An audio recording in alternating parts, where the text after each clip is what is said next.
Of course I forgot to unmute. Apparently this is some sort of streamer's curse. But in any case, Hola and Hail and welcome, and thank you for anybody who is coming by. I'm specifically trying to stream at this time to see if I don't get too much traffic, as there are some folks I would like to eventually join at this hour on a Sunday. And I would like to see if this thing actually works. And so far, it does seem to be holding up. But as I said, welcome and thank you for popping on through. Just making a final couple of changes before I can actually, quote-unquote, get to work. Because as you know, I am still figuring this out literally as it goes. So because of the way that I've learned how to do it, I can't set this thing up beforehand. It'll be very helpful once I can figure out how to do that, but until then, I'm a bit stuck. But in any case, looks like we got it going. The thumbnail is in. And thank the good Lord for showing me a way to finally get those going. Because now that we do, I can finally get back to you. I think the camera should be focused on what I'm planning on working on today, which is pretty much same as yesterday and the day before that. Before I figured out thumbnails at last. Well, I haven't really figured them out, but I have a way to be able to do them that even I can do them.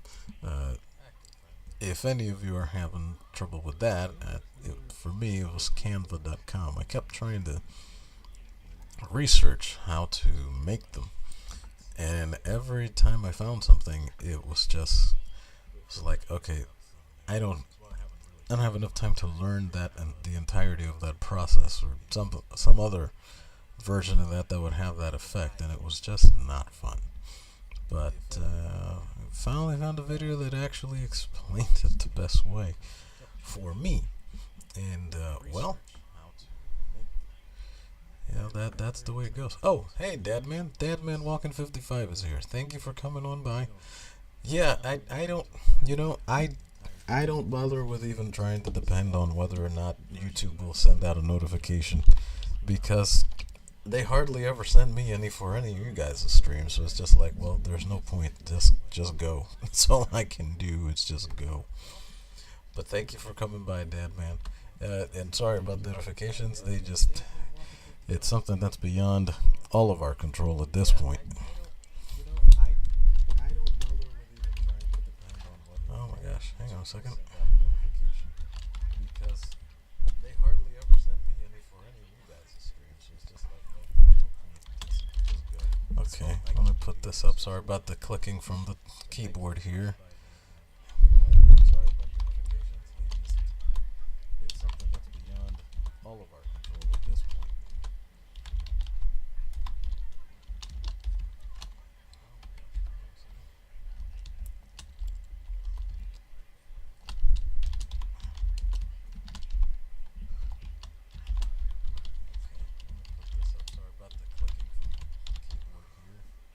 Let's see if I can get the other part of this thing. I did have it here.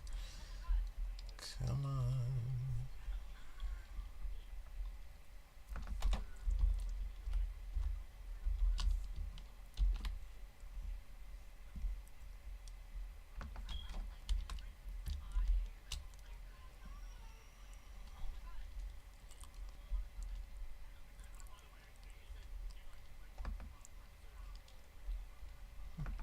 Okay, I'm not gonna leave it here.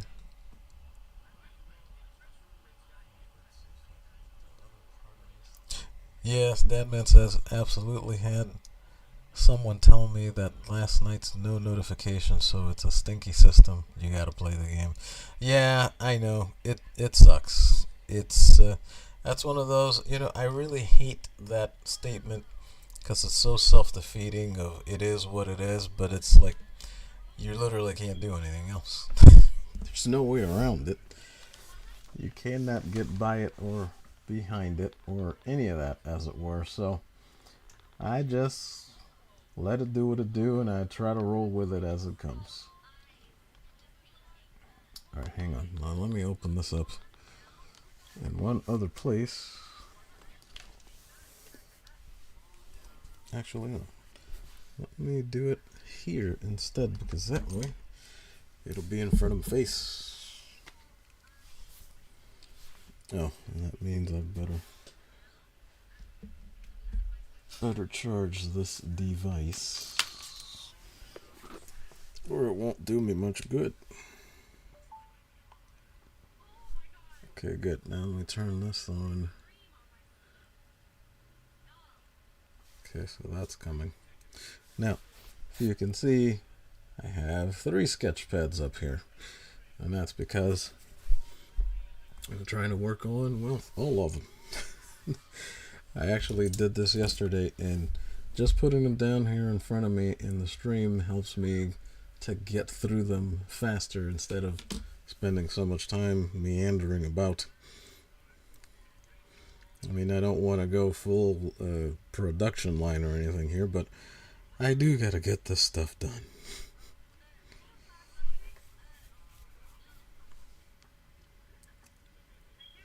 Yeah, it looks like the thumbnail actually worked, so that's good stuff.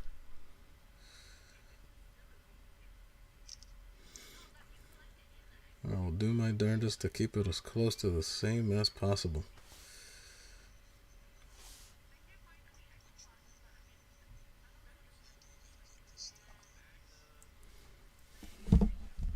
Alright, now turn down the volume. Wrong side, of course it was.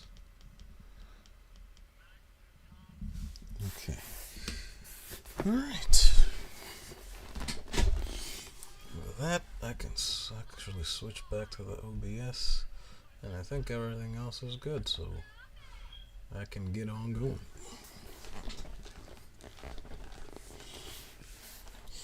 And first things first, I need to erase some stuff, which was the very, very crude circle I was trying to make as a placeholder for the nice normal one that I used with a good old stencil to make.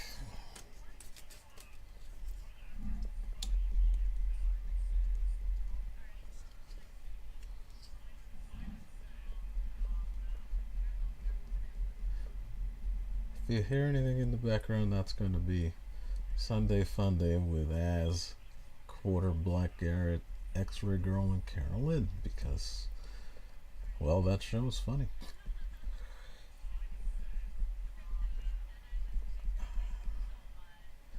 Okay, come on, erase. I still don't really know what I'm going to do for Unending Apathy over here as far as an insignia, but I figured we made infinite ones for the, well, I got 2 for 2 of the girls out of the 4. Even though they're not exactly a team, they are going to be, well, 3 of them are going to try to kill one of them, and then one of them is going to try to fend them off from the rest of the world to keep it from falling to them. Should be a fun story to tell, full of lots of action and weapons. But I can't really do that with the story until I actually know what the heck these people look like, let alone panels. So here we go. Now, unfortunately, I have forgotten what I was making those lines for. Now, I know what this is supposed to be. I can't quite remember them. Oh, I should probably angle this down a little bit more. Okay, I think that'll do.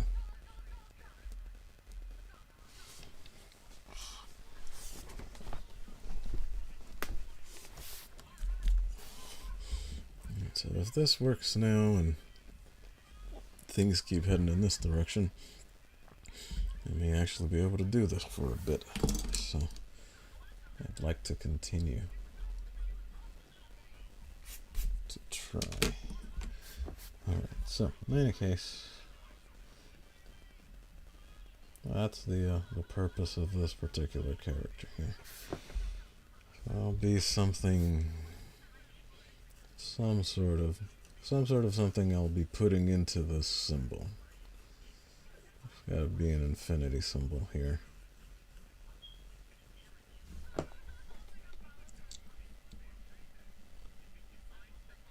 Oh, Dadman Walking 55 says, very nice work. Have to go do yard work at Mom's, but I'll check back later. Nice work.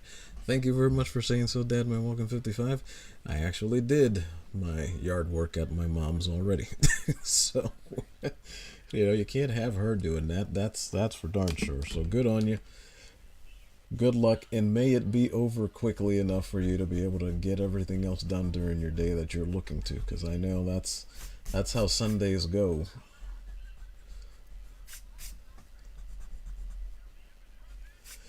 But I do know the feeling, sir. I do.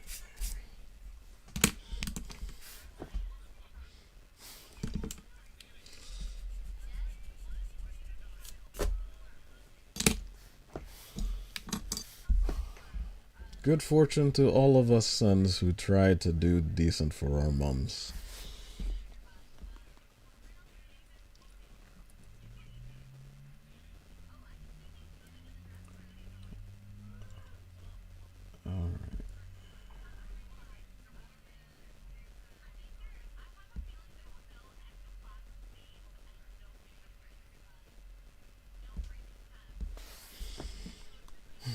I still don't know if I'm going to be able to get away with it that way, but I do want this to be kind of higher cut. I need to look at that, and the only way for that is to pluck this in, because I got a couple things that I pulled from the old computer and from the new one, and I got to bring them up here in order to see them.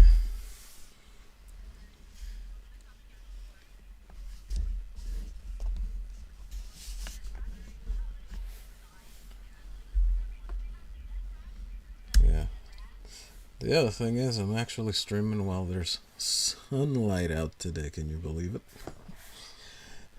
Definitely no vampires around or available. Not for this stream.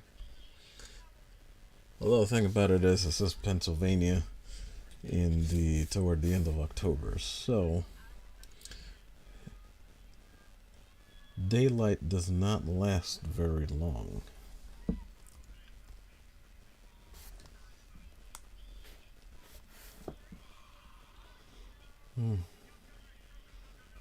Now this, okay, I guess I have to, well, I'm gonna have to bring that up then. Oh, but I can't, because Windows is doing this spinny thing, so I gotta wait. Well, this back here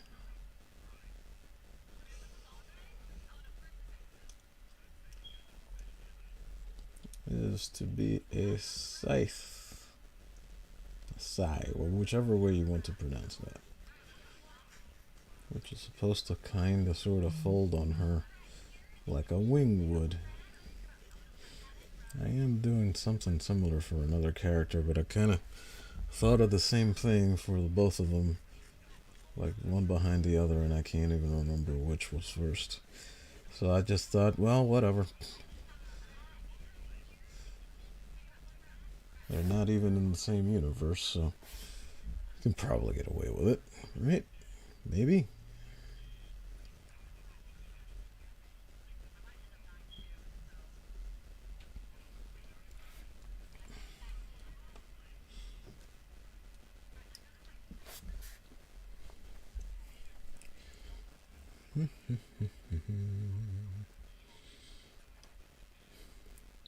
Still don't know whether or not I'm going to put a bun on this chick.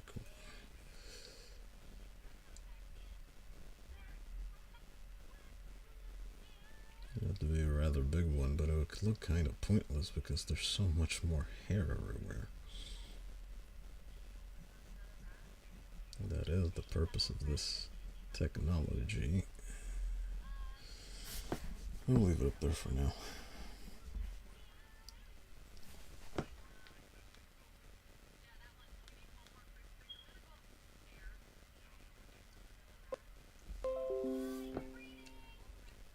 Okay, it's coming up. There we go. Alright. Windows Explorer did not fold on me, so excuse me for one moment. Whilst I bring this up, you can kind of see it in the background a little.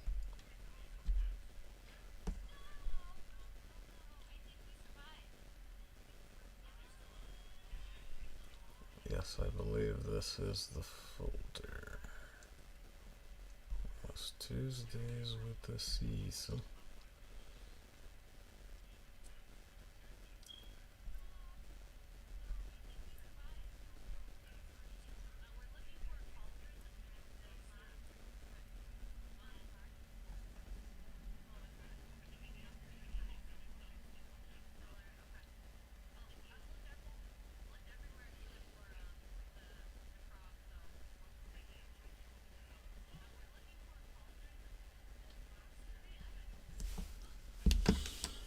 It's just supposed to be darkness down there.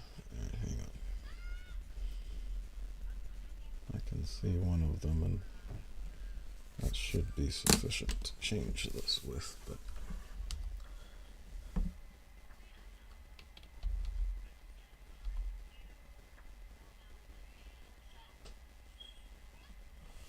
yeah, I did need the other one.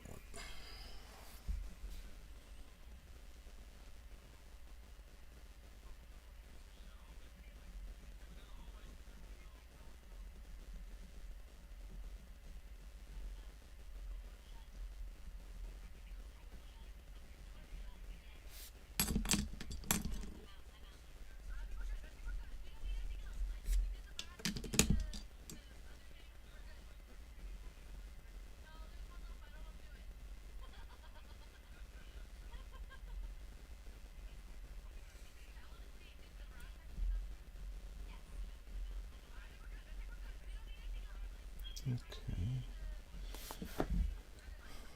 Alright, so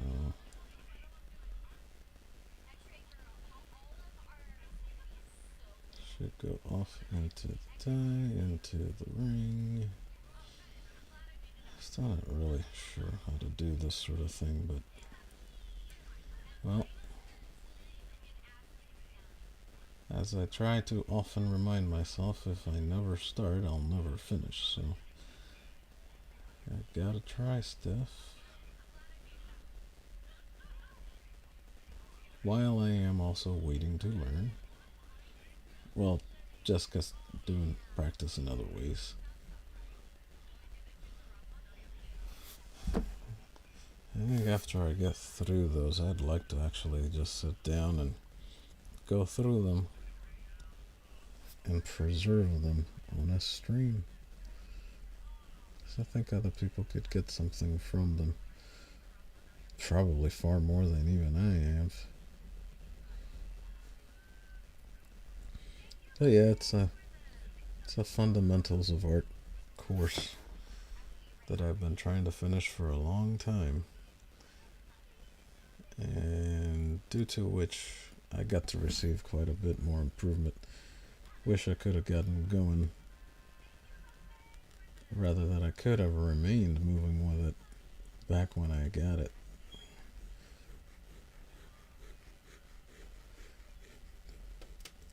But it just wasn't in the cards at the time. Right. Well, Hola Hail to you, stunning and brave Megatron. Thank you for coming by. Hope you're having a good day. Hope everything is well. Here I am trying to do this again, and really, I want to be able to go earlier, but I also wanted to see if my bandwidth could, as it stands now, can actually deal with doing it on a Sunday, because, you know, I have not had much luck with trying to do that. But so far it's holding up. How are you doing? What are you up to? And I should ask, what are your dinos up to?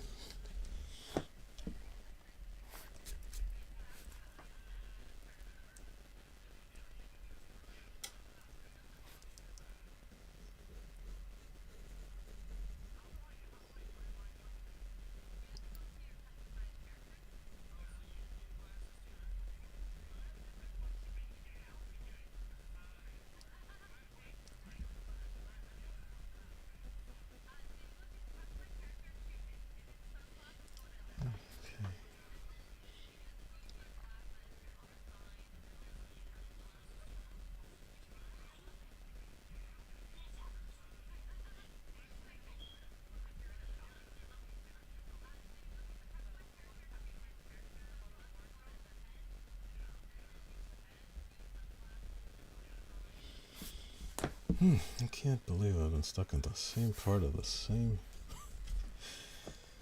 sketch pad for over a year. But it's not really stuck. I actually have to say, like, every time I go back and think about it and try to see where the end is, I find another place to go. And that was with those rainbow bright lanterns, but I've learned some stuff in trying to do those too that I find myself applying in other places. So definitely no complaints. I just hope that and pray that it ends well, considering I have to do 7 more. I gotta fill 7 more pages of it.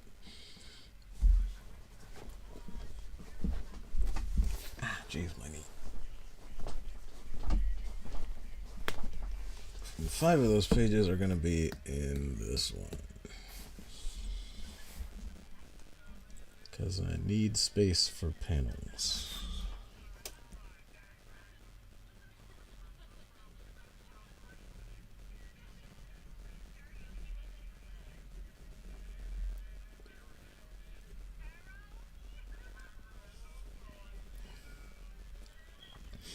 Alright, I gotta finish the hands first before I could figure out the tatters and stuff.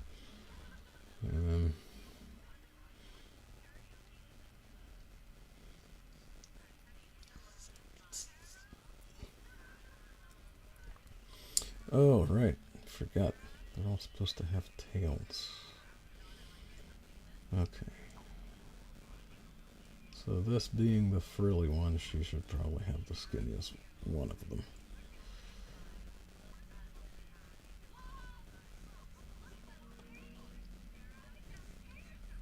Oh.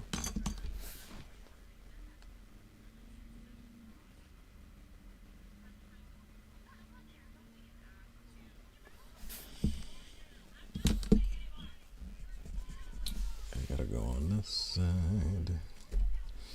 Ah, so Megatron says he is decorating the California park.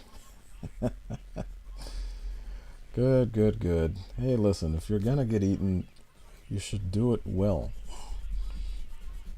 If you're gonna get eaten by dinosaurs, you should be surrounded by the absolute top end of luxury.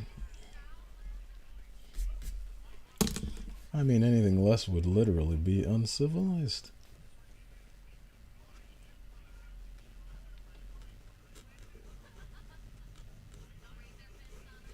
Yeah, so if you don't know, Stunning and Brave Megatron recently got hold of the Jurassic World game, and he is now building his park. He's doing it on Twitch.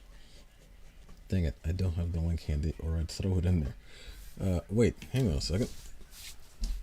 Hang on a second. What am I doing? I just realized I'm being so darn silly. Hang on. I can't do it from inside OBS. It won't let me because it just lets me connect to it. But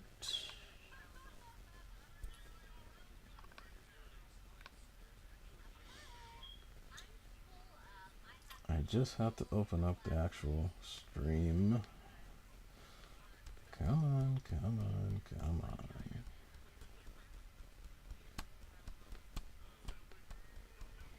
Yes, there we go.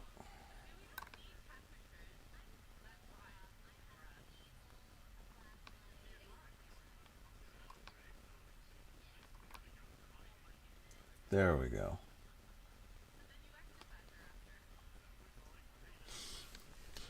Okay, Megatron.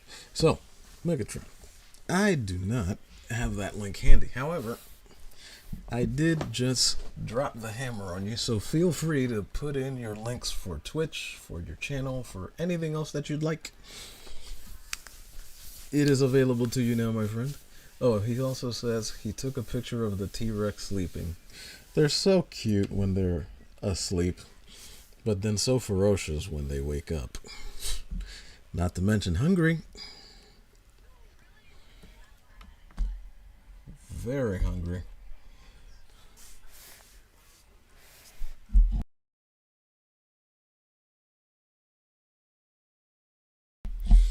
All right, I think that worked. All right.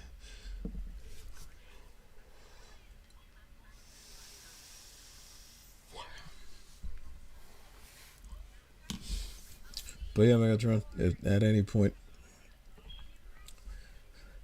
drop that Twitch link on in there. Drop the one for your channel or for your next stream. Any of those. Please feel free. Happy to at any moment. Doesn't matter what I'm talking about. That's why you got a wrench. You got a wrench. There it is. Megatron's got the wrench up and running. And there is the link so that you can go follow him on his adventures of getting people eaten so he can feed his dinos. He says, my Rexes are good boys. I'm sure they are. I'm sure they're very good boys. Rambunctious boys that love to eat people. Because that's what dinosaurs do. That's what they do. So anyway, please feel free, click on that link or anything that Megatron drops in there, and you'll be able to find him at all of his places where he feeds people to his dinosaurs.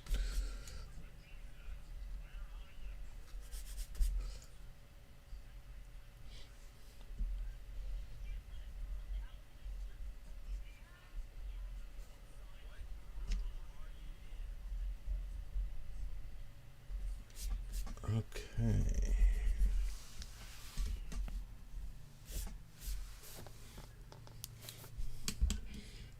Okay, yes, it is time to erase some.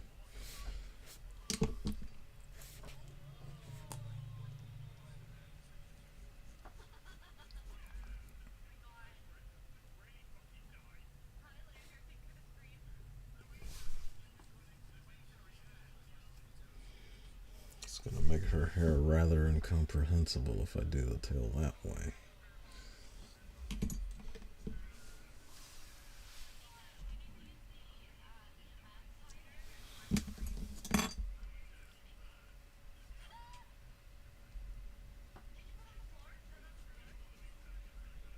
Well, not if I just end it. If I end it somewhere.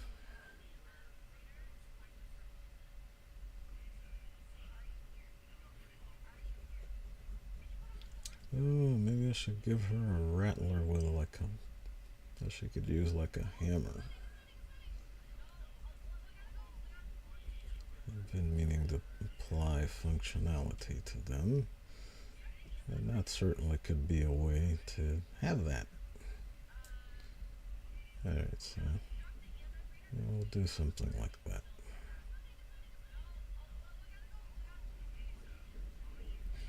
Alright, so hers won't puncture like the other two's.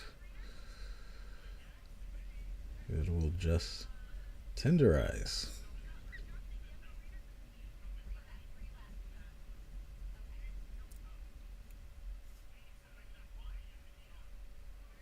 Okay.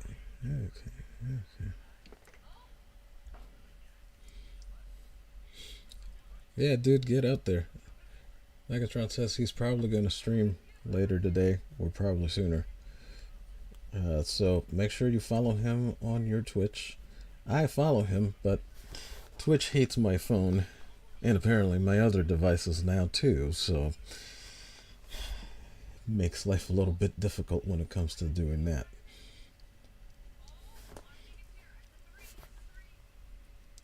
Okay, that curve is wrong.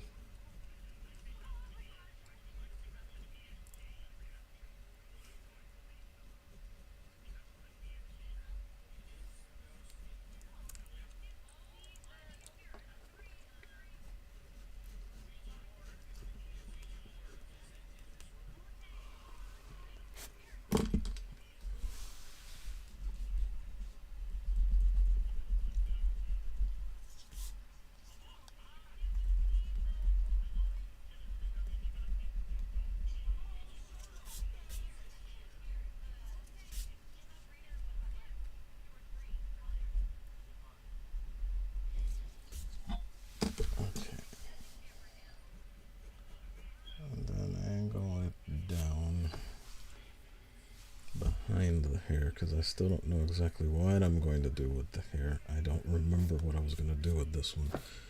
So it was still gonna be long, but I was gonna do like giant buns or something up there. I don't remember. I really don't.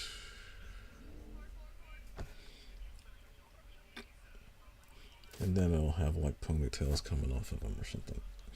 I don't know. It's trying to make a weird hairstyle.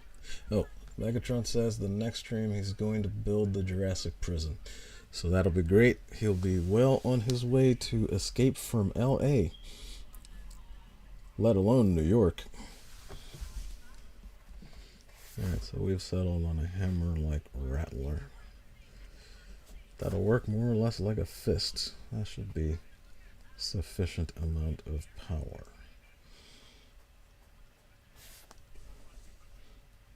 I don't know what the heck the background for her is going to be, but I should keep it like the first one.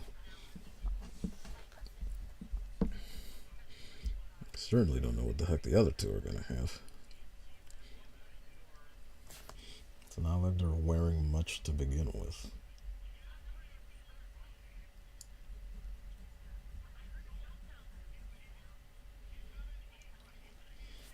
And then she's going to have, like, her hand's going to be a little bit different than the other two, where she's going to have, like, I don't know how to really describe this, but basically, you know what a hangnail is. So I thought, well, let's see if I can make that work to someone's advantage. So I just put something that's like that, but it's just like an extra exposed blade for tearing flesh. Because they are supposed to be horribly evil, knife hand, wicked creature things.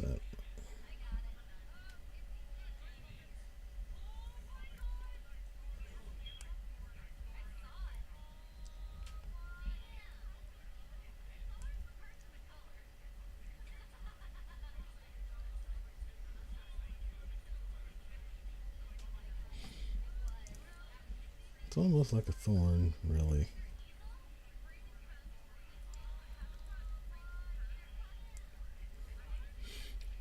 If any of you remember Image Comics and Wildcats, Jim Lee's Wildcats, this is slightly similar to what Warblade can do with his hands. Except it's permanent. Not really retractable. That's just the way they are.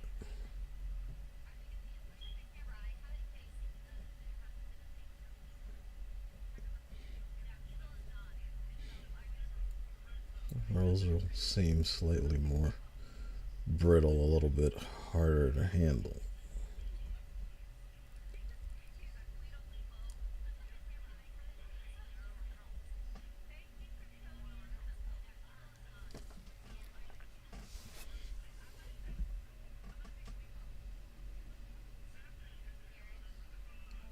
Okay.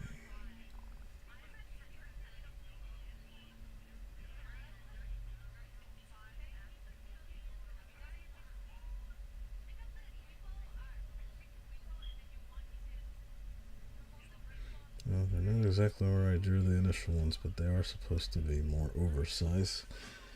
So this makes a bit more sense than where I originally put them.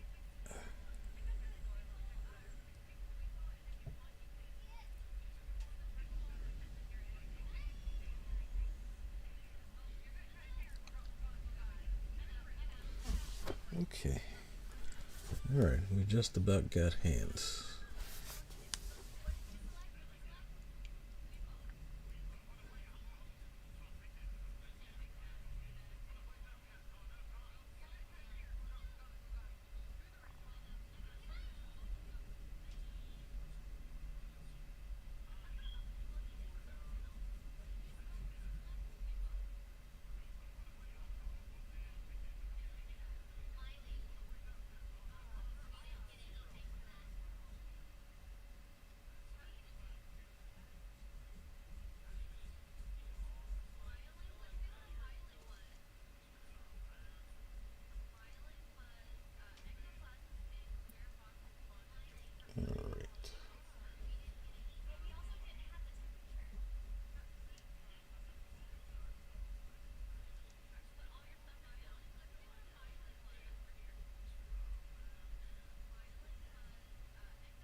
that's definitely going to fall behind the hand, so I'm not going to worry or tarry over kind of crossing it here. So that's supposed to be a bit longer. Come on. Middle finger and all.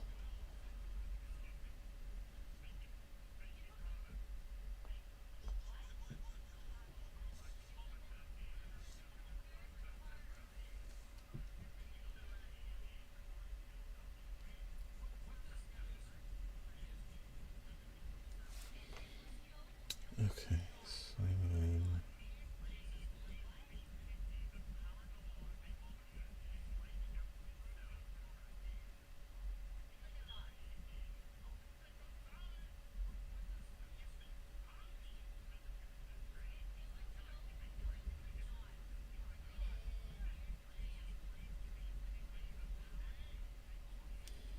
Alright, pinky.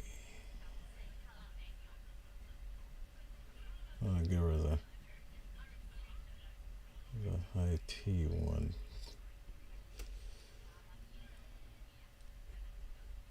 Just for fun. Okay. Well, so far the stream has not yet fallen apart, so good. It does fluctuate, but it's doing the thing.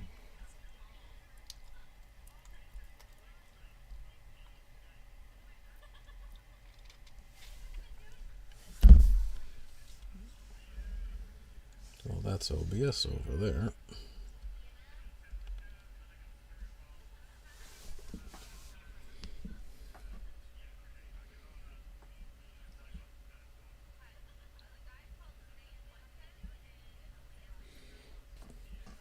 Maybe I should put a carapace on hers.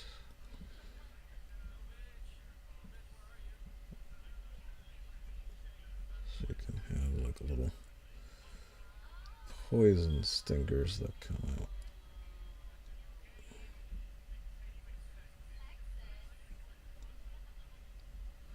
I know, give myself more work to do, but these things are supposed to be a bit more ornate than the average bear.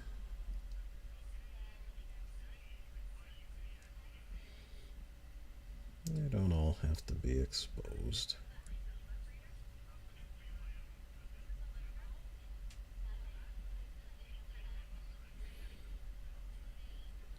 So basically 2 of these will be short to mid-range, and the third one will be mid to long range. You need swords and shields, and you need wizards backing them up. Them's the rules of battle. And when it's not wizards, it's archers. But if you can have both, it's even better. More targets for your enemies to miss on the good old field of battle.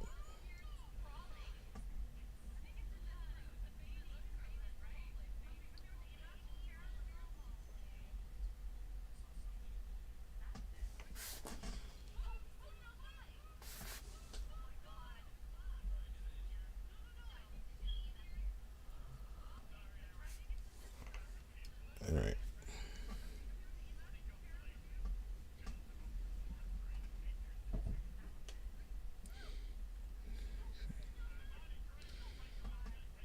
Oh, good Lord. I gotta get a lot of this stuff out of my head before I can start to try to draw the more popular type of characters that I would like to. Just have not really been able to get to them yet.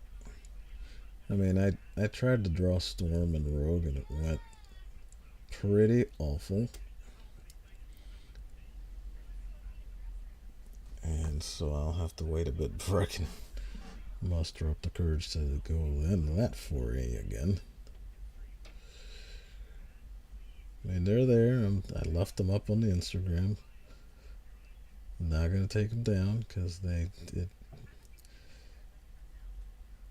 have to deal with it. That's just what the skill level was at the time. But the thing about it is, despite how bad they look, those are such improvements over what they were like the last time I tried to draw both of those characters that it's like, you know what?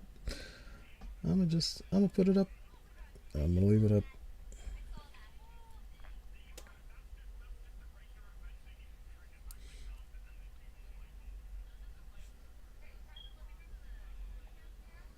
So for me, it's kind of incredible improvement considering what they look like last time I tried to draw them, which was years ago.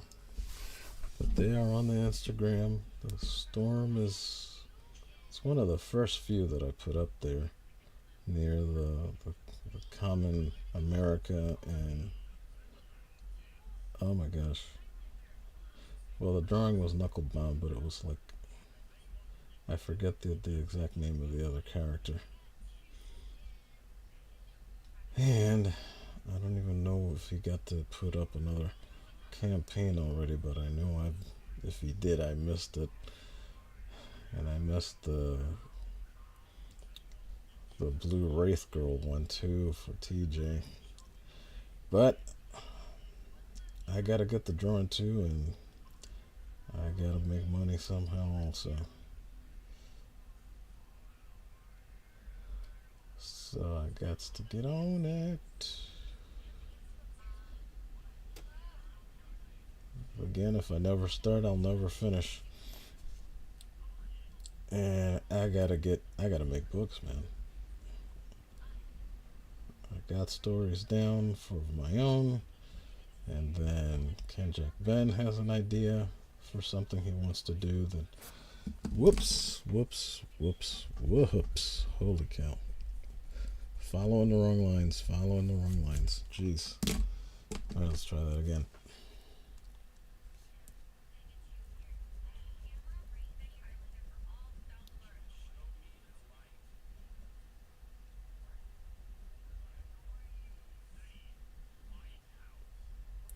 Okay, there we go.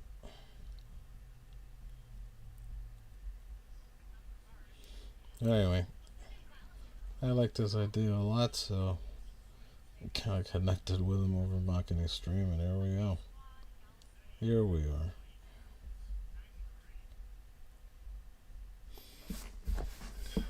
Okay. Let's actually draw some of those little stinger thingies. Probably make them look plant-like. So maybe this one should be the green one.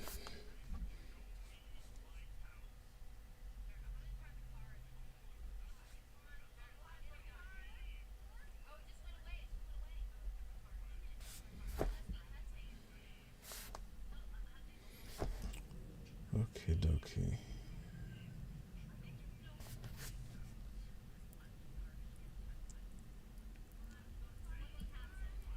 And now a bit of an underbelly.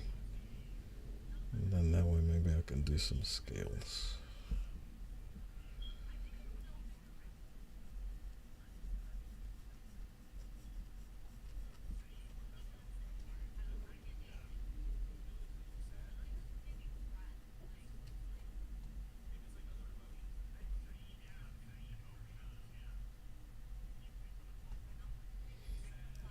Jeez, this is going to make this impossible color.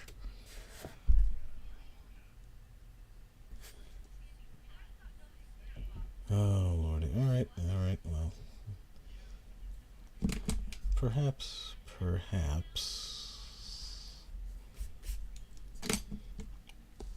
can cut them off at the pass a bit and not do the whole line, and that way you just get this effect. And I can just color it in one smooth motion, because trying to tap paint for every single one of these things that I'm trying to make now, I am dreading that. So I'm going to cut them off and not join them to the full line. That way when I ink them, it won't be so difficult.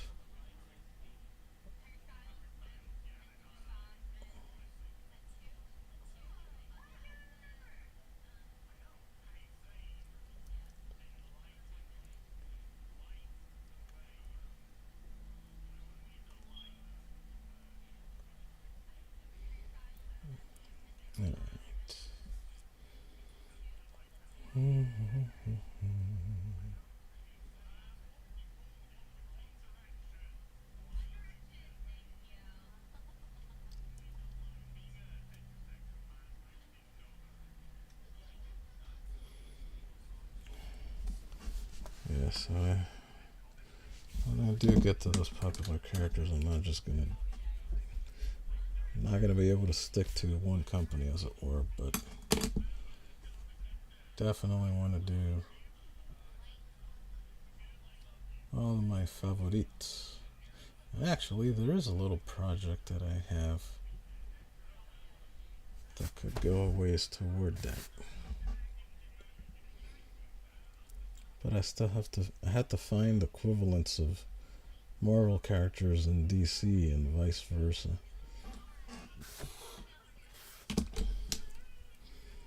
Because I was gifted a DC portfolio book for Christmas this year or last year. It might have been. I think it might have been in 22. It might have been 22. And it was the Josh Middleton one. It was basically 20 or so of his drawings of DC characters, although certainly not necessarily my favorite renditions of them, but I like his style, and they thought I would, and they were right.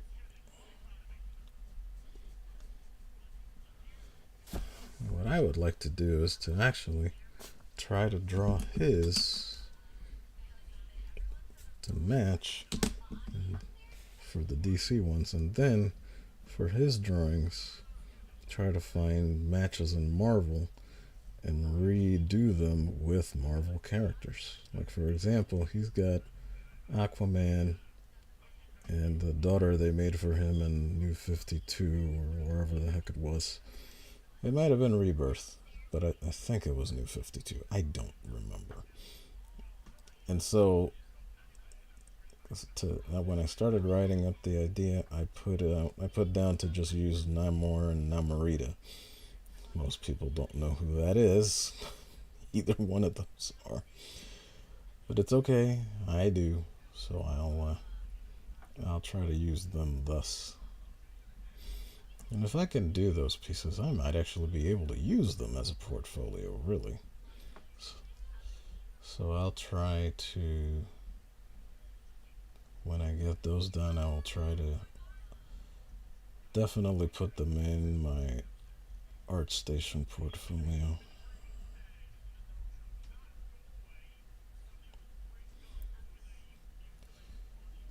But I may have to come up with my own thing to make it a portfolio, because if not, it's just me copying off another artist, and I don't want to do it that way. You want to be inspired by people, you don't want to rip them off, because that's not cool. That's not cool at all.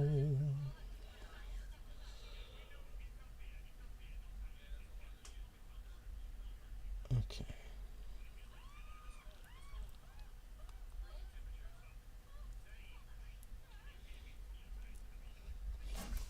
But I hadn't considered that, and having a portfolio has been a goal of mine for a long time. Much longer than it should be, than I should have. It should have already been done years ago. But due to fear and other ridiculi, I haven't done it. But it's high time I did. The problem is, usually they want paper bigger than this. I don't know if we're going to do that. But that would be the 18 by 24. I do have those. I have a few of those over there.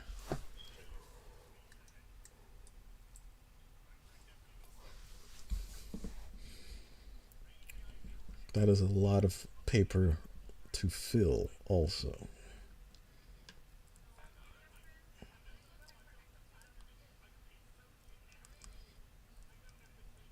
Okay.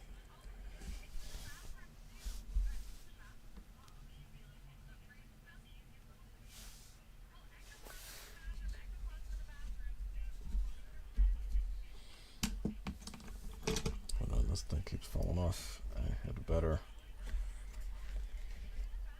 attempt to secure it.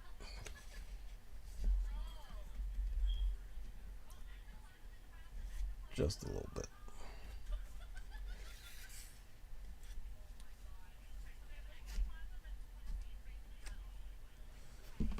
Okay, now maybe it'll sit still. Okay, that's a little bit further. Certainly enough for this.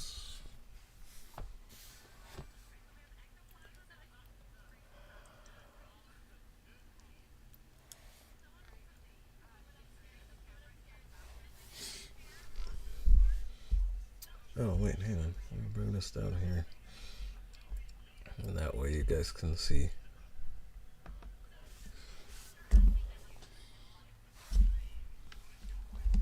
What I am sort of working from for the three things I got up here.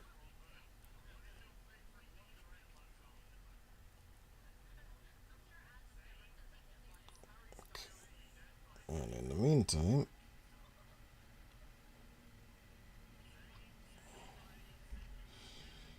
I'll take a couple of process shots here.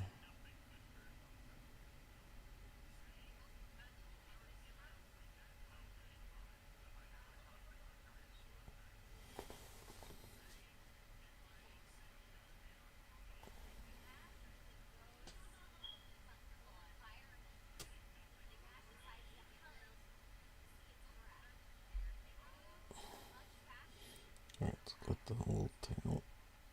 The first iteration of a whole tail.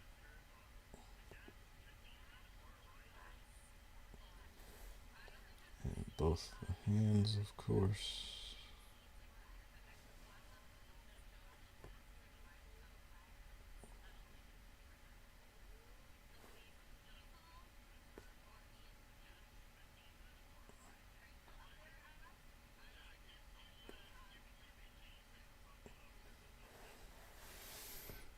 I believe that is sufficient.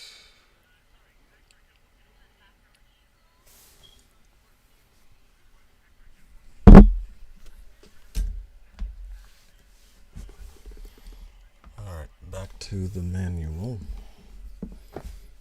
and the labor.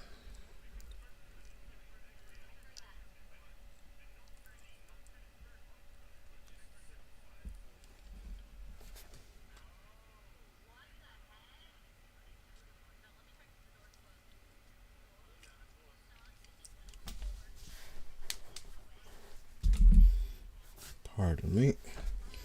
That is the remnants of my elbow. Alright, let's see. Oh, Hola and Hail to you, Power 800. Thank you for dropping by, and thanks for all the likes and thumbs ups. Appreciate that. Thank you for smashing the like. Thank you all who smashed the like and subscribe also. I know I don't really mention that much, but I just want to say thank you, because it's not deserved. I'm not really providing you much of anything that you can call entertainment, but I'm just sort of drawing and chilling with you. That's why I just overly simplified it as much as I possibly could.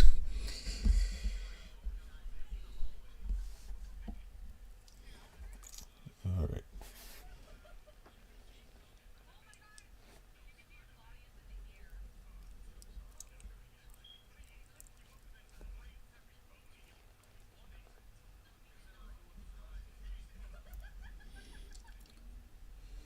Yes, the entertainment, I promise, will come if you stick with me. It's just going to take a while, because I have to be able to get through stuff like this before I can get to the point where I can do this on panels, where it'll be entertaining, because I'll actually be putting on a story. But not yet. Not quite yet.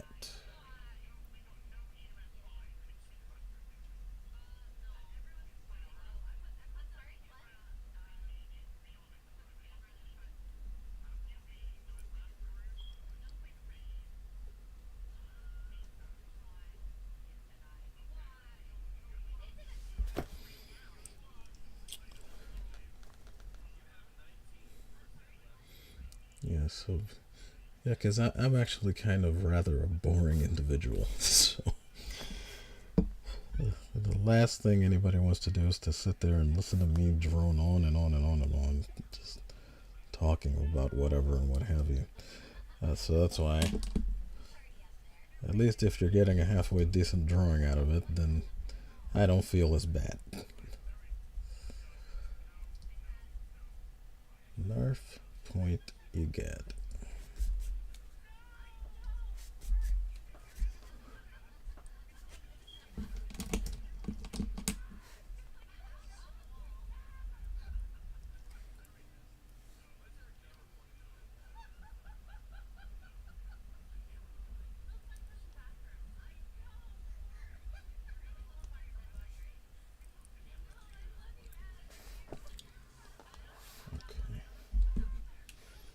Let's erase some more now that we took the process shots, so we can get rid of this stuff here as well.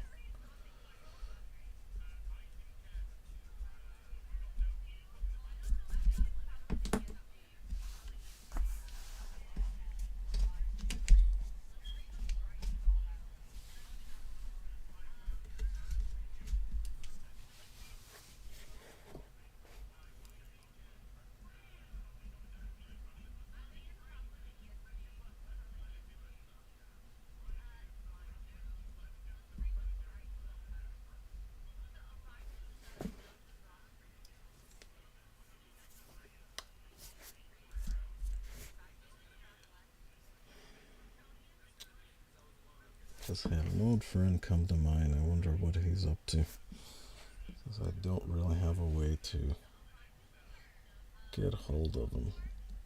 I don't even think he's on Facebook or anything like that. Don't blame him. Stay away from social media. And if you actually manage to be able to do it, no reason why you should stop that now, frankly.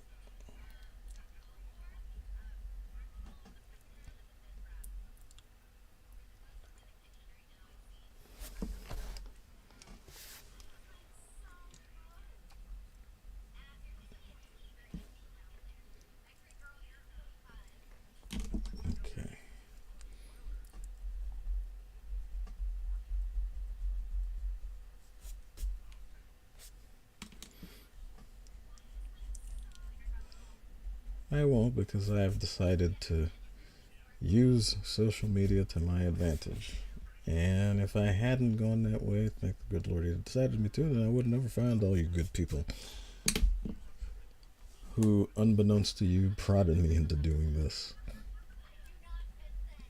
I've always wanted to do it since it existed, but I never really understood how it worked. Certainly didn't have what width to try it with. Not at the time.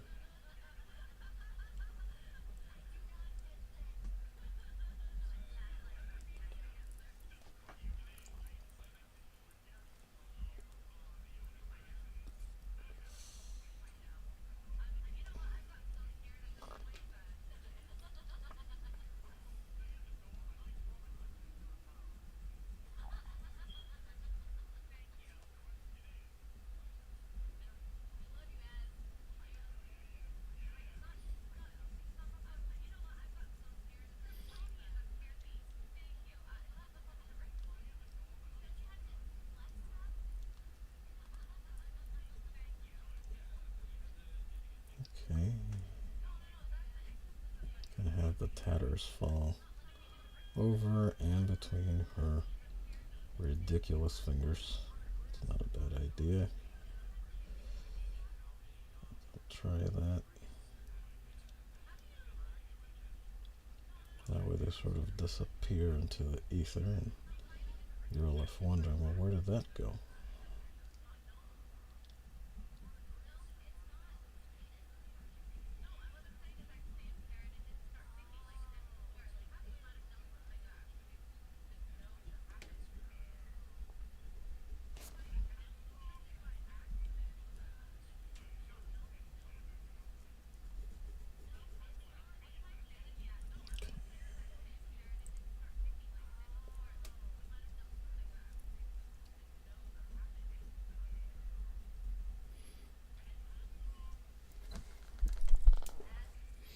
Oh, for anyone watching, if you roll up a bit, Megatron dropped his link for his Twitch in there, so make sure you click on that and follow him on your Twitch, because he's streaming the new Jurassic World game, and he is essentially building a death trap for all of his for all of the park visitors, because look, those dinos need to eat, and food for dinosaurs isn't really made except for, well, if you consider it the Matrix way, that makes it us.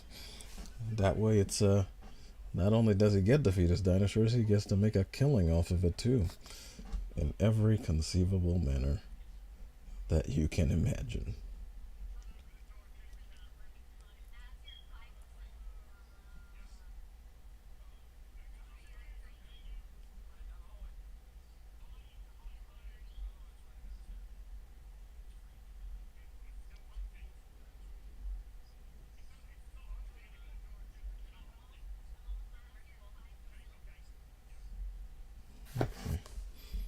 And I'll do a little red Sonyaing of her there.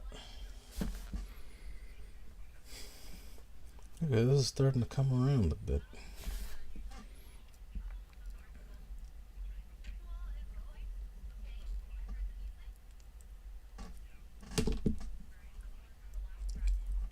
And taking ideas from the other hand, we'll have the tatters fall between her bladed fingers as well.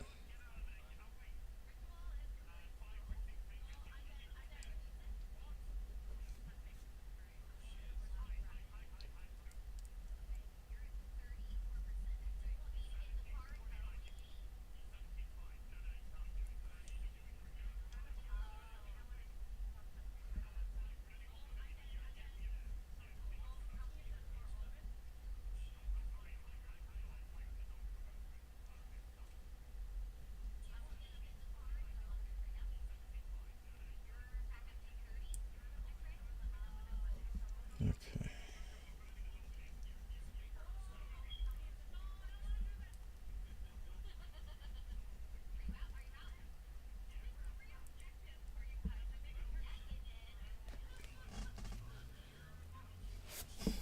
Might as well make that more or less see-through so I can get to the hands.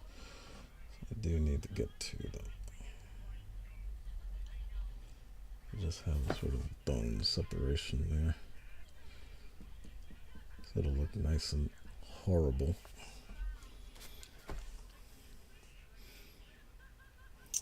Okay, I have to make decisions. Decisions, kids. Decisions about her hair.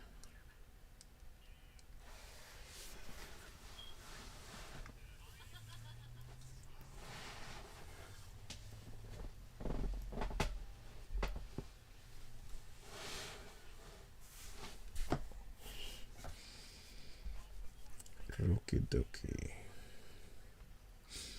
I also need to figure out this beast that she's supposed to be riding.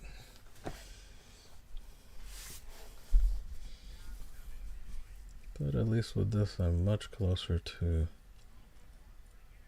being able to ink it. So if the first one's in fire and the second one's in ice, maybe this one should be out in the wind, where the moon is shining. So the light will be coming this way. Moonlight.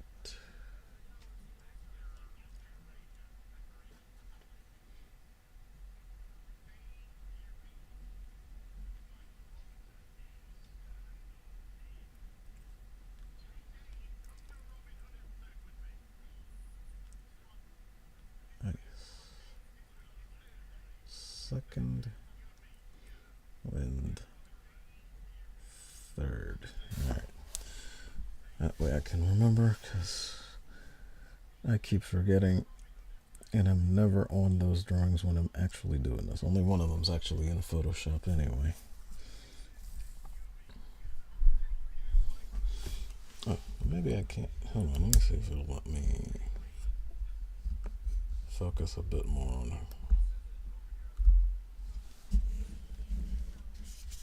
on her in particular.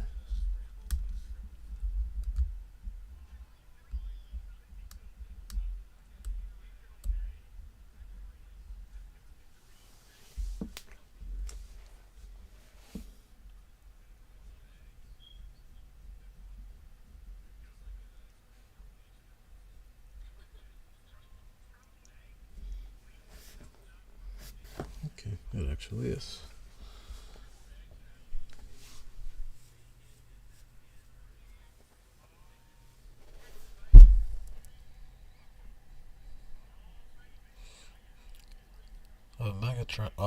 Megatron and Power 800 say hello to each other. And then Megatron says, I put a hotel right next to the T-Rex paddock so you won't have to worry about setting your alarm. Wow. Well, if you build it, they will die. Megatron is bringing the dream to life. If you build it, they will die. And pay for it. And pay to be eaten. That is a new level of hilarious. I very much would like to give a try at that game. So make sure you follow him on his Twitch so you can see the carnage live.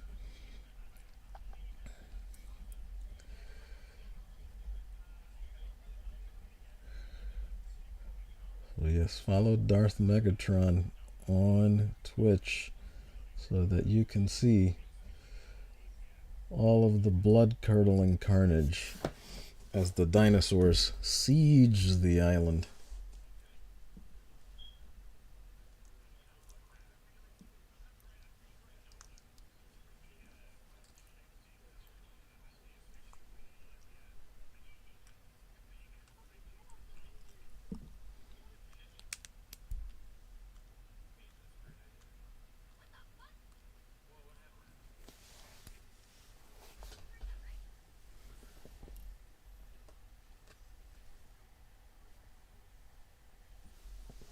It must be that. Alright. But yeah, so it'll be moonlight coming from here. First thing will be the wind, since she's, I mean, they all basically have scythes for hands and weapons in one way or another. But I think hers specifically will be this. And this can be the trailing sort of ponytails from her big old puffs up there.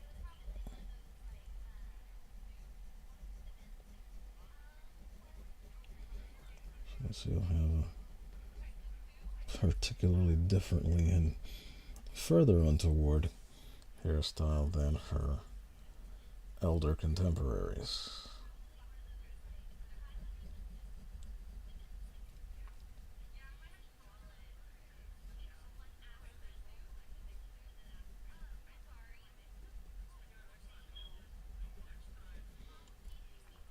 But both of these will definitely be in front of wherever the other wing lands, so I just keep them.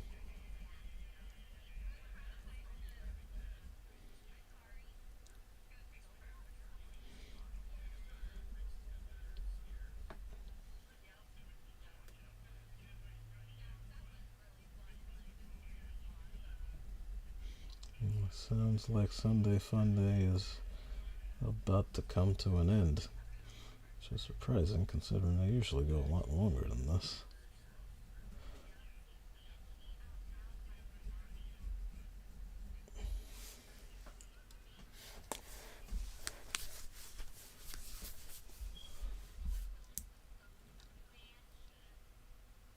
Okay. I'm still very confused as to what I have happening here.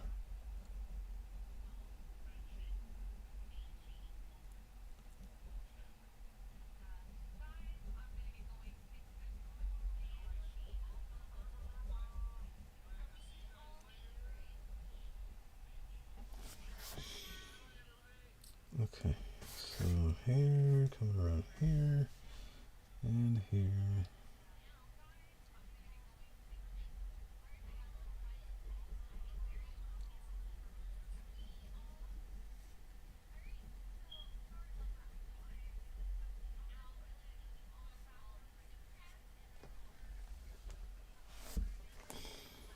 Maybe they could crisscross.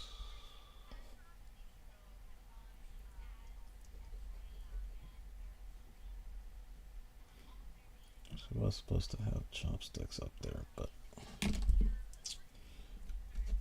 I think not anymore.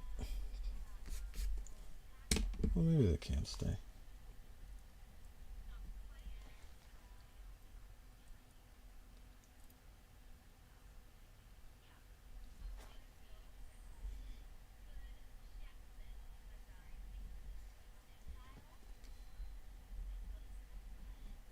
This is supposed to be a reverse route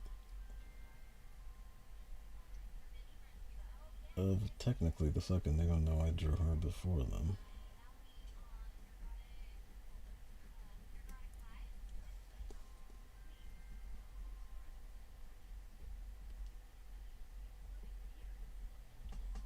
But decisions must be made. Hairstyles must be locked.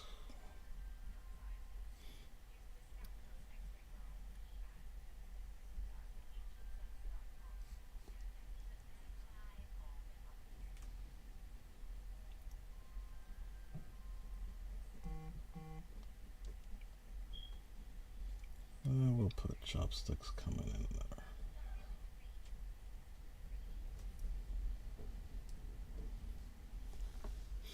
But given all that hair, she may need another set.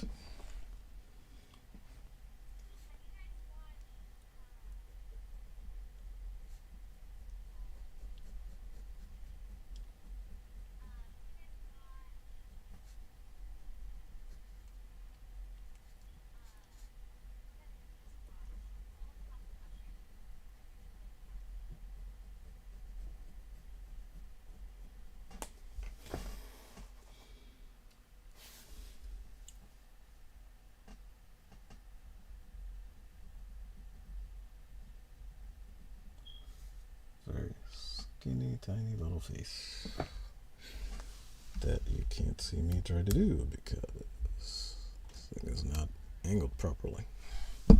Oops, sorry about that. That should rectify.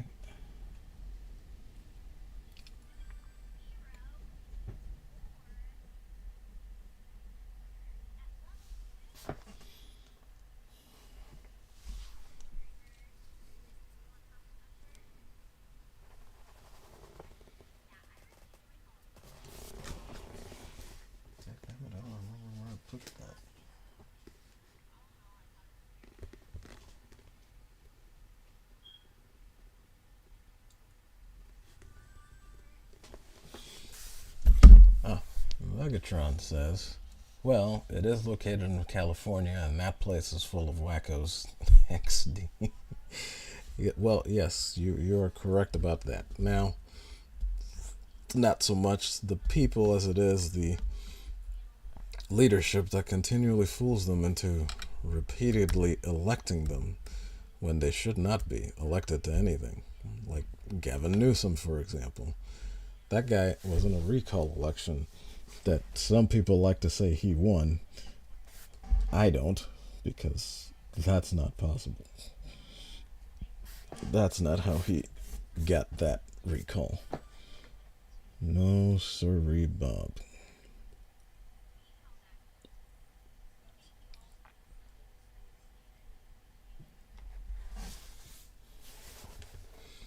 Okay, we're darkening this in. We are darkening this in.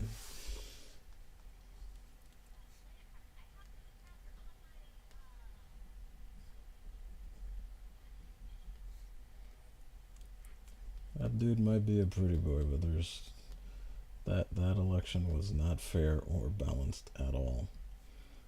We'll just put two big ones there. That way it'll go across both the buns. And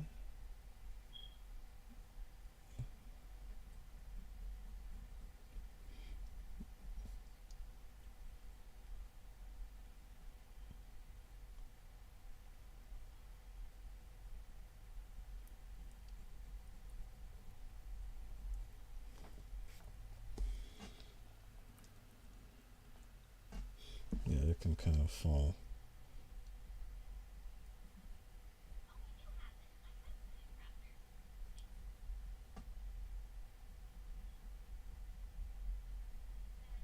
Gonna have a strand fall in.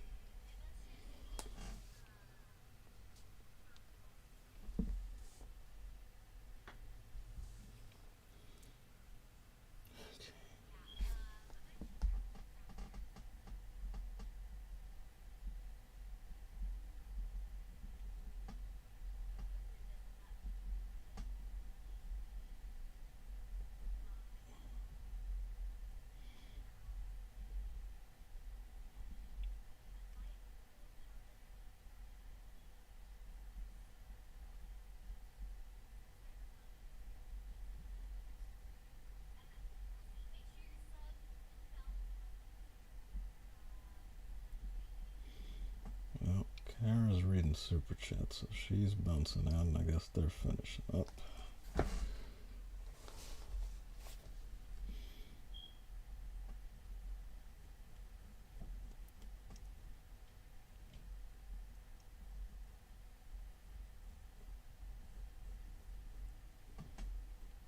For you to be able to see there.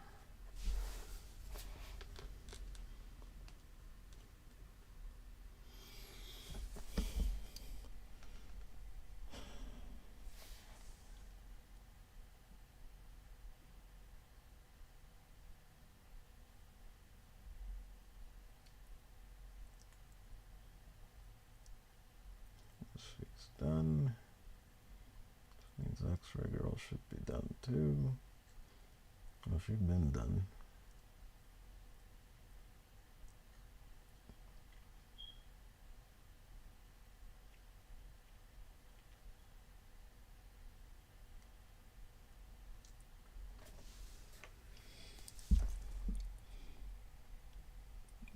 Okay.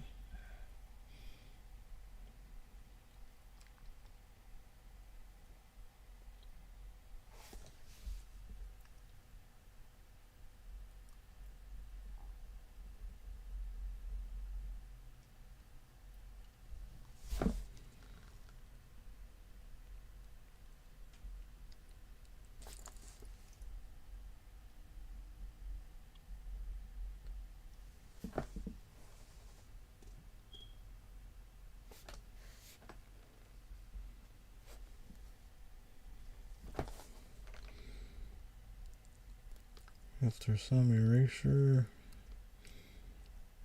yeah, it looks like the main body is essentially complete, I think. So now I have a general idea of what in the heck it is this chick's gonna look like. But I still have to erase a bunch and probably redraw a bunch of lines.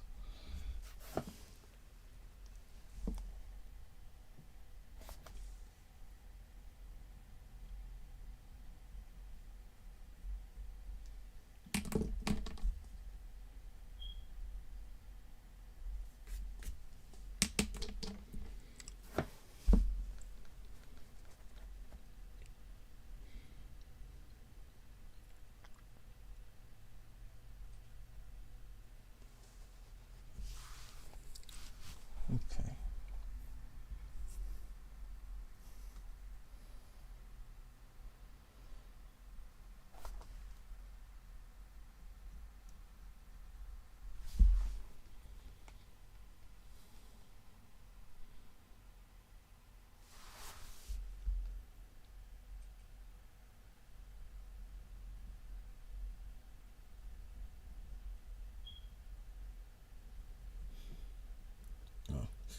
A lot of you may not know this, but I am a big fan of mechs. And I recently found some Gundam drawings from a very long time ago that I printed. I think I was in college when I did this. And that's what sort of inspired the idea for putting the scythe vector. Can I do that with a humanoid flesh being? Because course, won't be quite the same, but I'm sure you all know. I believe this is the Verka or ver.a version of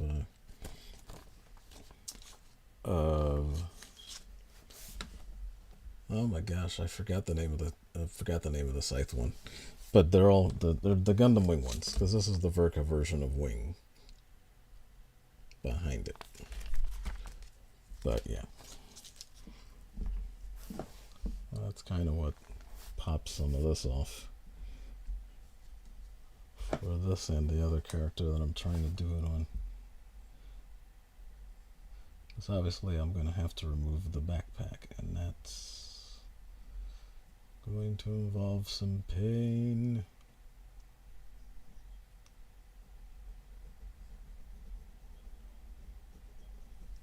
Because this thing is directly in her body, and then once she takes it off, it extends, because it is a scythe that she actually uses to cause terror with, to kill, maim, and destroy. But I wanted to put a wheel on it so that it can move.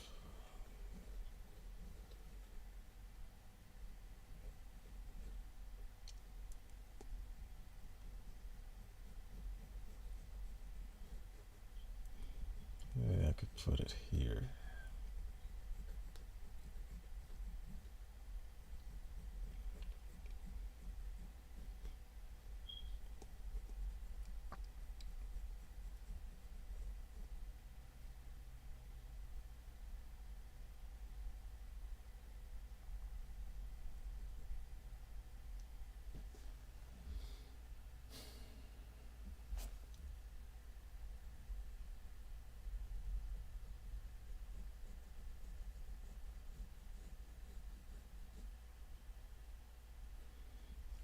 Like it can sort of angle out and then angle back.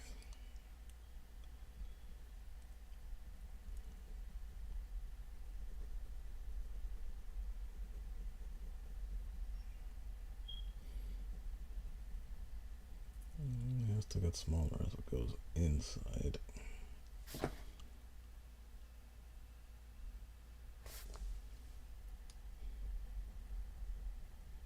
So if I make that smaller than this, it should convincingly look like it can actually go in there.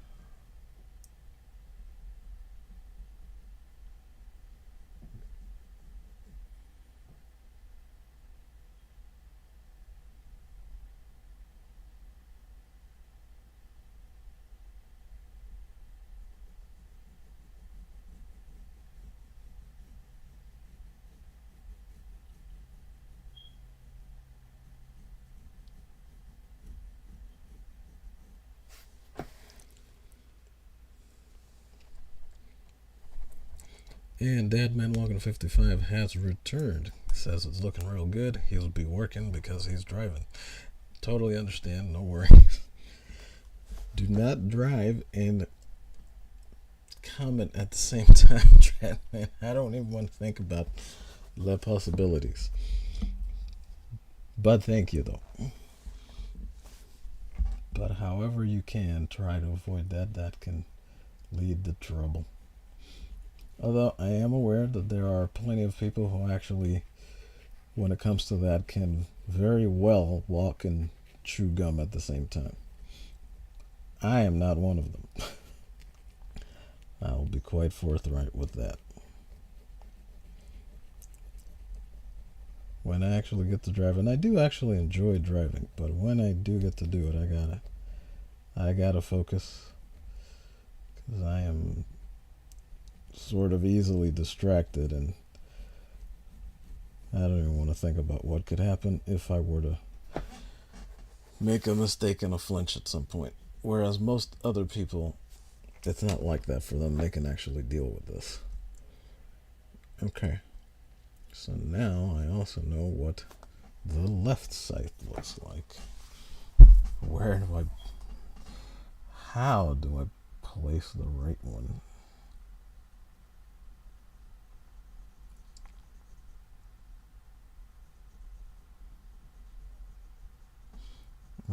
guess it's gotta be this.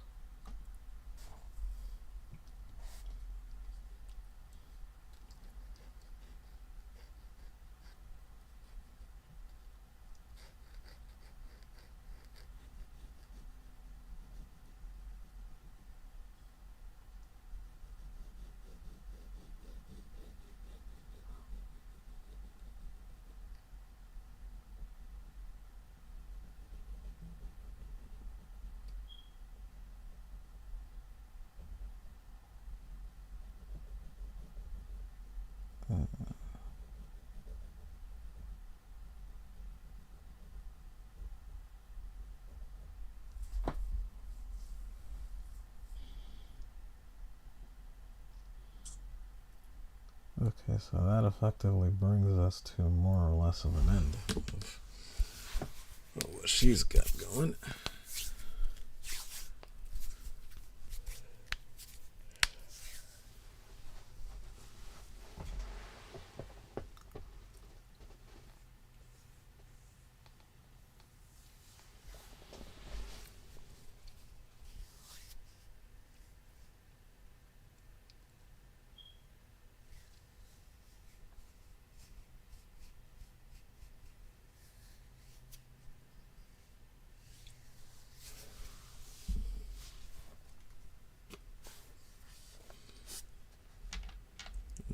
What is this? Is this magnetic? Yeah. Oh, let's put that over there. Okay, so need a couple of progressos. So here's more inspiración while I deal with this.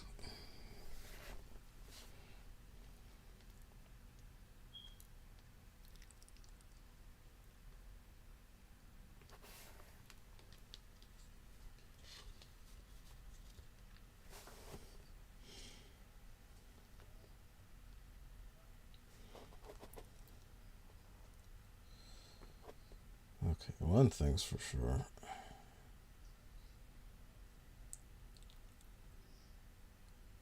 I have to be extremely leery and wary of streaming on my phone if I ever have to, because it may make it catch on fire.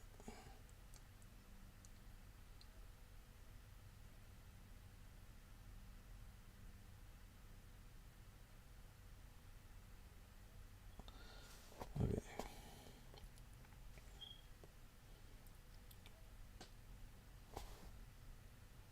Okay. Yeah, we just about got through most of what you can call her outfit. And I even have a basis for her face down. And we decided on the hair, so it is indeed all good.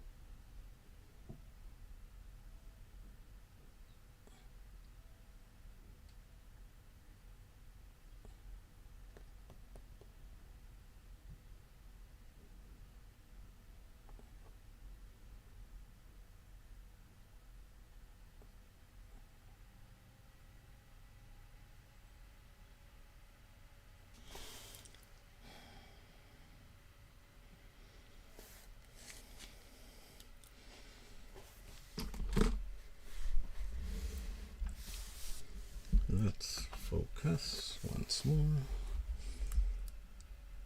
Alright, I think I'm going to start erasing things.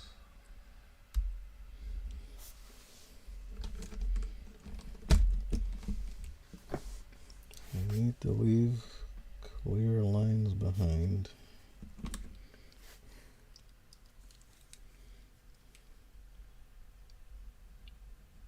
To put ink on.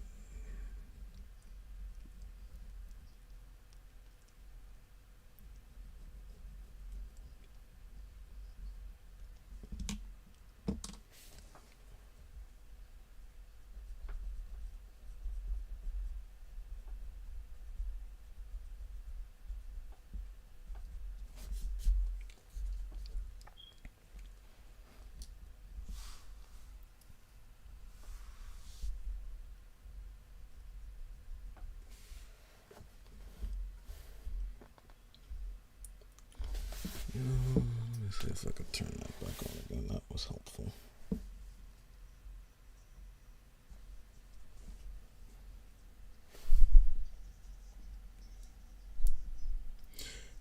Dadman Walking 55 says, raptor breeding did not work out for John Hammond, LOL.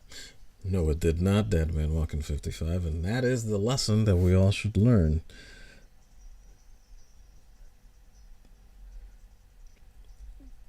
Don't run around trying to play God with stuff. It's only going to get you in trouble. Let alone the rest of humanity in most cases.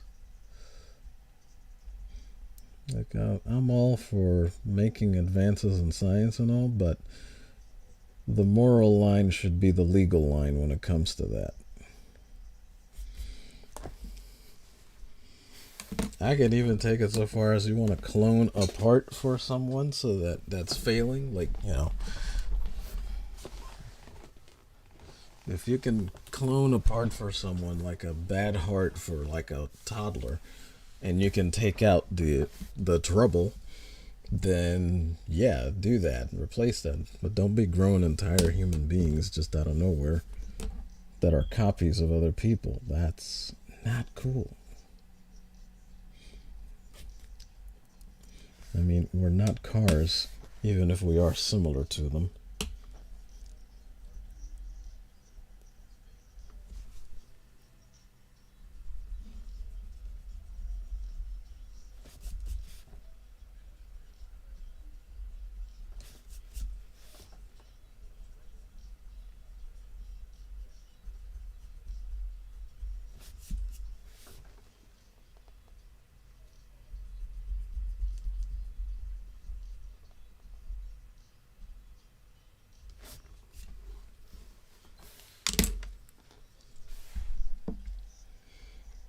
Let's see, Stunning and Brave Megatron says, I think I have 12 now, so my guess better pray a storm doesn't mess with the power. Damn man, Walking 55 says, listen to that advice. Stunning, listen to that advice.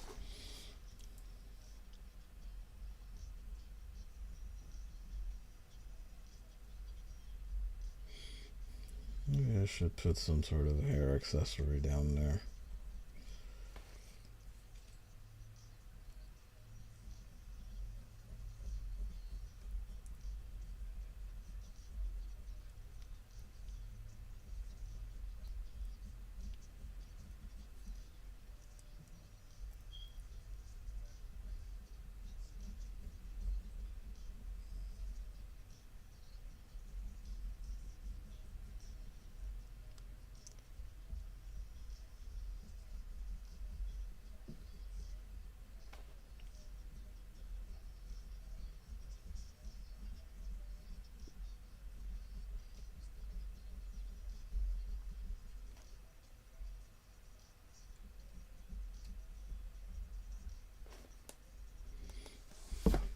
Okay.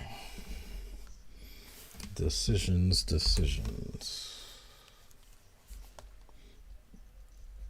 All right.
Okay.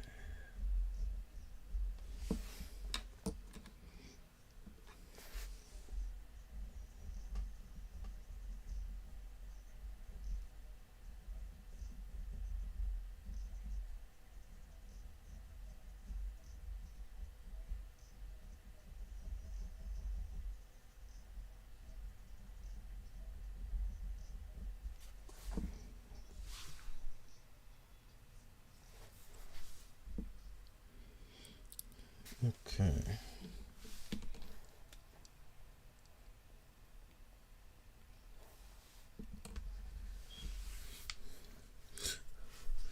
Megatron says, what are all you guys' favorite... I'm sorry, let me read that properly.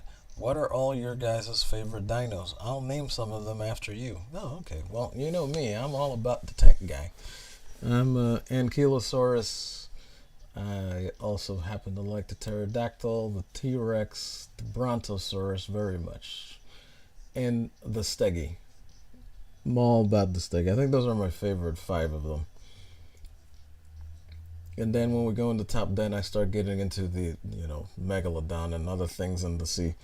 But yeah, like my like number 1 is the Ankylosaurus for me, definitely.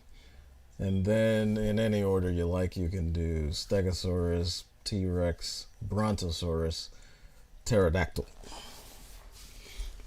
So basically all the Land Before Time dinosaurs. The main ones. Except I don't think they had an Ankylosaurus. Not till like the 10th or 11th one or something.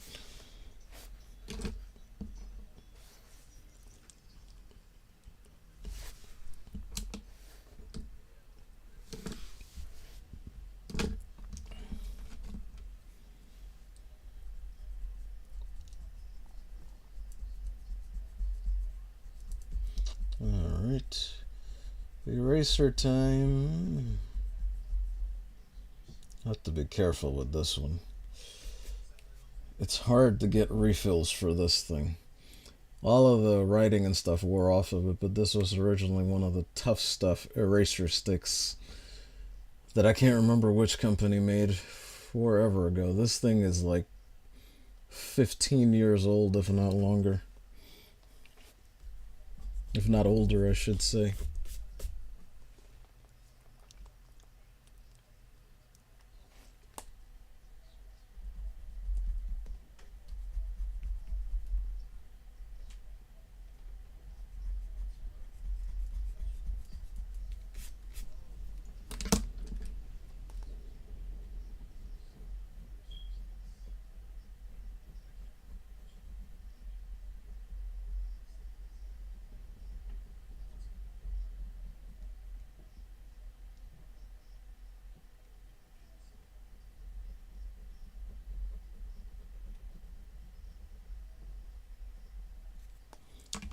Okay.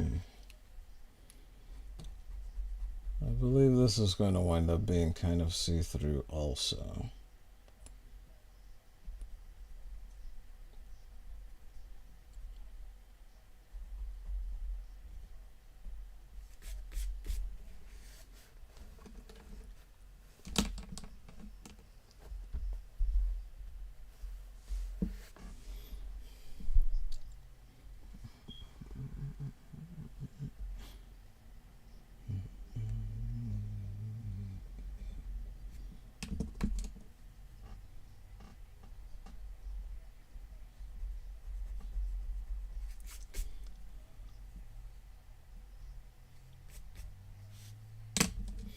Alright. Decider time again. Where is this line going to end?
So, unlike the others, I'm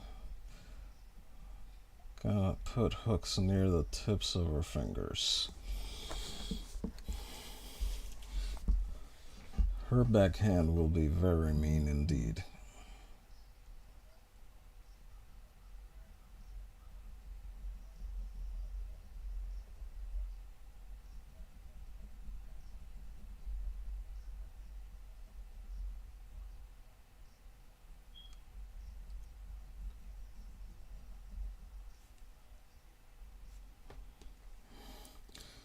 It's not going to be easy to do this until I can't see it all without ink, I don't think. One of these days I'll get to stop having to have that as a crutch, but that'll come with time. Time I don't have, but I gotta spend. But at least she's mostly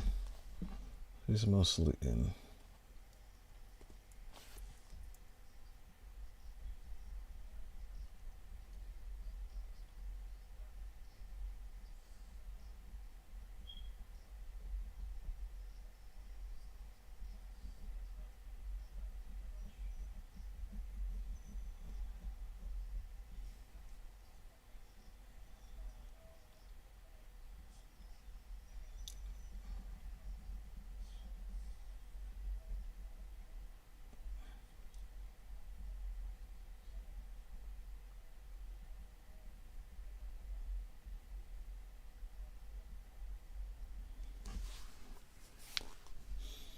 Was I supposed to make those that short?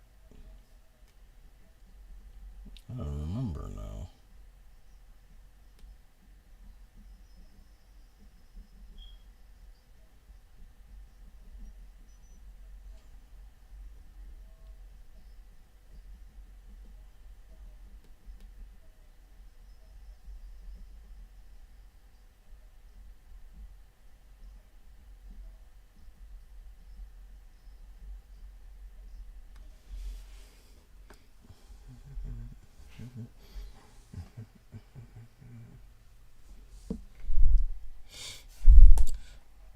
Megatron says, I made you an Ankylo, which I guess is me.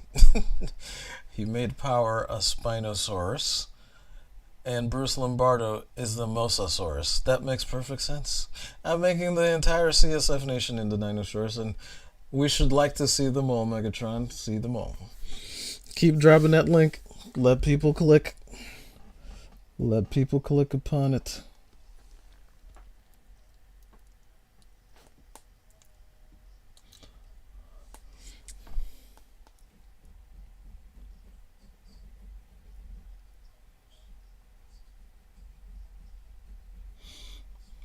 Well, folks, this certainly isn't the place to be, but it is a place where you can be for a little while.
I'm going to have to split the ink on this. I know I am. Because I'm going to have to put it on her before I can figure out what the heck her background's going to be. And I have to do that with one of the other ones too. Oh, it's so annoying. But it must be done. It must be done. It must be done.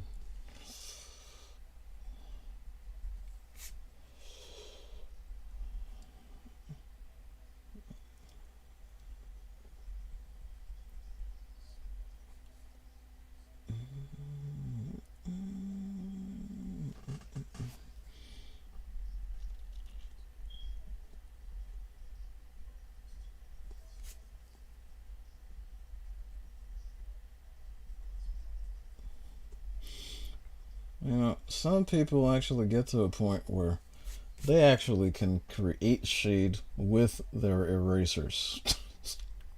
I seen them do it, and I keep watching them, almost in a twisted hope of learning it by osmosis. But I don't understand that yet. I really don't. But we'll get there. I have to learn my own way.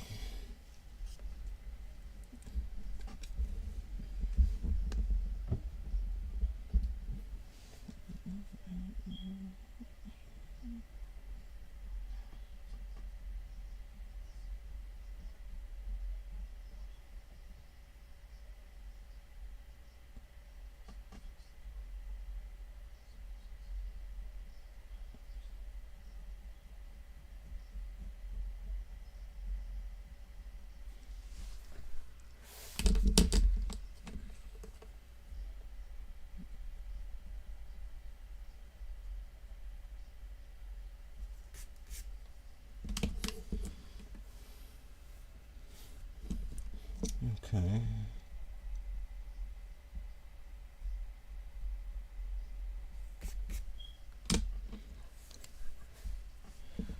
Alright.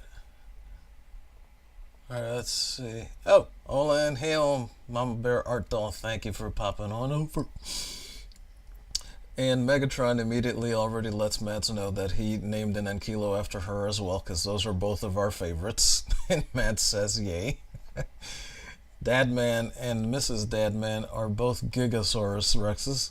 No, I don't think those are Rexes, but Gigas. And then what should Makini be? You know, I don't know Makini's I don't ever think I've ever seen him do or say anything about dinosaurs now that I think about it. Somebody bring him on and ask him. I don't know. What is his type of dinosaur? What would it be? Should we make him a raptor because he devours the outworld and all of us so? I don't know.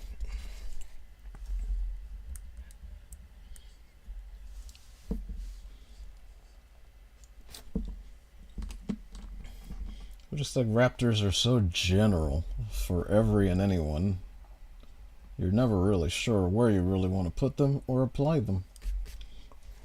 I know I don't qualify for a raptor.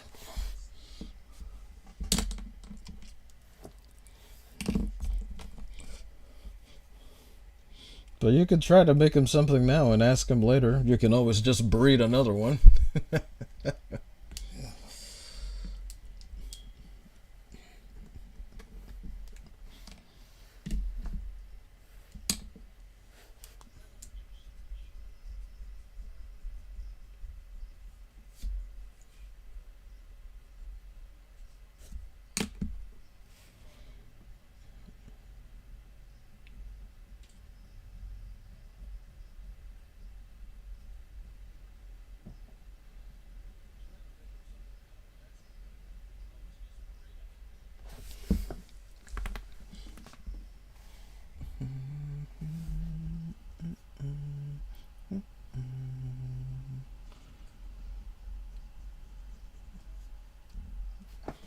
Okay.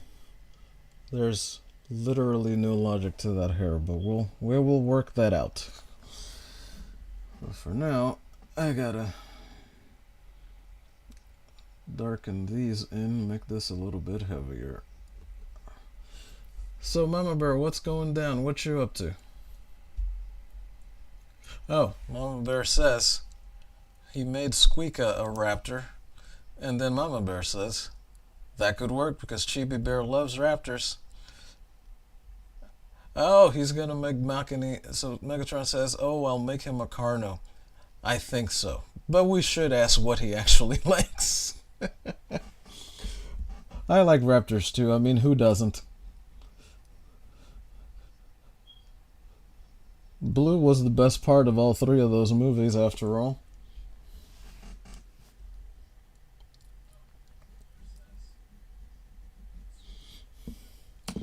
And what is more dangerous than a mama raptor needing to do what's going down?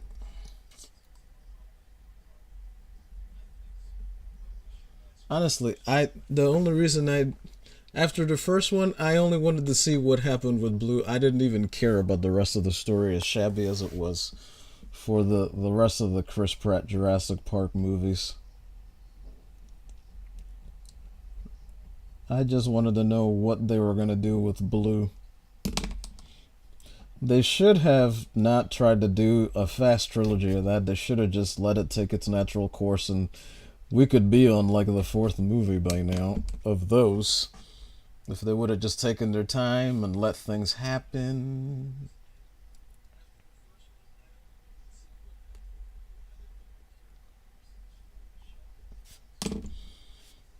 This is supposed to look kind of like cartoon bone here.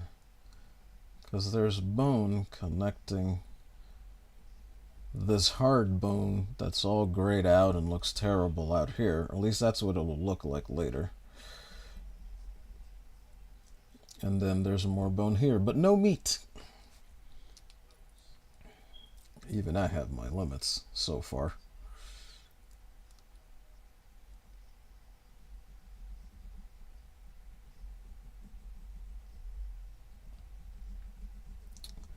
Alright, now let's see if I can get us some more of these tatters going across her would-be fingers here.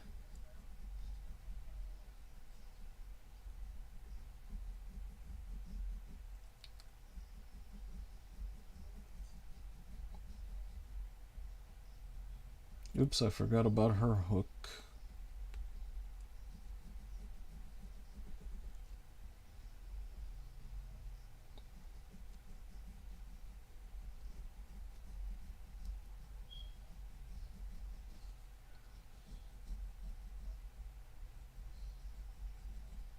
What time is it?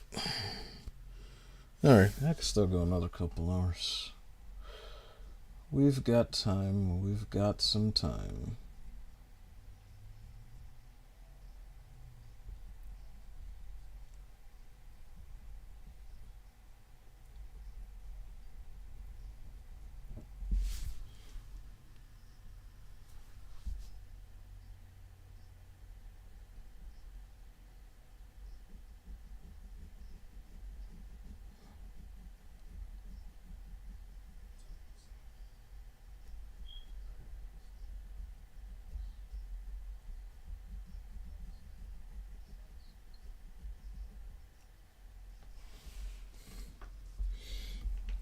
Let's see.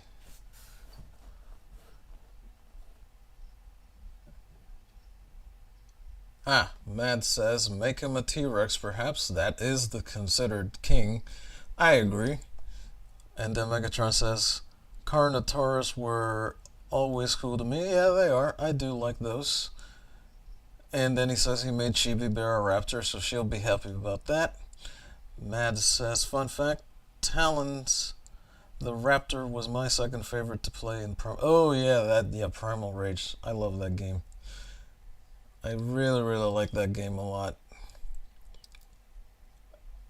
Matter of fact, I don't know, Mads, did you ever play another sort of Well, no, this wasn't I'm sorry, Primal Rage wasn't anthropomorphized because they were all giant because you could eat people to gain health, which was hilarious. But there was another game called... and I recently found my copy of it for PlayStation 1. I think they made 4 of them, but you could sort of turn into were animals to beat each other up. What the heck was that game series called? It's not Rival Schools, that's Capcom. But you could turn into animals. Because a girl could turn into a rabbit, a dude can turn into some dinosaur thing. I was just wondering if y'all ever played that. Wait, give me a second. I have it over here. I'll be right back. I gotta get the name.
Okay, I found it. This. Any of you guys ever play this? Even the first one. You basically, I think this guy turns into a lion or a tiger, I can't remember, but the rest of them turn into other things. Yeah, it was Bloody Roar. I think they made like 4 of those. And I'm still trying to track them down. Well, at least I will be when I get some cash back my way. So at the very least, I don't need art supplies for a while. Now I'm finally at the point where I can just use them. Thank God.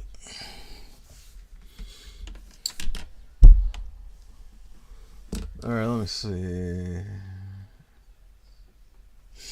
But yeah.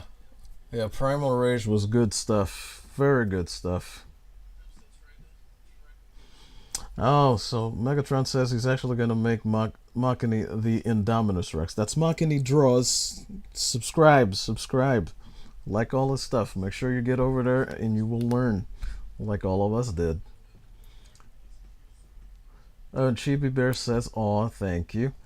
And then that's perfect, Megatron. Mad says that's perfect because, yeah, that's pretty much it. That's the new king. Oh, and then Mad says she wants to track it down now too. But yeah, that was the game. It's definitely bloody. It's the Bloody Roar series. I don't know if they made it. I think they did make the last one on PlayStation 2, I want to say. But the third one, I'm fairly certain, was still on PlayStation 1. Oh, right, Kitty was made into the Diplosaurus. The Dilophosaurus, sorry. I always get those confused. Megatron says. And then Megatron, let's say, I'm going to start. So Megatron says, I'm going to start streaming on Twitch, but I'll still hang out in the chat while I play. Cool. So Megatron dropped the link for his Twitch. He's about to go live, so you can go watch the dinosaurs play and feed and play and feed on people from small to large. Oh, and then Matt says no, she'll have to see if she can find it. I know there are ways to play older games online. Yes, there are. And I downloaded as many of them as I possibly could. Yeah, because I got like a bunch of the ROM files and emulators files for the DS games and I made backups of the ones that I have. I made backups of the CDs I have for PlayStation 1 so that I could try to play them on an emulator, but I've never had an emulator that can run them. Or it could just be the system. I'm not sure. But you can definitely do that, make your own copies of them, or just make a CDR file or an IO. What the heck is it called? I think it's an iOS file. And that way the emulator can just pretend that it's the disc is inside a PlayStation 1 so you can actually play it. I got Logitech controllers for that very purpose sitting over there too, but in any case, yeah. These, if you want to give them a roar, it's Bloody Roar. I believe there were 4, but I don't remember if they were all on PlayStation 1. I think the last one was on 2 because they got to improve the graphics. But I cannot remember. But look them up, look around. This was a fun game. This came out around this. I think the original Guilty Gear came out sometime during this series because I have that over there too. So I thought for like 10 years that I had lost it along with my copy of Einhander, but I found them recently. Going through my basement from the damage of a couple of years ago. And now that we've gone through everything, we're gonna wall it and put some other defenses up there to keep stuff safe.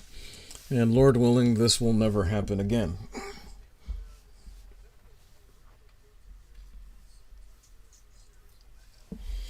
But yeah, there's definitely ways to play older games out there for sure.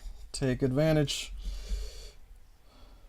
The AAA games that you're getting now are, as pretty as they are, they're not much of anything compared to the games that made them.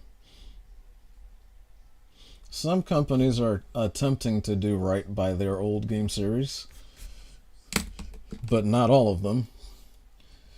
Like Capcom is doing a pretty decent job with the Resident Evils. Not so decent with Street Fighter. Street Fighter should still be 2D. The 3D slows it down too much. It looks pretty. I agree. It's still a fun game, but it should be faster. Everything should connect faster. I shouldn't be able to see stuff in between there. I know that's prickly and picky at it.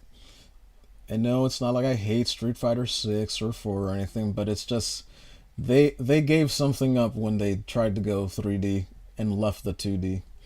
They should have made Marvel vs. Capcom 3 2D and increased the size to make it not even Marvel vs. Capcom 3, but it should have been Marvel vs. Capcom versus DC. That's what was coming. At one point, the rumor was they were going to call it Marvel versus the World because they were going to have like 100 characters or more in it. You'd be able to tag team Superman and Captain America and Batman in the same game. Can you imagine Storm, Wonder Woman, and Jean Grey or Rogue on the same team? We were supposed to have that, but Capcom whisked out. And around that time, they're also going through leadership change, and that new leadership is they have squandered everything. So instead, we got Mortal Kombat vs. DC, which is not a terrible game, but I do have my issues with it.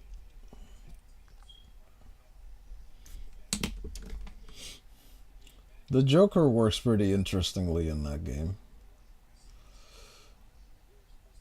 But I don't like how Superman works or how Wonder Woman works, let alone how she looks. The Injustice games that they made later on, more recently, they're very gimmicky. And it's cool to at least see all of those DC characters in a fighting game doing stuff, but they should be in 2D looking like Guilty Gear art style, or Marvel vs. Capcom art style, or even Rage of Dragons, the SNK art style. They should all be drawn and look like that. And you should get to see all of those cool super moves. Now, there is something out there called Mugen. It's a acronym, I believe. I mean, the word Mugen is infinite in Japanese, but it's infinite because it's like an infinite fighter, because you can take like the raw files of actual characters in fighting games and then put them all in your own setting, and you can have Ryu versus Liu Kang versus Superman versus who's the other guy? Versus Spider-Man. Like all of those, and people have made their own versions of it, and all of those work. They actually make them work. It's pretty unreal. But I love that thing. I've never understood how to work it, but I have it in one of my hard drives somewhere. You can only have time for so much. But I thought at one point, if I could master that, then it could be a faster path to dealing with this drawing thing. But truth about that is that there is no fast path for it. You only got to do it, and you got to do it as often as you possibly can, and then you have to do it even more than that, and then do it even more than that, so that you can get to a point where you have at least some level of comfort in doing something fast. And then, of course, you're going to run into other things at that point that you're going to need to learn in order to draw them as well. That's why we can't ever stop learning.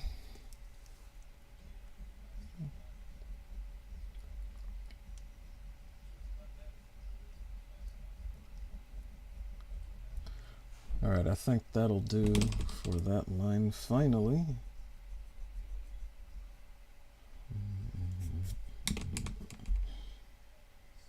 Alright, let's see where to put her leg.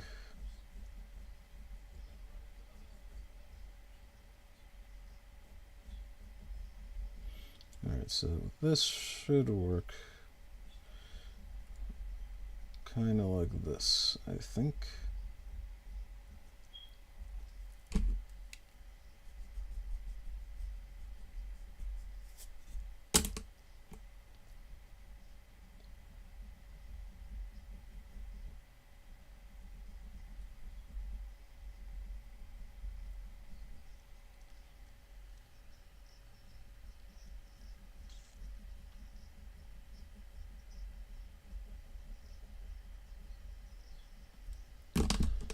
Okay. That's what it is. I had to give up a couple of lines there in order to make this make some sort of sense even to me.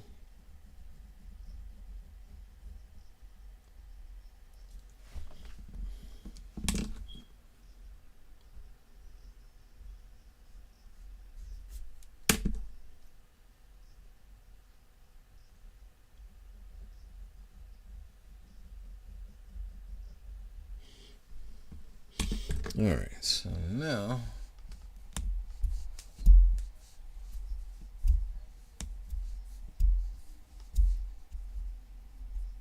let me see. Power 800 says, I remember those rumors from people in my high school back in the early 2010s.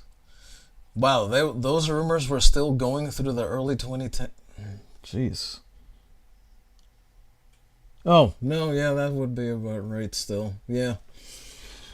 But yeah, a lot of rumors were swirling around, and some of that stuff was actually leaked by Capcom because they were floating ideas out there to see how people would react. Everybody was for finally bringing the friggin' DC characters in. Some people even did it.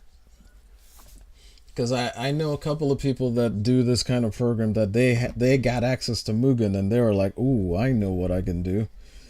Because some guy made a Thor for Marvel's, in the Marvel superhero style for Mugen, which would have worked perfectly in Marvel vs. Capcom. And then somebody took that and reworked it to make Superman. And they were both fantastic. But I never got to download that Mugen, and I don't even know if I can now. Because that Mugen keeps getting disappeared off the internet every time I try to look for it. It's very annoying. But I got a few of them that worked out quite nicely where people made some pretty good Gokus and other characters. I never got to find the one that has Homer Simpson and, well, it has the Simpsons and all of the Family Guy characters in it, so you could fight you could do Homer versus Peter. And then you can make a tag team and include his other family members. And they'd all come in to do special moves together with him. It was pretty funny. But yeah, man, I hate that we didn't get that and we got that 3D Marvel vs. Capcom 3, which I have. I bought it. It's on PlayStation 3. But the one I should have gotten and I missed it because I didn't know it was happening was them doing Marvel vs. Capcom 2 physical copy for PlayStation 3, and now people are asking like $200-$300 for it, and I'm like, I can't justify that. I love that game, and I really want it on PlayStation, but PlayStation has always ported that game series terribly. The PlayStation 1 one, the PlayStation 2 one was better, but still not as good as the Sega CD one. Sorry, Sega Saturn one. The best ports of all those games were on Sega Saturn and Dreamcast. That's where they were. I still have my Dreamcast Marvel vs. Capcom 2. I played it so much I actually did do the character unlocks for time. I actually booted it up recently too. So I wanted to see if it still worked. But it does. Definitely does. Even my Bleamcast works. I was really surprised about that.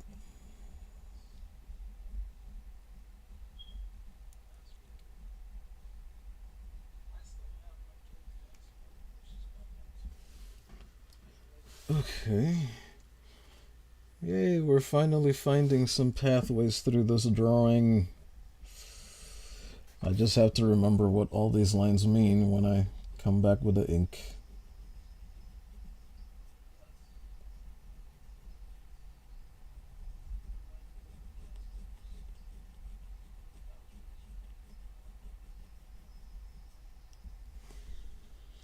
Okie dokie.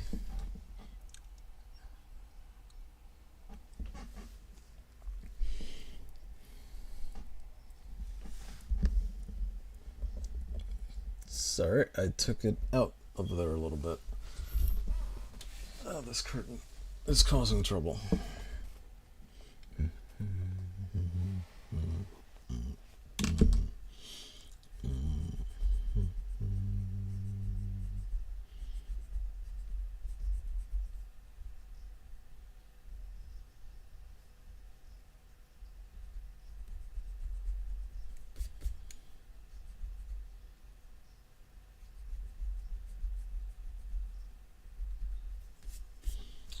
Okay. Okay. Yeah. I want to put her in a place, probably jungle-like, since the first one was in fire. The next one, when I actually draw her solo, which I still haven't, because I started drawing her together with the other one, she'll be in the middle of ice somewhere, and so this one will have to be jungle. But for the wind, with the trees blowing, because that'll be her thing, since scythe are her thing, since there's literally two scythes sticking out of her back.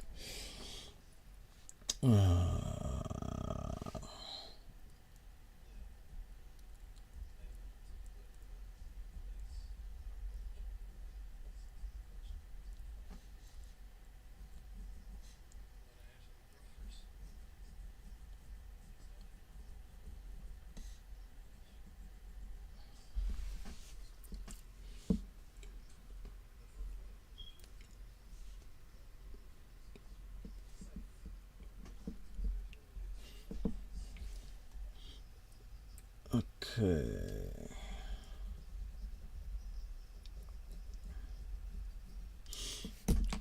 All right. Let me ask.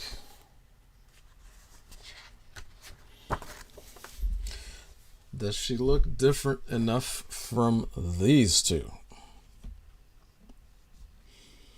Because, you know, we got this, like, they're all definitely wearing different things, but I wanted the last one to be somewhat reminiscent, but still look different enough from the other two that she still has sort of her own look. I mean, they're all going to have this stuff where it's just exposed bone connected by bone and no meat at this points of their arms and whatever. Oh, sorry. That was a little bit harder to see. Maybe this is easier. Ah, this is so hard. But yeah, because she's got sort of like a mermaid dress situation happening here, so this is probably going to be blue, and this is going to be white, semi-sheer, like 75% sheer.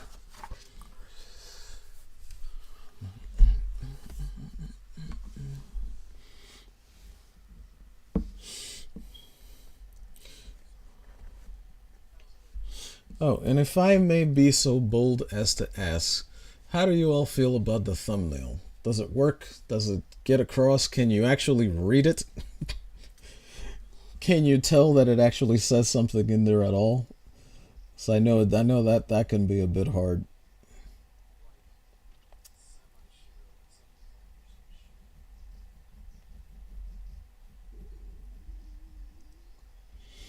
But yeah, I was trying to can't remember what it was that sparked it, but it was either yesterday or the day before. I was trying again to find out more about thumbnails, and I'm like, well, how the heck do you make these? Because I don't really know Microsoft Word. I can't make them in Photoshop, even though Photoshop is sitting right there. I don't know how to do it. And every time I look it up, I find a video, and the person explaining it, I can't follow them. I mean, I try, but I just can't. But a couple nights ago, I finally found someone I did understand.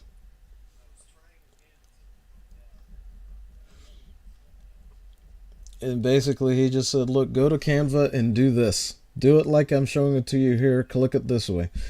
Oddly enough, the example of a thumbnail in a picture that he was using was to take a picture of himself to add it as sort of background and foreground and then the text. But then once he got to that part and he showed you how to use the text, it was like, oh, that's how you can do this. Okay, great. there was another program, something visual, that you could use, but I just was not able to do it. As a matter of fact, where is it? It should be here.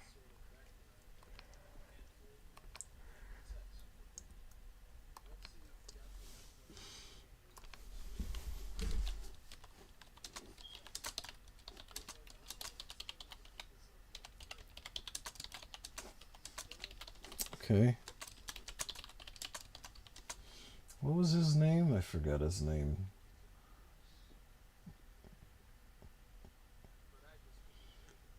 Think Media.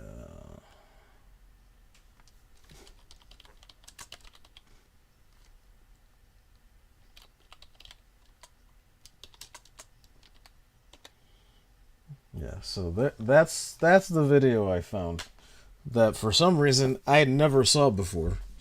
I don't know how I was conducting the searches or what, but that never came up when I was trying to do that research. Because, I didn't know. But I just started doing it because I'm like, look, if I never start, I'm never going to finish. So I might as well just start it and we'll get on to it later. Oh, good. I forgot I was going to try to make her eyes like hers.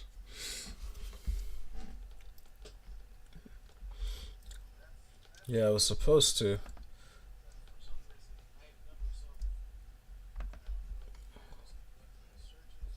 I forgot that the point of this was I was going to try to make her eyes like this person's. And I kind of remembered. Kind of.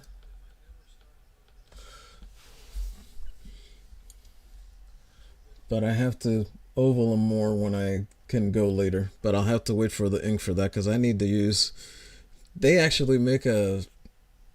I know they make the 0.1, but they also make a 0.05 and they even make a 0.03 millimeter on those felt tip pens from these.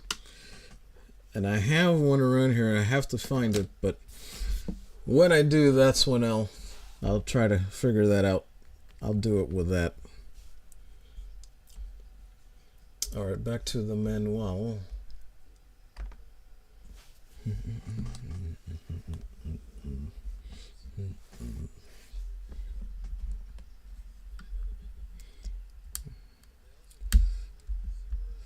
Well, I definitely achieved the job of making her hair look weird. But that's fine, because that's what I was looking for.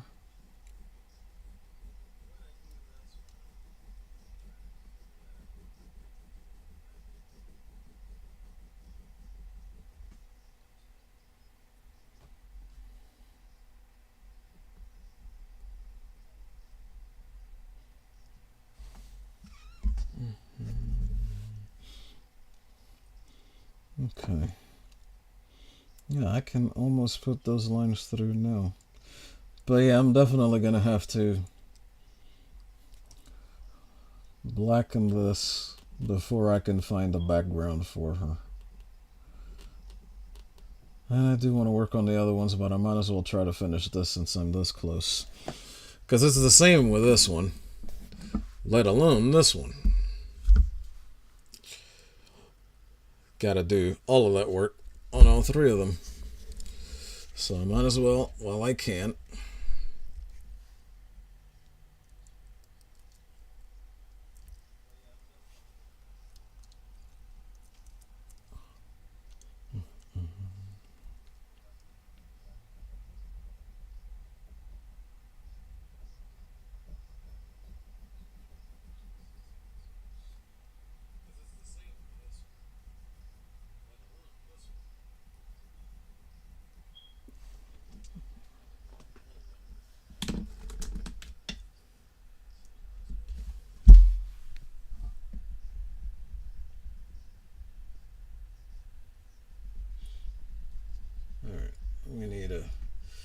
We need a more power eraser for a little bit here. Hang on.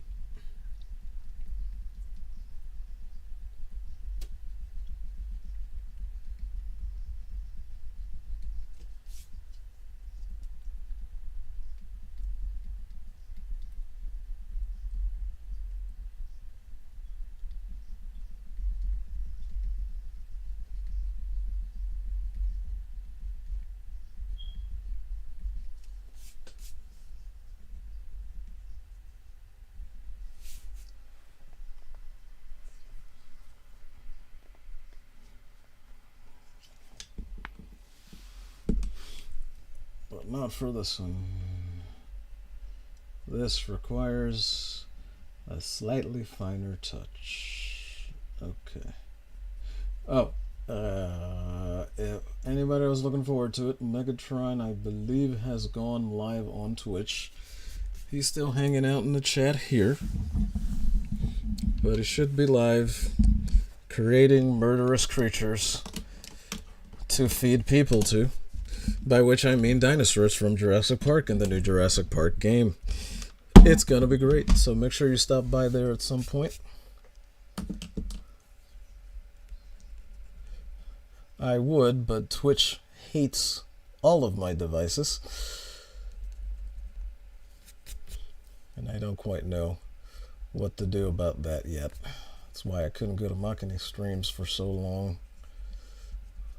So long indeed, I missed the closing of the channel. Jeez, I really hate that, but oh well. We gotta do what we can.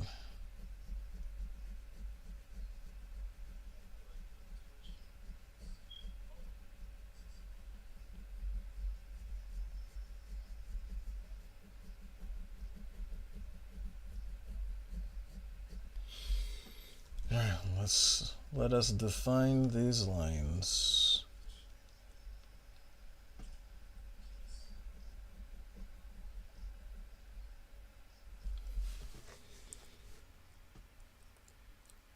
Should I make it an eye, or should I make it a screw?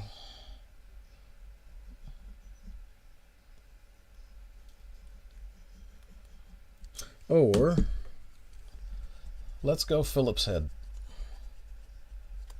That's nice and easy. Popular shape.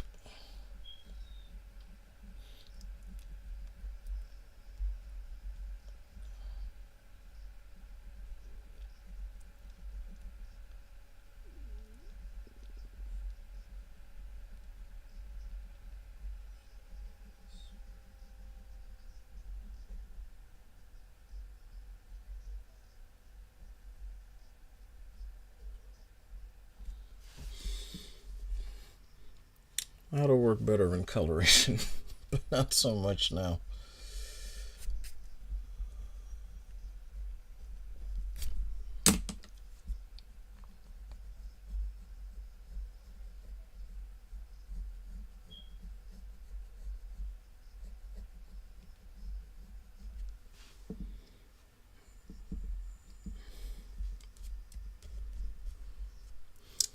Okay. All right.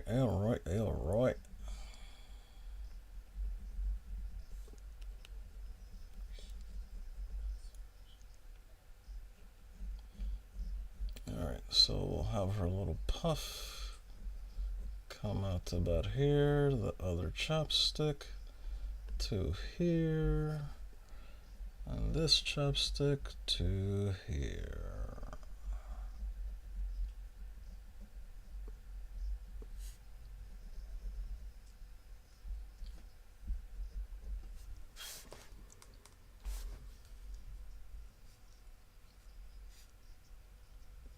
Wait, I'm forgetting something. This is the scythe, this is the hair.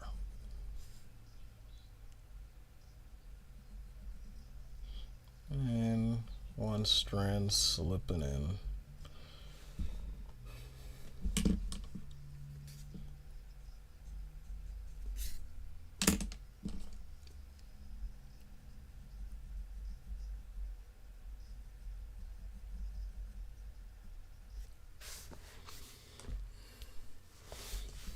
I can keep that in since this is supposed to be metal. So that can be a point of shade, if you will.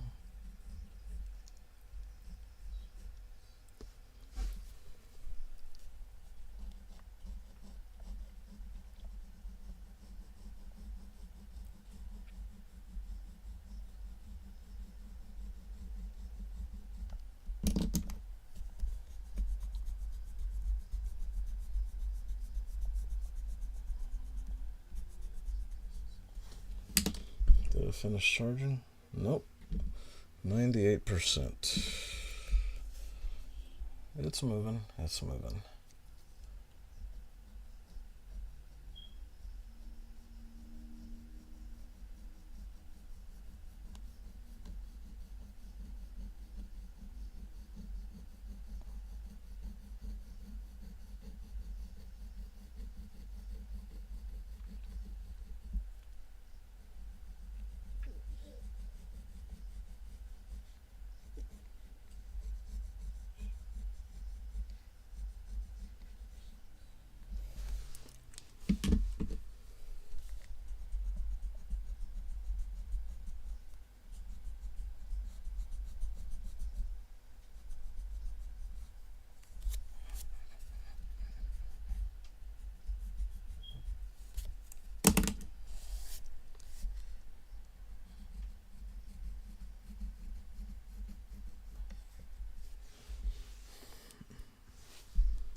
I kind of feel like it's...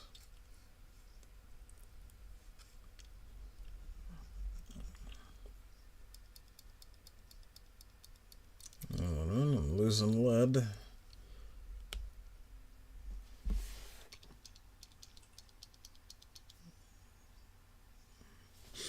Okay, it's back.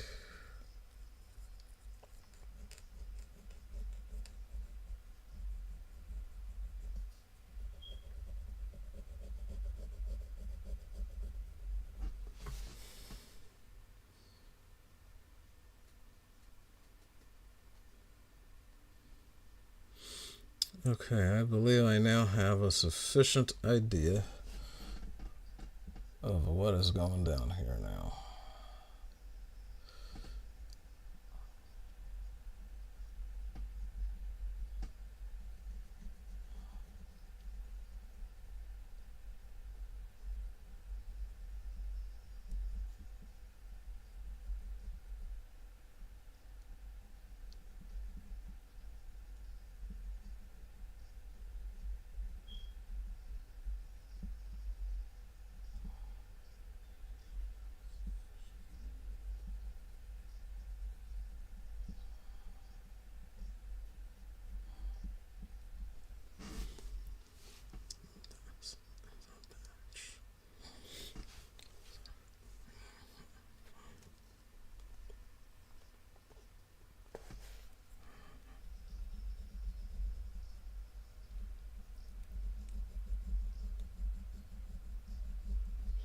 It's supposed to come out over it just a little, but I had to make it sort of flare because if not, I can't make it, I can't define it. But yeah, I think that is sufficient now. There is enough. Including this shoulder thingy. That's supposed to be gold.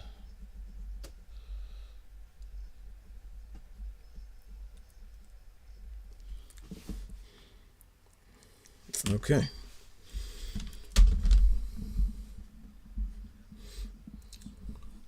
Well, this is, considerably smaller than the other one, so give me a second to do the process.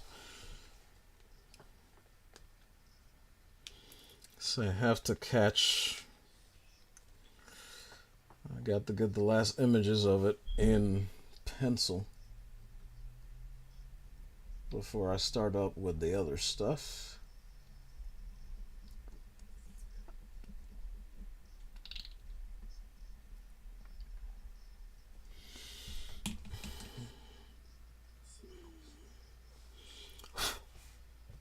Let's get that off the screen.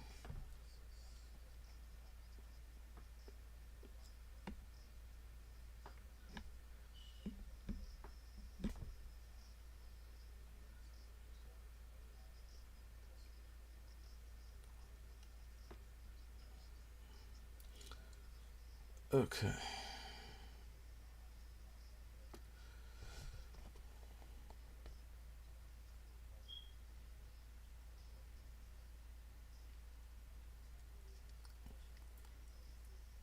Okay, this is being considerably more difficult than before. Why?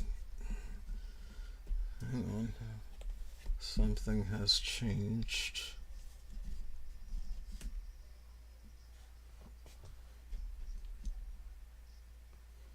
Oh, yeah, well, it's this corner, this silly little corner.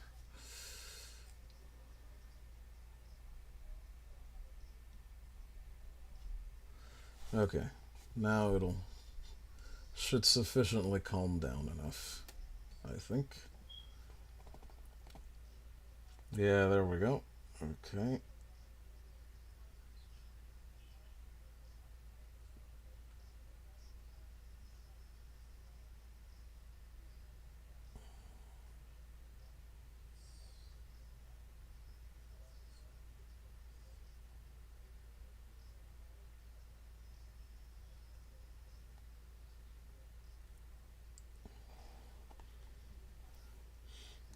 Okay, good. Now let's get that.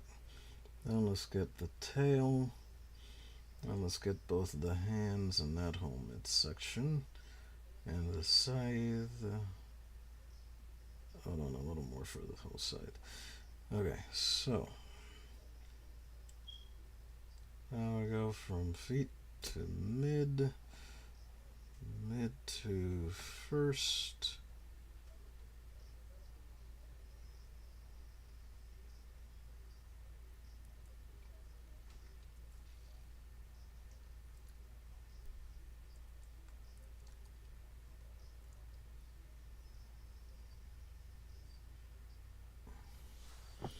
Oh, that too.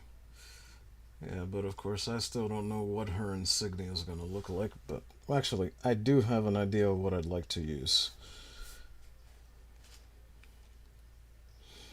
But I'm just not certain yet.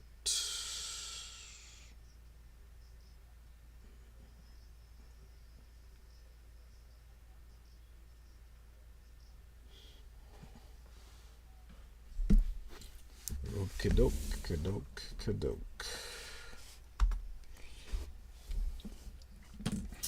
All right.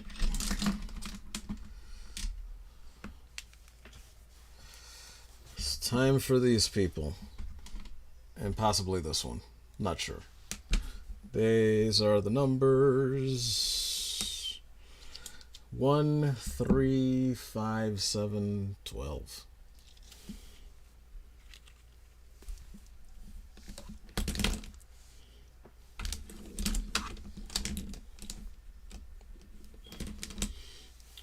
First things first, of course.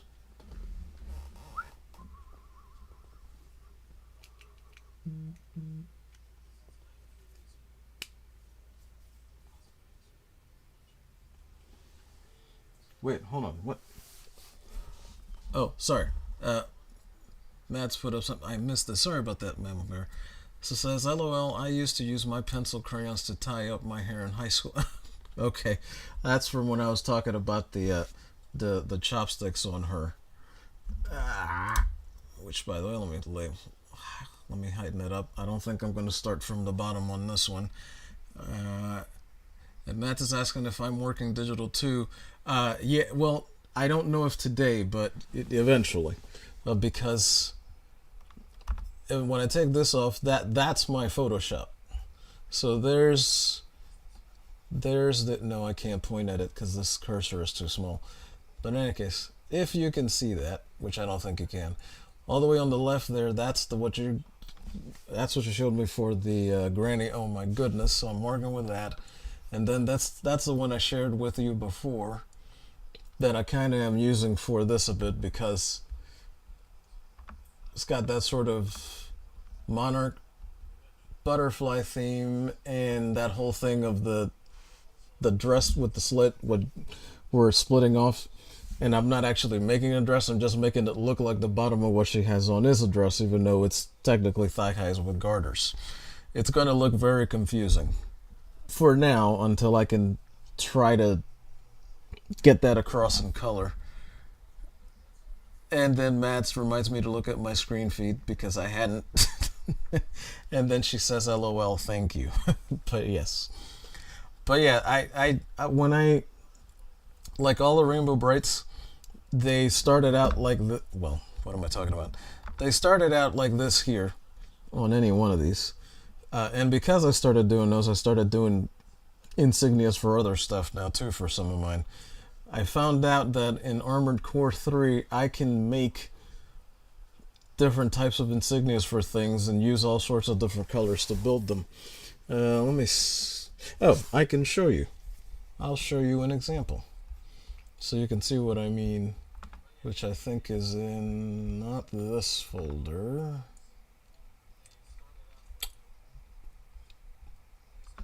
Okay, I gotta go up one and come over here.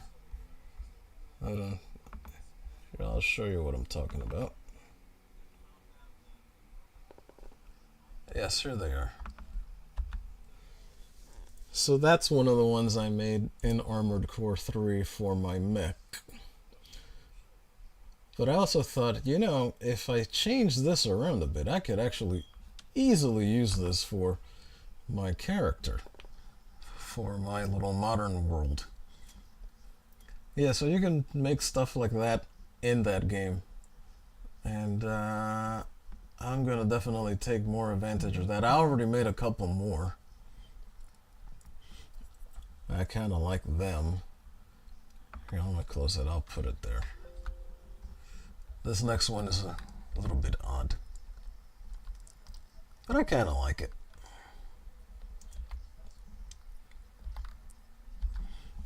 And I think you can actually see it here, but it takes a while.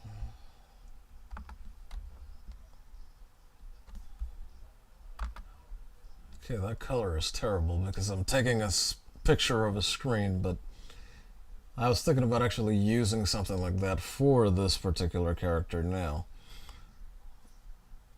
But obviously, I couldn't keep the unicorn Pegasus. That's such a cool thing I've always liked. But yeah, so you can make stuff like that to make your own emblem, if you will, in that game. But it doesn't just have to stay in that game. I can use it to make those for other things too. Alright, let's get back to where we was. Oh shoot, I don't remember where that... Oh, yes I do. Yes I do. 65, I believe. Yes, 65.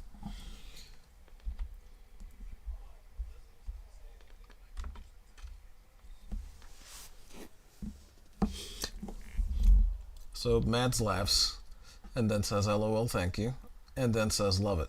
Well, thank you. But that's what I mean as far as like the digital. So I kind of... Oh, whoops, wrong one. Ha ha ha ha ha. This one. This way, when I do it this way, I don't have to switch scenes, and that way there's not like giant black bars around the drawing, which is fine. It gets the job done. But yeah, so I actually don't have a choice in the matter because I don't know how to use my markers very well.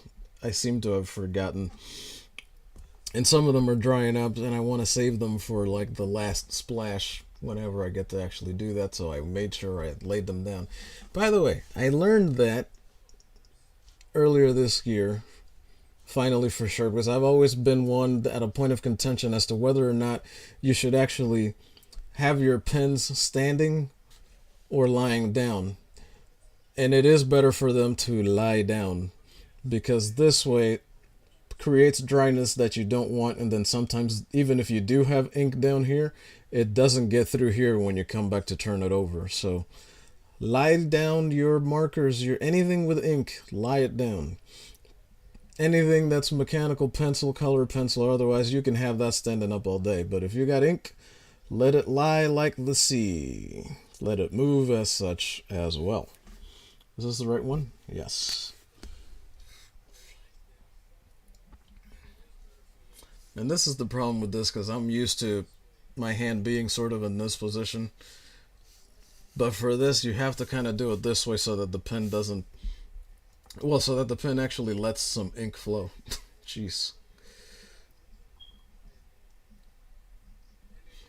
And pardon me, I know you can't see it above here, but I just need to check when I started this, which is just after 6:20. It's today the 22nd. Yes, 22nd.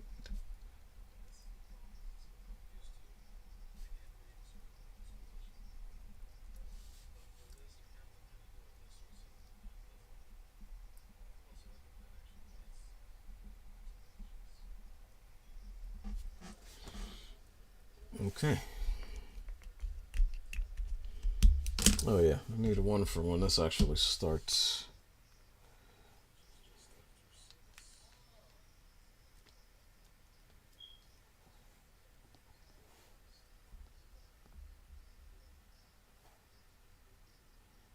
Let's see if I can get away with this.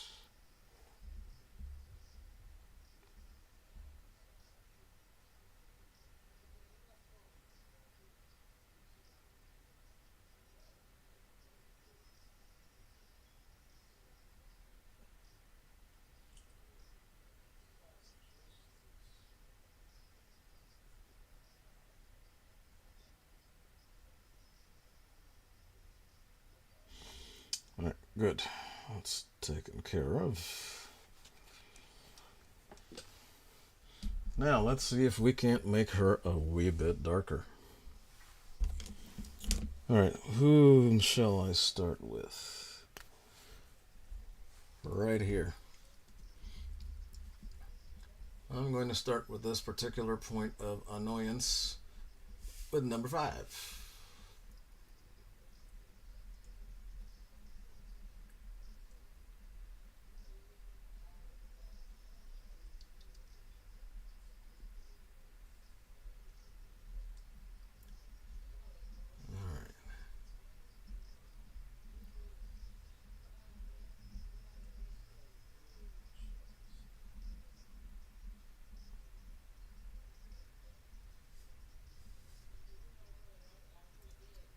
All right, let's see.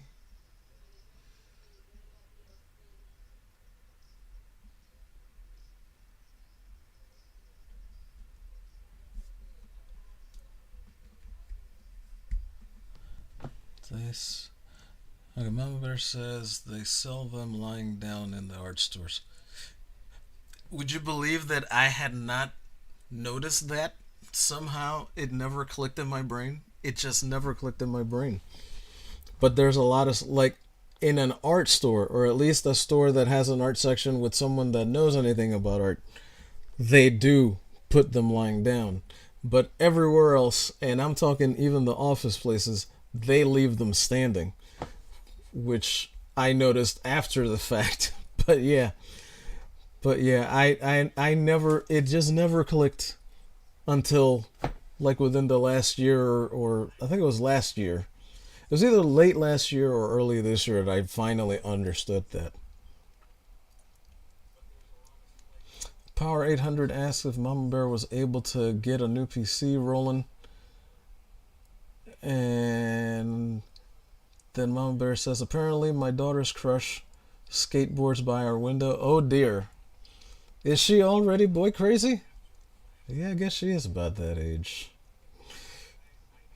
But, well, I mean, Avril Lavigne saw the future on that one, I guess you could say. So keep your eye out. And then Mama Bear says, kind of power. And then Mama Bear says, LOL, I've been going to art stores since the 90s. Yeah, me too. But I was always so stuck in wonder about being able to make use of the stuff in here and just all of the stuff, all the supplies that you get. I was a bit more obsessed with that first because I still didn't know. I just knew I had to get stuff from the store in order to do the things that I wanted to do. And those things were comic books. That's what has spurred me all this way. Comic books and the Bible. From way back. I mean, way back. Yeah, I used to go to Utrecht. I used to go to. They had a sister store, and then there was Noodles, which doesn't exist anymore. This was all downtown Philadelphia in the 90s.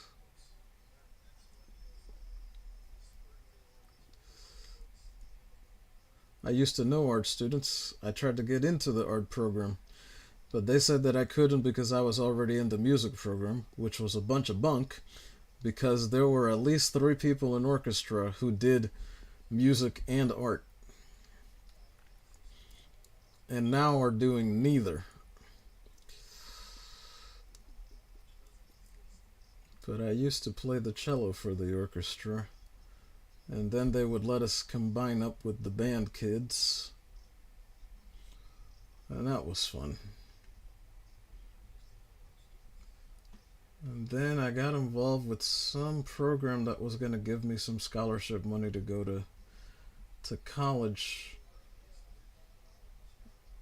And through some of the folks in there, I wound up.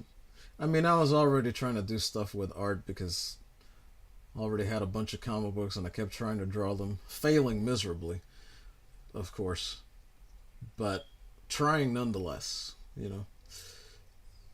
It's like I keep saying, if you never start, you never finish.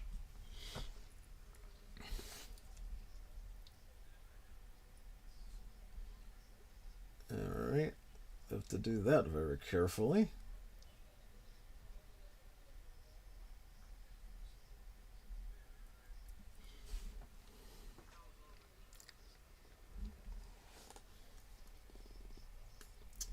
Okie and you know what? I think I can use a 0.5 for her.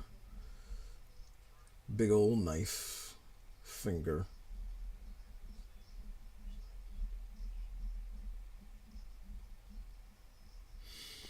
That's the thing about these things. When you go to actually use them, you have to take into account, like, which one are you sort of favoring, because you're going to run out of that one first.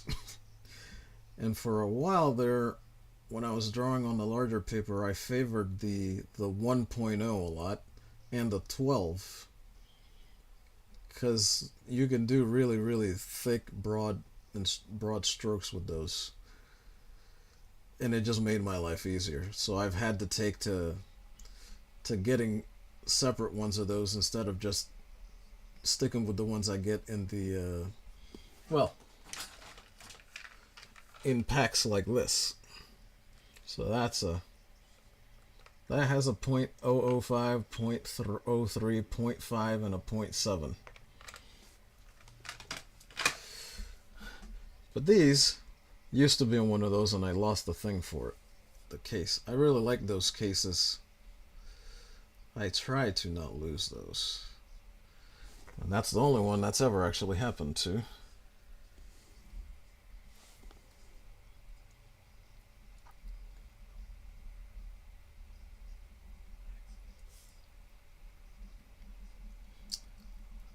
But yeah, I love going to art stores and just seeing all the cool stuff that's there, because it is all cool to me, let alone the samples of what cool stuff you can do with that cool stuff.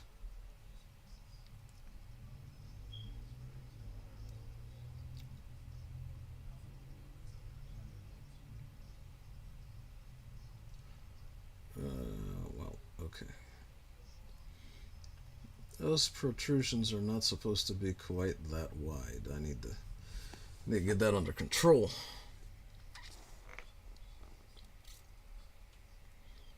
Oh, yeah, you're right.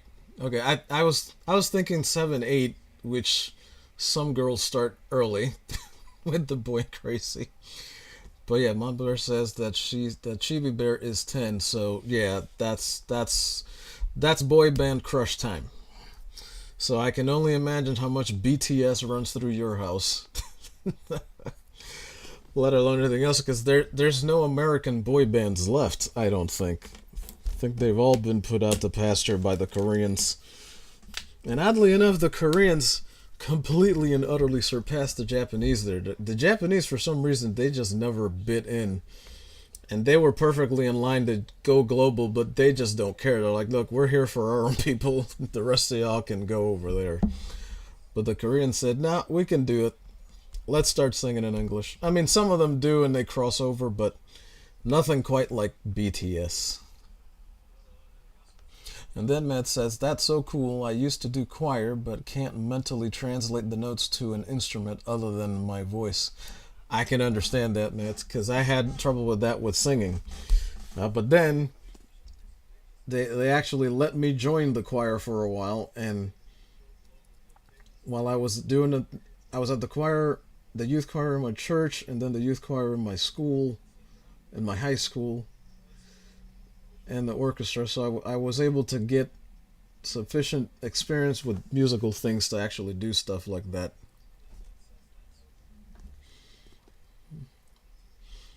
Oh, and then Matt says, LOL, she crushes on so many, including Kenny from South Park. Kenny from South Park? I, I don't even understand that. But I don't know if you can show her the new one, because Kenny has changed. There's the new episode of South Park. They are finally addressing the quote unquote gender bending thing that the craze that Hollywood has been on. So they gender and race bent all the boys.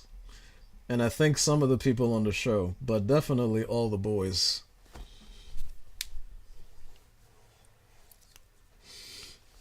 And then Mama Bear says, she obviously gets it from her father because I'm totally not boy crazy.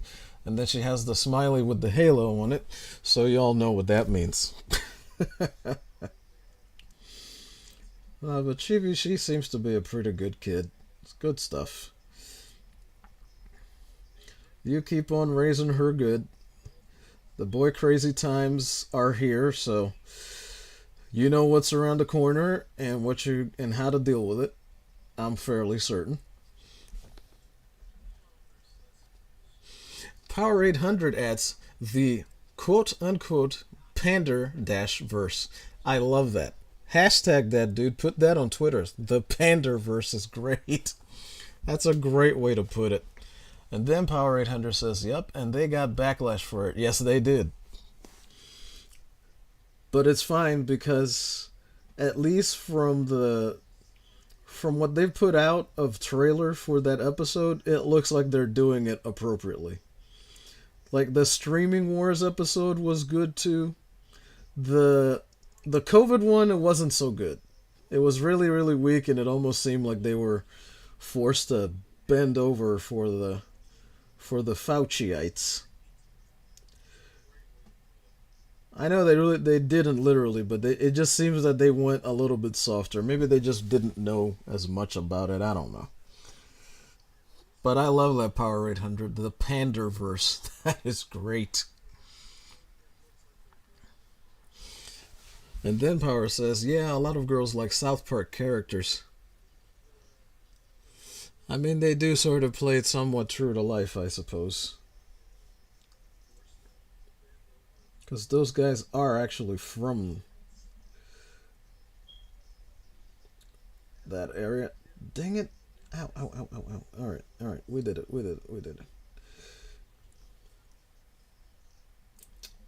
Oof, that was tough.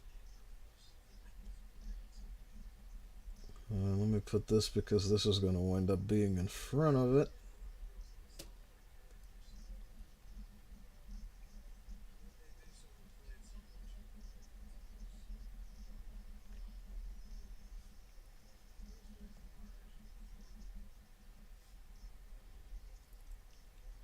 Here's the thumb. The thumb will appear ahead of that as well.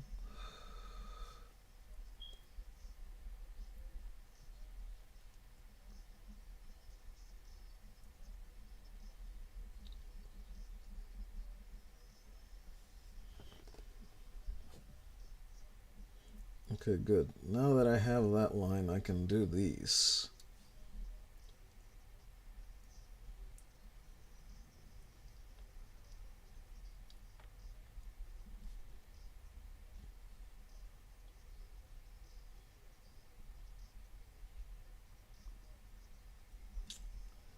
Alright, good. Now, can get down here a little more.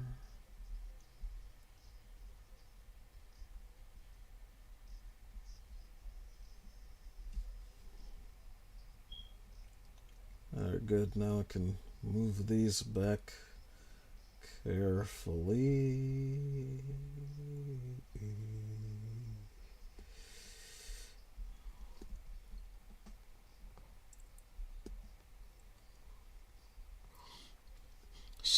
Mama Bear says she's going to track it down and says thank you. But of course, enjoy. So far, it looks like it's going to be pretty darn funny. And Megatron pops in, says, I'm starting the Jurassic prison now. I'm putting it in Arizona. Hey, man, watch out for Razor Fist, man. That's where he lives. And I mean, you know, Maki lives in California too, so does Anna. And a couple other of our folks. Ken Jack Ben's out there.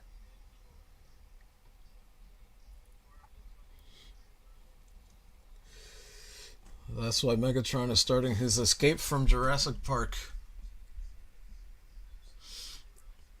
Oh, hey, Mama Bear says, LOL, I accidentally called you Jurassic Megatron. Hey, look, I mean, you saw Beast Wars. Technically, there was a Jurassic Megatron at one point or another.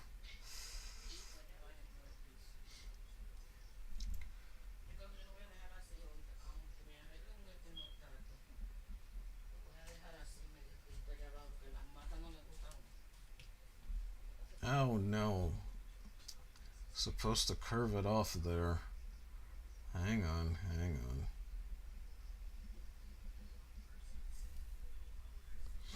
Oh, you can't see that. The heck is wrong with me?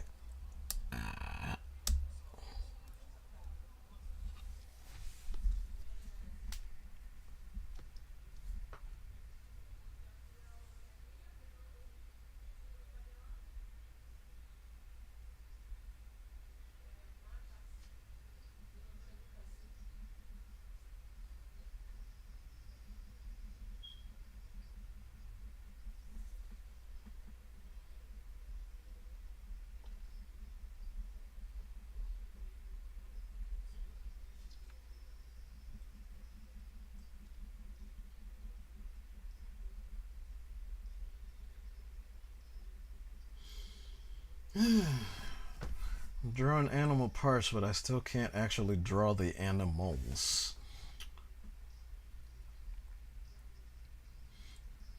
And I'm not drawing those parts necessarily well either, but we're getting there. We're getting there. We can actually say and believe that now.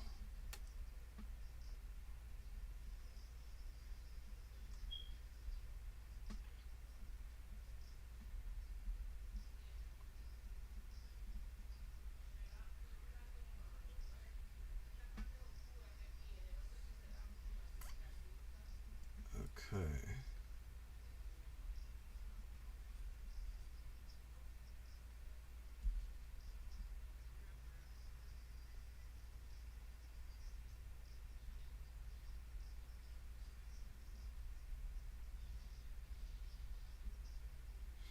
Yeah, I have to remember she can protrude stuff from that.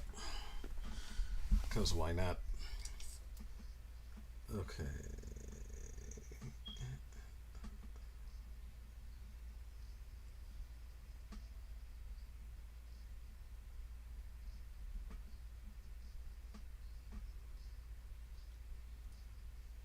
Okay.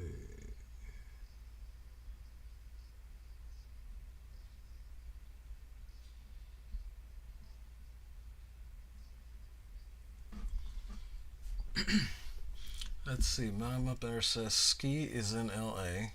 LOL, true enough, and then be right back. No problem. I'll still be here for a little while.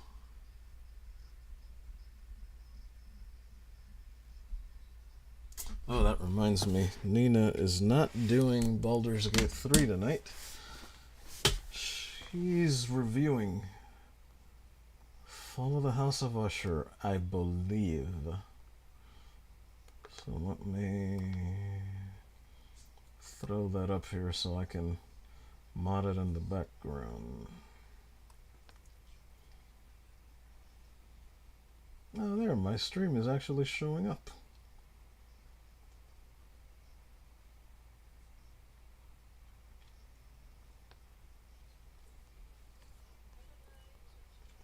Hang on.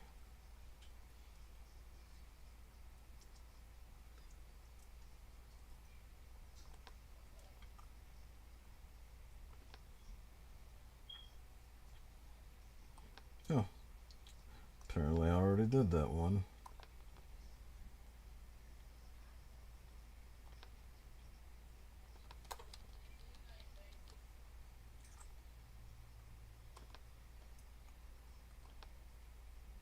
This technically is here.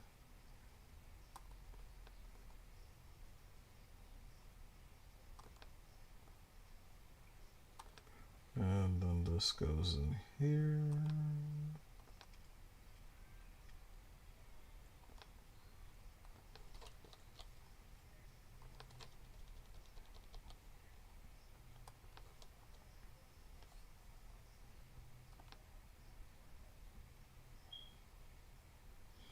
Yep, there it is. She's bringing Script Doctor, Teresa, this Miss Martin Muses, and apparently Moeller.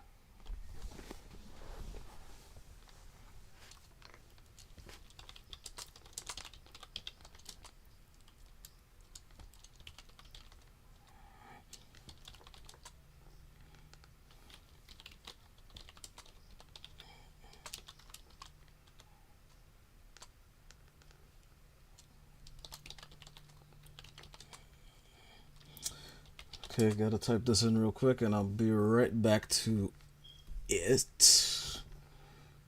Alright, okay.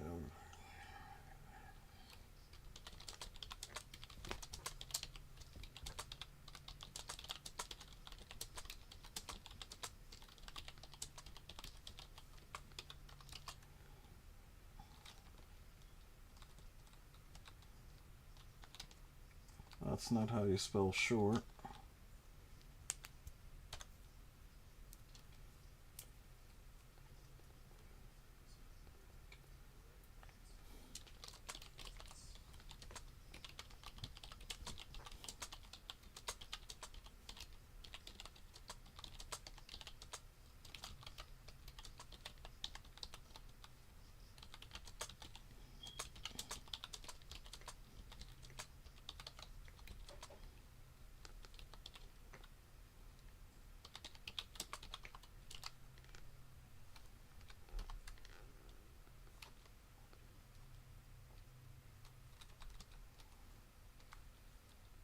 Is that how you spell that? Yes.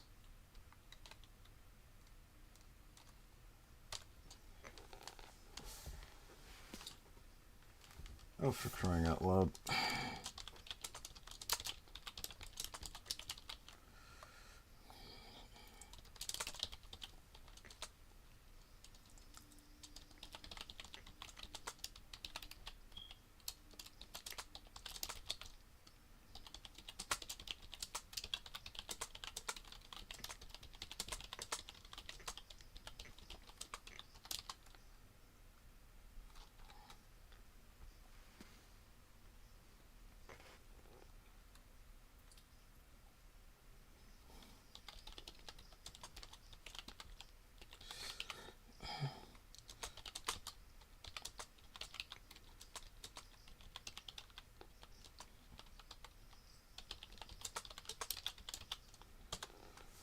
Alright, let's continue. Now, number 5, I believe. Yes.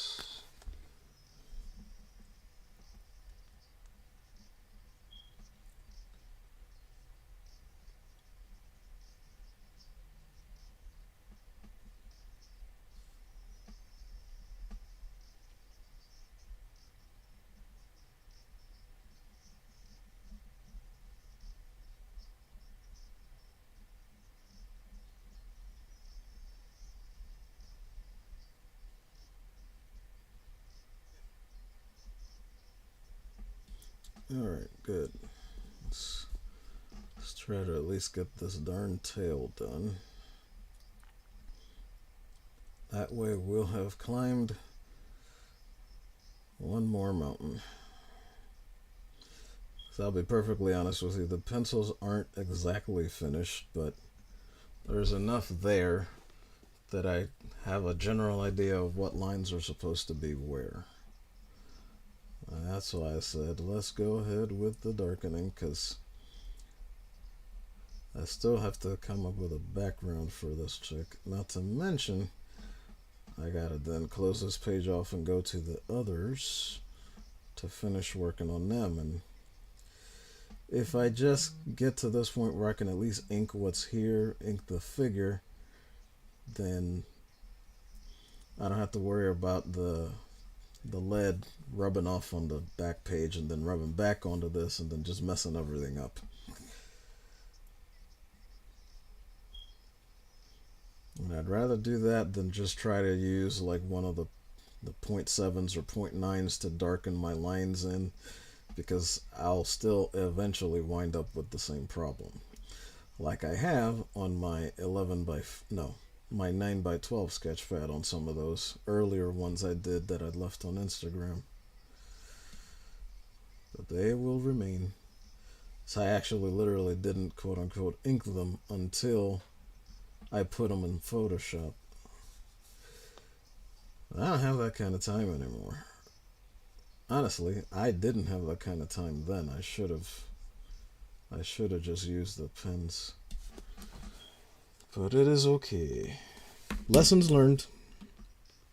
Let's see, who are you? Yes. There's... Oh, I guess I should have made them wider for the little protrusions.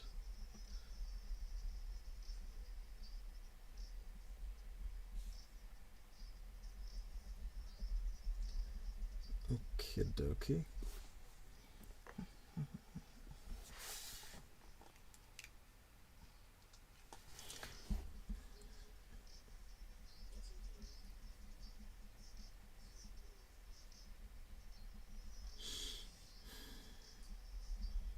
Yeah, I know that's going to start, but I'll be able to keep an eye on it from back here.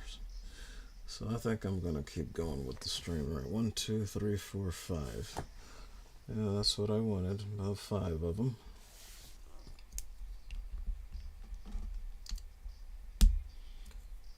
Matt says she's got to wait another 15 minutes for a free dryer, and she's pouting. Understandably so. I hate going to the laundromat on busy days. Like, we have another one here now, but when I had to use the laundromat, I always had that problem. The dryers were always in more use than the washers. It's a pain in the tuchus. And then Mama Bear said, no, sorry, Megatron says, I'm just pumping out prison guards, aka carnitors. Well, somebody's got to look it over, man.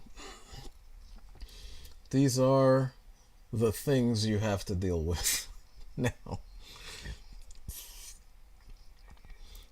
And then Mama Bear says, prison guards as in dinos, or soon to be dino snacks. Correct. Again. Mama Bear for the win on that one. Because that's exactly what's going to happen.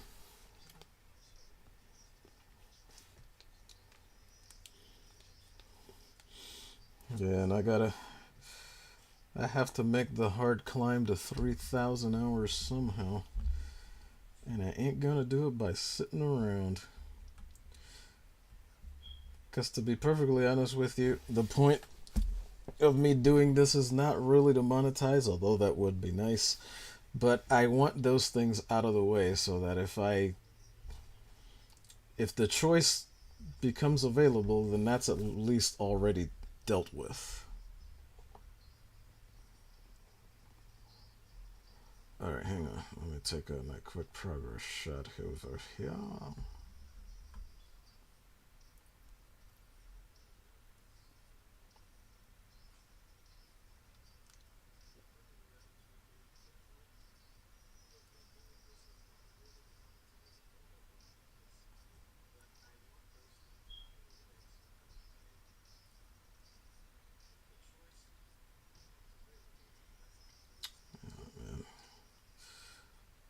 You know what I was listening to the other day? I don't know if this affected y'all the same way. It probably did, I would think.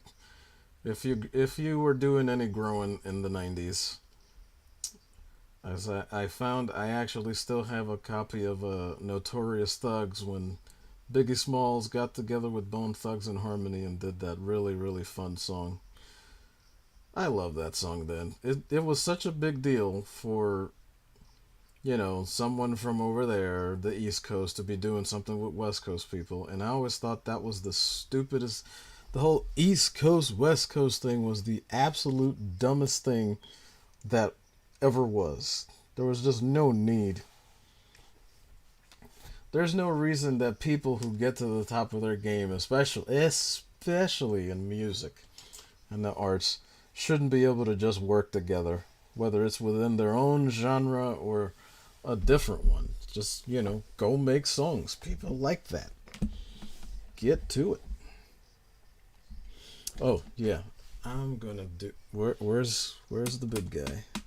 Where are you? Here he is. I think I'm going to not wait till all this is done. Let's just get it over with now. Erase, erase, erase, erase, erase, erase.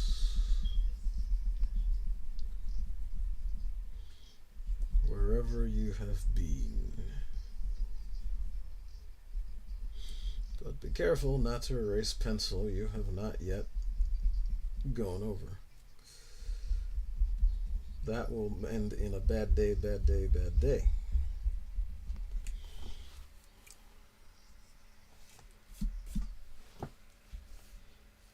Okay. That means I can also see spots like this that I clearly need to finish.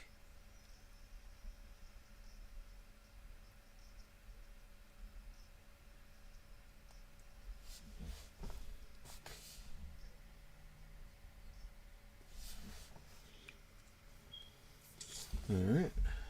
Let's keep going over here. Okay, here's where it's going to get tricky. I have to figure out how to do these tatters. And for that, I had better switch to a 0.3.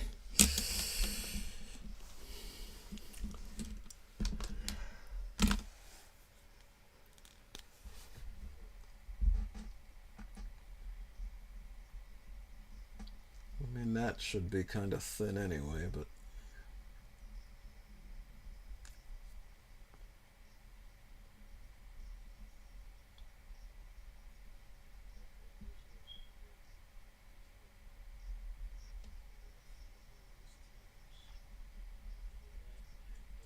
yeah, see, a 0.5 is going to be way too thick for me to do surgical damage around this area.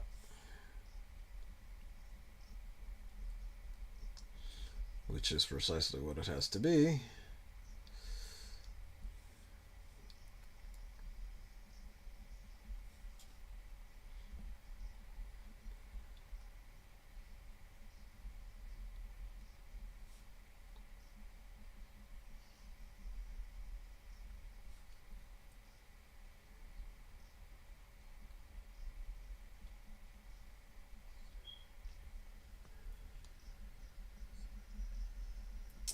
Okay.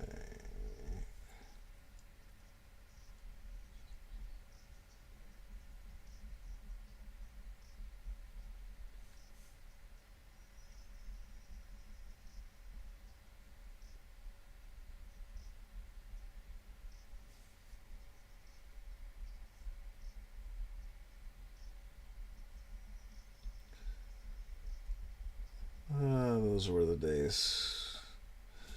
Music still mattered. That is no longer a thing. All that's left is Beyonce and Taylor Swift for anything that's popular. Outside of that, I gotta go outside of that. I mean, I don't even think Katy Perry is in the ring anymore. For crying out loud.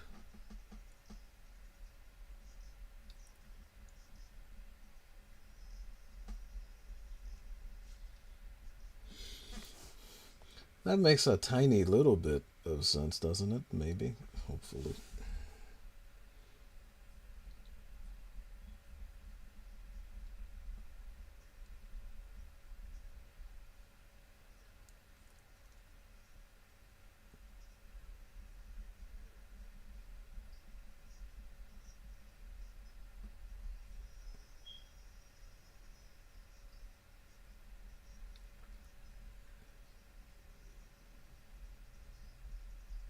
Oh,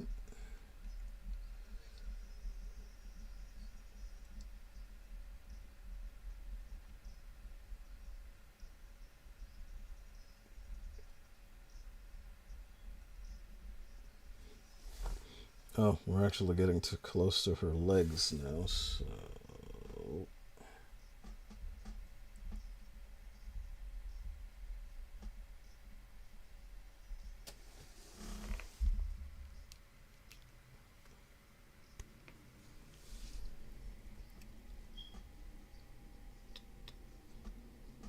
Let's see. Wait, hang on. The screen feed, it's chopping.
Okay.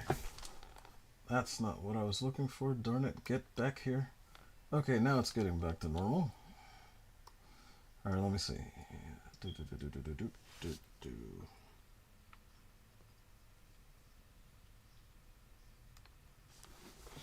Ah, Megatron says Spino is the warden.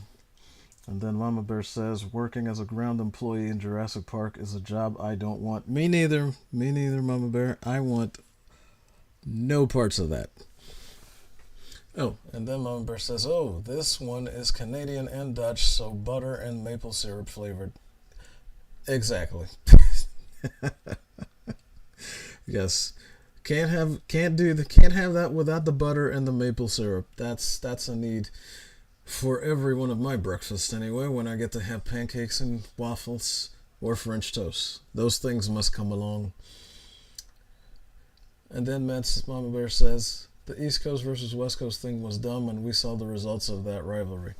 That's the thing. To me, I never thought it really was a rivalry. I thought it was people listening to other people who were incredibly stupid being then incredibly stupid themselves. I don't think it was ever actually real. Like it feels manufactured. It feels like something that was used to tug at the people, to use it to break down rap, because it was getting a solidified hold on the whole of America. So when you take out pillars like who got took out, all you had left was Jay-Z, and Jay-Z was pretty much bought from the beginning. But he is talented. He did put out some good raps with some good beats, some important stuff. But yeah, pretty much after that, rap began its decline. When it hit the southern stuff, it was still okay for a little while, but after that, it was like the scissor, and we started getting what eventually turned into mumble rap, and it was just dead. It was dead by then, really. Oh, Power 800 says that Katie left. Katie left Hollywood, if he recalls. They may very well have been. I think the whole thing with Russell Brand really left a bad taste in her mouth, and I am not meaning any pun at all, but that was a very bad, embarrassing experience for her. And then Mama Bear says we need to get Grumpy in the is that fresh out chat power? And then Matt said it looks good on our end. Okay, that's good. That's good. I wasn't sure. It was getting a little. It was getting a wee bit choppy over here. And then Power 800 says, "Yep," and the South took over. Nelly put out a song recently that has a really good beat, even though the lyrics are dumb. But I really like the beat. And I found out about it, of all places, on one of Ethan Van Sciver's streams, because you know how he uses music for stuff. He is rather musically talented also. Oh God, do I ink that or not? You know what? I'm gonna ink under it. I think that's what I'm gonna do. Let's use that as a guide.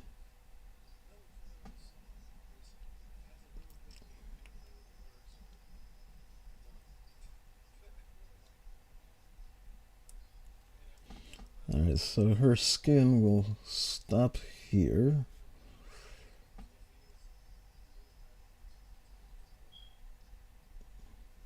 Well, I guess I never made that particularly thick. I guess we'll just make that more see-through than I was planning. Hold on. I gotta go smaller there. And I think it's also... where is it? Time for these guys again.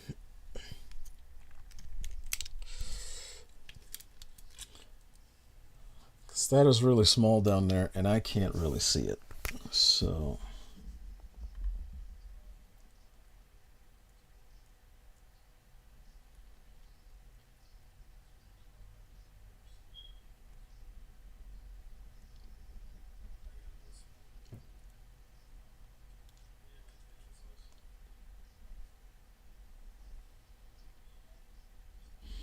But yeah, while I was living through the whole East Coast versus West Coast things, even then I thought it was stupid, but I still kind of played into it.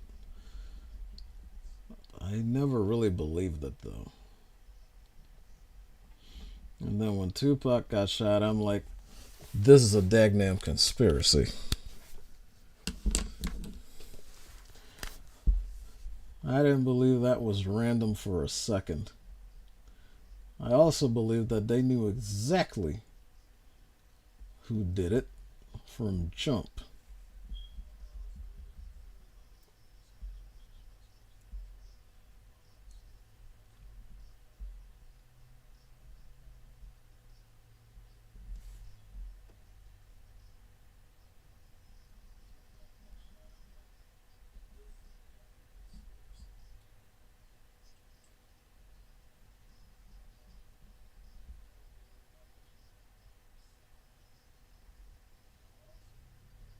Hold on, I'm messing some stuff up here. Ooh. Okay, good. That's where it is.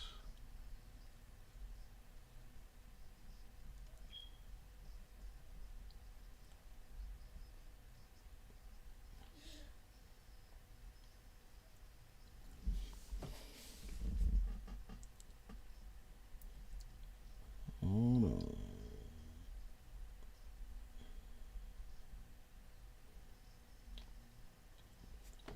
Okay.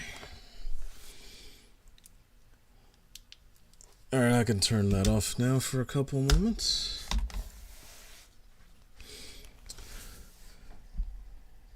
Yeah, I didn't hate it when the South took over, but I didn't think it needed a takeover, you know what I mean? Like, I still like my Eric B. and Rakim, my Fat Boys, my Lost Boys, Punks Jump Up to Get Beat Down, which is one of my top 10 favorite songs of the 90s. I live by that credo and that motto, and it still works today.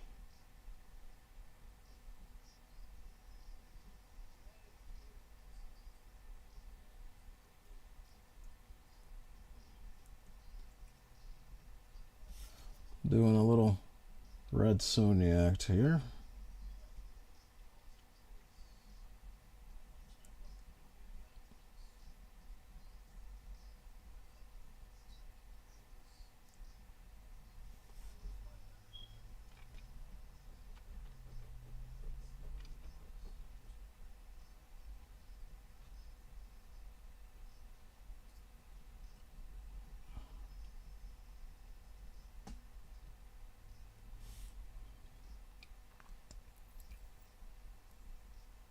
Here we go. Yeah, definitely 0.3 kind of work. 0.03. Oh no, it is 0.3. I apologize.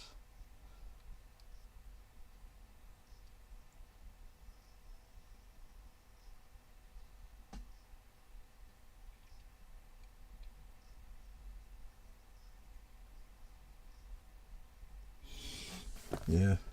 But the thing about it is that it's just when that song came out, when Bone Thugs and Harmony did that song with Biggie Smalls, it was like, okay, there is no West Coast, East Coast rivalry. Stop it. Let people get together and do music and shut up about all of that other stupid nonsense. So I was happy. I was very happy when that song came out. I was like, finally, there's the proof.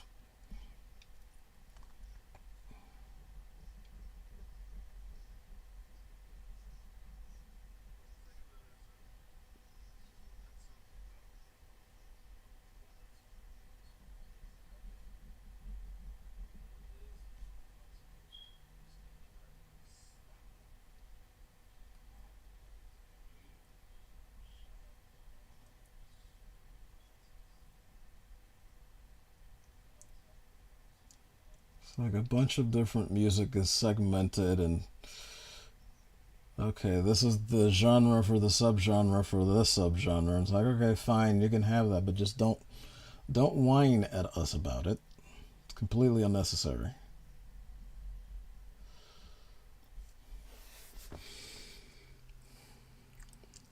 Okay, doke, we're getting somewhere, but I need to darken up that right thigh, or I'm gonna run into trouble. Let me go do that. Yes, they are from the Midwest, but yes. Look, I mean all of it all around. Like just that, all of that, oh no, these guys hate these guys. Like all of that was just bullcrap to me. I'm just like, shut up. This isn't real. It doesn't matter where you're from. If you're rapping, you're rapping. Just go rap and move on with your life. Let us enjoy it. Don't nobody got to be hating everybody else just for something to be popular. So as you can see, they didn't just start doing this yesterday. It's an old playbook.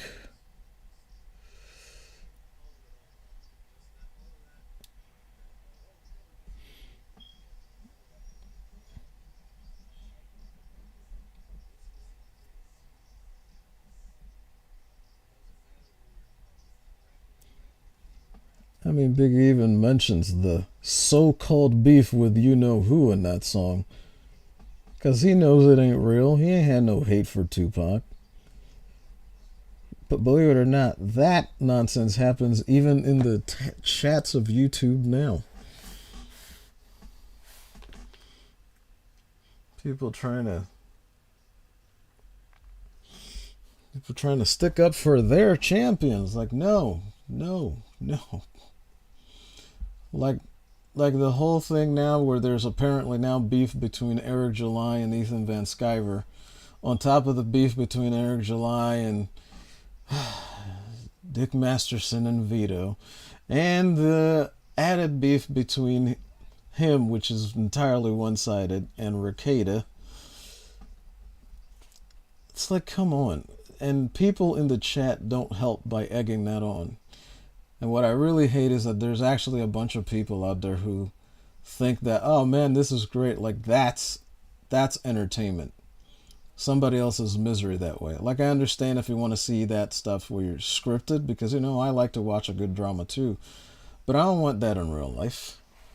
I have no need for that in real life. It comes along on its own no matter what anyway.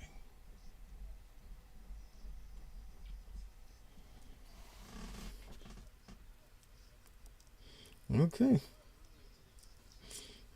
Should I go up or down? I guess I'm gonna go down.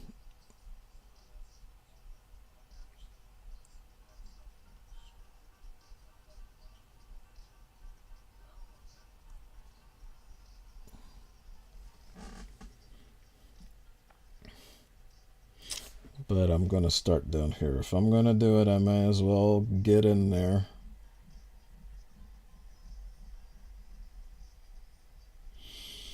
So I'm gonna start with the cloven hooved heels that actually are just cloven hooves. Oh, I should have put the glasses on for this. I missed a line.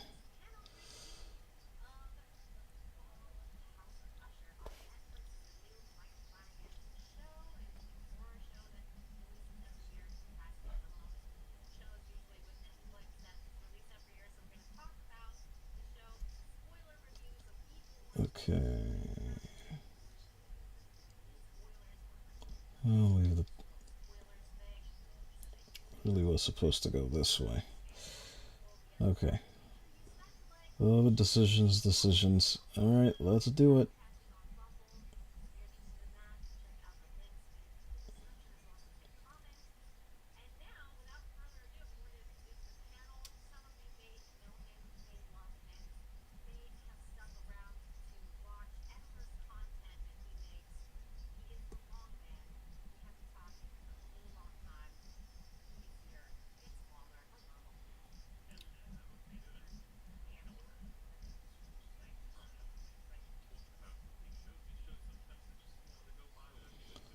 Okay.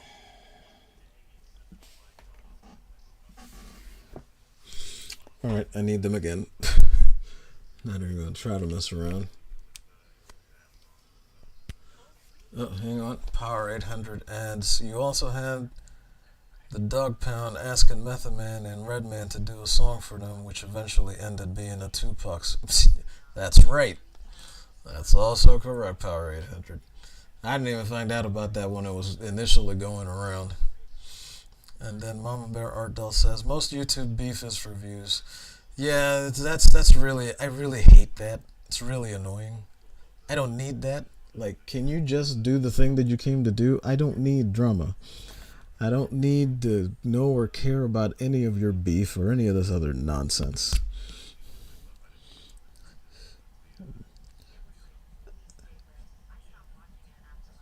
I do not know what is true, what is real. I mean, I'm stuck watching YouTube trying to figure it out like if it was Assassin's Creed. Oh, I forgot. I need to put the glasses on. Because this set of lines is tricky, tricky, tricky.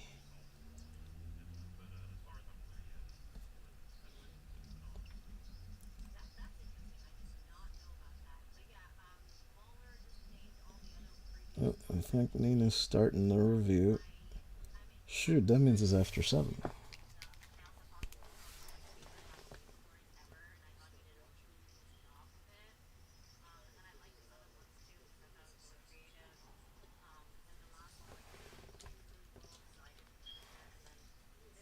Alright. Let me say hi to Darren.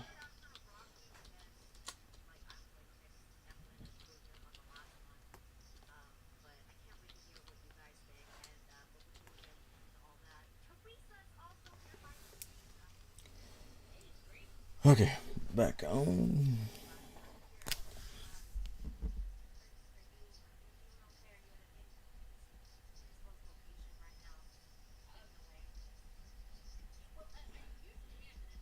All 3 of them have the booty, so Let's make sure we put that in properly. Okay. This is so confusing. I knew I was going to make this unnecessarily difficult for myself, but that's life.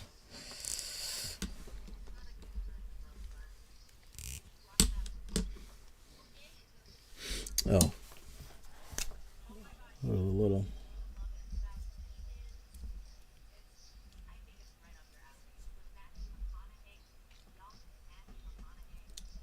Alright, so for this I am definitely going to need smaller, so I went number 1.1. 0.1.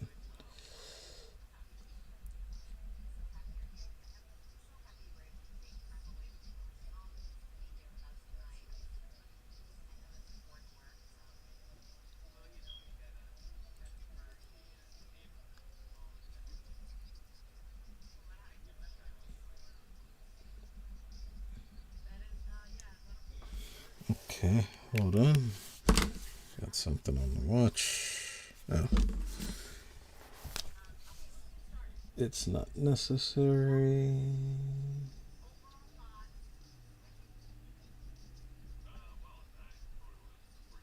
No, I don't think I can do this with a 0.3, but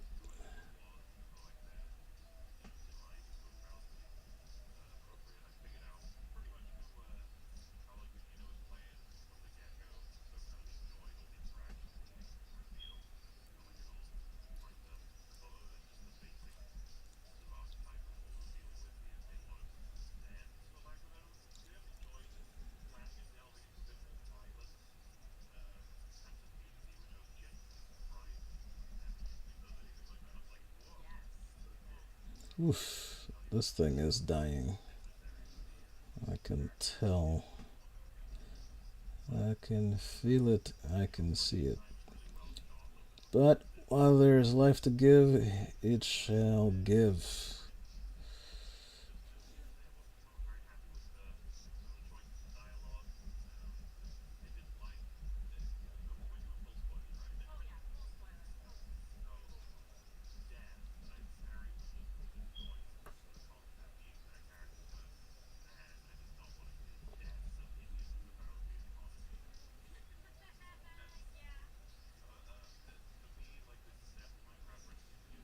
Okay. Let's do the other leg. It should be moving slightly this way.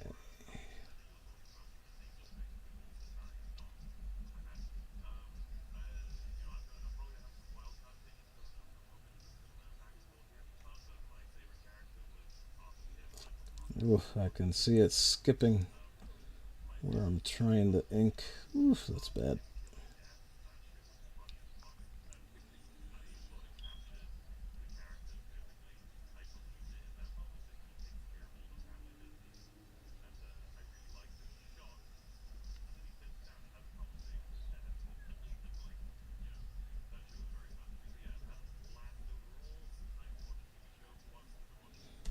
Alright.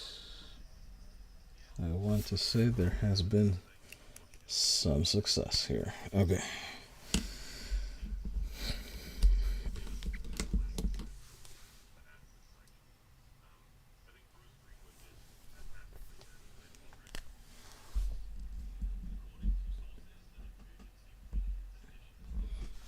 Is that going to show up there or on the other side of her leg? Crap, I can't remember now. We'll keep it there.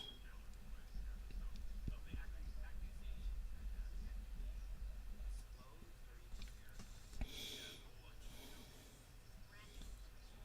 do not hold sufficient amount of anatomical knowledge in my brain. I just don't.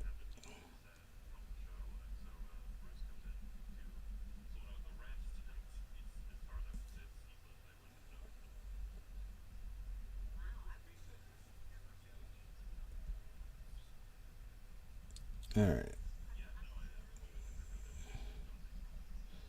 This is actually going to be that line.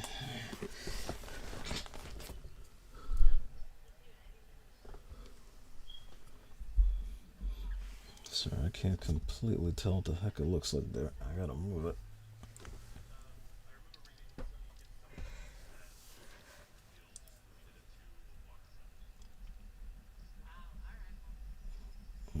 Headphones are starting to wear down with the battery.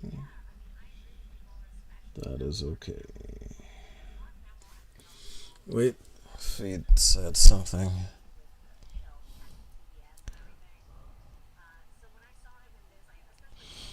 Mama Bear says that Eric comes from the G&G team. They like beef and controversy because YouTube boosts us.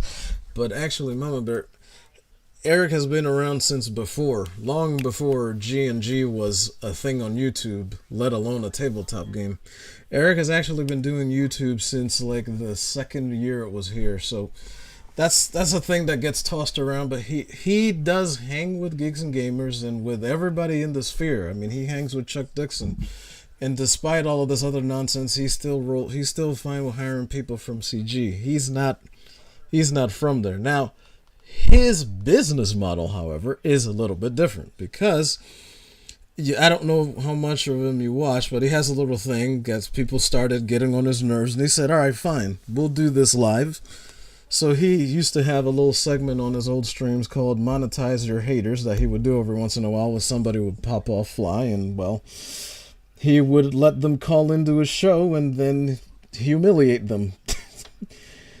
Because they tried to pretend that he didn't have knowledge that he had, and he would always prove them wrong. I mean, from all the ones I saw, there really hasn't been a single one that he hasn't. I mean, for crying out loud, you remember the Ripahydrate thing from last year when Jody tried to say that he was racist and he was a bigot. He didn't completely handle that in the best way, I would say, but he did sufficient damage to be able to get his point across. But yeah, no, he doesn't really come from G&G. He just is associated with them because ever since he went on Friday Night Tights, him and Jeremy got along. But he's not someone who has sort of monetized beef in that manner. He is honestly running into stupid things, and he's listening to people he shouldn't, which is the same thing that happened with Dale Keown, and why I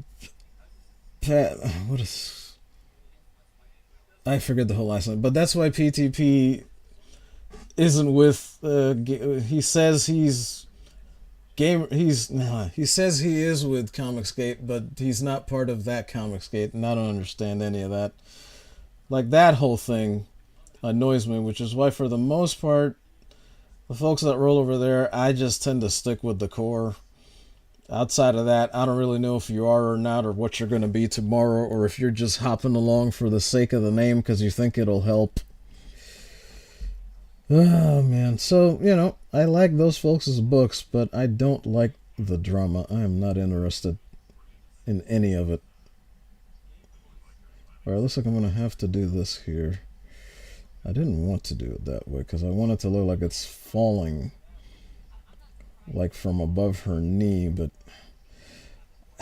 it just seems I just don't really know how to do that, so I gotta work with it how best I can.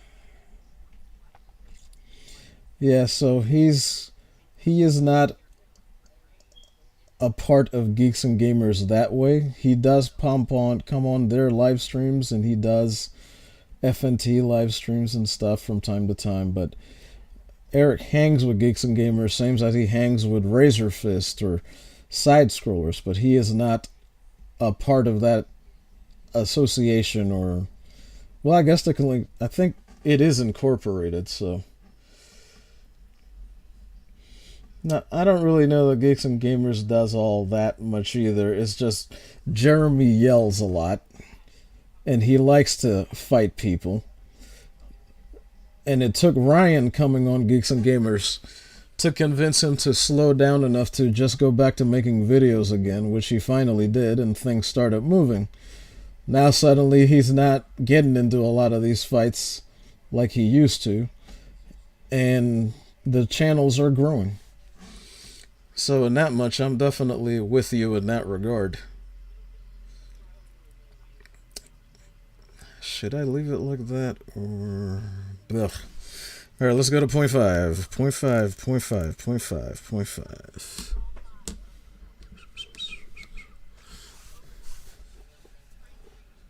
Megatron says, I made all the dinos angry and now they're killing each other. Oh, that's not good. I mean, they're not supposed to feed on each other, Megatron. That's not how life is supposed to work. I mean, kind of it is, but not entirely. Not the way you have it. And then Power 800 says, I remember when Jody's Corner tried coming for young Ripa. LOL, because it was hilarious. Everybody on Jody's end were embarrassed. They were. Even while the stream was happening. I remember that. I watched that stream over and over again, and I was just belly laughing, just dying in laughter. But I was still calling Ribbo on some of the, checking him on some of the mistakes he made. There weren't many, because Jody's mistakes were so much more noticeable.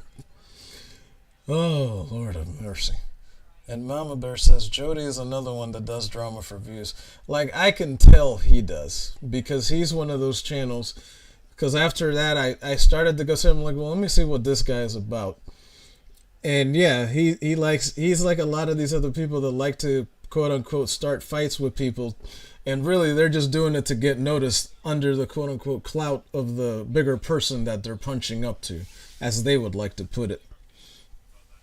And then Mama Bear says, my point was that is the motto that Jeremy believes. Yeah, he loves fighting. I don't believe in that at all. He says that's the way for humans to get along, and I could not less agree with that. I could not disagree with that more. That's why he got along so well with Uche. Because they used to fight all the time. I'm like, something is broken in y'all brains. Y'all need to fix that. Oh, it's no good. No good. Can't do that.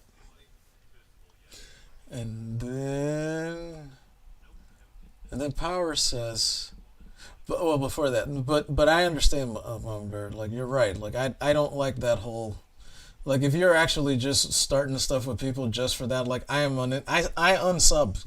I'm out. Like, if that's what you do, I don't need to be here. And I unsubbed from a lot of channels whose names I won't repeat for that reason. I still subscribe to Geeks and Gamers because Jeremy isn't Geeks and Gamers by himself. I really like Ivan and Krista and Drunk 3PO. They have content I like, and it's Geeks and Gamers too. And I like Steph and Mara when they do their show Saturday nights, so I'm fine there. And I even do some of Jeremy's streams too, because I understand where he's coming from and what he's delivering. So with that knowledge, I can move forward. But if it's someone that I know that is just literally just starting stuff for the sake of stuff, I'm like, I'm out of here. And so I have left. But everybody else, I stayed.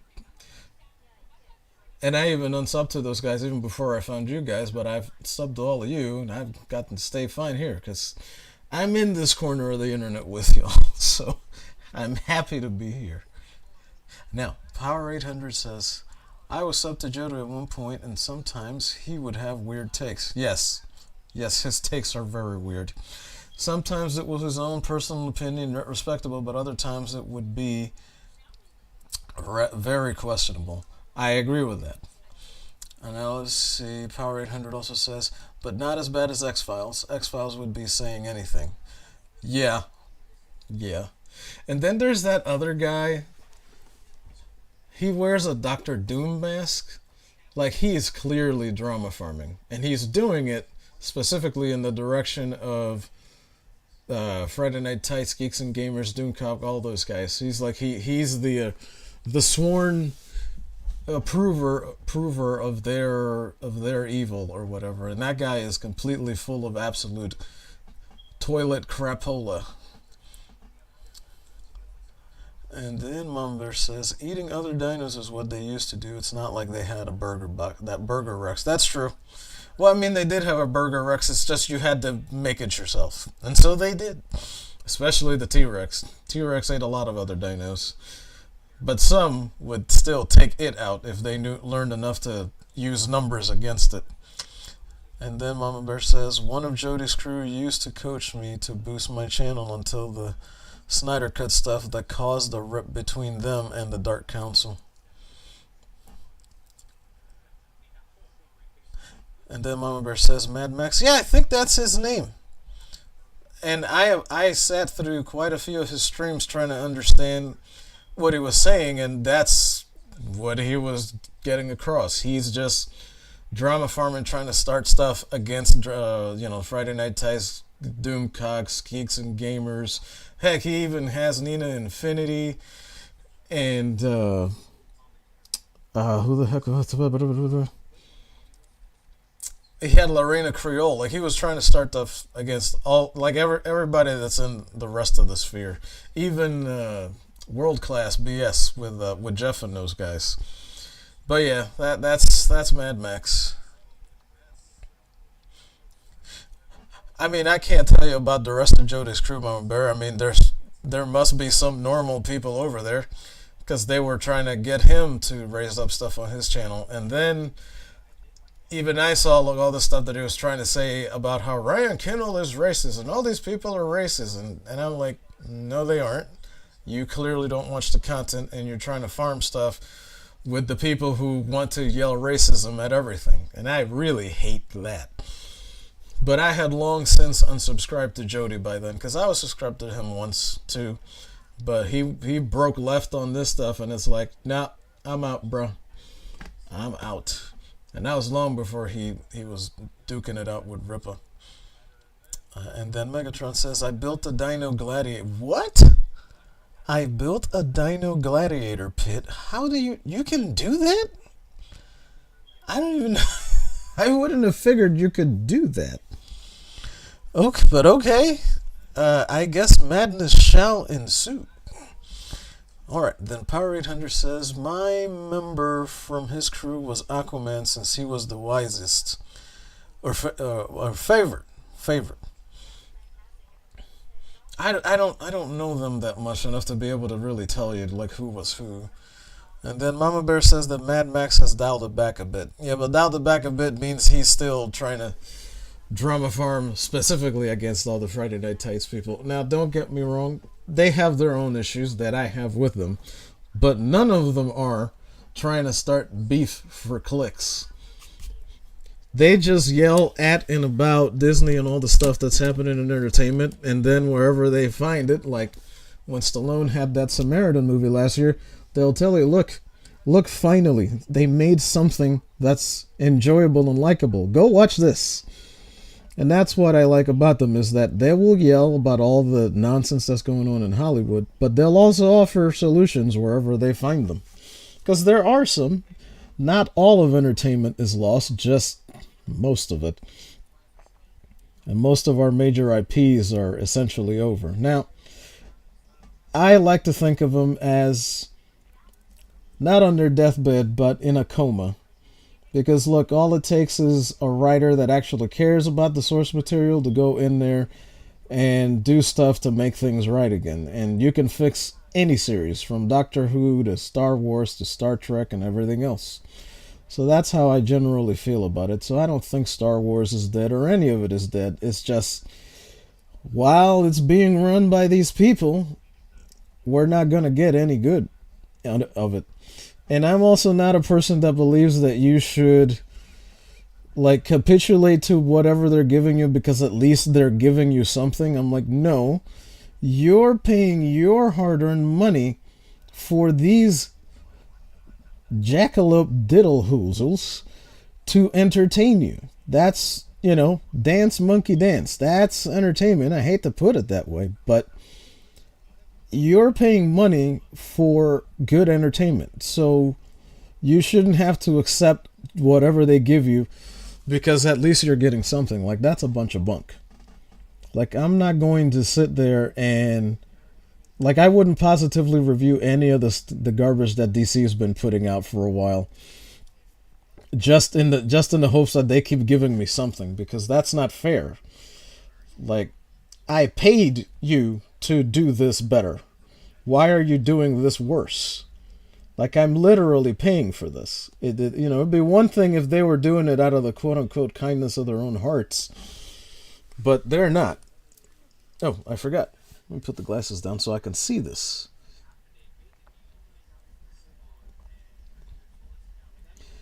But yeah, so if they do bad, you have got to call them out on that. Like, when stuff like literal hate watch clickbait comes out like that stupid Velma show. You recognize it for what it is and then throw it away and never watch it. Because what happens is it gets a season 2 like Velma did. Because Velma has a season 2 and they haven't canceled it yet, so you know. Zaslav apparently hasn't been looking down the barrel lately to see what's coming down the line. And it's not like he was ever the savior of anything either. Like people, like he made a couple of good calls, but look, he's still very much over there on the other side of things. But at least he was able to recognize some things that were going to hurt the brand irrevocably. But he missed others, like stupid Flash movie. Trying to count on the, well, Michael Keaton's in it, that's going to draw the crowds. No. No. That is absolutely not going to make up for Ezra Miller in anything.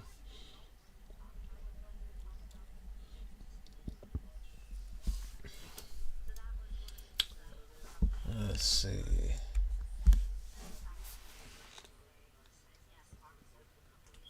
Hold on, I missed one.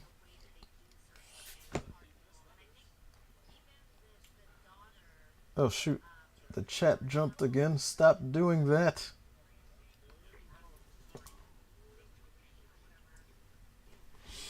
Oh, Mama Bear says Ryan's one joke was in poor taste and was a target for racist accusations. But the thing about Ryan is he actually does that to lean into it, and people don't get that. I wish he wouldn't do that, but he does that to egg people on because he thinks it's funny that they all rage out at him. So no, I don't excuse that at all.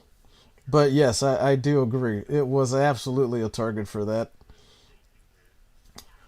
And then Power says, yep, Jody used to have a shared channel with J3 Entertainment. Oh yeah, he was with the Just Us League for a while. And then they had the fallout before the Rippa thing happened. Right. Now look, on the whole Snyder thing, I don't like that guy. I don't like his dark choices for heroism. I think all of that was done very poorly. I don't think he's evil. I don't think he was the cause of his daughter taking her own life. Like people took all of that way out of control. Way out of control. And there is a good movie between both of the versions of Justice League that came out. You just have to weave it together and make it happen. You got to see a bit more story and too much music video in the Snyder Cut, and you didn't get to see enough story and enough joy and power use in the Justice League. So you got to kind of work between them to weave it and make the good one. Jody and Jay were close. I kind of gathered that Power. It certainly seemed that way, but well, stuff happened. And then Megatron says, I'm pitting a Spino against a Giga. That's just wrong. That's just wrong, man. Wrong. And then Power said to see that happen was sad after finding out at least at last minute. Yeah. Yeah, all that. I hate seeing all the stupid YouTube rifts. And then, I think my next one was probably Mecha splitting off from Midnight's Edge with Rob. That was it's still sorely annoying. I really enjoyed the show that they were putting together, but that still makes me mad. And then Mama Bear says, after my time in the TFM, I'm kind of over Star Wars. Yeah, I understand. I know. So many people are over Star Wars, and I don't blame any of you for it. Essentially, to be perfectly honest with you, I'm over it too in many respects. But the thing is, I am, believe it or not, an eternal optimist. And a lot of the stuff of what I want to tell, I've adjusted it to kind of reflect in something that is at least better than what we're getting, I think, because it at least harkens back to what we used to. And I think from there I'll be able to do stuff that's a bit more original again.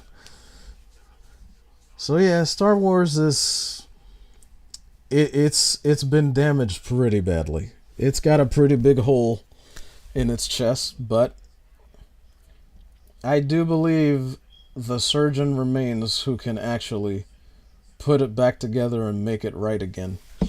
They just are not allowed to do that right now, because right now the people that are in charge of Star Wars are, well, the Emperor and the Empire is running Star Wars. It's not the rebels, and that's the problem there.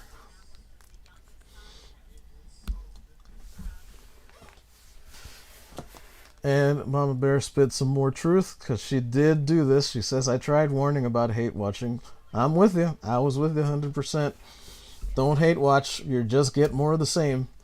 And then you miss out on actually good entertainment. Oh, and then Mama Bear says Grumpy's chat is gonna jump. Oh, wait a minute, I just got that.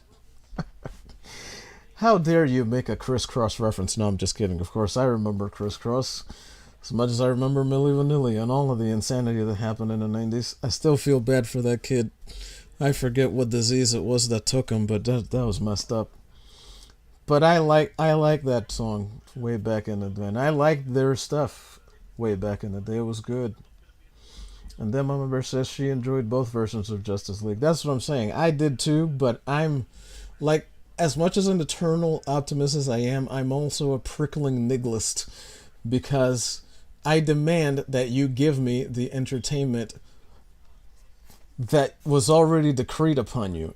And when people don't do that, it drives me nuts. It makes me grumpy, to be perfectly honest with you. That's why I'm like, okay, this story was already done. You do not mix this story with this one, because they don't even happen in the same time. That was the problem with... This was the studio literally hitting Zack over the head with a sledgehammer. Like, hey, put Batman in it.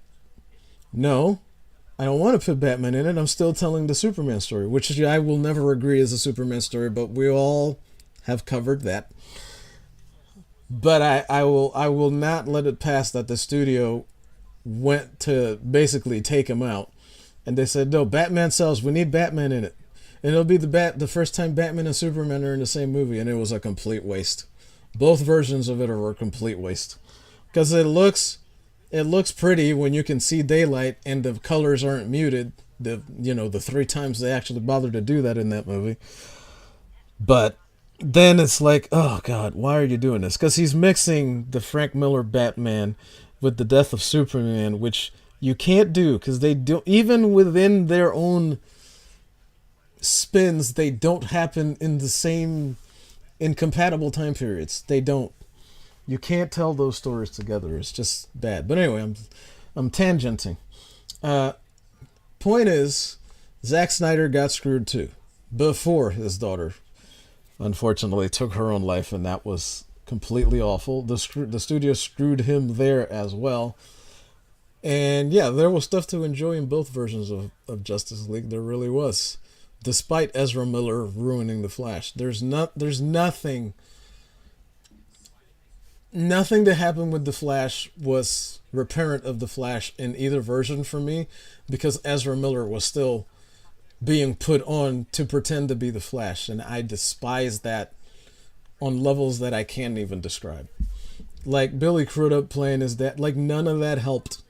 None of that helped at all. The way he played Barrett, like, it was all awful. I hated it so much. But the other characters I can actually roll with, because Gal was fine, Henry was fine, Ben Affleck was fine. Even though I will completely eat crow, because I was calling for, like, what are you people doing? What the heck do you mean Ben Affleck as Batman? Are you insane? But then I came around, because I actually looked at him again and I'm like, he's actually shaped like animated series Batman once you started to see him. And his is the most accurate Batsuit since Adam West. But I don't like the short ears, the short things on the cowl. That should have been longer. And just Frank Miller Batman doesn't belong anywhere near any of that stuff, because that is drab and dark, just like the stuff he was trying to do there. But I do contend too that Zach Miller, Zack Snyder was also screwed by the studios, like superfluously screwed by the studios. If they would at least let him made Man of Steel 2, then at least you could say, well, whatever, we did that. But no, no.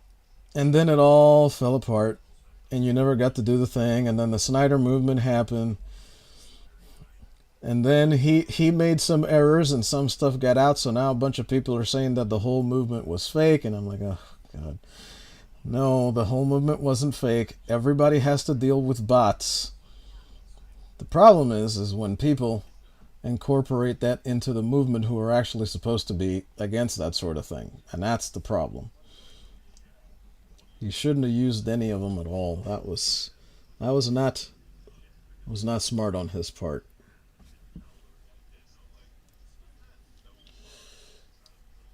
Oh my gosh. But yeah, despite whatever I may feel about his movies, he still got screwed by the studios eventually, because that's what those idiots do at Warner Brothers. That's why they are $70 billion in the hole still. 70 billion with a B dollars in the hole. They have made no money since the AT&T thing. But that is starting to change, because it looks like, I'm still calling it HBO Max, even though they changed it to Max like a bunch of morons. Max is the only, in any conceivable way, profitable stream service. Even Netflix isn't going to be profitable until 2025 at this point. It's unreal. Wait, hang on, I missed something. What did I miss?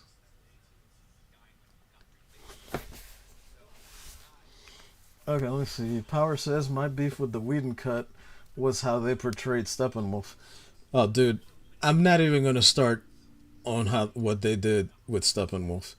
It's not like no, he was improved greatly toward the Snyder version, but even that is still not enough for what they look like they're trying to do with Steppenwolf. And then the execution of certain fight scenes, yes, absolutely, absolutely, 100%. I got beef with both cuts, but I still enjoyed the both of them. I still have them. And then Mumber says, I know you're an optimist. That is something I love about you. Thank you. Which kid? Yeah, well, what I can't remember which one of the crisscross kids, but one of them, I don't remember what disease, but he got some sort of fatal disease in it, and it took him in the, I don't know if it actually was toward the late 90s or in the early 2000s, but yeah, one of those is no longer with us. And then Power says, yep, that was the other gripe with the DCEU as well. Oh, yes, that's right. And then not only that, but Grant Gustin was screwed off the promise. Oh, that's right. Grant Gustin was screwed off the promise cameo that was supposed to happen, but never did, because I hate movie people. Let me stop on this point for a second. I despise movie people because they want to make it seem like TV is lesser than, and it isn't. I don't care what anybody says, not even Tom Connors can convince me otherwise. When you're dealing with something that's like a comic book, the one thing that James Gunn says that he wants to do is actually correct. Tell that story across different media. Make sure that the overarching thing still happens, so the people that just want to watch the movie or whatever can still just enjoy the movie. But just make it so that there's more story to tell throughout media. Like, there's no reason you shouldn't be able to have a Justice League movie come out after 3 or 4 seasons of the TV show. You can do a 15, 20 episode show on regular TV. It doesn't even have to be on a streaming service, but it's superheroes, for crying out loud. And then you can see you'll be making money off of it to be able to have an even better budget on the TV, because people will watch. People love it when you do superheroes correctly, as proven by the MCU. At least the first 3 phases, which were largely unblemished. Largely. Not all the movies were like good or great, but everything fit. until you started to get toward the end. I'm not gonna get started on Endgame, but yes, Power. I'm very much on that. I hate that they do that. But James Gunn wants to tell the thing across different medium. Like, should be able to have a game and a book and a comic book and a novelization and a TV show along with the movie. There's no reason not to do that. But everybody wants to act like there's this prestige between the so-called big screen and the so-called small screen, and screw all that. Just tell the story. That's all you got to do. All right, let's see. Mama Bear says Batfleck got props from Kevin Conroy. Yes, that's true. That's true. And if he's good enough for Kevin Conroy, why isn't he good enough for you? It's because the way that a lot of people don't like what Snyder was doing with that Frank Miller story, because a lot of people treasure that story. I don't treasure it, but I like the latter effect it has on Batman, but not the initial. But if we don't have that, then Tim Burton doesn't do Batman 89 the way that he did it. But Megatron will agree with me here. Batman is not a hopeless nihilist character. That's not his thing. And that's the effect of the Frank Miller Batman that I hate. That people want to portray Batman as that. Batman is more optimistic than everybody else on the Justice League except Superman. And sometimes he's more hopeful than Superman is. Batman has to be that optimistic and hopeful, because if he weren't, he wouldn't be able to carry his mission on, let alone make friends to fight the mission with. He could not do that. He would break down. Psychologically, Batman would have lost his freaking mind in the first year if he weren't a hopeless optimist. That's the only way you can do that job that you can only take on for yourself. So yeah, Batman is absolutely an optimist, and being an optimist is not simply shown by having a so-called sunny disposition or a sunny personality. That's not. Those two things get correlated incorrectly a lot, I think, but that's just me, of course. All right, let's see.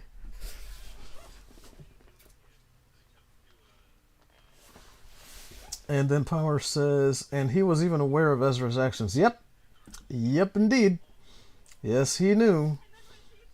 And Amber Heard, by the way, they knew she was prickly from day one. She apparently tried not to be, but she still wound up being as such. But we all know how all of that went. The first defeat against fake Me Too, because there is a real Me Too, by the way, but Hollywood hijacked it and started using the fake one. And then Mama Bear says they've made no money because the numpty co-head announced a reboot with movies that... Yes, that was Safran, I think, Peter Safran. Yes, Mama Bear says they've made no money because the numpty co-head announced a reboot with 3 movies still yet to come out. Was it 3 or 5? I feel like it was 5. Or maybe it was 5 before they started hacking the other ones to pieces and they didn't actually show them. And then Mama Bear says she didn't know that about Crush Gross. Yes, unfortunately, one of them passed away from something terminal, and I can't remember what it actually was. All right, let's do some more ink.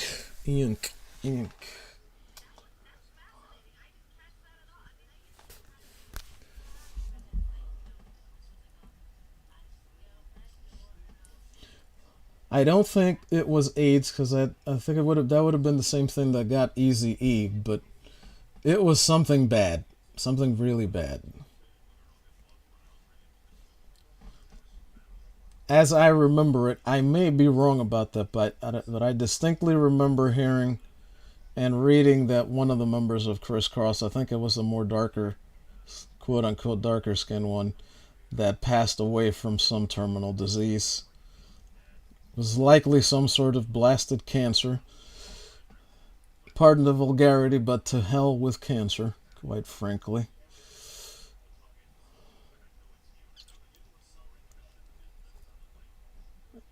Alright, here we go.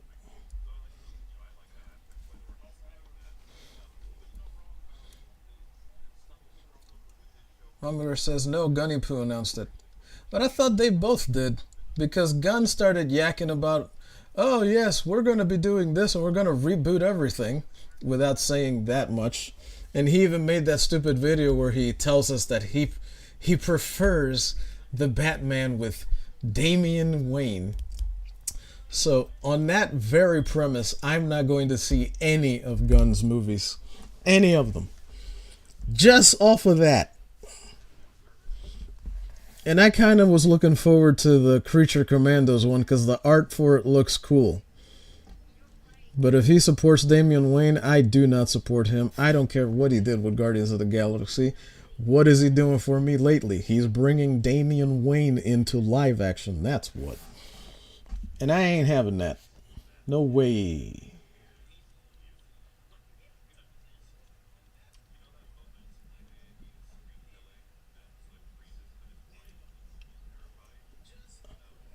And then Power says, yep, in fact, more like a pattern at sometimes with Batman and Superman.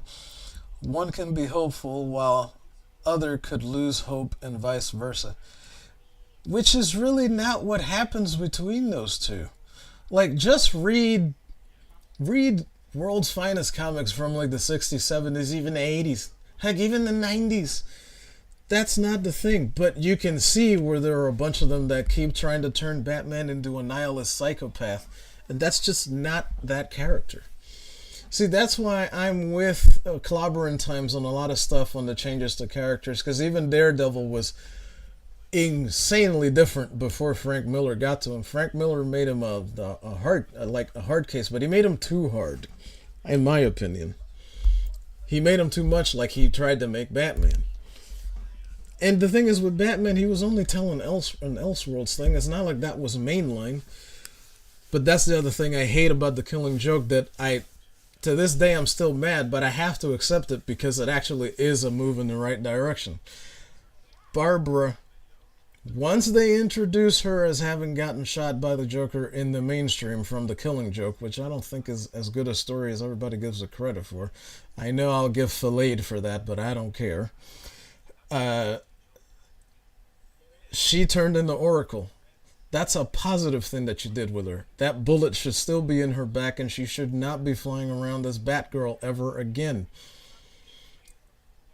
You had the other progression where at some point, I think that's when they did Cassandra Cain, and then she stopped, and the spoiler became Robin, and then also became Batgirl. And somehow we forgot about Betty Keane. The original Batgirl is blonde. They could just bring her back to be that, and then sort of Nightwing her to be something else, and then bring the original Batwoman back, not the fake gay one, because that's not the real Batwoman, and do the right thing with her. And then you could just have Stephanie go be Spoiler again, and let Cassandra actually be Batgirl. And don't grow them up, because these people are not meant to do that. And then Power 800 says, yup, in fact, more like a pattern that sometimes... Oh, right, sorry, I read that one. And then Power 800 says, half of Crisscross passed back... Oh, it was 2013? Oh, wow, I thought it was earlier than that. And then Power 800 adds, I think it was after the So Deaf anniversary of that year. Yeah, it might be. So Deaf. Yeah, it might have been then. I thought it was earlier. And then Mama Bear says, you can cuss out cancer. I've had to get regular tests to make sure I'm clear. Well, thank the good Lord that you are. And I do. I despise all of those things. But what I despise more is the inaction of the people who know how to deal with that and won't take it because money. And people can call me a conspiracy nihilistic theorist for that, but I know they know. They know how to fix most of the stuff. They've had the technology for it since I was little, probably since before I was little. So yeah, cancer can go straight up Satan's butt. And then Power 800 says, the DCAU showed that pattern effectively. I agree.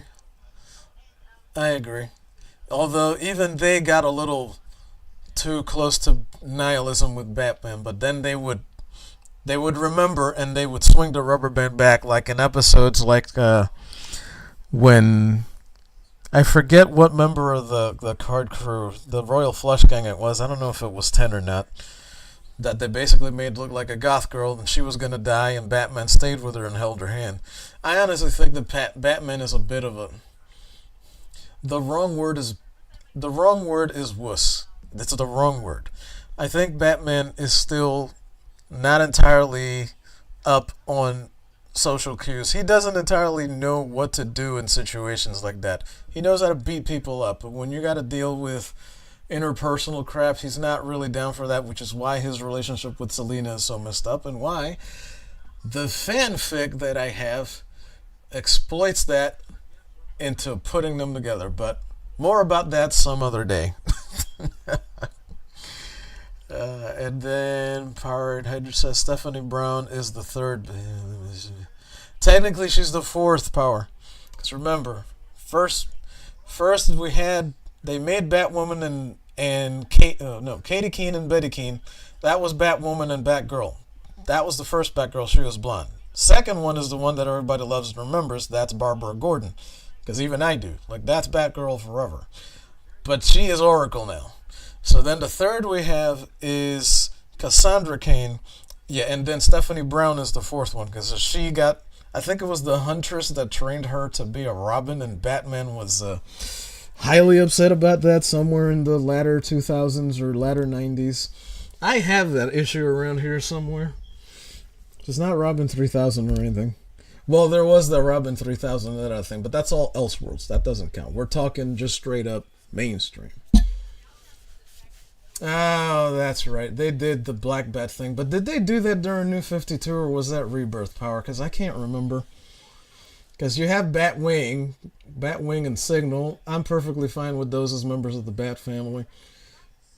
But I can't remember when they did that with Cassandra. And now Mumber says the DCAU did the storylines beautifully. Yeah, they did. I like them in general.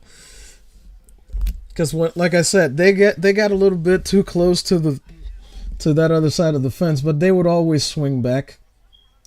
I think they did successfully. Oh shoot, the glasses are running out of life. I forgot. I was still supposed to be doing this. Sorry about that. But yeah, I love it. I rewatch the whole DCAU from time to time. However, I stop at whatever movie it was that came out before Justice League War because I hate the DCAU from Justice League War on. I don't like it. I hate Wonder Woman's costume. I hate, even though there was a lot of stuff right with the way they did Billy Batson, I still hate most of what they did with Billy Batson in there. I don't like it. I don't like how Superman was. I don't like how Batman was. I don't like how any of them were. I kind of like Wonder Man. I do like the Wonder Woman, the first one that they did. That was fantabulous. I've never seen the second one. It looks a little bit fake woke, so that's why I haven't.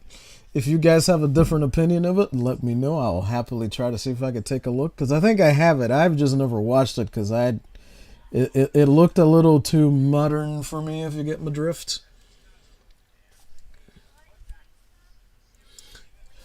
Let me see. The Power says, oh, you're talking about Ace, who died in Bruce's... Yes, I am. That's who it was. I couldn't remember which one she was. He didn't want to hurt her knowing her backstory with the Cadman. Yes, exactly. Like, he understands. Like, Batman gets it. Like, he knows pain. He wants people to not feel it. He wants to keep people from having to go through the bullcrap he had to go through in life. Which is why Batman is not now, never has been, and never will be a freaking nihilist psychopath. That is true. And he just held her hand. And he stayed with her until she died. And I gotta say, there were some onions in the room the first time I watched that episode. And then Megatron chimes in, thankfully, and confirms that Black Bat was before the atrocity that is New 52. And so does Power 800. Okay, alright, cool. Oh, okay, so that's right. Alright, well then you can't have her be that then. That means either Stephanie would have to go back to being that, or they would have to make a new one. But I'm perfectly fine with Stephanie but I would rather Stephanie be spoiler again. And then make another Batgirl that sticks. Like, just ask Chuck Dixon to make a Batgirl like he made Tim Drake, and we'll have a Batgirl for the rest of time that you won't need to do anything with, because he can do it. And then Power says Tim was Red Robin at that point when she was Black Bat. Yeah, I don't like the Red Robin persona. I think it's incorrect. I really don't. It's just, there's something about the whole Red Robin thing that I just don't like it. I don't like it at all. It doesn't chime with it. It doesn't seem to flow with the character. I don't know how to. I can't properly describe it to you in words, I'm afraid. But I never went for that. I always was trying to understand, like, what is the purpose of this? He's Robin. He is the perfect Robin. He's exactly who and what he should be. There's no reason to, like, stop trying to Nightwing everyone. That's something that needed to happen with Dick because of the way Dick was. He was not going to be able to stick around. That's the way he was written. And some people noticed that and made him Nightwing. Boom. You don't have to do that with everybody else. And then Mama Bear says, Dark Apocalypse War Hurt. Ugh. I don't think hurt is a sufficient word for that, Mama Bear. Now, I hear that the Aquaman animated thing, I actually watched that. That was okay. But it still had stuff in it that didn't friggin' belong in her. So it made me swear them off again. And then the Deathstroke movie came out, and that seemed like it was going to turn away from things, but it didn't. The Deathstroke movie was boo-boo trash also, unfortunately.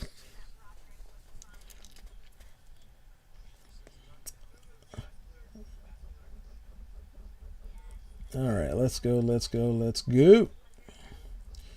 But yeah, I just... like, that whole thing is just, they just take unnecessary steps. Like, and it's one thing, I get it, you want to try stuff. But things that are literally lightning in a bottle, don't try to repeat them. And at the very least, when you see they are not successful, put them away.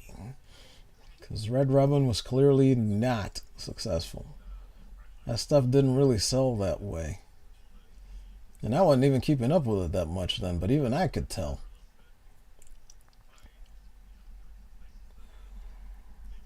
Come on back here.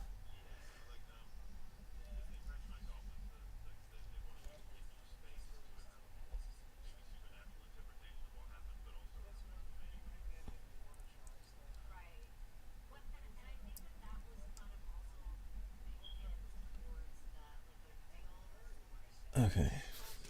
I think that's more or less about right. Yeah, so that's why I just, like, after all that, I was just out. I even appreciated that in the Judas contract, they actually had Starfire kind of actually acting like Starfire when they made her, when she was based off of Farrah Fawcett instead of the anime version that they did for the Teen Titans series. Don't get me wrong, before you try to put knife to my throat, I absolutely love the Teen Titans series. And I get what they were trying to do with Death Starfire, and I was perfectly fine with it. I understand. I know that's not really how the character is. But it was fine. It worked really well. They were doing something that was like an anime offshoot with a bunch of teenage superheroes. I was cool with that. Oh, and then Power says, oh yeah, all those Paradooms killing or eating everybody. Oh, God. And then the Teen Titan scene was wild. Oh, Lord.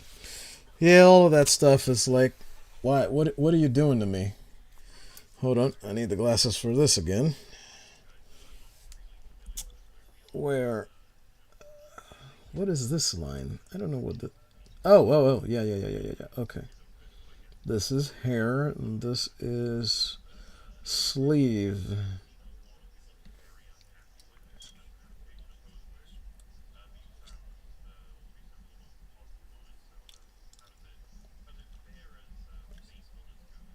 Alright, here we go.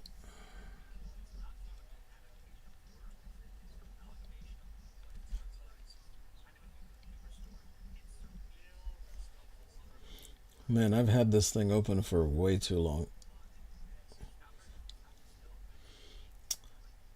Didn't actually want to ink this, but I have to.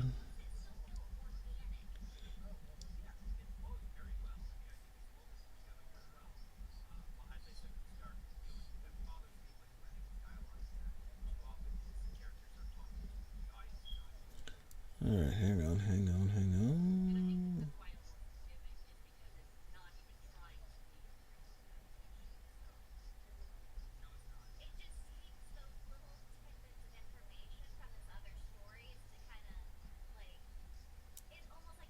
Oh, this is too big for this. I need the 3.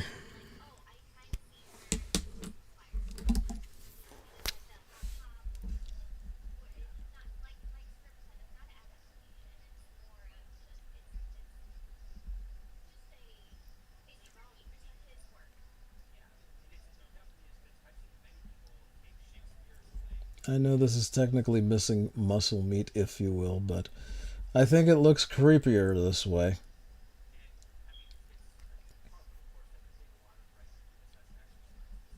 Nope, I need that one for this. I'm gonna gotta keep switching. Alright, here we go.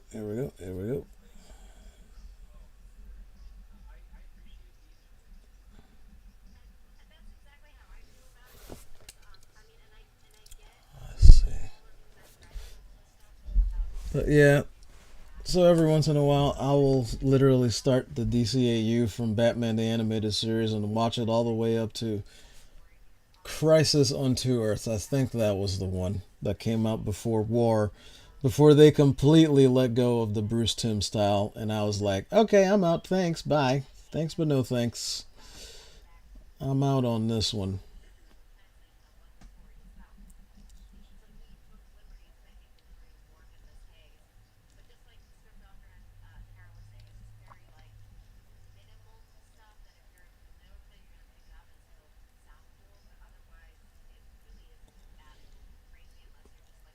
Oh, this tatter thing is not easy.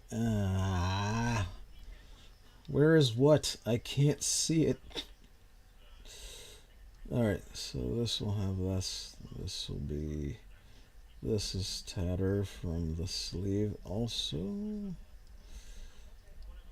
I have to connect that to something else.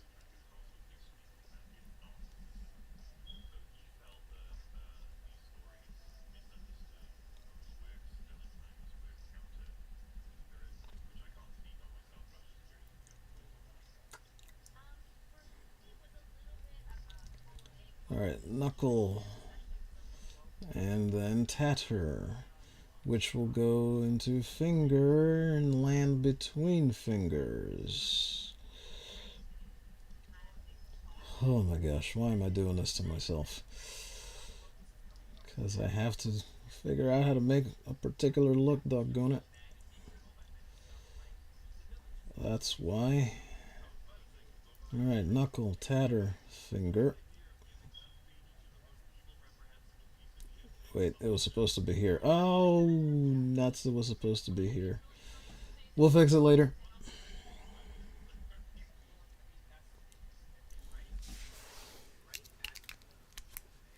Because, after all, where'd it go? Thanks to all of you guys, I actually have one of these things now. Oh, you can't see it there. Yeah, so this is oh, jeez. It's the Uniball type, and I absolutely love those particular types of pens. No, not that way. You can read it this way. Yeah, there. Yeah, so I have like 5 of these. They're like $2.73 at Michael's. Because they don't carry that type at Hobby Lobby. At Hobby Lobby they have the other ones. The Pentel ones. And the Pentel one is just not as good. The ink in those tends to dry up. And I gotta put them in the microwave for like 3 seconds to try to see if I can get it flowing again. I don't recommend doing that. I've already blown up 3 of the Pentels doing it. But I found a decent time. It's about that long.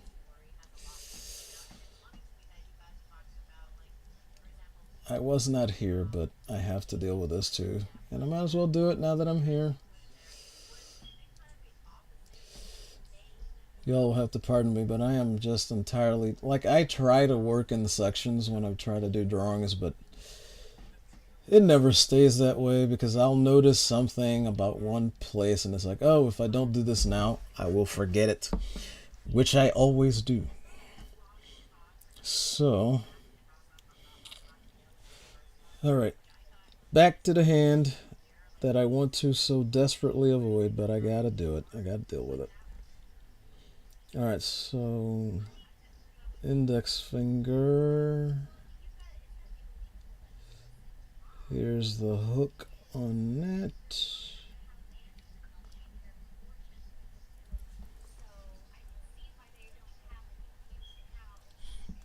Yes, Mads, you should. They have them there. But they don't always... Mads says I should get one. LOL.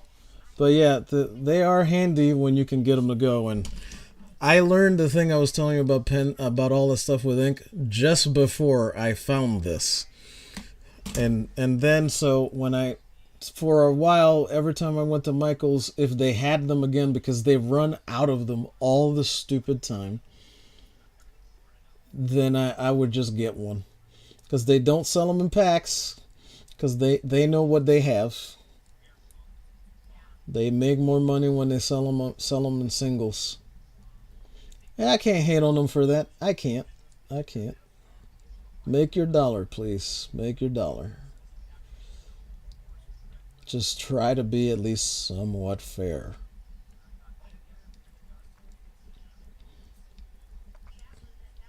But yeah, if you can find them out there, go ahead and get you one or two. They are nice and handy in a pinch. And way better than liquid paper, which I do also have kicking around here somewhere.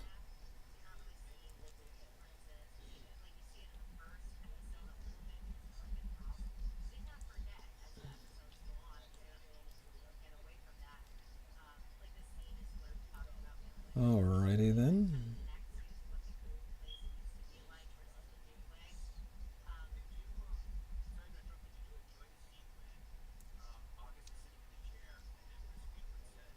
Come on over. Yeah, but I wound up liking those. It seems they definitely have their uses. Alright, more tatter. I forgot I needed to put the tatter back in there.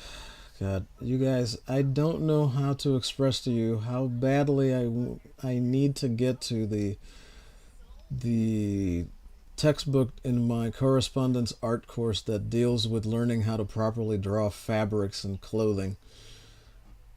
It's so mind-numbing to try to draw this stuff when you don't know what the heck you're doing.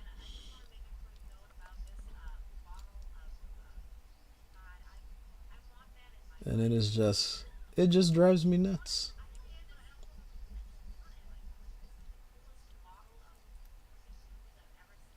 Alright, one more.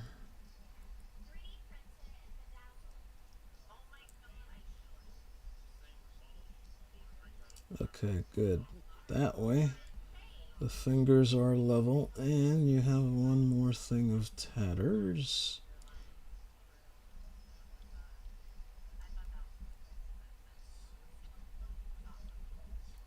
Alright, now I need the actual hand.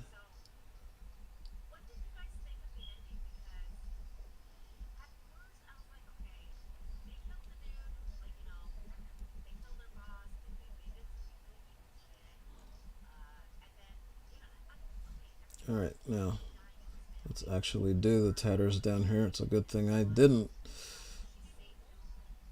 finish off the scythe yet, because clearly I was going to have some trouble here.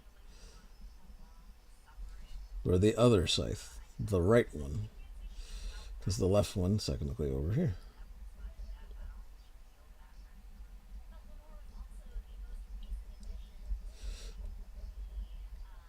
I think I did this earlier, but I don't think anybody was around when I did it. So, in case anybody's wondering what the heck could possibly have inspired such a horrific thing, I really like mechs.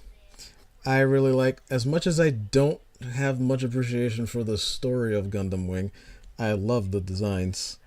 They are utterly ridiculous and farcical. And I have this one over there, but I never built it.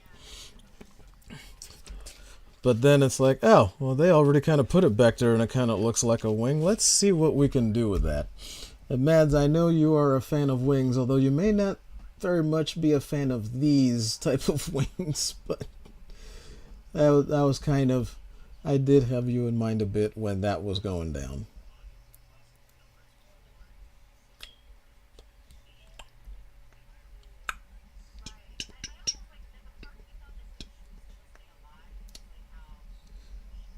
Good Lord. Do you guys remember when songs had intros that lasted for like a minute and then they would kick into whatever they were doing? It used to happen in rock, it used to happen in rap, it used to happen in country, it used to happen in everything. I miss that. For that, we're going to need the bigger guy from the days of old, which is the 0.7, because this is a lot of real estate to cover. And I need to save the 0.5 as much as I can. Now, the sun has definitely gone down around here. What time is it? 8. Oh, yeah. And the sun's been gone for hours at this point.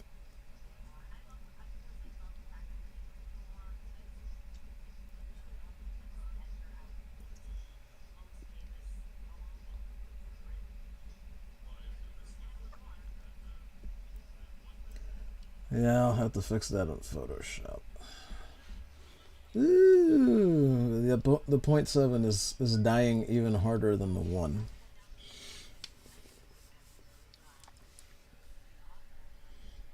Speaking of real estate to cover,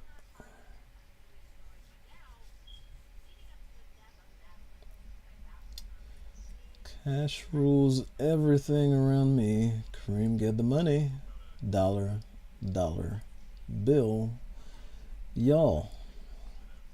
That song had an intro. Short one, but it was good.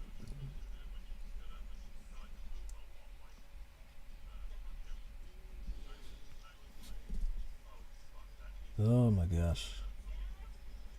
Oof. Okay, I need to make this as thick as I can, because that way, when I stick it in Photoshop, I can just hit it with the paint bucket, and it'll darken the whole line all the way down. At least it should. If I make it thick enough, put down enough surface, this should help greatly when I finally get over there. That is rough. Rough, kids. Very rough. Alright. Now we have to go over with the 0.5 a little bit.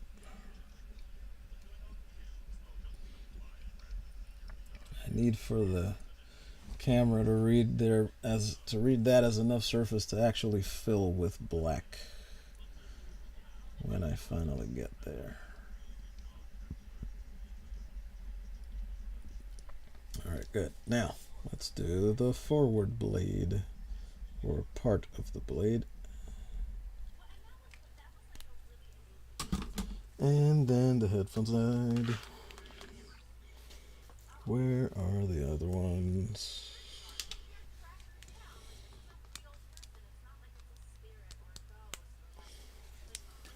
Oh, I completely forgot there's a new Mario game out, but I will not be getting it anytime soon because, well, I can't. Okay, turn this on so I can hear the monitoring.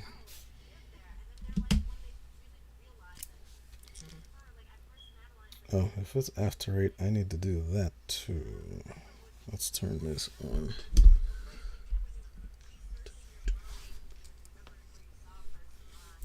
Wait, I lost the U5? Yes. Okay, this is point. No, I can't do it with a point. Oh, I forgot. I brought this guy to the party. Mr. 12. And like I said, the problem with the Sakura pigmentation is that sometimes Actually, Stedler does this too. Stedler, because it is very German. Sometimes they do that as well. Oh god, I hate doing these curved things. This is I imagine that this is an area where French curves would come in super handy, but I, for some reason, just can't figure out how to actually make use of them.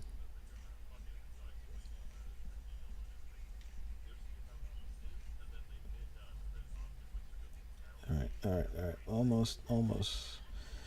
It's almost over. The nightmare is almost over of this giant curve. Alright.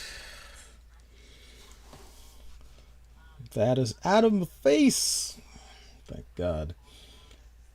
Okay.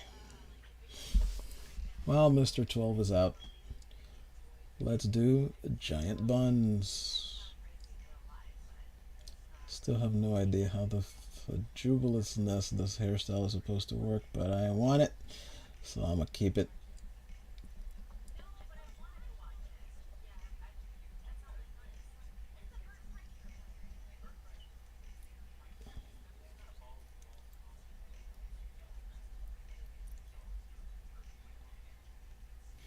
Alright, and let's not forget that there is another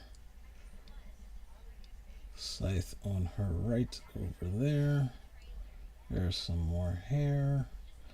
And these are very clearly defined lines. Yeah, see, the Sakura's doing alright. Like, that's coming out. Like, can you guys see it? Is it coming out fairly black on your end?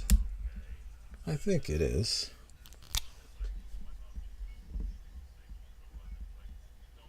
It's a little too thick, though, but it kind of has to be.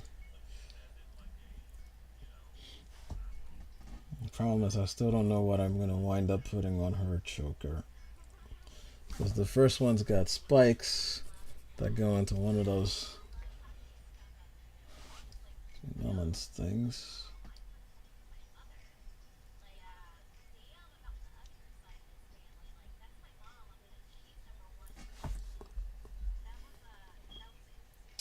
Okay.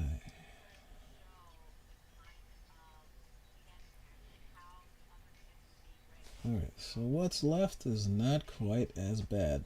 It's just smaller. No background yet, but I only have a clue as to what that should wind up being. Not quite sure how to actually affect it yet.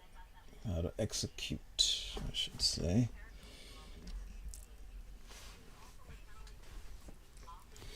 Oh, while we're here, we may as well take care of this.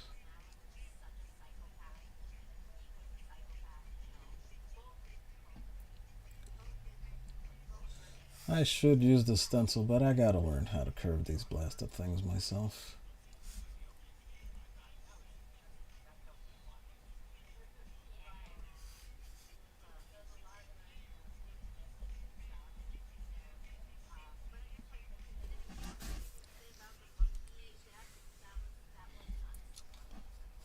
Okay. This is always really hard.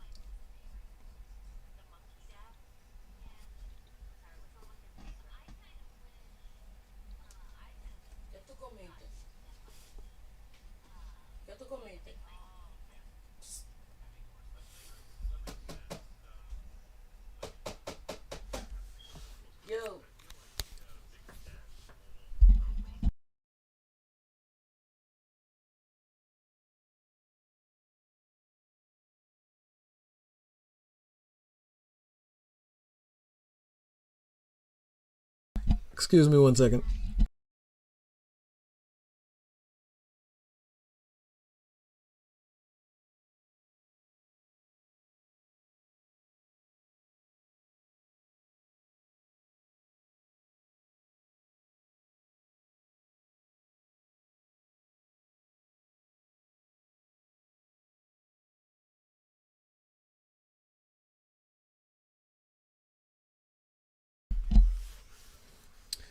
Alright, I have returned.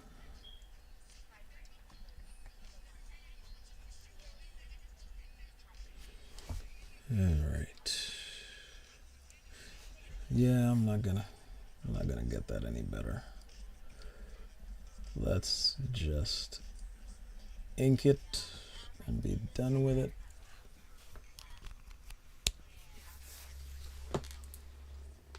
Carolyn has joined Nina's stream.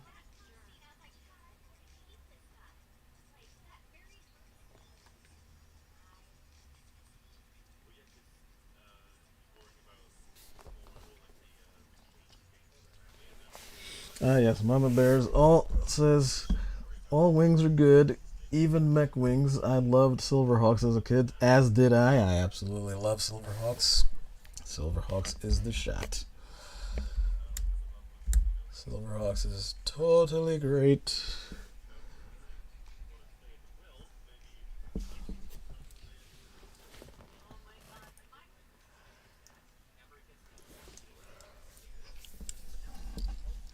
And then Mama Bear says, I was mixed on extended intros to songs. Sometimes I just want to get to the bloody song, which I totally understand. But I'm not talking about the extended intros. Like when a band would sit there and play instrumentals for literally 3 minutes before they actually start saying something. Like, that's ridiculous. I'm just talking about you get 4 bars of intro, a repetition, and every time they add another instrument or they add something else. Like, you could start with someone playing just a little riff on a guitar, ding ding ding ding ding, and then a drum might come in with one part of the beat that the drummer is actually ultimately going to bet, and it could be syncopated so you can't quite tell where it's going. Then somebody would come in with an organ, and then in the last, what would it be, 15? Yeah, it would be the last 15 seconds. Then the last instrument will come in, and on the last note, they all come together, and the song starts. Like that's how. That was an intro. That was like a decent intro to a song back in the day. They don't do that anymore.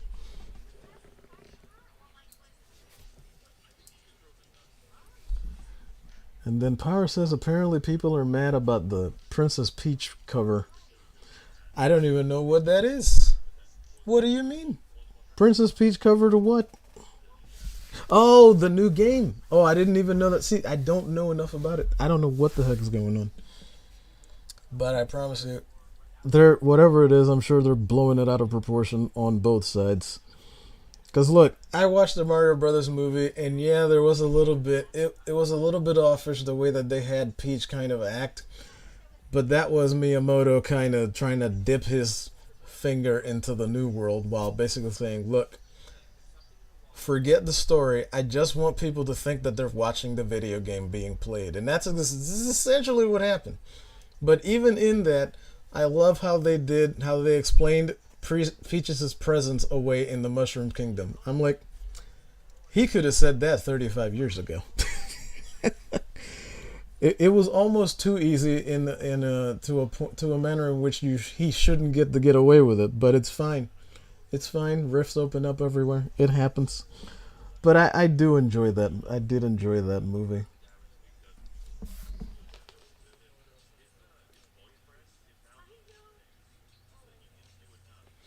Oh God, I hate that. No. Okay, I didn't know it was that. See, there's one thing that I will be eternally enraged about in the Mario movie, because Illumination did this. This was not done from the Japanese side. They used Illumination eyes on Princess Peach, and I hate that. I know that you will throw tomatoes at me for saying such a thing, because it's such a nothing thing, but to me, it's important. The eyes are important. The style is important. And Princess Peach's eyes don't look like that. They're not supposed to be freaking Western or Americanized.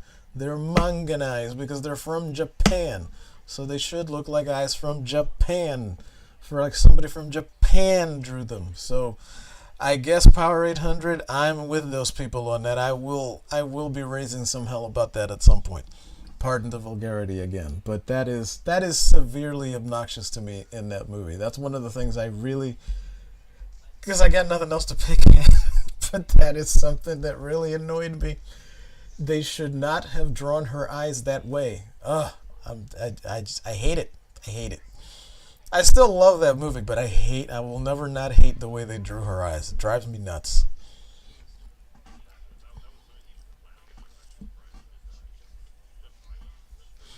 Yeah, so Power says that apparently the English version, they made Peach look more like the movie version from the movie, but they didn't do that on the Japanese version. And I'm like, if you're going to freaking do that, just make reversible covers so whoever wants to show what can show whatever they want. Games have consistently done that before. Show the Japanese cover or show the American cover. Like, if you're going to do it, fine, but let me have the choice of what I want to have there.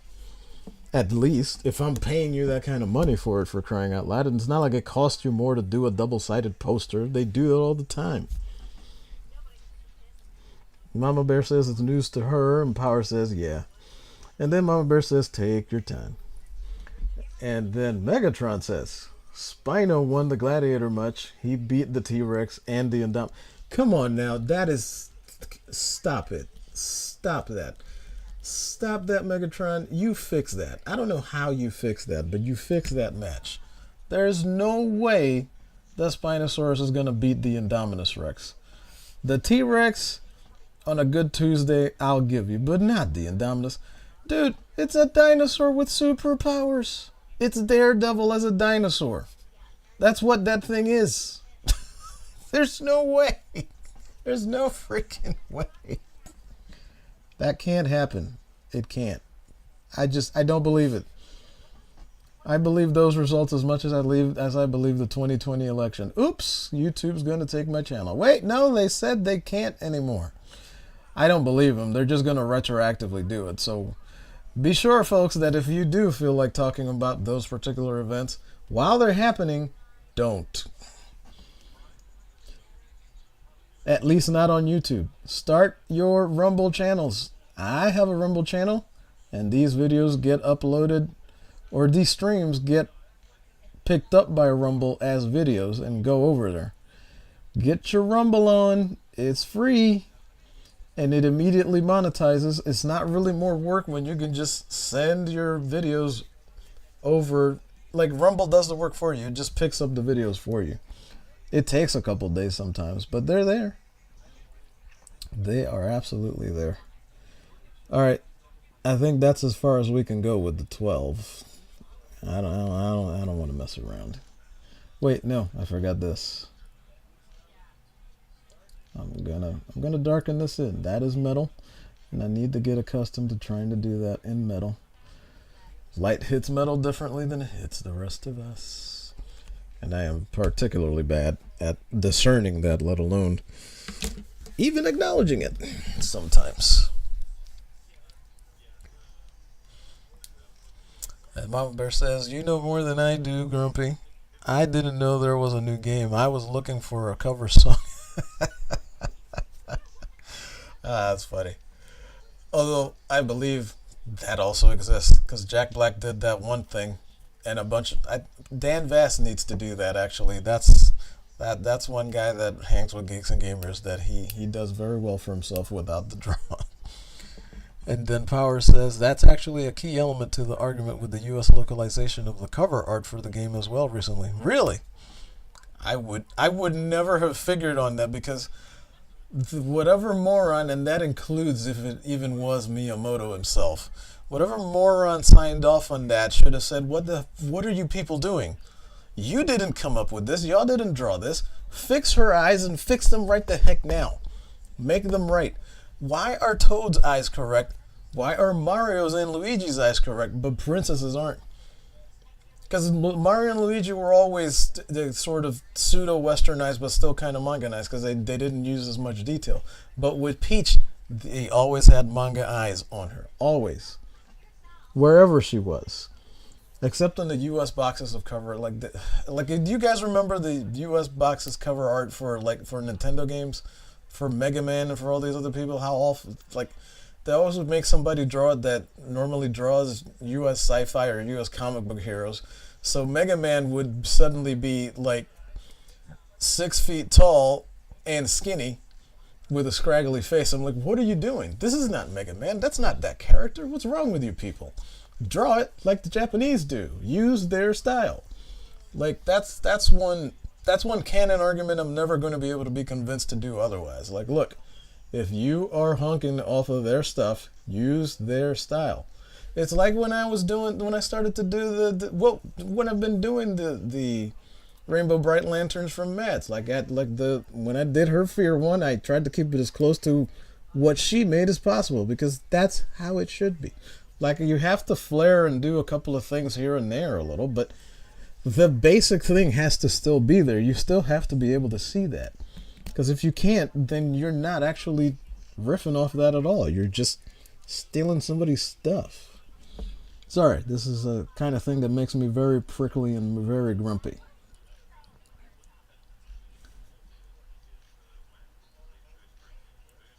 Alright, let's see.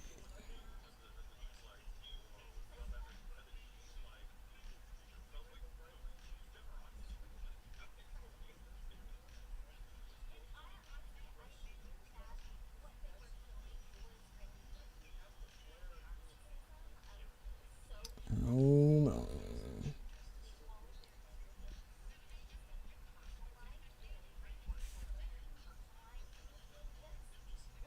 I gotta put some lines in that hair too.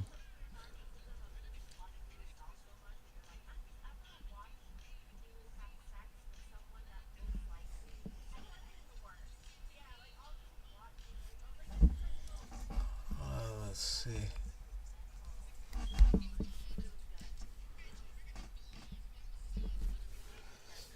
Megatron says he doesn't control the outcome, but I'm not entirely certain about that, sir. Because that doesn't make sense. That just does not make sense. And then Power says, oh no, it's not a song cover. Cover as in the official art. Yes, and that's what she was talking about, is the cover on the actual on the cartridge box for the game. And then Megatron says, Rexy made Giga run like a VI. Well, that makes sense. I'll take that. And then Mama Bear says, I get it now, Power. I had some had a slow moment. I think every waking moment for me is a slow moment, to be honest with you. And then Power says, Power 800 says, I saw Clownfish talk about it a little. I think Neon brought another example, like how a Mega Man game cover was changed. Yep, but that was all of them back in the day. From Mega Man 1 to Mega Man 6. You didn't see Mega Man on the cover of any of those games, I think, until even Mega Man X was still off. I think when they started putting them out on PlayStation, the X's, and they did Mega Man, what was it at the time, 7 or 8? Then you actually started to see Mega Man on the cover. It may not have been the same way as the Japanese covers, but it was Mega Man that by then. And then Power says, yep, and the pose. Oh, the pose was often drawn improperly. Oh, that's terrible. Don't do that. For crying out loud, it's a Mario game. You have to put effort into this. You're not supposed to have to, but it's because it's so good that you don't mess with it. Jeez, what's wrong with these people? And now Mama Bear says Canary Yellow will get redrawn, but same pose and look. I want to have them all on the same paper. Believe me, man, I do too, and I understand. But I don't think I'm going to be able to pull that off. I don't have a way to explain what I want to do with this last bit of them, but that is as close as I'm probably going to get to actually being able to have them all on the same page. Listen, I want to go to the George Perez school of drawing superheroes more than anybody, and I want to be able to emulate that because there's I'm pretty sure you're familiar with all the Crisis on Infinite Earth stuff. Now, when he did it, he's got one cover where the Annihilator is coming through. Was it? Yeah, I think it was Coast City. I think it was. And you see him because he's humongous. And he's literally popping through almost like the entirety of the city. And then you just see heroes dropping in out of the sky. And then you see Superman like in the kind of bottom right corner like fist up, like he's about to basically ram himself through the hole of the annihilator. But he's high up in the sky, and you can really see the scale. And I love the way he does that in his art. I just love that. I need to learn how to do that. And then Power says, "Yep, the pose was off and drawn not properly." Oh, type of paper, Mama Bear corrects. Yeah, okay, I got that. Yeah, yeah, no, that too, that too. But but that much I was able to. Well, no, actually, I'm not going to beat that either. They're going to wind up being on two types because there's this paper. This is the 9 by 12. This will be a number 11, so it'll be more like the rest of the Death Lanterns. And then that paper there, where I'm drawing the Granny Goodness, because that's where all the two cover thing and three pages of panel work. That's where I'm going to have to do is on that particular sketch pad. So they're going to wind up being the two because like the 9 by 12 just is not enough. It's not enough for me to be able to actually do that to finish off this particular project. And don't worry, I just mean my end of it. When you do yours again, I'm going to go chibi all of them too. And I'll post them up with you now that I learned about that whole thing where we can post as collaborators. So that's fun, loads of fun. Let me see, what else are we missing?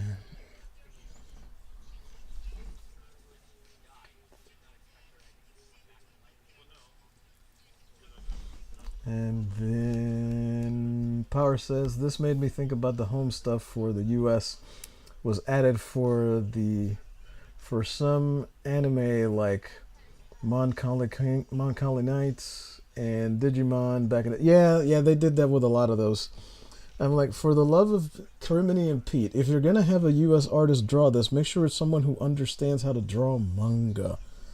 Stop this nonsense. Stop it. But they won't. I discovered a line I have to erase. I can't use it. Wait, yes I can. What's wrong with me?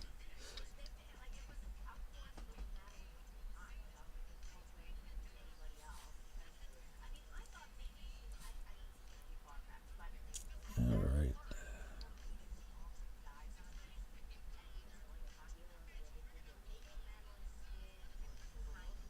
Yeah, I forgot. So the bun will be here, and I don't know where to start the frickin' ponytail.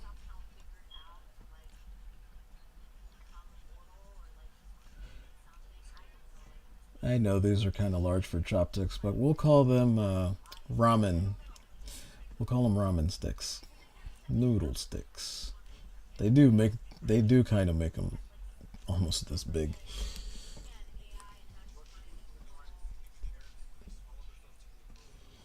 Okay, people, we are starting to get there.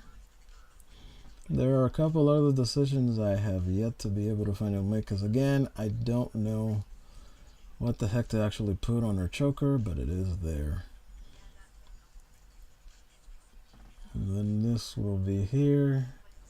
It's just like her cohort. She's got horns spiking out of her shoulder that I don't entirely know how they're tied to this, but this is how the bustier is being held up.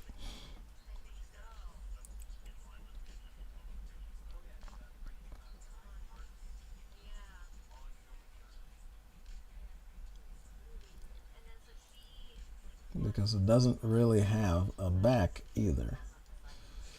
That's the thing I'm trying to do. I'm trying to make clothing that doesn't make any sense, that makes you look twice and wonder what the heck is going on. Clothing, outfits, whichever way you want to call it. All good with me.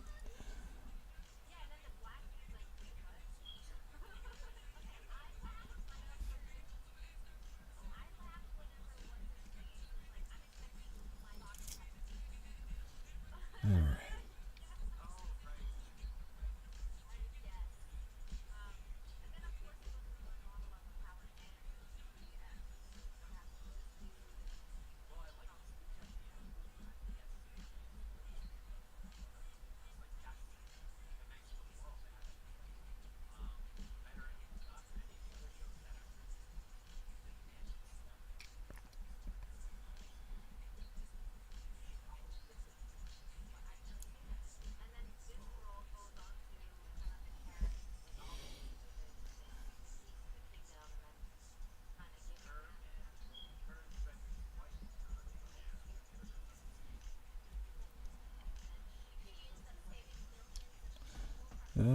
doggone it. Yep, I already went over the line. Ah. Too late. It'll have to stick now. Yikes.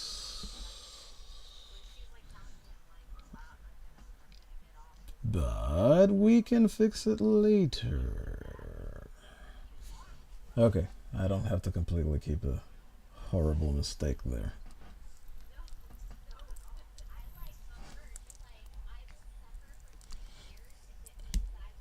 Oh, and then Power says, no, they just changed Peach's face, that's all.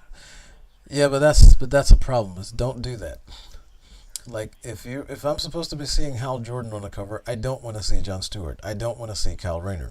If I'm supposed to be seeing Kyle Rayner or Jon Stewart on the cover, I don't want everybody else. Just let the characters shine for themselves like they're supposed to, especially when they're supposed to be in a particular style.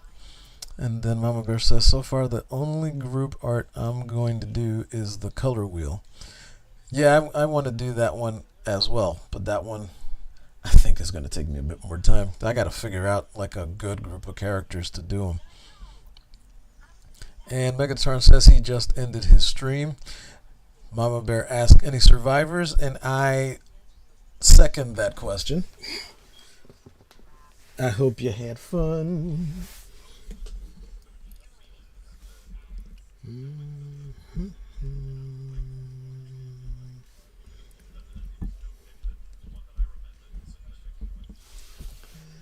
Alright, I'll make sure I didn't leave that closed. Oh yeah, I need the glasses. Jeez. We're officially in the Smallville part of all of this. And this is where, with inking, I make lots and lots of mistakes.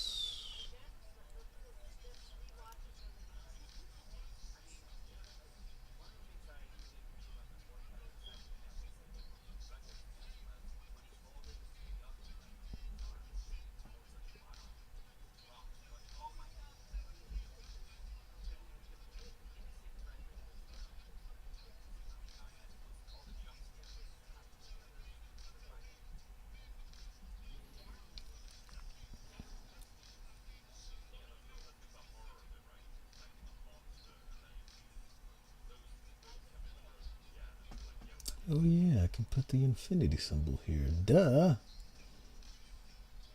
Duh, silly me.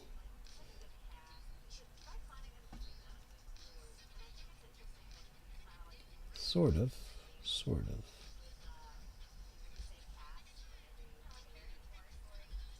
I had multiple lines there for this, but I think I'll just leave it as gold embroidering.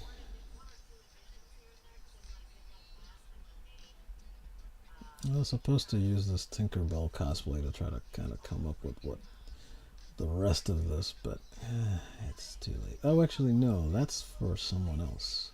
I thought I got that for this character, but I didn't. I didn't.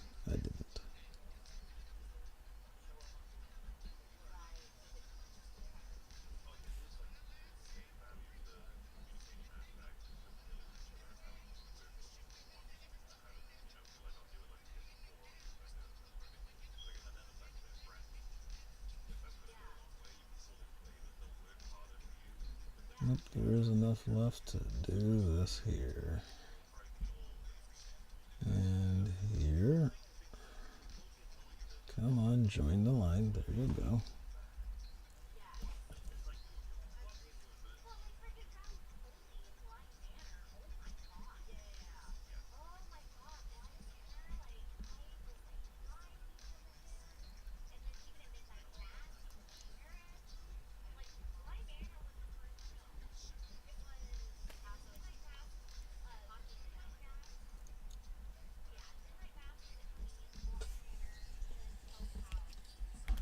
Megatron says there were some survivors. Mad says, LOL, there's always next game. That's quite right. You'll be free of them soon enough, sir.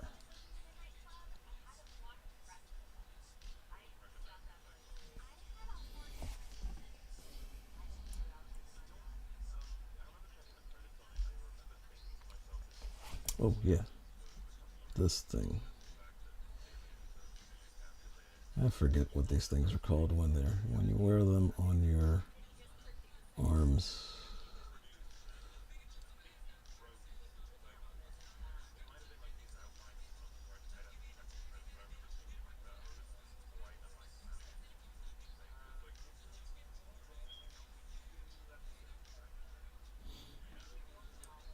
Now this is something I am working on, but I'm not going to post this because this is stuff that's specifically for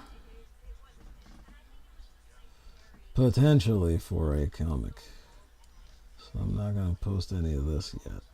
I need to draw it. I need to be done with that part of things. So I'm doing it here.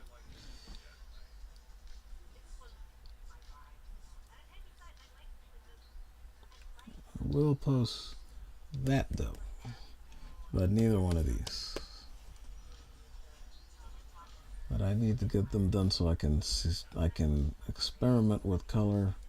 Let alone I gotta still figure out a background for this one, for both of them really, because this is gonna be in a fantasy setting. This is gonna be in a generally weird setting, but it'll be closer to modern.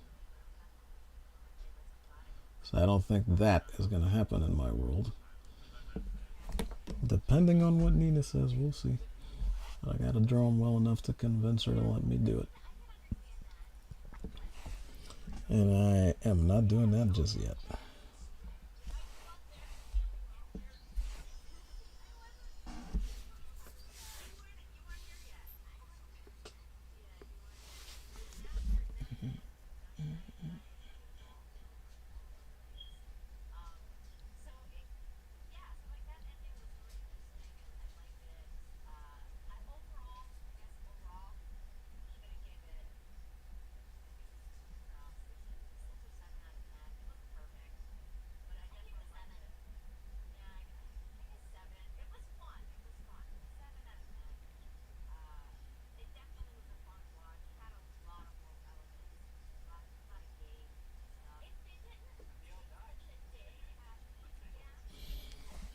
Inverted 4-point star. That's a Phillips head. I've never tried to draw that before. I don't think I've had much success with it, but it'll have to do. Oh, yeah.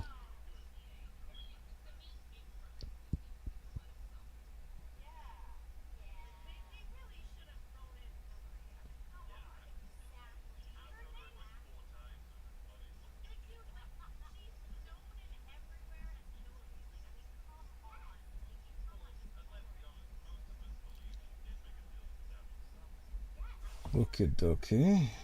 Good.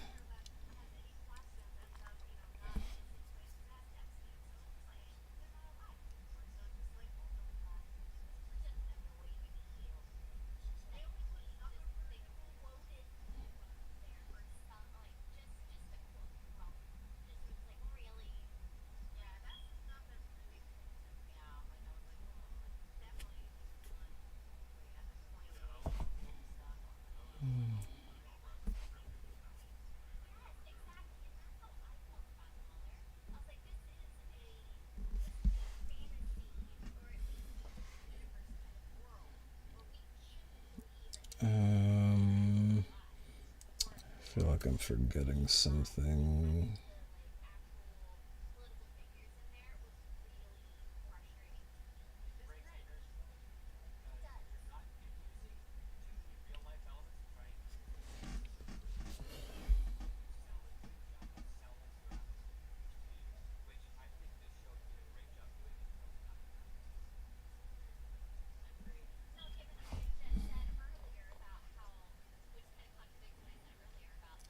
Okay.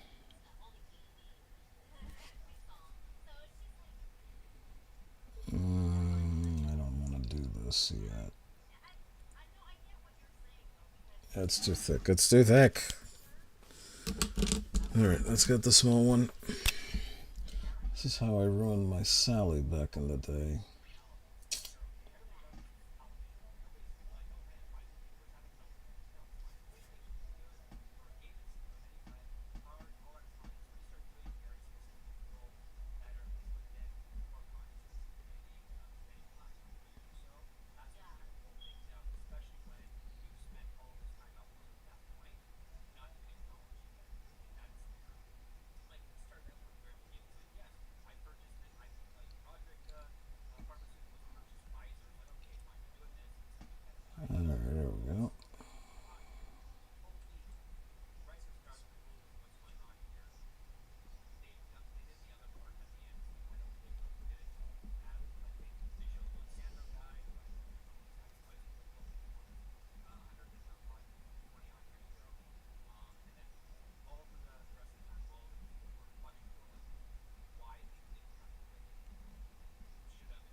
I have no idea what I'm doing here, but I'm trying to create a very weird effect where you can actually see her eye under her hair, which is also shimmering. What is wrong with me?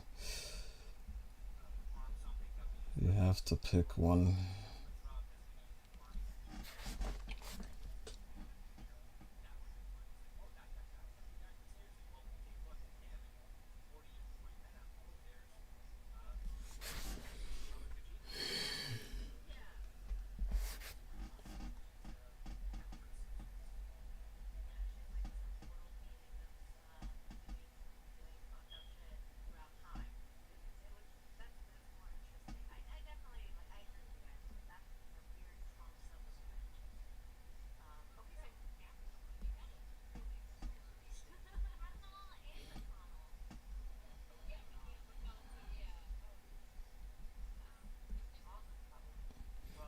All right.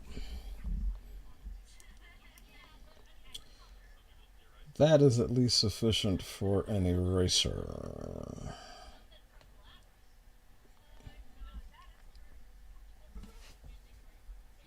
Which is now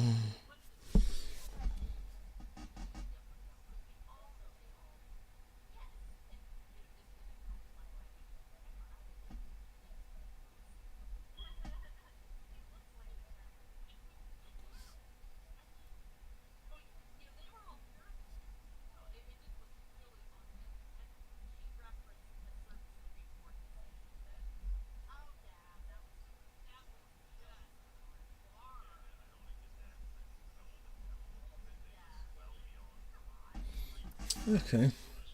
So I probably could have done this in less than 2 hours, but it took about 3 hours to just do that. And that's perfectly fine. And then I want to close this off so I can have a shadow be back here. And a tiny little nose.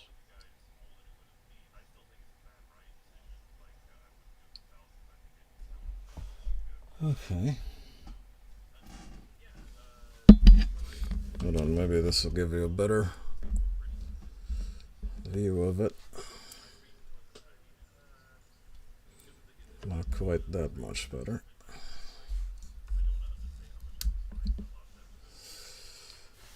But yeah, for the most part, that's one. So now I need a little bit of process or progress.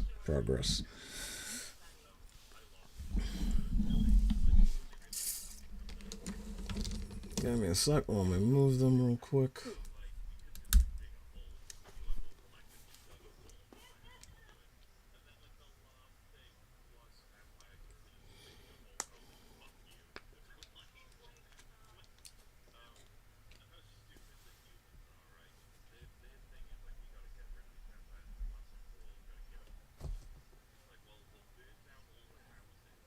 Okay, that's much darker now.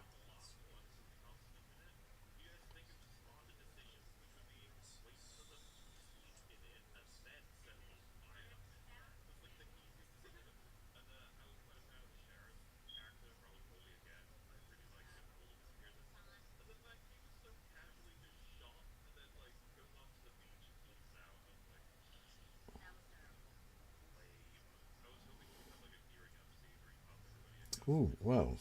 That looks really black. I forgot about this effect. I absolutely wouldn't have to worry about any of the lines. I gotta remember to use this. And the thing is that my scanner is my phone. So that's the problem. So I have to take pictures of these things once they get to certain points before I keep going so I can know where the heck I was with them. And one of the effects on here looks, the black looks really rich.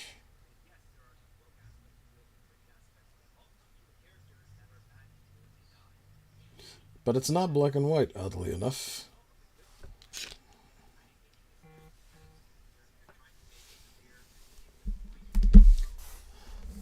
Now we erase. Where can I erase that it won't cause a problem?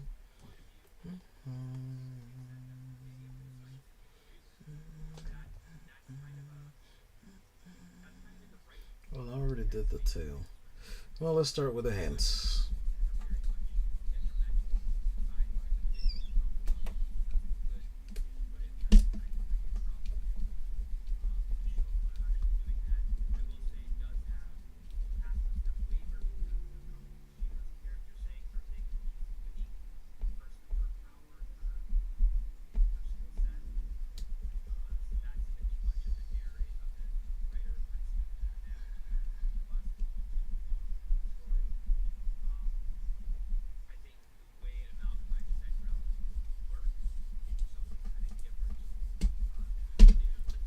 Sorry, it keeps moving. Stop it. Well, when I erase, I do get a little bit of rough, unfortunately.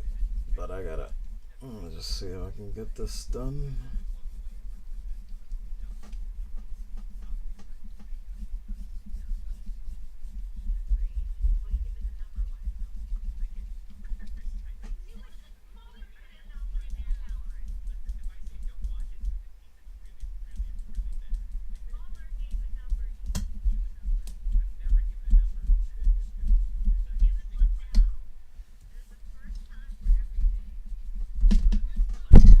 Oh, jeez. Almost moved the microphone.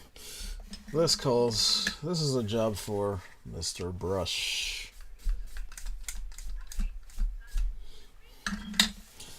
Now that they have been revealed, there are many, many little points that have to get reconnected. Like this one. Oh, crap, I forgot I was trying to keep that ink. No, I was trying to keep the pencils over there. Ugh. Fine, whatever. I'll keep these, and that way I still have that. I'm gonna keep that.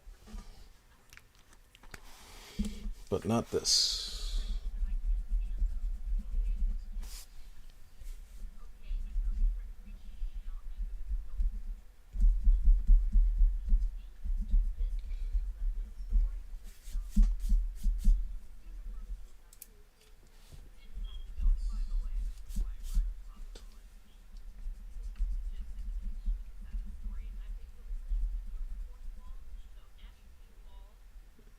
Yeah, no, not this.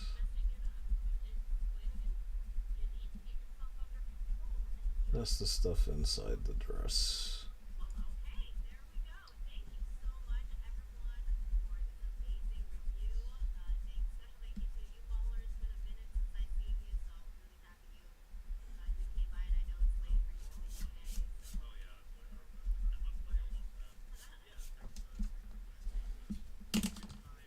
Yep, look at that. That was completely disconnected there.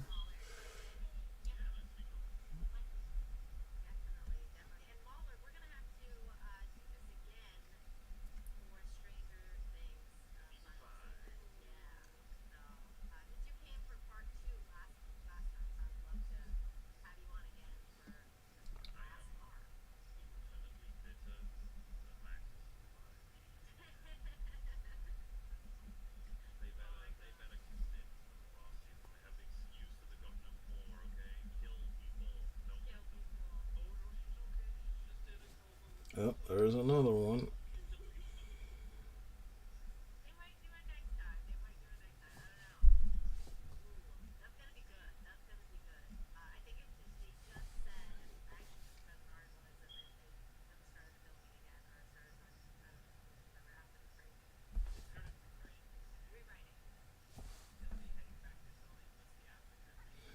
Let's see, where else did I miss?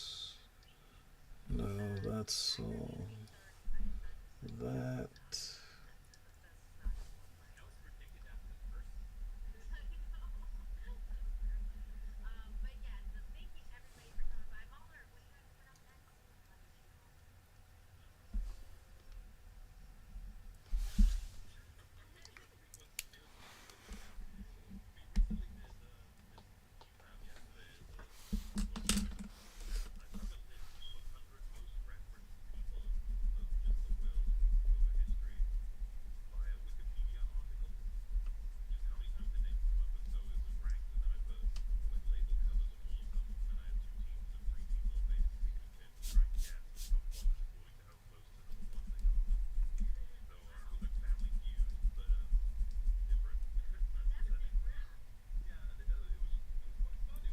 It does have to be dark down there, but we can erase that. No, not that. Keeping that.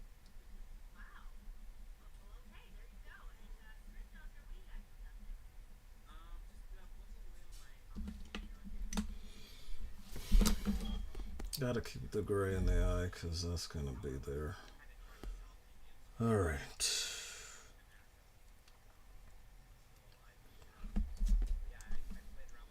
Well, I definitely made this extra crispy and possible for myself, but nonetheless, we's gonna do it. Look at this. Look at this. Jeez, come on. It comes on strong, but it dries so mid.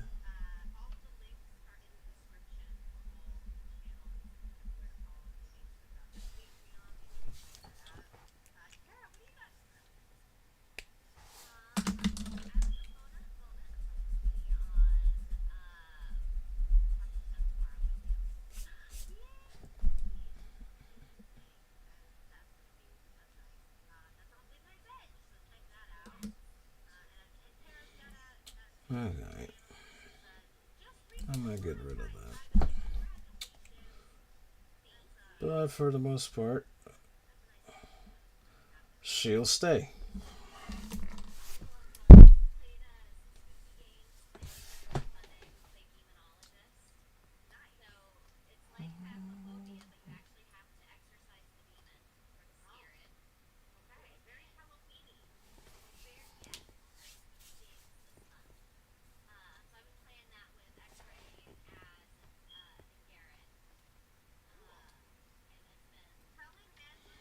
Oh, jeez. Sorry, guys.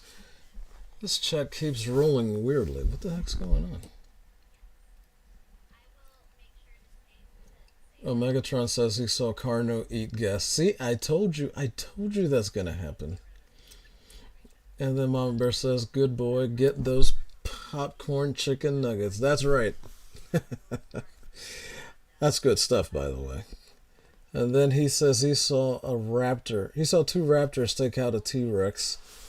And then Mama Bear said, I'm assuming those were Chibi and Squeaker. Chibi Bear and Squeaker. Yes, very likely. Very, very likely.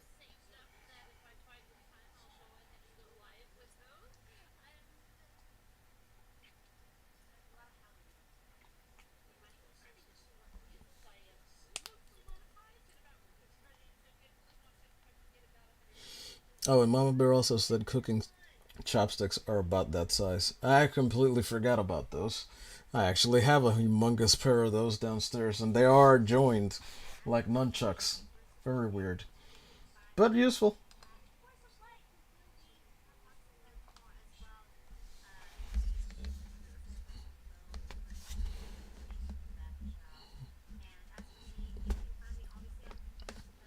Can't show the whole thing, but at least you can see most of it that way.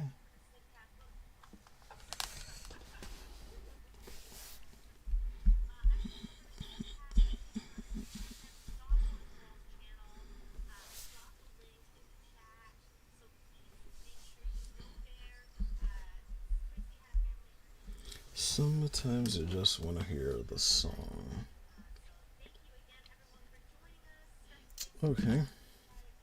Oh, yeah. I didn't take those yet. Duh. Hang on for a minute. Let me just have y'all take a look at Ignis for a bit. Oh, and I didn't realize it when I'd done it because it's just Ignissa, not Ignis. But I noticed after I named her that it's like, oh, well, you can also do that as Agnes. I'm like, well, it's fine. I actually like the name Agnes too.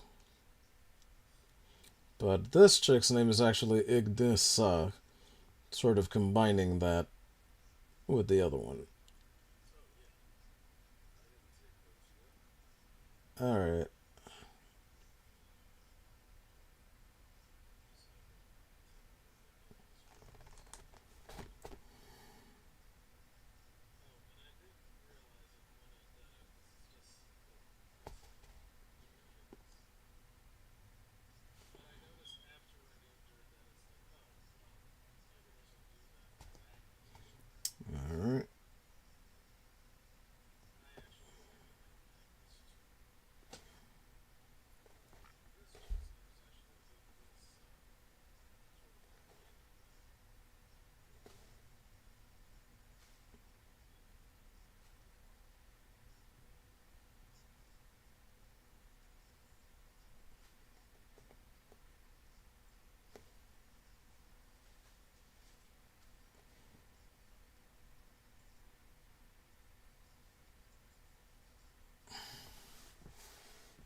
Okay.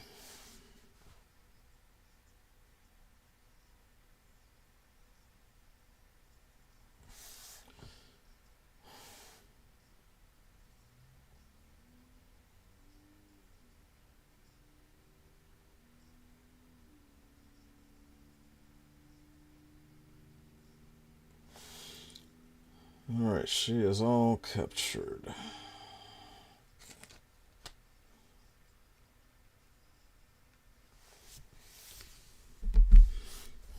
Okie doke. Now, Ignis is definitely not ready for ink. I'm still trying to work out how the heck her outfit even works, as you can clearly see.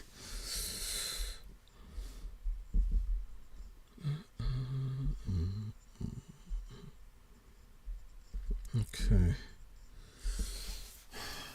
So I think we will work on Ignis later. So I didn't get to think of much more there. And now that this chick is ready for other things like a background and an insignia and all that other fun stuff, we can put her down, and because we need to get back to these two. That is not quite yet ready for ink, but they're getting there. They're almost there. I might just wait and do them on the stream. But for now,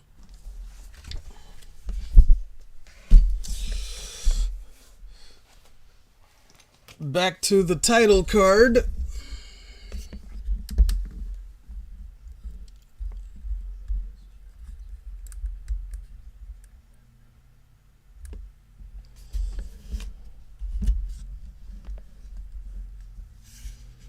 Oof.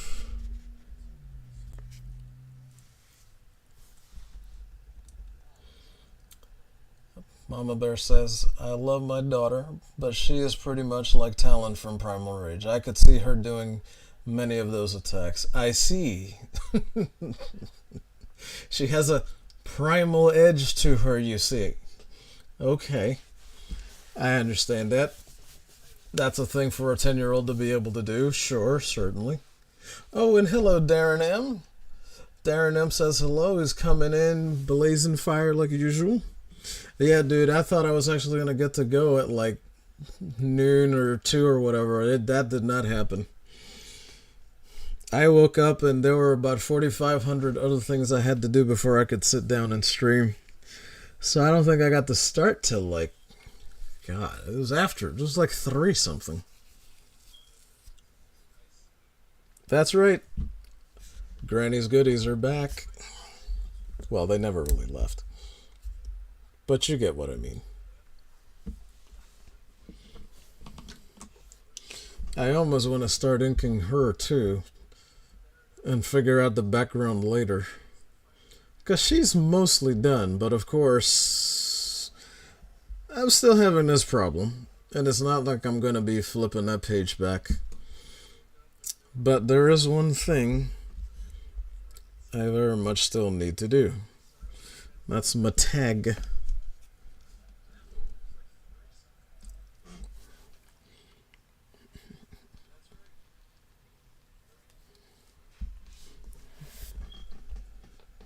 Oh, crap.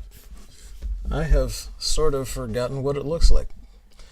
Bear with me as I try to go bring that up. Where did I leave it?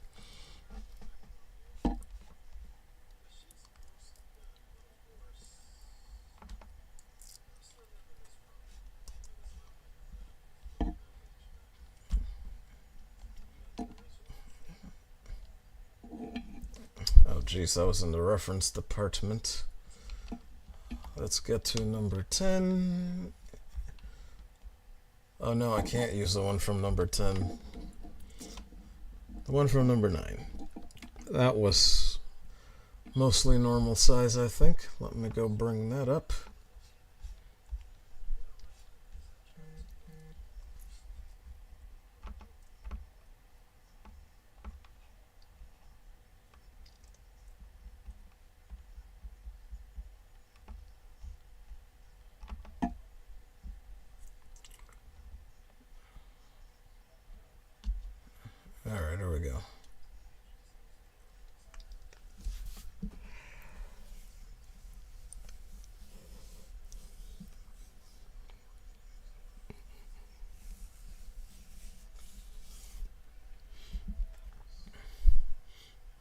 Uh-oh, it didn't open. Why didn't you open? Kind of need to look at this in order to do this.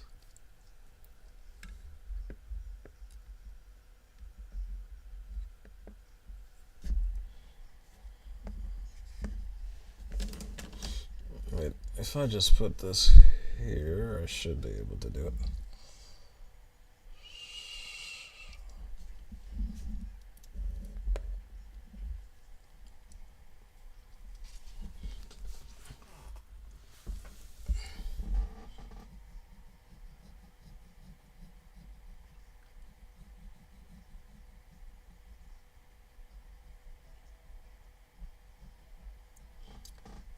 Alright, let's get this done.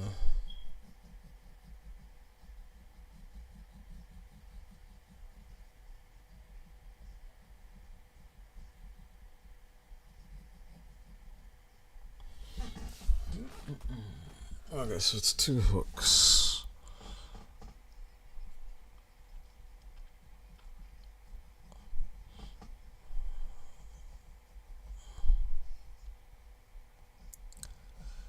Alright, let's put this down here.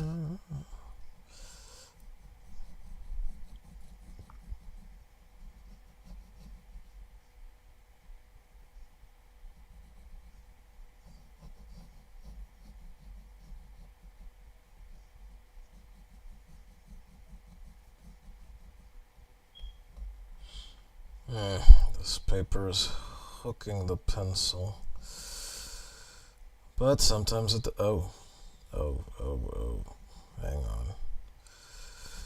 It was too close.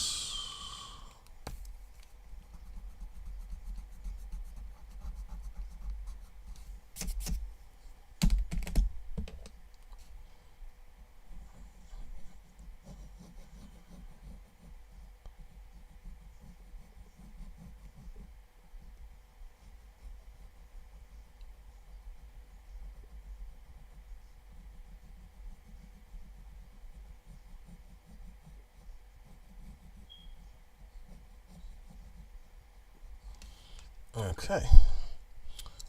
Now, that's the G.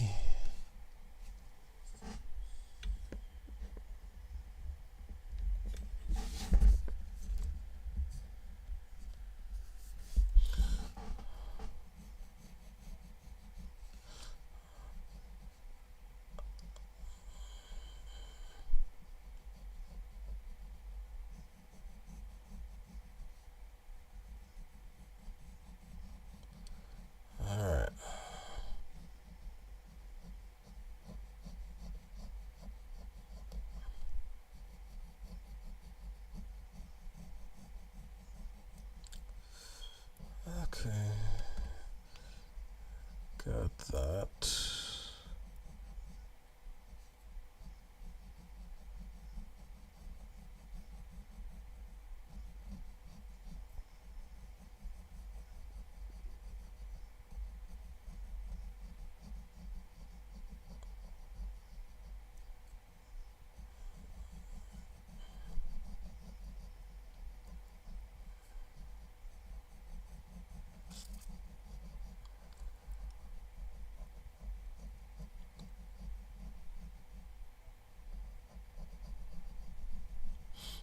I usually don't have this kind of space to work with to put the tag in, so sometimes if you ever see it a little bit too big, it's because I did not control myself and I got out of hand with the space available.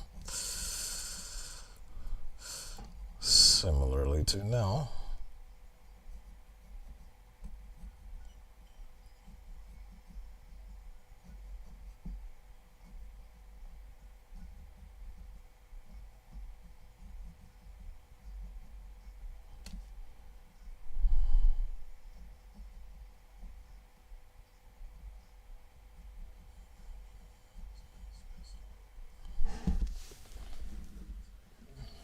Yeah, no, that's grossly incorrect. Where did I leave that?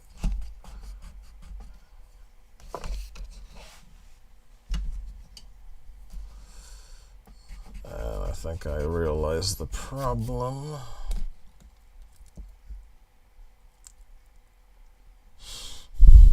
Yes, yes, Mama Bear, you should figure out a tag.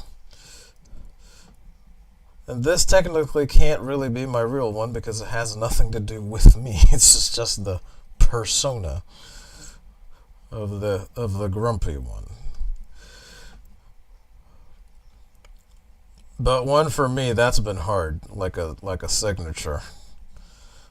But just kind of take a couple of different things you like, make one of them the base, and then just throw other stuff on it and build it from there. That's kind of how I made this one.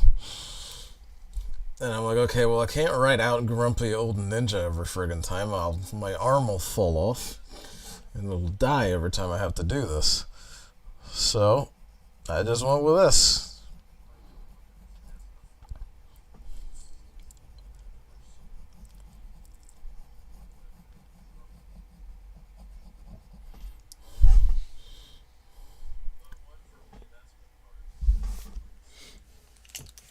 Actually,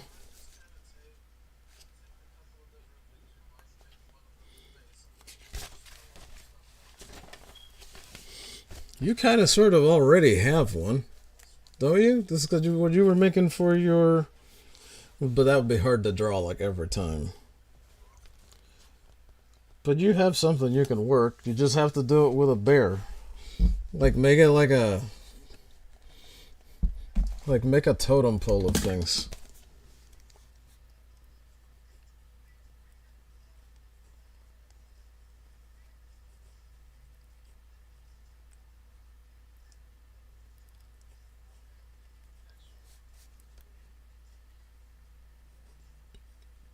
What time is it now? 21.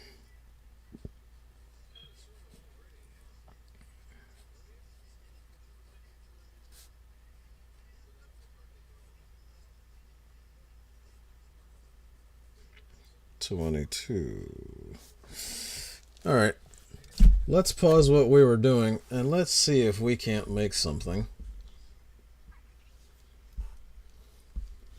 that you might like.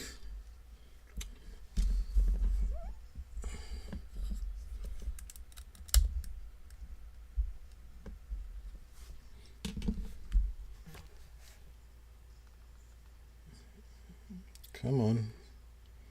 Turn on, why don't you?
Let's see if we can do something interesting, Mads. Let's see, Mama Bear.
Hmm.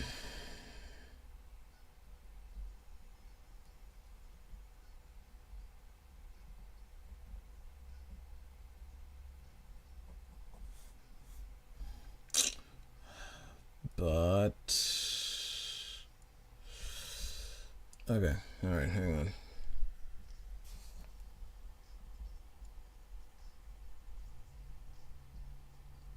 I don't know if I should work in bad. I don't know what that means. Sorry.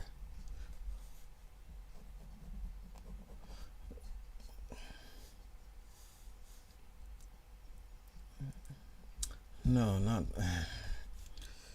So you still have the M, right?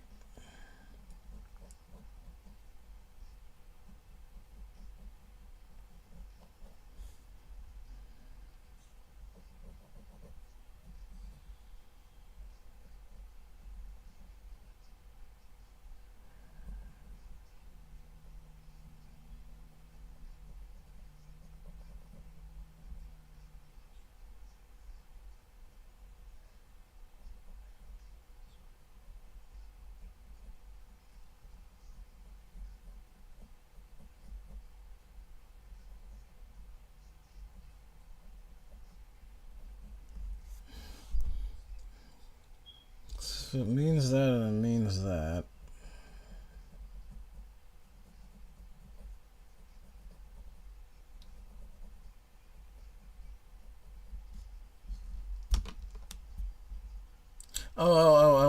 Okay. Well, it is a little bit more difficult than your previous name, but it's still better descriptive than what you have. So there's nothing wrong with it. I think you should. I think you should work with what you got.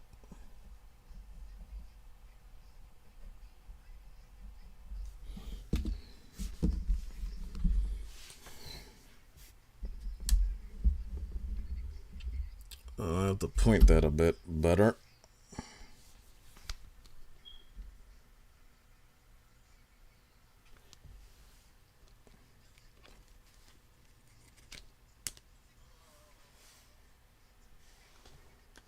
Wait, hang on.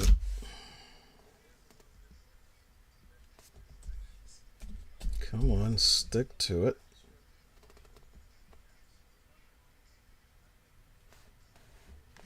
I need to get it up close so you can actually see it.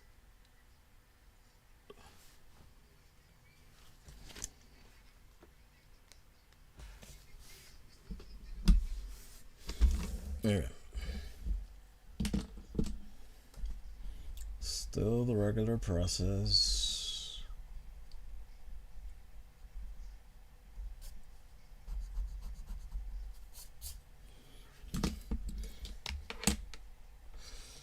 How about something that's kind of starts like this? Because you sort of have the M, right? You got the M, but you also have arms. You got the bear. You got the art doll.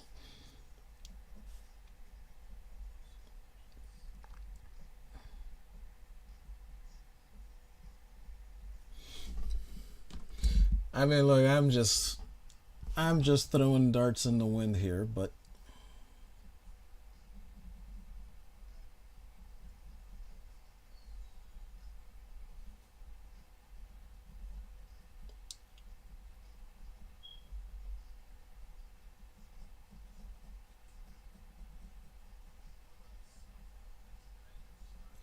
I forget if it actually goes down here or not, so I apologize because I don't remember off the top of my head, but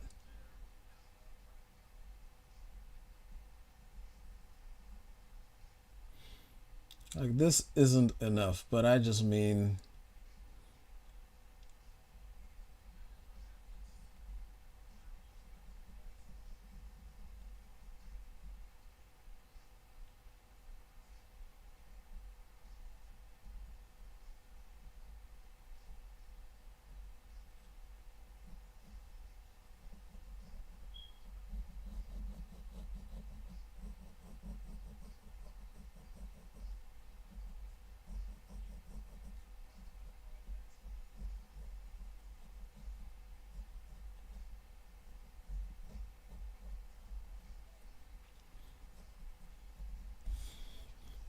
I don't know. I think that's something you could kind of get away with. Something to that effect. I think would be sufficiently descriptive, and it would be pretty quick to make. Like you don't even have to make an entire eye.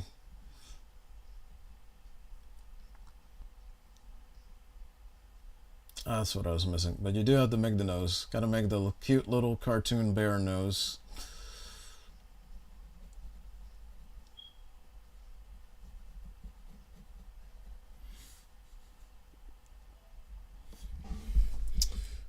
I don't know if it's sufficient, but I think it's a start. I'll play around with it.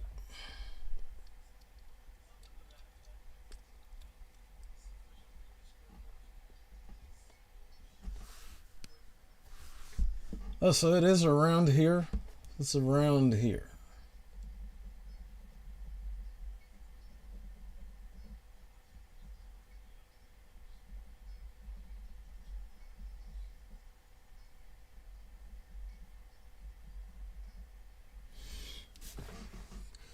Yeah, but that's what I mean. Like mine isn't even intricate or anything like that. It's just GON with the periods, and it looks like kind of like ninja weapons maybe. But that was what I was thinking of. Because in order to come up with something like that, you have to, I guess, for lack of a better expression, theme it. So it's around you, but then you have to make it so that the person looking at it can see the same thing that you're seeing. So you know, the M for the mama bear, which I guess you could kind of like also fill in. No, but that's making it too complicated at that point.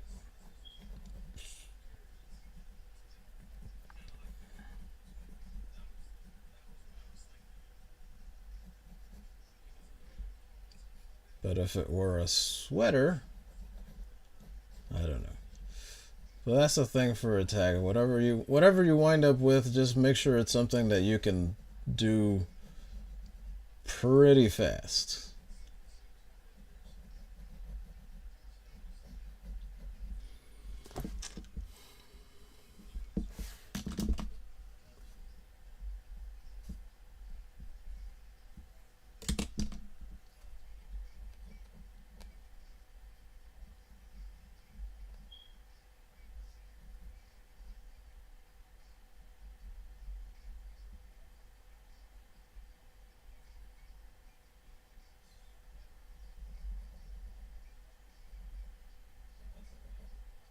And then just really like loose arms or whatever.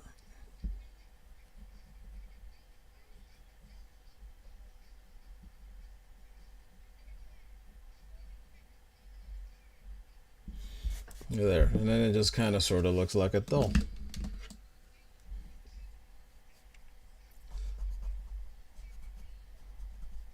So that way you cover most of what is in your name. And that's kind of what I mean, at least for me, that's kind of what it is. I never learned how to do graffiti or anything when I was younger. So I don't know what that would even be. But this would be my opening salvo for you, if you'd like.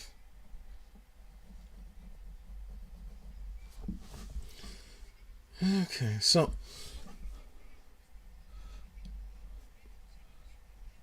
could try to do a bit more on it later. Let me know. I'll put it away for now. I'll go back to working on mine, but I just kind of want to put at least a touch or two on it before we're done.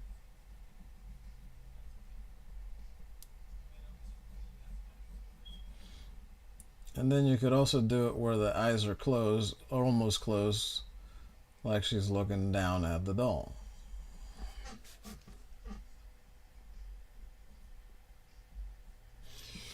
Which is hard to see because even I can't even see it here. But okay.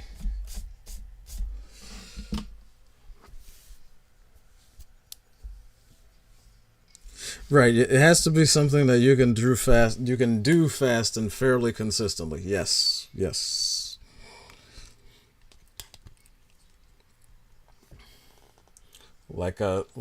almost like a literal signature. Let me get the outside of it.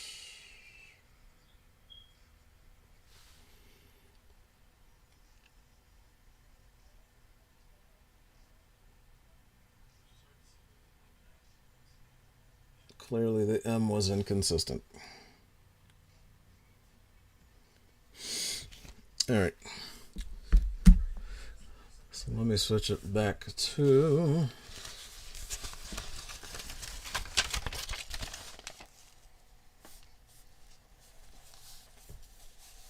Let's see, so Mama Bear said, my actual hair is just past chin length. Most online see the pink wig. Understood. So I'm glad I actually had a decently close guess for a change.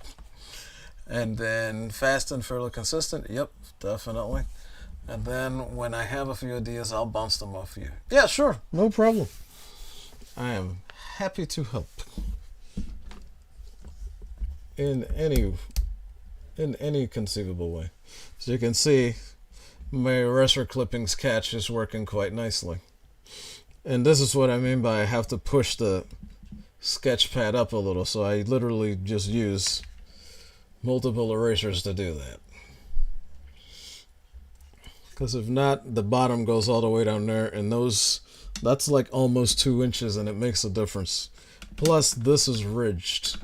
I don't know if you can actually see that, but this is ridged here, which would make it very difficult to draw upon.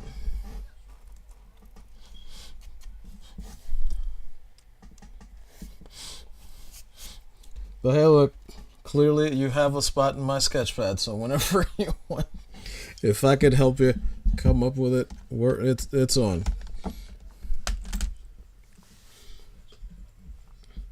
We shall do it.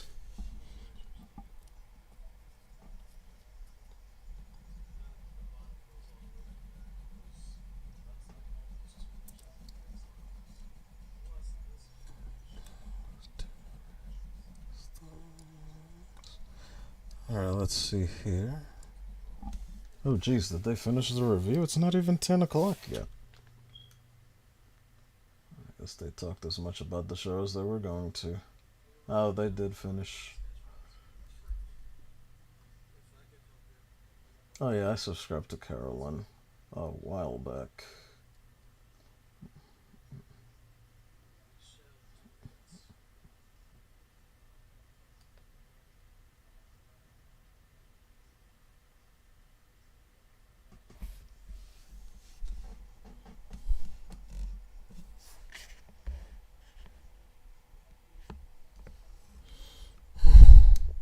It's so annoying that I can't actually point this thing straight at the thing.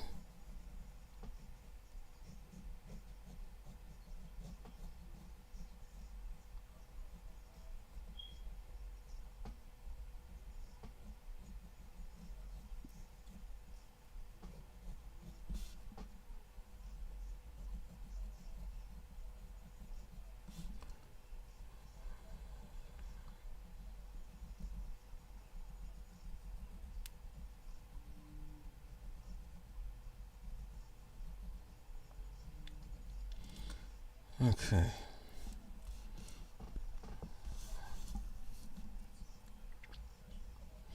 And there's the tape. I usually do 3 or 4 divisions. It depends on what kind of space I have. And I guess for this one it's only going to be 3.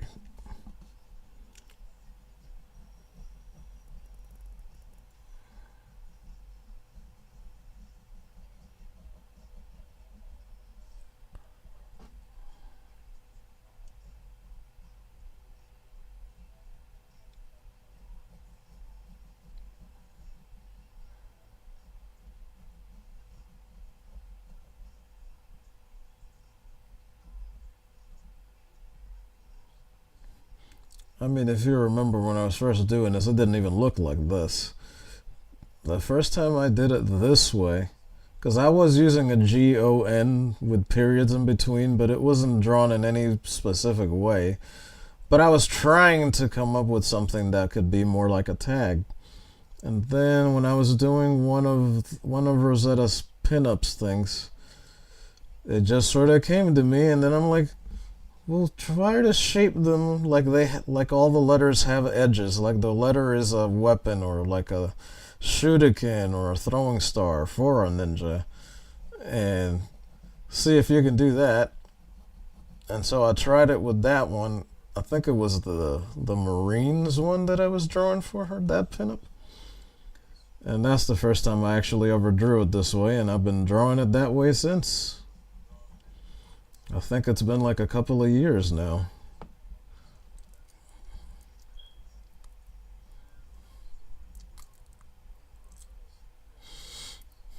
Oh, so okay, so I guess my stream got behind because mine finished about 15 minutes ago. Oh, Anna's hosting Simcast? What the heck is Chrissy doing? But that's good. She loves hanging out with Anna, and that's a fantastic place for Nina to be. They should bring Carol in over there too. Kara's great. I know what this is going to sound like, but please hear me out. I, for one, am glad that limited run games showed their true cards by doing that to her, by essentially firing her for not being a fake woke wanker. Because she just liked something that wasn't even conservative, and they thought that she should be fired and executed immediately. Because she is a great addition to our little sphere of the world, I think. She has really turned out to be pretty good people.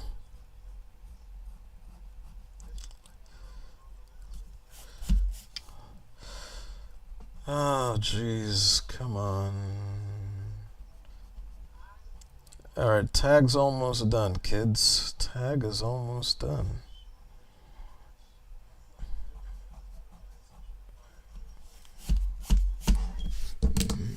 Oh. Almost lost the pencil. But we recovered. We recovered with plenty of time.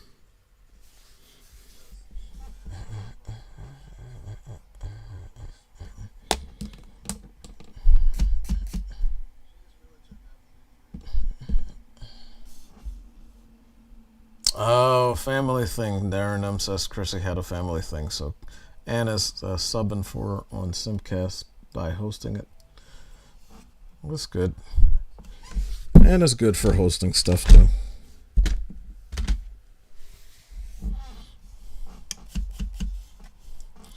She is, and if darkened by some of the ridiculous things that happen in her life, a pretty decent human being so far from what I've seen.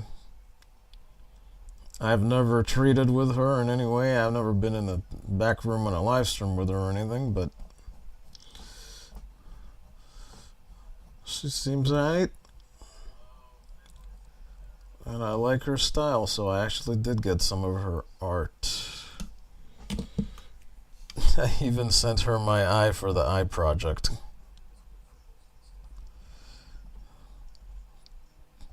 But I think she just recently, in the past weeks or so, broke like 100 of them. So she is not, like mine I think is like 160 something, or it might be 200 something, she said. I don't remember. I have to look at that email, and that email is like from maybe a few months after I started this account.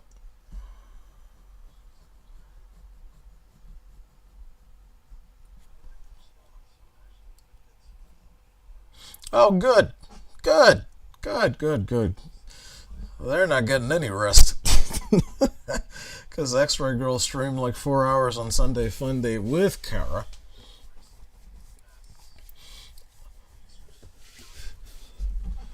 And then I forget what stream the both of them went to. And then Nina dragged her into the review for the... oh, for crying out loud, I apologize. I can't remember the show. She just reviewed it.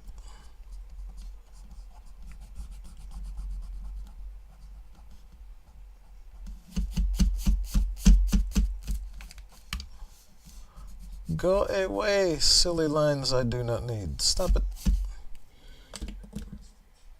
Oh, okay, I can't remember the name of the show, but it's basically an Edgar Allan Poe thing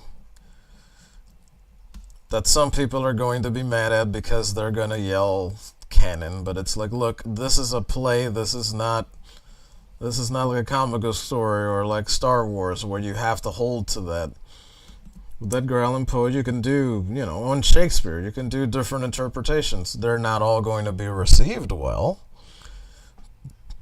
but that is the precise type of thing. Those type of things are written for you to be able to do.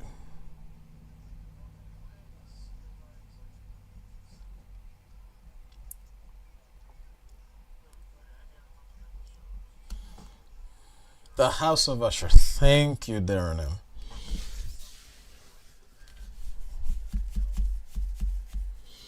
Some people think there's too much killing in it, but come on. It's Edgar Allan Poe. People die in those stories. Not as much as one would probably think, though, but still.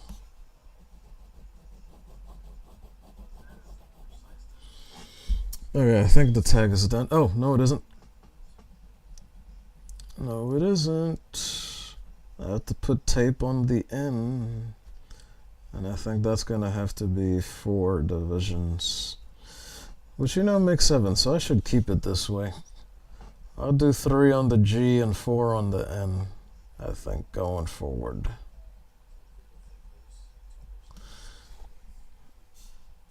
And I need the aura. And once I have that, then it's done. Then it'll look like perfectly fake graffiti. And I do mean fake. But it's fine. I like how it turned out, this silly little thing. I even get to include Green Lantern stuff in it. And that don't have nothing to do with ninjas.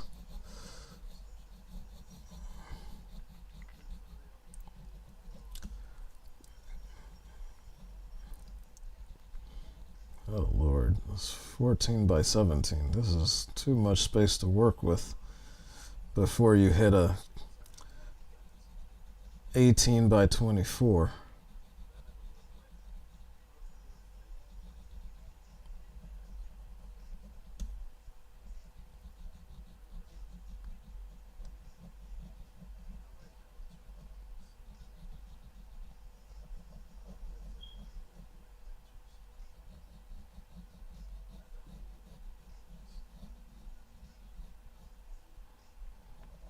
Okay, good around there. Alright, there. There was too much space.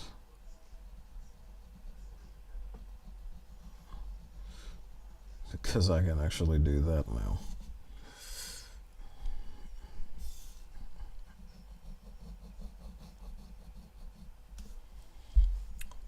Alright, there. Tag competitive. I have to figure out a way to do it like with the Rainbow Bright where I could actually do a couple of spots where like it looks like light is shimmering off of it. I have to do that on one that I'm not doing a bubble version of.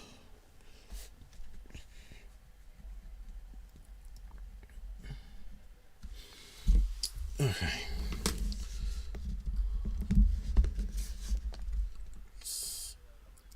Let's put angle down.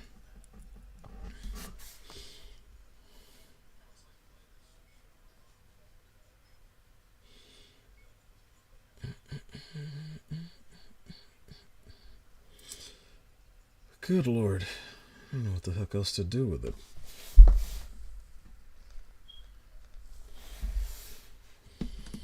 The big whatever thing, that's not going to work. I can't process how to use that, so I'm going to get rid of it. I'll keep the fire pits. I want to try to figure out what to do with them.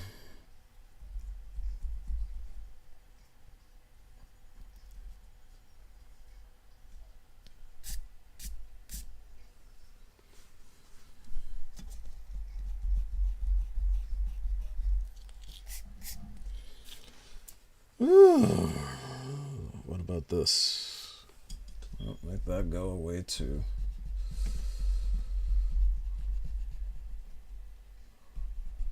So I'm still trying to figure out her darned hair. But with this,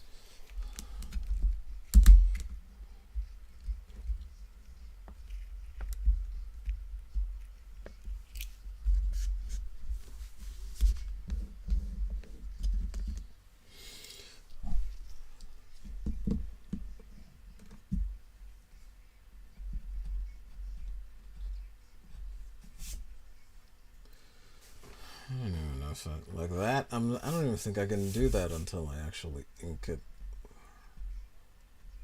So many strands, so little time. And really, those are clumps of strands, because a single strand, of course, isn't going to look like that. It's going to be more like this. That little bit there. Alright, get rid of that too. That's part of whatever that big base thing was going to be, and I just don't know how to use that. Clearly, I have not seen enough of APOKOLIPS to be able to come up with something yet.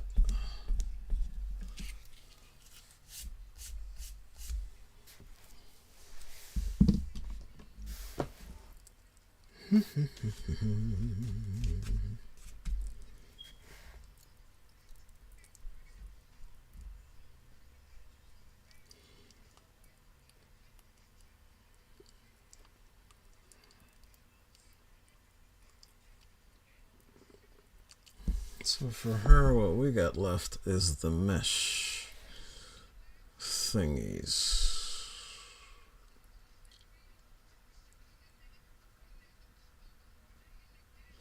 How am I going to do this?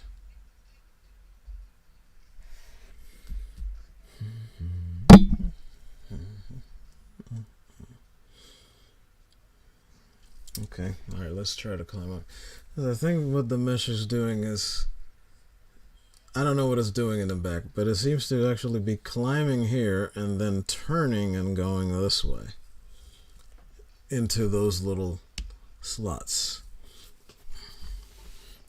Let me avail you of the visage.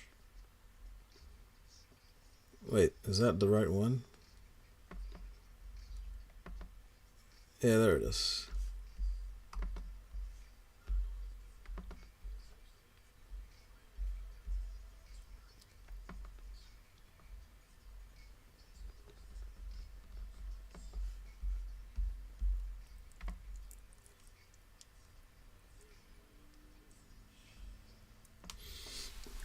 So yeah, that's what I'm kind of trying to figure out now, is to deal with that situation and make it make some sort of sense. It won't be a lot of sense, but some, at least a little. Oh, so that is a ponytail. Okay. That makes things easier. Sorry, it's just I noticed something else for the Ignisa thing that I needed to do.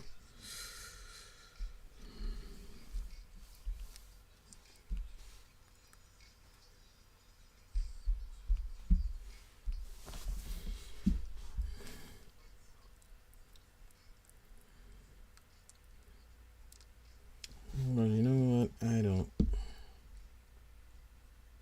She wouldn't need that, so we're gonna dump that too.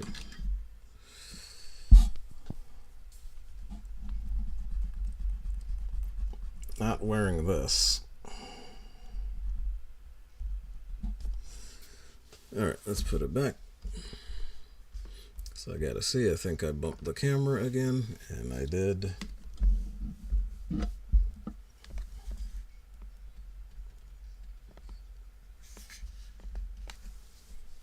Alright. That will simply not be required in something like this. Something this friggin' form-fitting. It's a whole bodysuit, so I'm just gonna dump those. Which means I don't need these lines.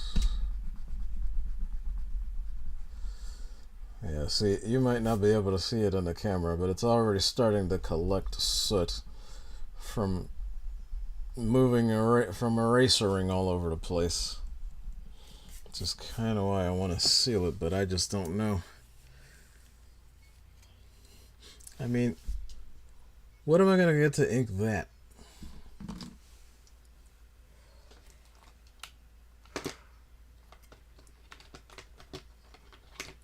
I'd need something this size for it. And I don't have anything like that in black.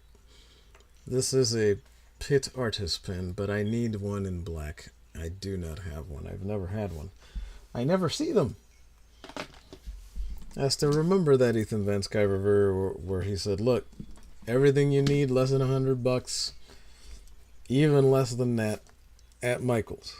A Pitt pen was in there because those things were like $20, $25. And then one of those one of those rulers over there. Among with other things and liners. And the liners that he was talking about, the Copic ones, I can never find them. So that's why I still stick with the Stedler, and the Pigment Sakura ones.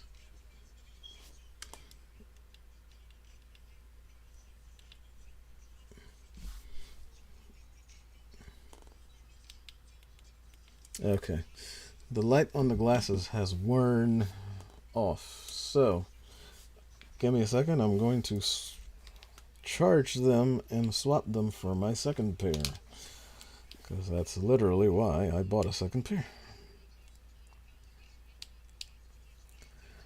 Bear with me just a few momentos.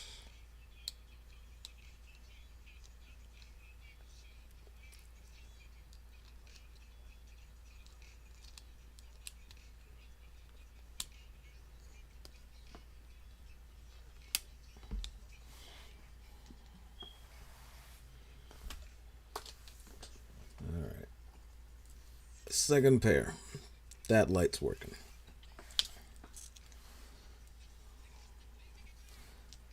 And the headphones are charged. Okay. Next. I see that one. That light is actually making a difference, so it's not so dim that it... I mean, on a sketchpad like this, it doesn't. On one of those, it probably would.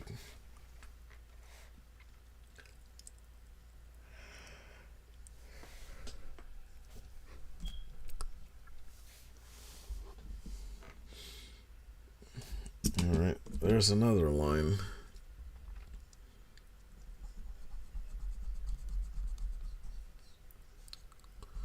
A really set of lines.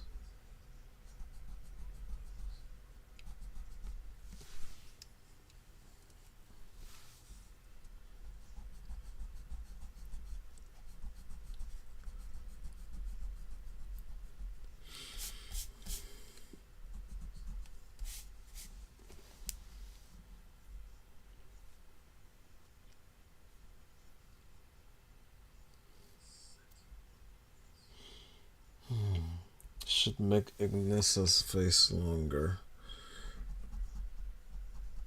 It's right there, and I keep noticing that.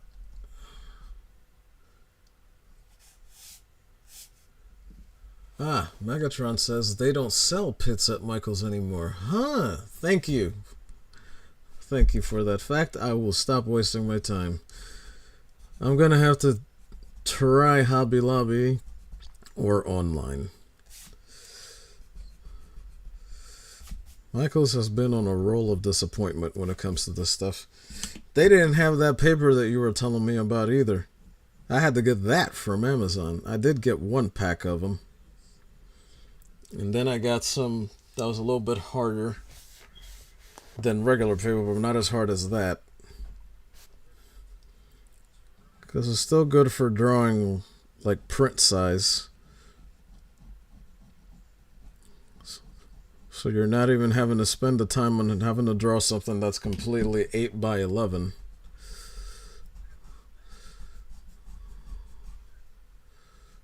And don't get me wrong, I know I sound lofty when I talk about those things, but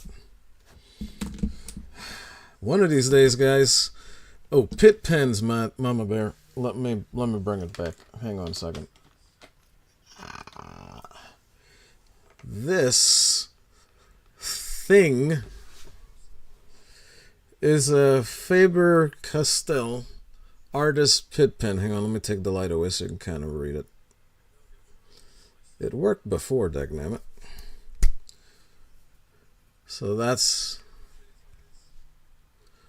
what you're working with there. So you can imagine that's what it looks like against that paper. It's a pit pen because it makes life easier for trying to fill a lot of space with a particular color, which is usually black and white, really quickly.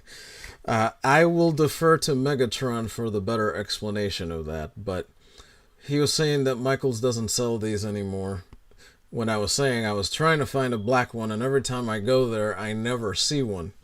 Because I saw them in one of the Ethan Van Sciver videos of when he actually used to talk about what you need to learn to draw and things. Because he still has it. That video still gets views. I know I gave it a bunch, because I would watch it over to see, alright, well, what the heck do I really need for this? Like, I had a pretty good idea. I was matching most of what he had in there. But I'd only ever seen a pit pen in passing before. And I didn't understand what it was. I just thought it was a giant Sharpie. I'm like, well, I have big Sharpies. I don't need this. I was wrong. Sharpies are not pit pens, and pit pens are not Sharpies, even though they make giant Sharpies. Like, I have big Sharpies. That's almost the same brush as the pit pen, but it's not the same. The ink delivery is different. And the pit pens, if I remember correctly, at least on the paper that I got to use one on a couple of times, don't bleed like Sharpies do either. Certainly not on Bristol, or at least not through Bristol board.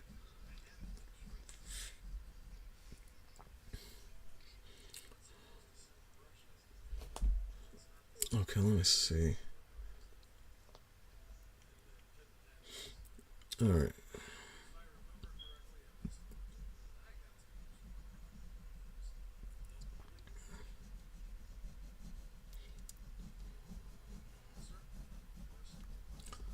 All right. Let's put her actual hip leading into the butt right around there.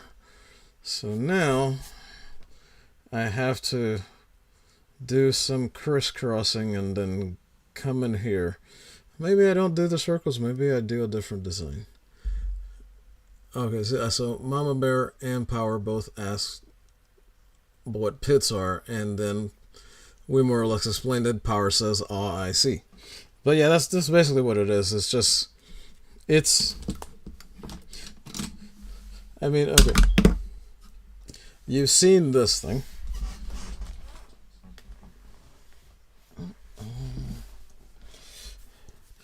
You guys seen these things that people use for inking? You've seen Machina use them all the time. This is a pit pen size. So let's say I'm trying to draw someone on APOKOLIPS and I need to make a lot of black real fast. This would let me do that way better than this. Even like the 1.5 sizes of this aren't going to be able to get me through a page this size the way something like this would. But that's basically all a pit pen is. It's just you can go in there and do a bunch of stuff. Like Jay Lee used to basically eat these in the early 90s. He finally got his inking under control. Not that it was bad, but it's just he used to go extra hard when he first started out at Marvel. Oh, and Mom Bear says, oh, okay, I never heard of those. The only pits I knew were Arm, Bull, and Viper. Correct. All of those are also pits. Oh, jeez. And then she also says, mind you, I do a different media. Yeah, I do not have the hang of other medium on this. The closest I can get, you know what? I can show you this thing.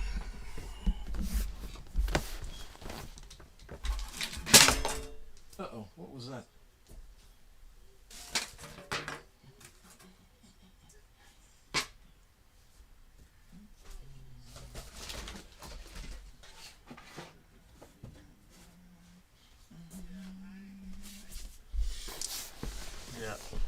I once sculpted the head of Simba from The Lion King because I was obsessed with that movie, even though I was like in latter high school when it came out. So I did get to do that, and I had a lot of fun doing it. It was over like it's like a 2 or 3 month summer course when I was in 10th grade, I want to say. We did a lot of Shakespeare covers back then too during that course. And then I hardly ever would draw anything on anything other than like 8x11 paper or whatever size sketchpad I did. But this was long after when I was little. I used to paint and do everything or whatever without thinking about it. There's no derivatives to it. But after I started working at the warehouse toward the end of it, we needed places to keep all our stuff to use for the next day. And so they came out with these boxes.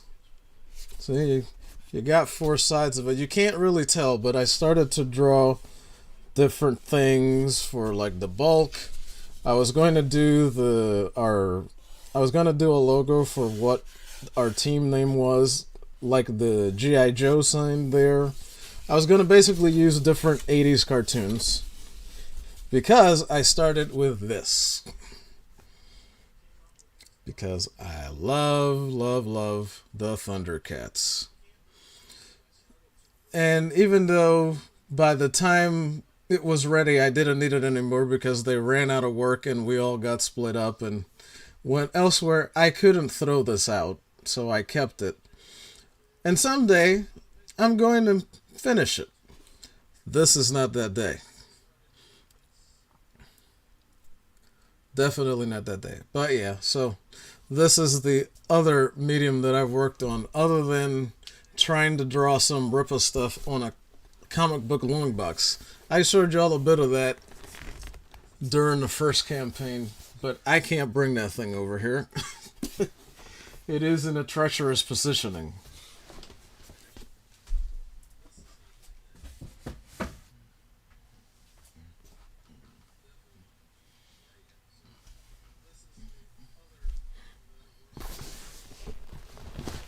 Yeah, trying to draw Rippa as Galactus throwing Yaira and Isom at people.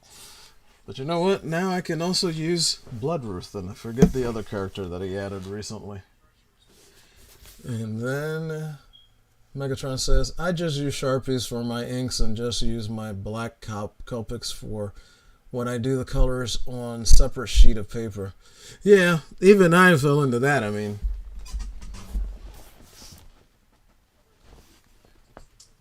where's the other ones?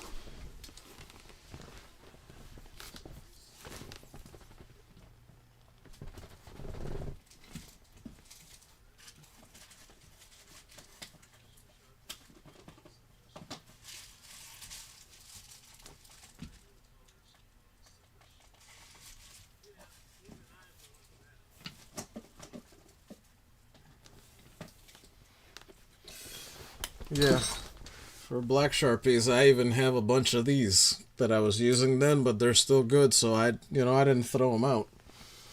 But they work pretty well, and I have like 2 or 3 of these in black as well. But they hold up pretty decent. They get the job done. When I find something where I have to use like a lot, I don't often find anything like that these days yet. But when I get to those panels for the Rainbow Bright stuff, I got a feeling I'm going to have to do a bunch of it then.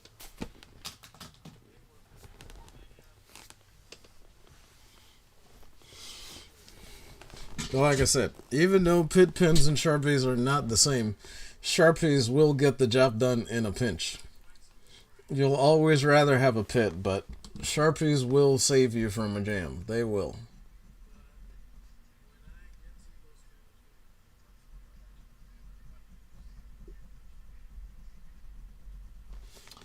Okay. I just saw something I need. Oh, okay. I don't know what it actually was. Let's get back to it.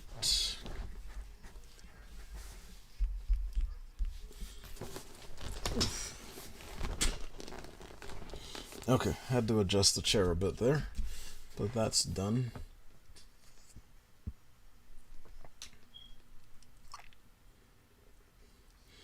Yeah, I'm still trying to plan and plot exactly how it is that I am going to supposedly ink this thing.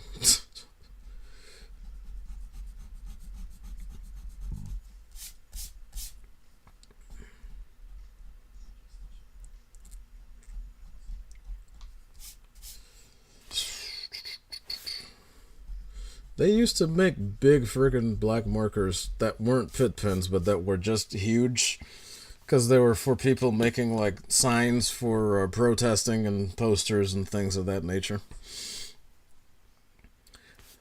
But they smelled really alcohol-y like. So I remember people at school literally sniffing them, and it seemed to be like they were getting, catching a pseudo high off of that. And I'm like, what are you doing? Stop that. I need to use that thing. This was not an art class because I never got to have those in school. I got to have 2 of those in college. And it was just me playing around with charcoal. I didn't really get very far. Even though I got good grades on my final projects, I didn't pass the class. It's just a lot of stuff I didn't understand. Some of which I still don't understand today.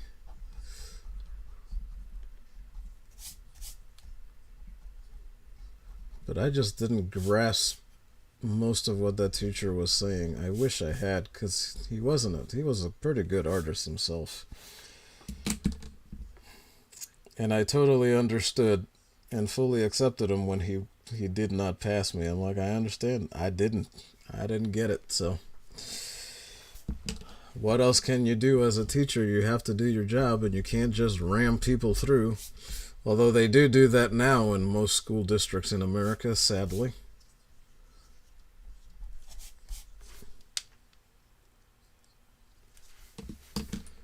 But it's all good. Alright, so now that that's decided,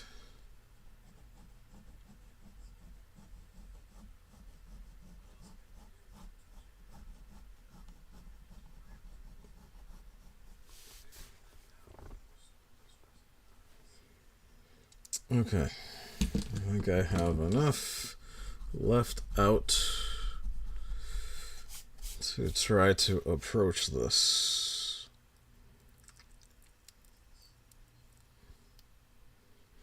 The system is incorrect, for one. In fact, if I do something slightly different with it, it might wind up being even sexier, although you won't see that. So I can't even imagine what this looks like in the back.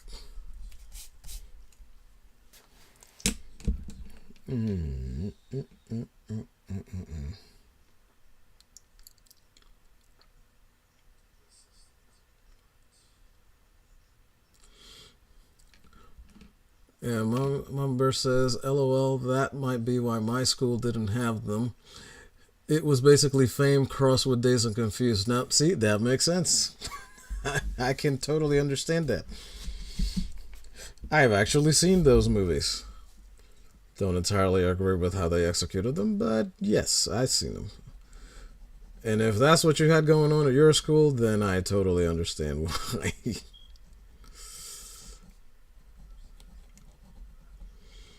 But yeah, it's like I always say, one man can invent something that can cure every disease on the planet. Another man 5 minutes later will figure out how to cause all of them with that very same device all over again. Hammers can build houses or take lives or both. It's all about the intent. There's nothing in the hammer that drives it, nor a bullet, nor a gun. It's all what the human chooses to do with the tool. And if we all did things a wee bit better, I think we might be way better off as a society than we wound up being.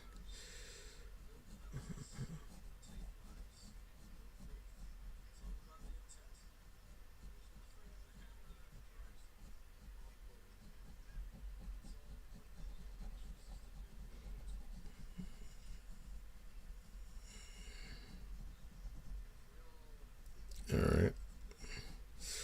I'm going to try something.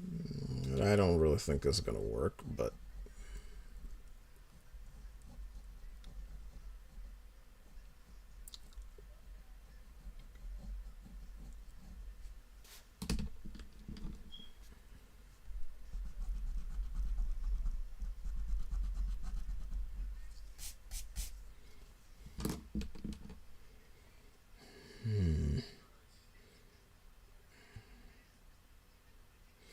yes, but even if I do that, what do I do here becomes the problem. What do I do with this?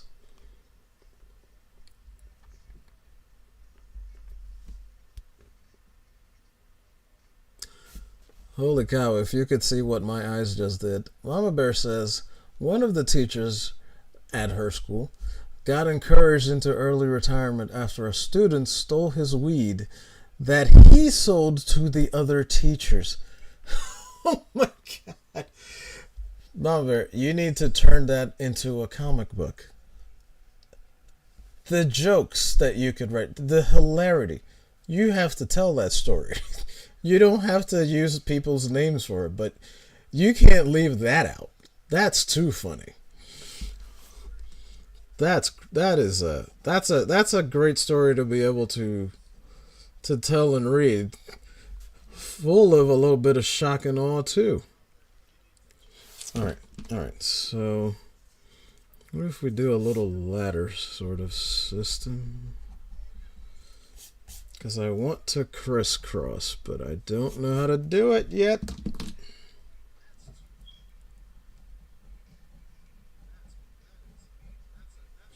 Oh yeah. Tom and them should be on by now. I should at least give them a watch time. Let me do that.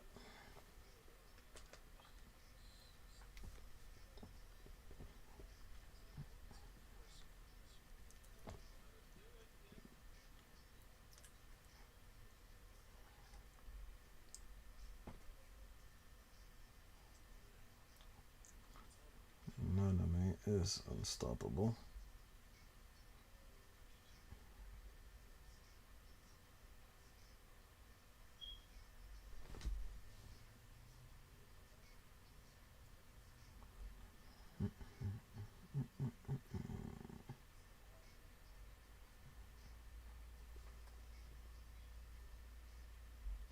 I used it recently.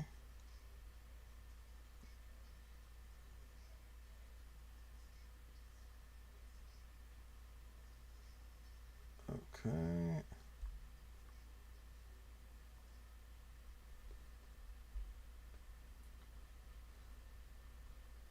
Bear with me. Now I just gotta go to Midnight's Age. Admiral Teague is also on.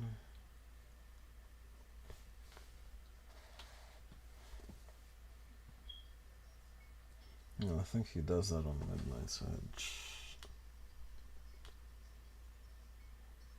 Yep, he's doing it. Top 5 monster movie countdown. So he's doing those lists today. Hilarity shall ensue. Oh, Mama Bear says, my problem with that is South Park told a similar story. Well, it's a similar story. And it probably wasn't based on yours. So you don't have to worry about that. You just tell with your jokes and your stuff. They can't. It's not like they can try to sue you and say, "Well, that's like ours." No, that's something that actually happened. because they were probably trying to come up with it, believing that something like that wouldn't and couldn't happen because it was so ridiculous.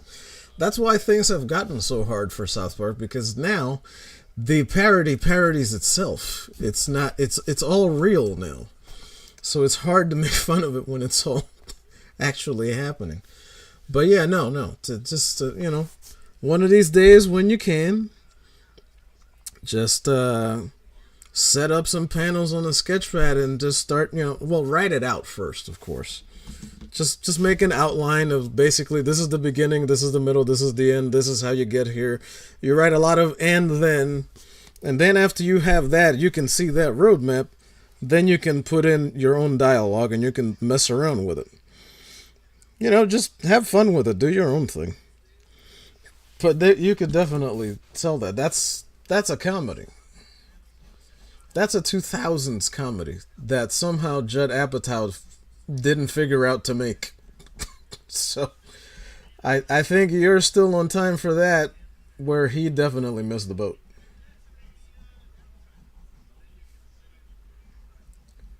So I say go for it. Oh, and Dadman155 says, still going strong. Yep, Dadman. I got through. I made it through something I wasn't planning on doing, which was trying to put ink on this. And since I finished that, then I said, all right, well, let's try to address the 800-pound elephant in the room, which was trying to figure out what to do with this mesh here on Granny Goodness. Granny, oh my goodness, I should say. All right. Let me get the little stand. That'll help. So this thing doesn't overheat.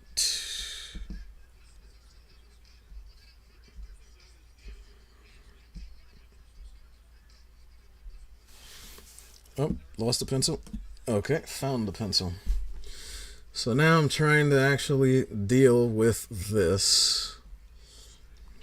Because as you can see, on what I'm drawing from, that's very difficult. At least for me. I'm not 100% sure on how the frig to actually approach that. It's a fantastically intricate design, and I love it for that, but I don't know how to do that yet. Not yet. We're getting there. And Ancient One slides into the chat. Thank you for coming, Ancient One. Hola and hail to you, sir.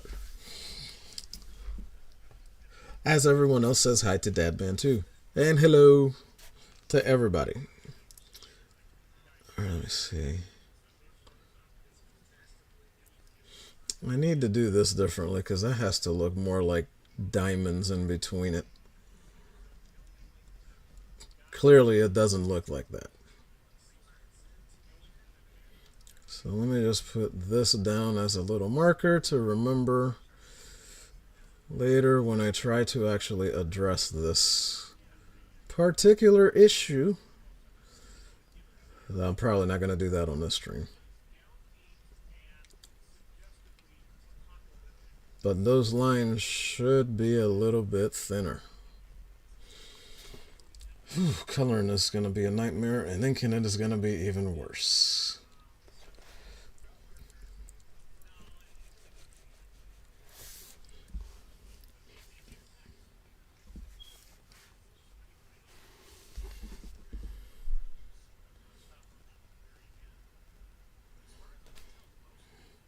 I need another shape. Oh, how about ovals? Yeah.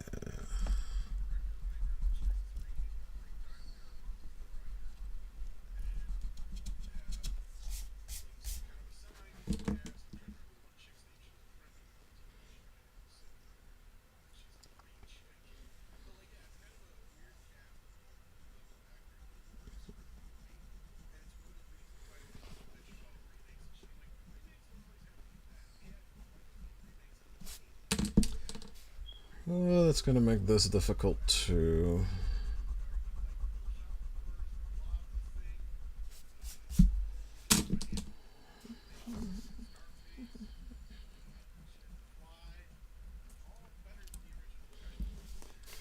But we agreed that she's not going to need those, so I'm not going to put that there.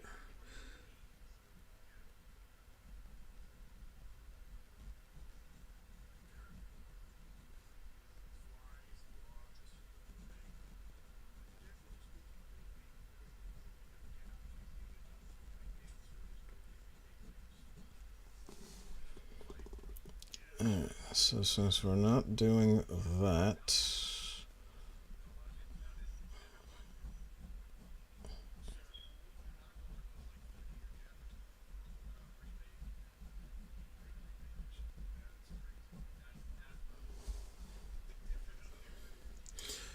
Ancient One has brought pizza for the class. Thank you very much for that, Ancient One. Most appreciated. Everybody around here's got to be a little bit hungry by now.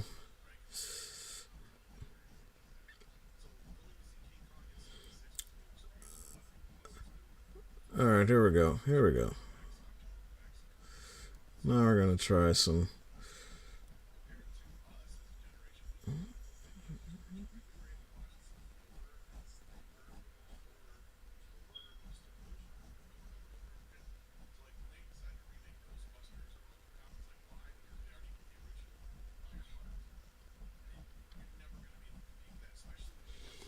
Okay, okay.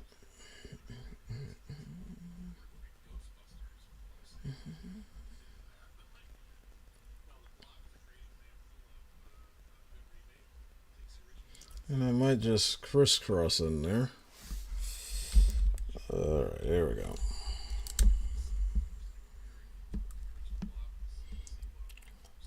Let's get closer in, so you can actually see what the heck I'm trying to do. So instead of trying to do their intricate insanity, I'm just going to see if I can come up with some of my own that I can actually pseudo handle.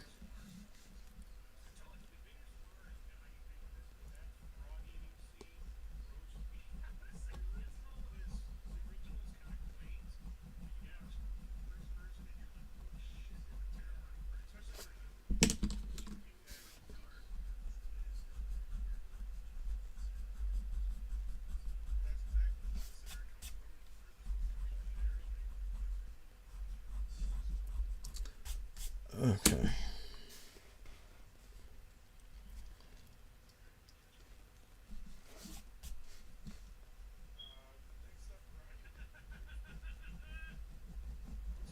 Alright, I think this might actually work.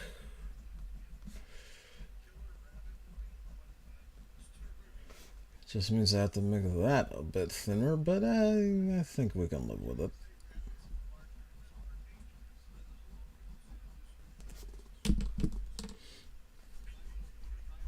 Which is fine for this side to look a little bit smaller because it's going to be a little bit more stretched on this side because of the way she's sort of turning her legs. So I think I may just be able to get away with that. Mama Bear says, I have a ton of stories, most funny. Just not sure how to work them in and have it make sense. I do understand exactly how you feel about that. But that is something that even comics and authors alike will tell you. You just got to start writing it down. Because the thing is, when you can see it from one end to the other, like when you can see that story, even if it's just a peek of the middle, but when you can see one end, like the beginning to the end of it, you know where it starts and stops, but you can see it. It's different than it being in your head and you're trying to arrange it that way. So what I would recommend is start doing what I did years ago, which is basically write them down so that you know what happens to who, where, when, and how, and why. So just keep Word files or keep notepads like I did. Like I did both. So it's like, like I have a bunch of stuff that I wrote down by hand that then I started to transfer into digital once I could actually start to save those that way. So yeah, definitely just start writing them down so that you can say, this is this story, and I know it's about this, and it's going to have these people in it, and it does that. Whether it's long story or a short story, whatever it is, just start writing it down. And even if it's just as an outline, so that you can get from the this happened, and then this, and then this, and then this, just write it down that way so that you know this is the timeline, this is the order. After you have that down, you can use that as a skeleton to start to put some flesh on it by way of events. Add events to the timeline, add locations to the timeline, add people to the timeline. Once you have those, then you can add dialogue. And that way you'll know this person said this to this person, which made this person react like this, and these people laughed, these people didn't, and you'll know pretty much how you can get around with, all of those. So that's what I'm saying, Mama Bear, is just start writing them down in whatever little spare time you can actually get, because I know you don't have a lot. And the Mama Bear says, I've been wanting to bring in the side y'all see when I have someone to play off of. Well, yes, of course. That's what I'm saying, is do that. And then, Dark Knight Rises watch along. You can do those on Twitch if you have Amazon. I currently do not, but I did. And Ricada does it every Sunday night. He does a Twitch watch party with people on his streams that also have Amazon, and they always watch a ridiculous movie from 80s or 90s. He likes those Andy Sedaris ones. Because, it's just babes and explosions. That's pretty much the movie. Julie Strain did a lot of those.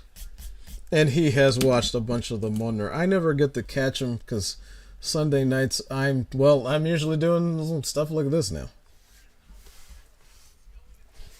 Alright, back to these designs. But yeah, Mama Bear, just start writing them down in your off time. Like, don't worry about not knowing the order or even not writing it down in proper order.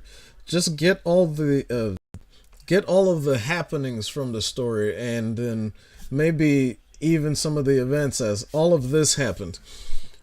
Give it a title, even if it's like a working one. Just say this is this. But once you actually have it written, what happens to me after I wrote them down? Well, here, I'll show you an example. I'll show you an example, actually. Oh, Skywalker is watching, is doing the watch along. Oh, okay, I gotcha.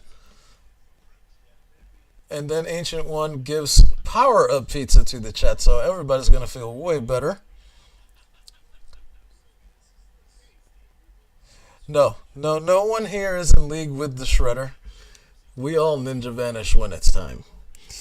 And we all make pizza vanish along with us, so don't worry, it's there. Hold on, let me turn on my program. Oh, no, not that way. I need to actually open a file. Hang on. I will show you exactly what I mean.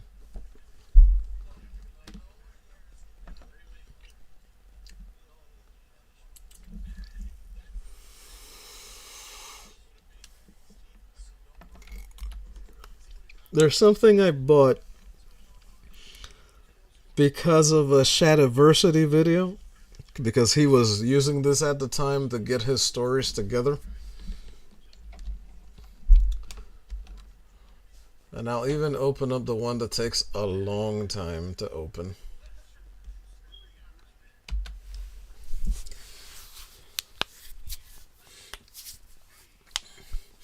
Because I know in some effects you only have like Google Docs or Word or whatever to do stuff with, but it's not taking as long to open as usual. Alright. Oh, this is the blank one. Sorry.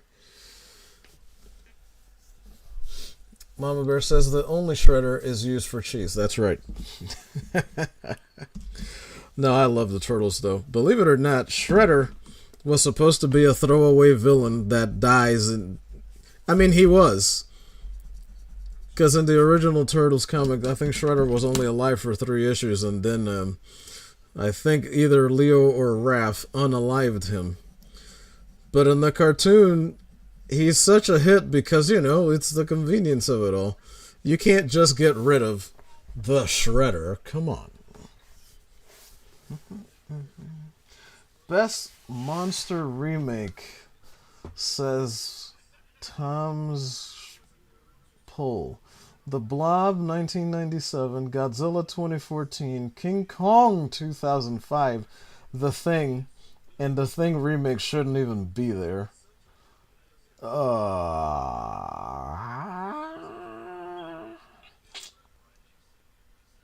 I'm gonna go with Peter Jackson's King Kong.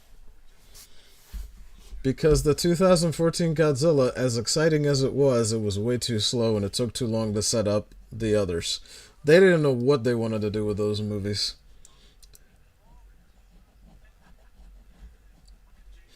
Alright, so I can...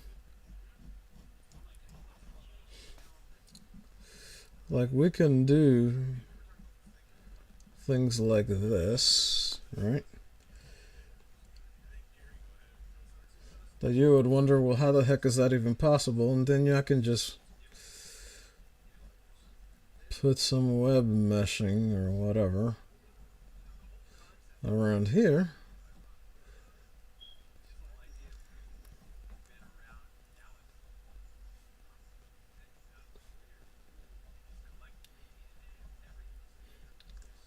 And you can even make that look like Spider-Man webbing.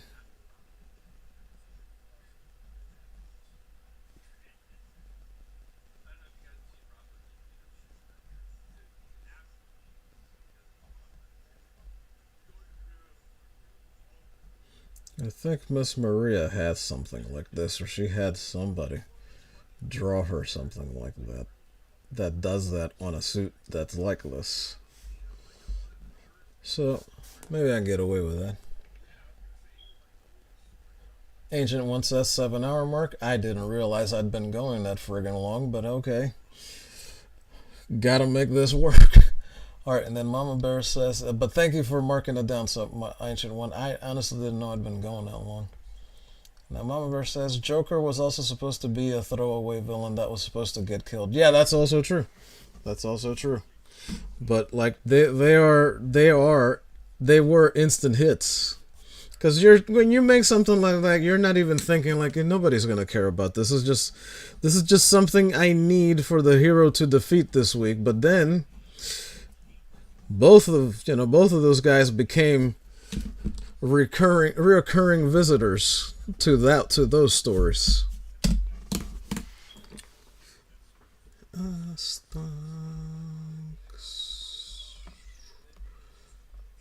Okay, the campfire is loading. Like I said, that sucker takes a while. Alright. Give me a sec. Let me maximize it. You'll see it come up behind my drawing. And then I will reveal. Boom.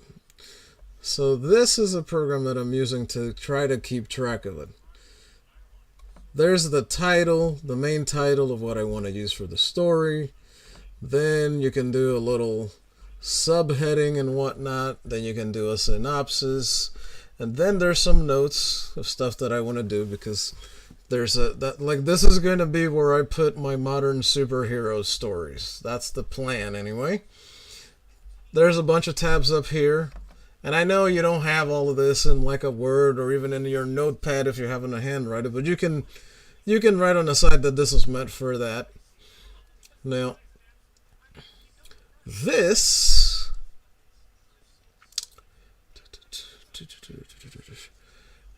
here,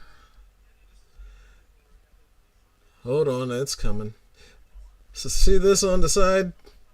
All of those are folders full of characters and companies that were from templates that are up here. So this is a character sheet.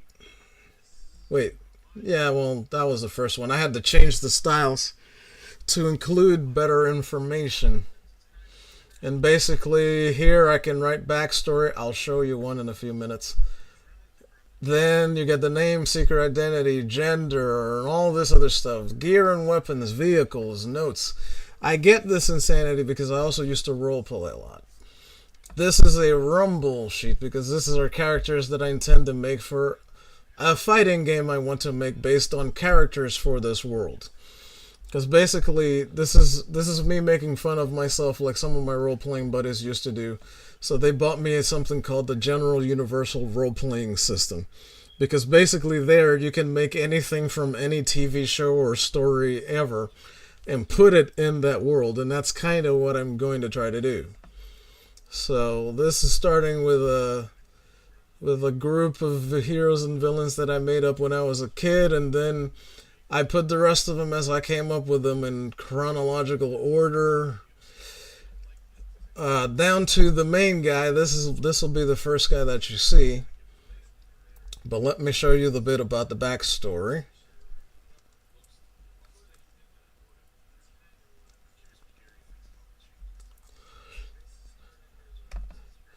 And so basically I came up with this character a long time ago, or rather the backstory for her, but I didn't have the name. And after I finally drew her as like of someone that comes from a frog, I just put down the dates of what I wrote, and then this is what happens. So this chick is going to basically get a serum that could cure all disease in man, but what winds up happening because of the different animal properties that the guy that came up with it has, she winds up turning into mainly a frog that has abilities from all manner of amphibians. And it also happens to get added to her pet salamander. So her name will be Ranaraña, the spider frog, because, Rana is frog, araña is spider in Spanish for me. And then Amplifier, what is it? Amplifier hold on. Oh, it's going to be Amplifier the Frogamander, because since the stuff gets added to him too, he's going to get turned into basically a thing. They'll both have like multiple stages. He'll get to become human, and I'm going to do like a Beauty and the Beast thing with the two of them. But this is what I mean, like any way that you can do it, you can actually just, like Mama Bear, just take what you have and write it down and put little bits of notes next to it so that you know what it is and you can understand it. And then eventually you can get hold of something like this when you get back to your computer that'll let you organize them the way that you want. So let me turn this madness off, because I think I missed a couple things in the chat. Yes, I did.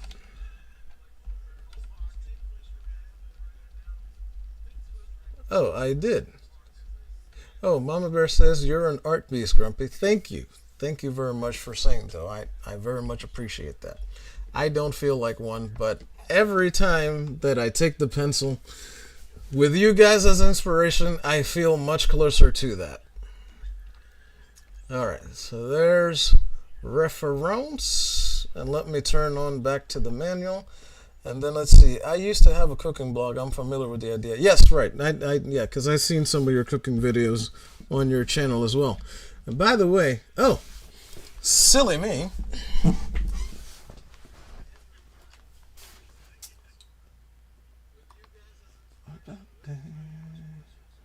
Okay, hang on.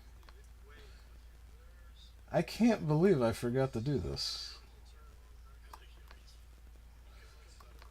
Son of a monkey's uncle. Okay. There we go. Mads, please toss your channel link in there. Megatron, toss your channel in there. Ancient One, toss everybody's channel in there. But yeah, sorry, I forgot to wrench you. I thought I already had. My apologies. And then, there is an Azalea 22 raid. Welcome. A Wild Mew, welcome Azalea 22. Welcome all of you. Thank you for coming. This is the forest ramen station of the grumpy old ninja, where I will be serving it someday when I can figure out what it is and find out where it is. And then Megatron says, I have a folder just for butt poses. You should You should. You had to make one for everything that you need. You need references. You need references to work from, or if not, like if you can't see it, how can you know how to draw it? I mean, we're not all artists from the days of old, so. Oh, Ancient One says, "Yep, Grumpy Old Ninja Cantado OA. I was also on Azalea's live stream, hence to why I have the honors to post her rating." Thank you, Ancient One. It's very good to meet you two Raiders and you two Azalea 22. I'll be popping over to your channel on pretty much once we're done here. See what you got going on over there. But it is nice to meet you. Here you find yourself with Stunning and Brave Megatron, Mama Bear ArtDoll, Ancient One, of course, whom you know. A couple of other folks have been through, and I hope you get to enjoy your time here. All I basically do is just throw up my sketch pads and draw. Right now I'm doing something that Mama Bear ArtDoll came up with, which is the, let me pull back here. This is going to be a challenge we post up on Instagram, which will be the, if you can read that, which I know is not easy. So do this in your own style, Granny Oh My Goodness challenge. That's Granny Goodness from APOKOLIPS. And there is Darkseid telling Calabac to avert his gaze from what he should not be looking at.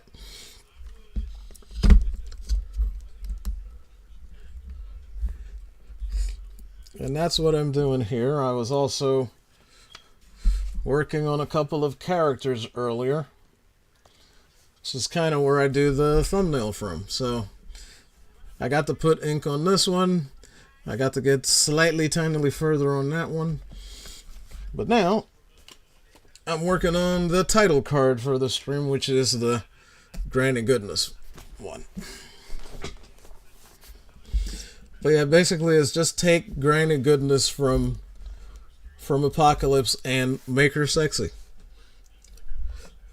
Which should not be done, but it really should. Folks are having fun with it, I think.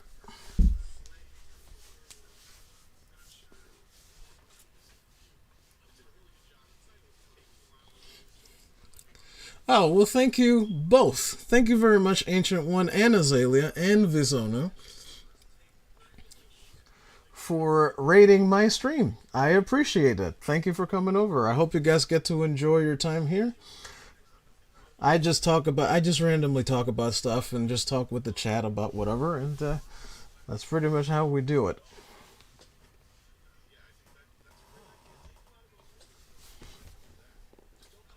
All right.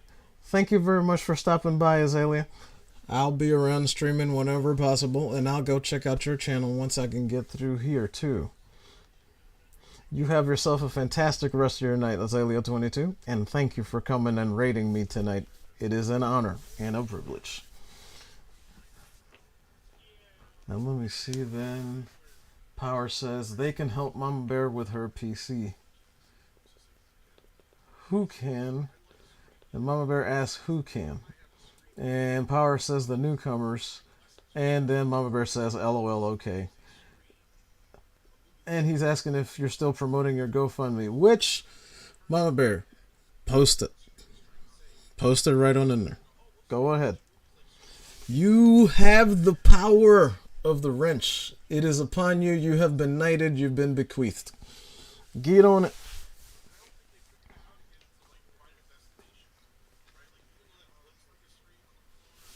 Oh, so Azalea does gaming. Alright, I'll have to pop over there. You know I love me some good gaming streams.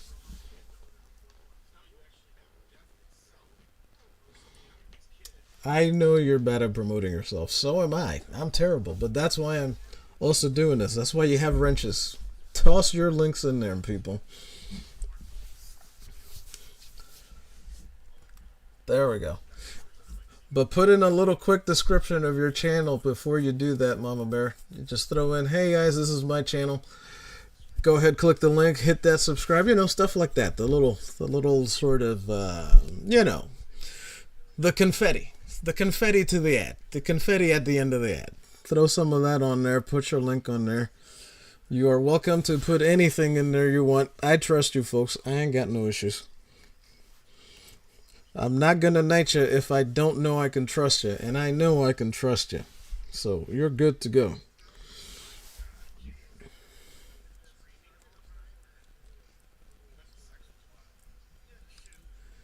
Alright, let me get back to the spider web a little bit that I'm trying. I don't know if I'm going to keep it, but it kind of looks like it'll work. Because that way it'll be something that's a design. Like it's not theirs, it's not the mesh that's on the model. Because I don't know how to do that, man. But I might be able to get away with this. So yeah, feel free anytime I'm streaming to put whatever you want in there. Don't matter what I'm talking about. I don't care. Oh, you're quite welcome, Umber. And you're quite welcome, Ancient One. Have at it. Matter of fact, let me hit the link now. So I can just subscribe.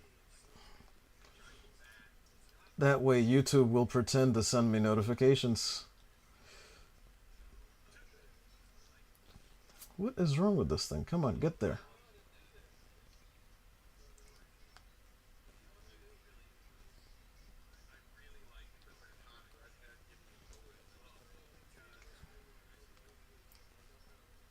Oh, that's because it was higher up on the thing. That's weird. It's not supposed to do that with the chats. But it doesn't matter. Alright. Azalea22. Subscribed. Oh, okay, not yet. It won't let me. YouTube's being annoying again.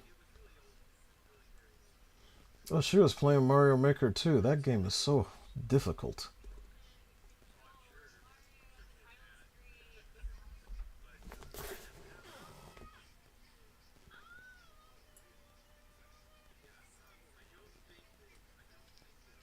Yeah, see, exactly. That's what I'm talking about, Mama Bear. That's what I'm talking about. But then throw the link on the bottom of stuff like that. And also what Power said. Yes, let me actually read it. So, Power says, Mama Bear does art streams but needs a new PC. And then Mama Bear says, I'm sorry, Power said that first. Mama Bear says, Hi, I'm Mama Bear, your art doll. I do art and excuse me, and often make thick characters. I read poetry and am walking ASMR, which she is, which is absolutely true. Just wait. Just go to her channel and listen. Listen. Check out some of her streams and some of her videos. You'll see exactly what she's talking about. And also what Power says Mama Bear. And Ancient One has... Okay, right, and you got that now. Okay, the Azalea link finally went through. Okay, good. Excellent. I was trying to figure out why that wasn't working. But it is now, so it's all good.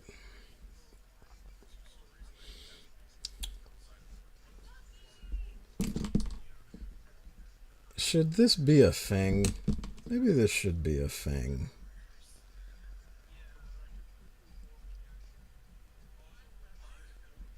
I didn't even take a picture of the previous one, but if we're putting it on there and if it's going to be stuff, then let's make it stuff. So we'll make both of these little oval things fangs, I think.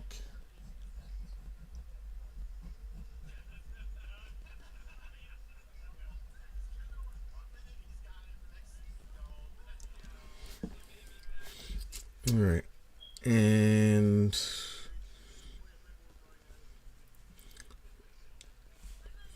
antennae. But maybe it could look like it's spreading out. So sort of half moon-ish. I don't know what to put inside there, but we'll figure something out.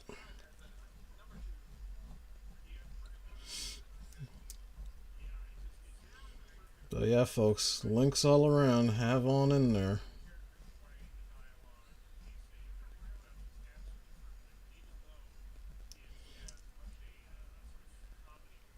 What the heck just happened?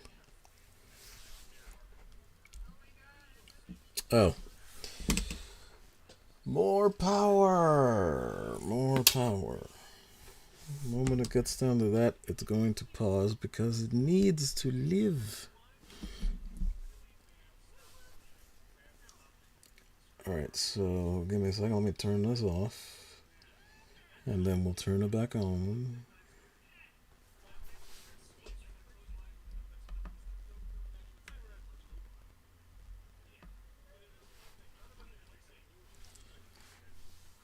I think we're back in business. Yes? Yes. Alright, and both of the chats caught up to each other. I don't know what was going on there, but I could not figure that out.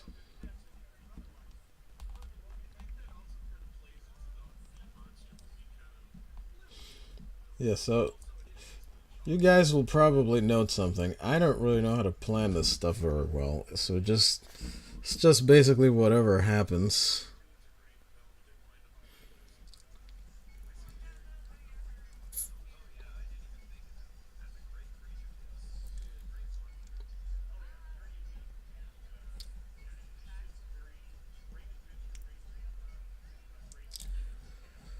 And then I just start to throw random things out from every once in a while to see if we can't get something going. Still not sure what's happening here. I might keep those circles. I'm going to try to because they seemed impotent.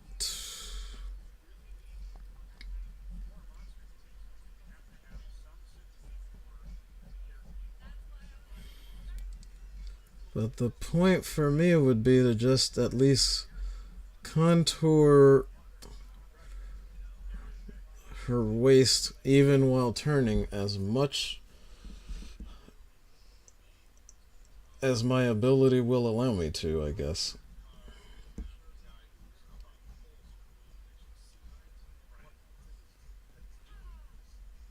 Oh, I forgot to... Silly me! Hang on.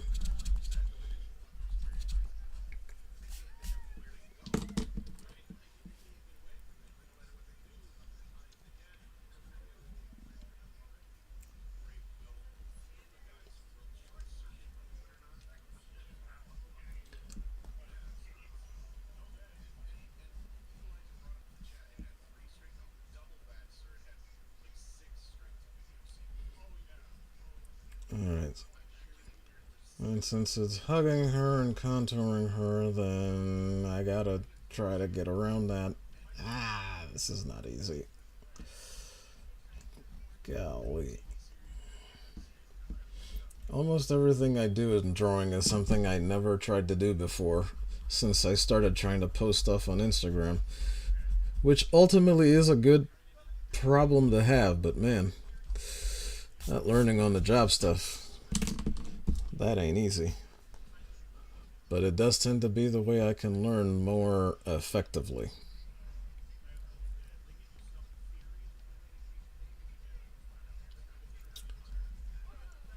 Okay. I think that's not thin enough. So I gotta thin out that strap a bit. Because I need the space.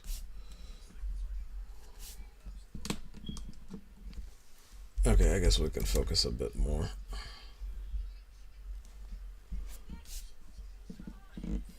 Oh, and Ancient One, I am still working on that rating thing as far as going to another stream. I haven't quite got that down, but I'm not entirely sure it's even available to me, to be perfectly honest with you. Because I think it may be something that's only available to monetized channels on YouTube, but I'm not 100% on that. Do not quote me, please.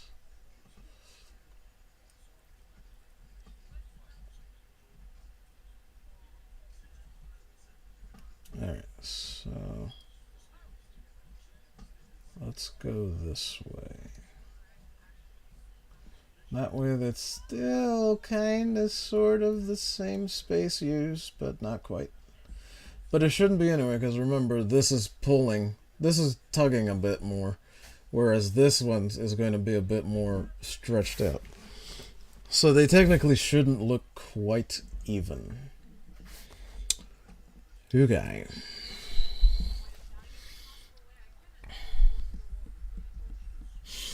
That's the plan, Ancient One. That is the plan. Alright, people, tell me this. What do y'all think? Do X patterns across this?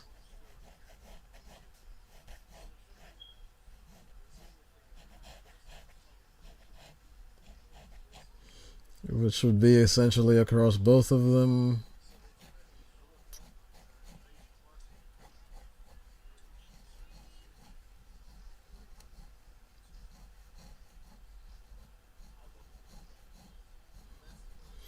Those are very light, but what do you think?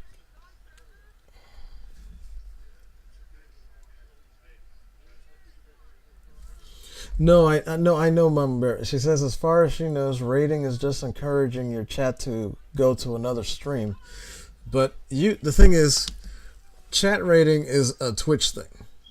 But YouTube tried to bring it on. Like, of course, that's how we would normally rate a stream. But YouTube has a all entirely too convoluted version of what Twitch does. But like both the person that you're gonna raid and you have to have certain permissions open. It's something you can actually do inside your YouTube studio or something. It's something like that. But it is an actual feature. I don't know exactly how to do it. A lot of people still don't know how to work it, even the ones that actually do.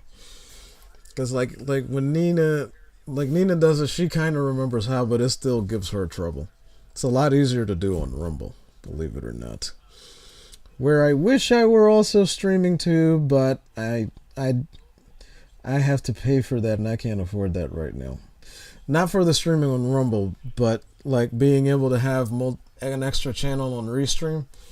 And right now I'm just using Twitter because Rumble's not even a part of their thing anyway. Psychotic Mongoose, Hola Hail, my friend. Thank you very much for coming by. Yes, welcome to the Grumpy Chat once again. I'm just back at it with you-know-who. And trying to deal with the 800-pound elephant in the room, which was this that my brain just wasn't ready to try to tackle that. It still technically isn't, but if I never start, I'll never finish. So I try to remember that.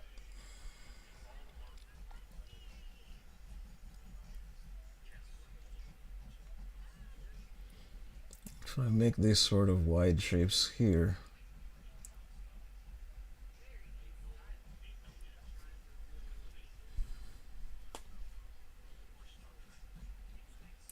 Yeah, let's see if I can get away with some Korea's half moon sort of thing.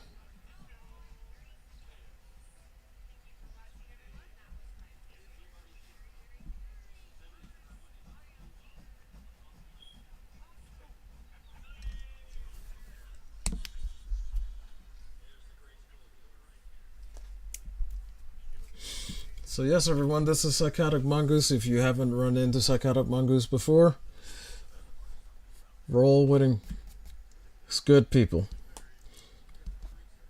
But you will find him on Tomby streams and Nina's modding. Good mod. So wrench him when you can. Which reminds me. Duh.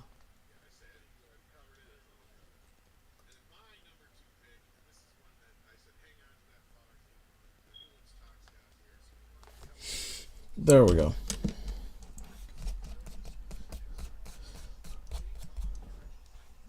Alright, Psychotic Mongoose joins the Night Troop. Along with Mama Bear, that's 2 King to Night. You have the power. And Psychotic Mongoose says it looks good. Thank you, Psychotic Mongoose. This has been quite the harrowing journey that I still have no idea how I'm going to ink. So I don't know if I have enough to do it with. Like, look at, I mean, for crying out loud, look at that line. I don't have anything as thick as that line. This is the thickest one of those things that I actually have, and it's still, as thick as that is, it still pales in comparison to that. So I'm not looking forward to that, but in a way I am. Alright. Okay.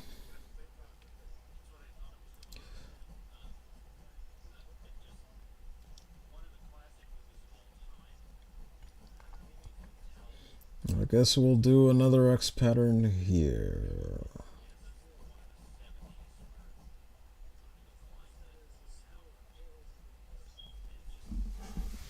So instead of the web, we'll just do X pattern and curve it a little bit.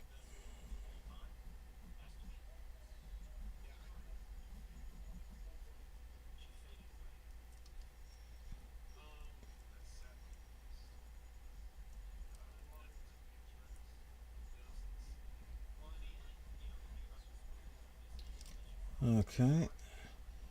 Remember, this side is going to ultimately look a wee bit smaller.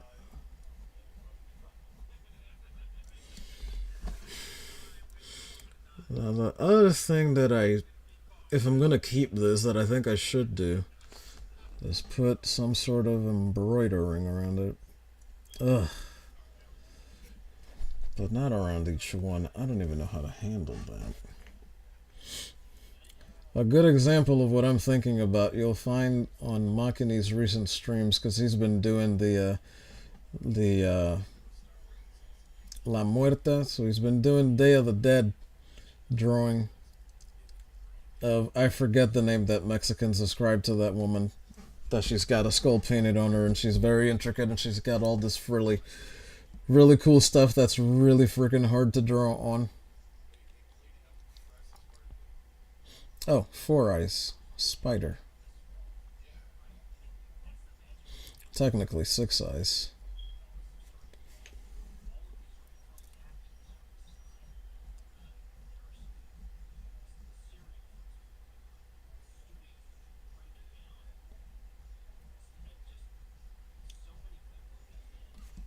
Okay.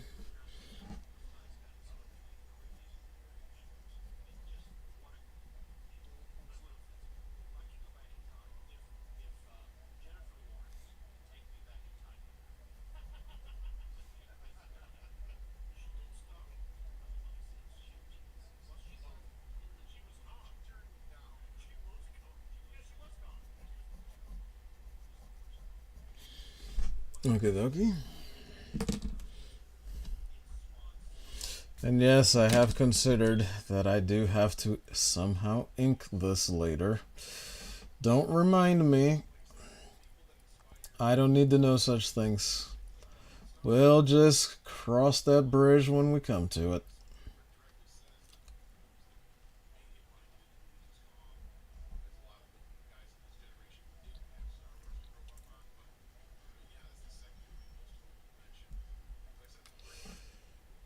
Oof. I don't need to know that this needs ink. Not at all.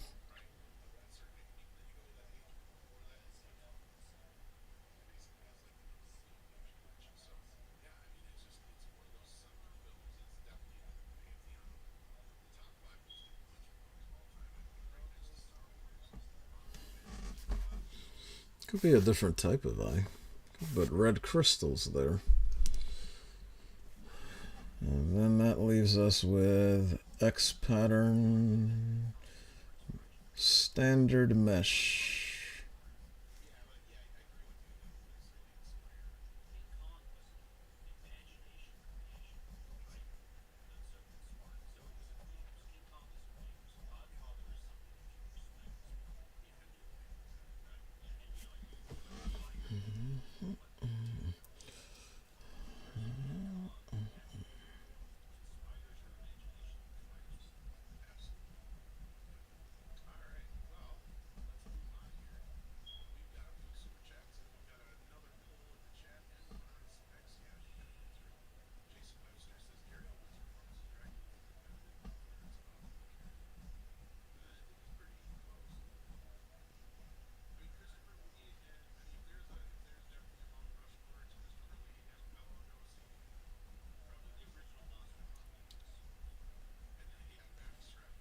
Okie dokie. One day I'll be able to draw cool stuff like shows up on doilies and lingerie, but until that day, I'll settle for anything I can find. Alright, alright.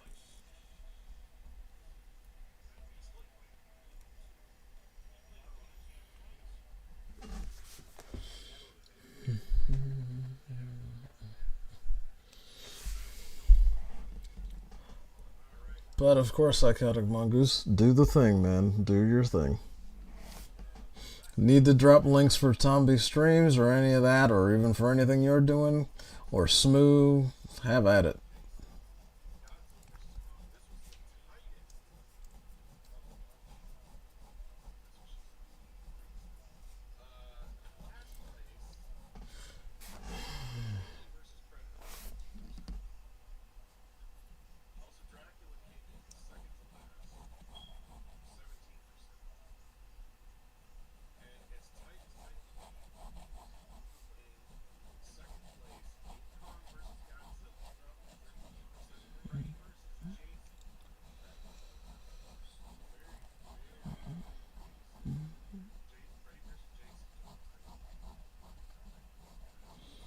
Forgot I gotta curve those. Doesn't make much sense if they're not curved. Alright.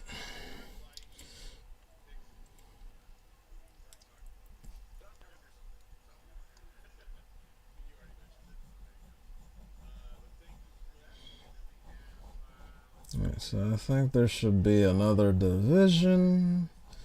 And then we'll figure out what to do with all those circles. It'd be so nice if I could actually just draw the line all the way down.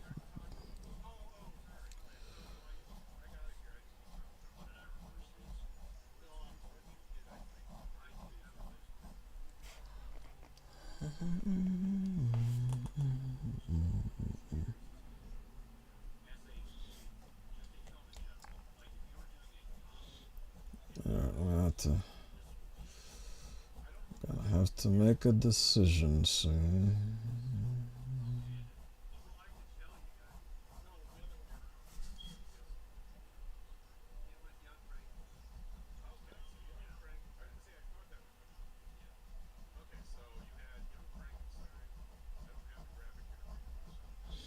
Yeah, could finish it off kind of like a slingshot bikini does down here. Now that I think about it, that's not a terrible idea.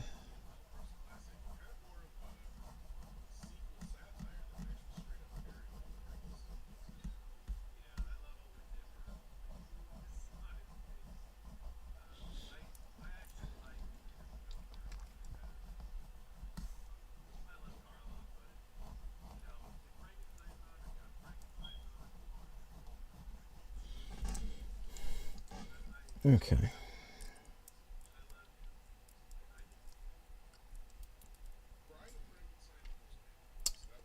Could those be like pearls on it?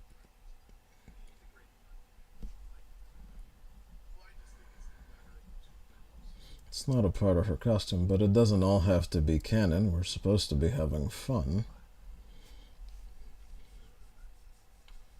Yeah, they could. And then maybe we don't have to put anything so particularly intricate in this part.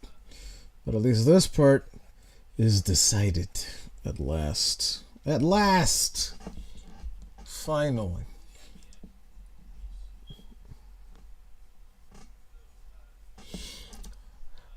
Mama Bear's things alike, thank you.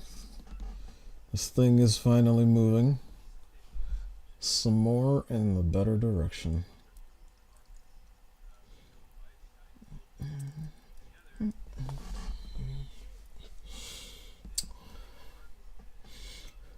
And I thought I was going to mess with that, but I think that'll just be the same color as this. Whatever that is. It's probably black. Yeah, this will be black because this bordering has to be blue. It's the blue that goes around her.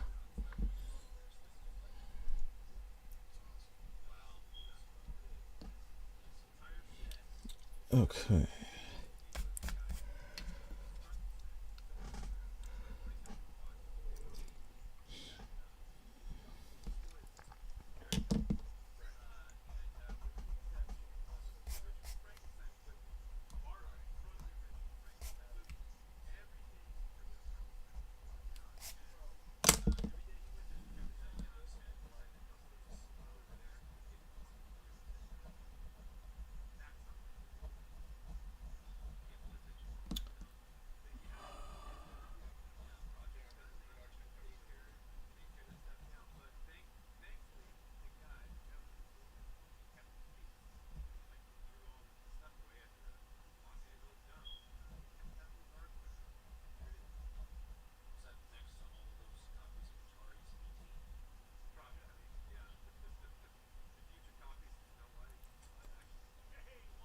One more. Okay. All right. Spider-Man spider webs.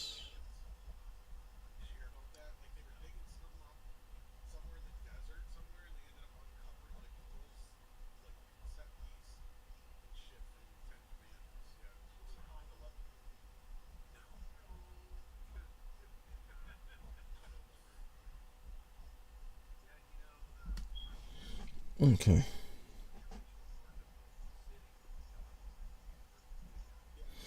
I mean, if I'm going to have rubies showing up here, they can certainly be pearls.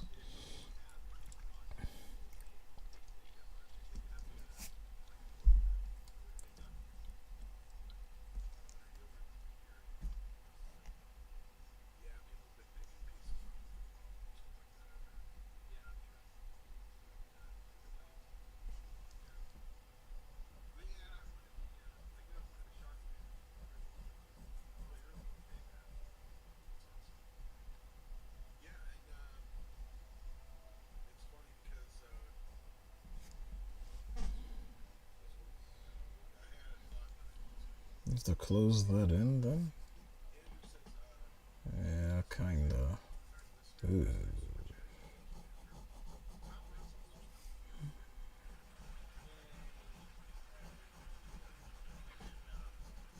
That's going to have to be a little bit tighter. And the lead just broke. So we'll get some more out here.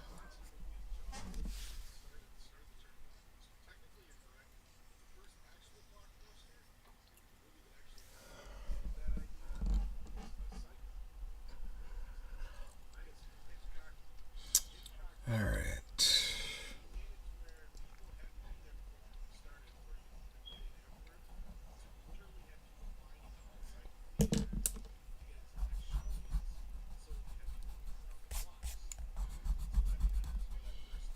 Oof, there is soot all over this thing.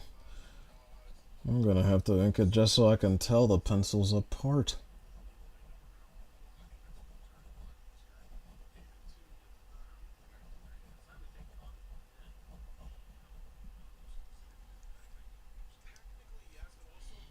No, because then it'll literally be that. So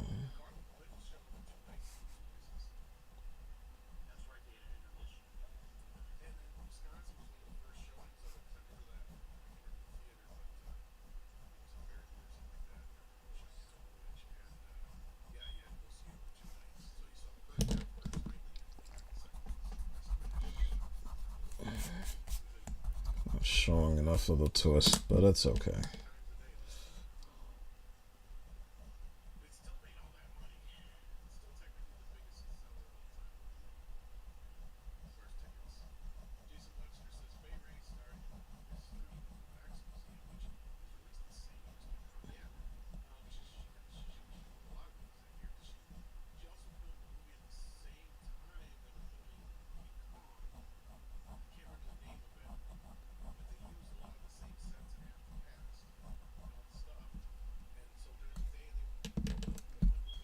Okay, this'll do. Thank God the stream is holding up. It actually is not crashing as I expected it to be about 4 hours ago. And even at the start.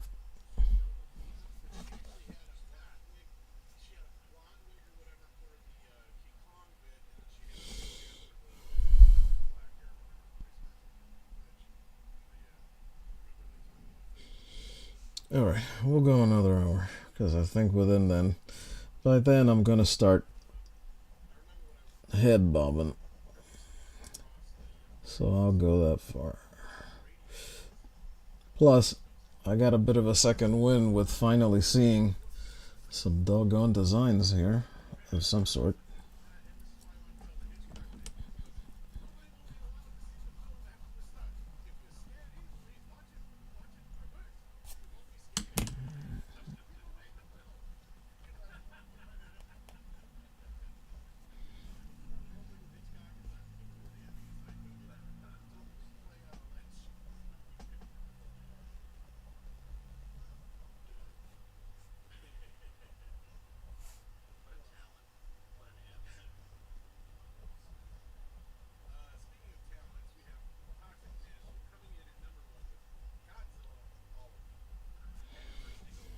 Okay, make that go away.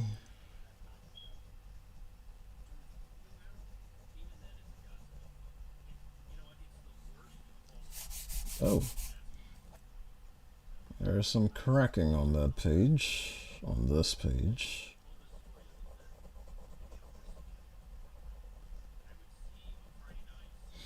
And by the way, 0.3mm lead, this is not what you ideally want to use with any, even if it is a mechanical pencil, when you want to start darkening things in and making shades. Even if you have like a bunch of 2Bs and whatnot, or HBs, or some of the harder levels of granite, because you will go through 3 piles of the stuff when you could use like 3 leads of like a 0.5 or let alone a 0.9, which is above a, that's like a charcoal pencil almost, a 0.9. But you can get really thin, well, not thin, but just softer leads with it, which do make it hard to darken stuff in. So you got to watch out for those letters. See what is what. But this is not what you ideally want to use to create a bunch of shadow. Because this thing is so thin. Like, you can see how it's ridiculously thin this is. Because this is meant for you to be able to draw soft and then kind of darken in later. Well, the thing is, there have been times where I have punched this thing through paper just trying to draw stuff.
Sometimes I learned that if you erase slightly softer like a normal person, you might actually be able to keep the line that you want and get rid of the one that you don't. Although that was a particularly hard lesson to learn for me. Oof, man.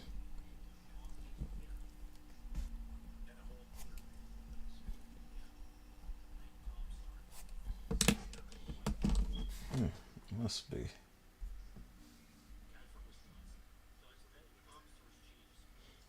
I'll leave this alias page open because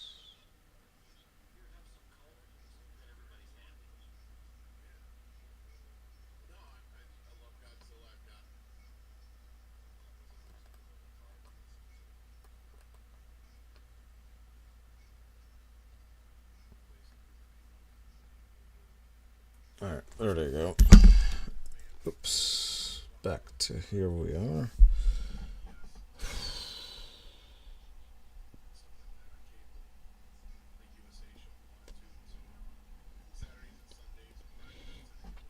I mean, it is Halloween time. I could get away with some spooky stuff on her, I guess.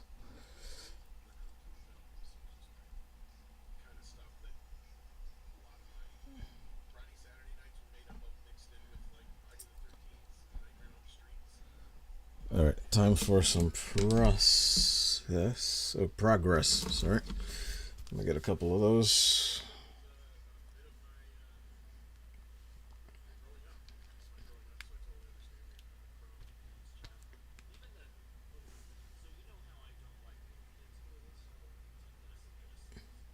A little more. Am I missing a light? Shoot, I am. Yep. Whoops. I thought I had all the lights properly on. Clearly, I was wrong.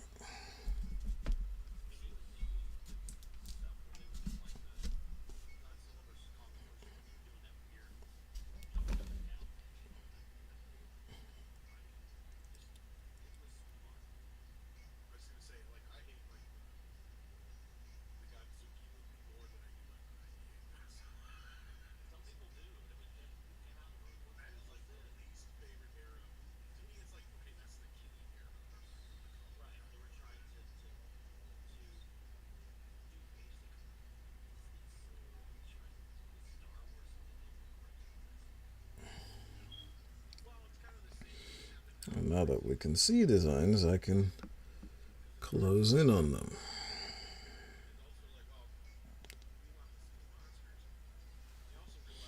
No changes there. But there is one change here.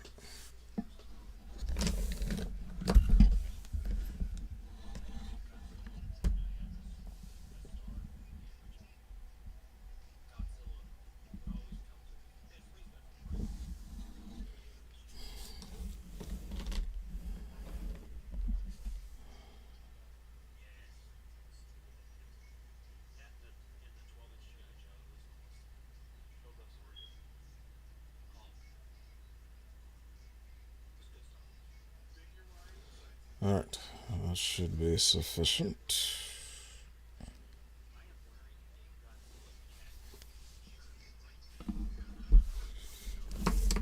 Yep, all this time I forgot to turn on that light over there. Okay.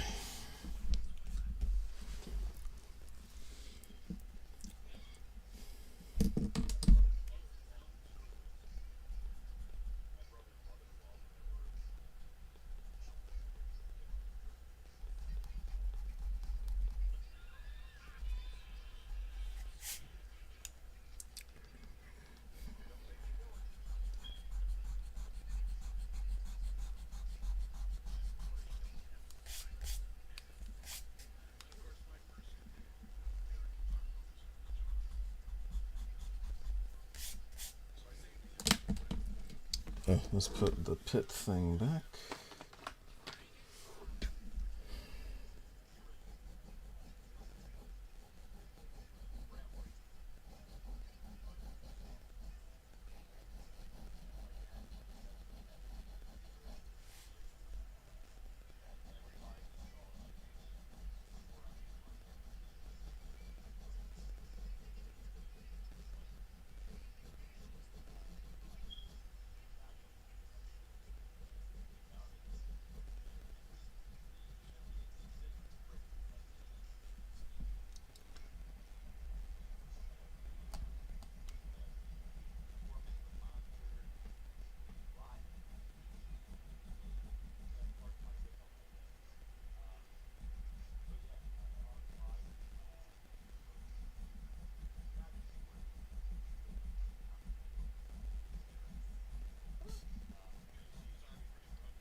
Okay, let's get this line fully defined.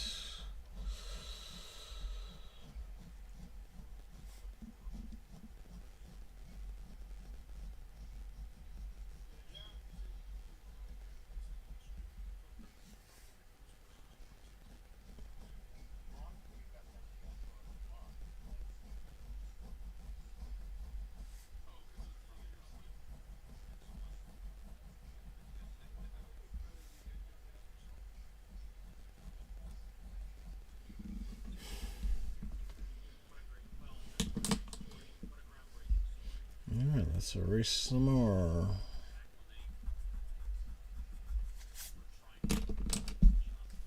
Oh, we have to erase and put back.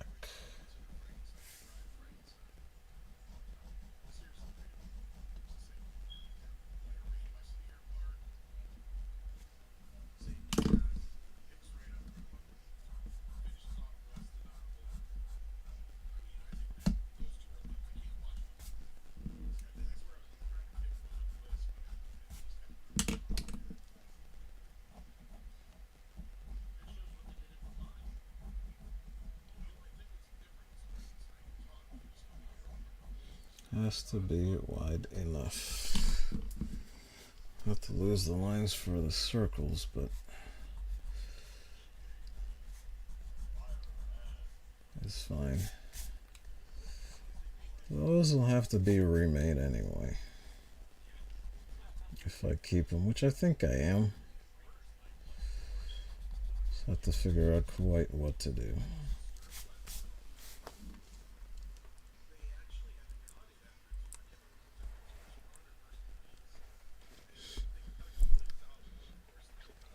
Psychotic Mongoose says he's gonna go to bed. Have fun, Grumpy. Thank you, Psychotic Mongoose. Thank you for coming by.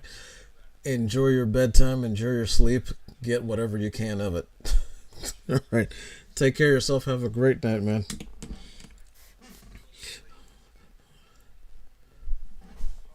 Yeah, I'm gonna go just a little while longer. A little while.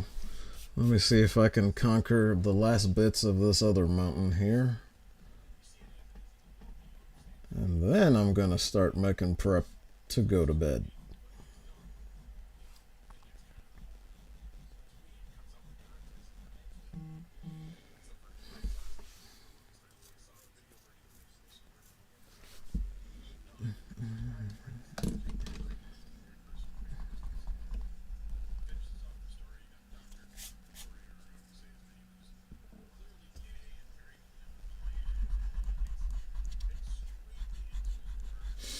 I also miss when rap used to involve instruments also. You could hear a good smooth piano line, a walking bass, some nice live drums. Forgot the last script I used to do where they used to play it live, but it's just everything just fell off.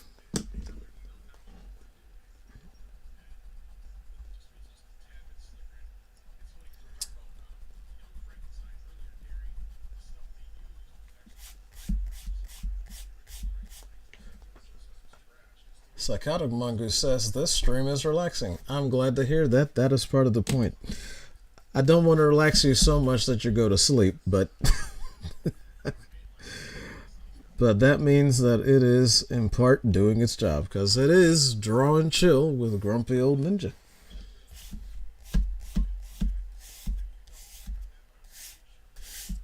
Mama Bear says, still here while you work on Granny's Mountains. Indeed. Granny's Mountains are hills that you can't take lightly.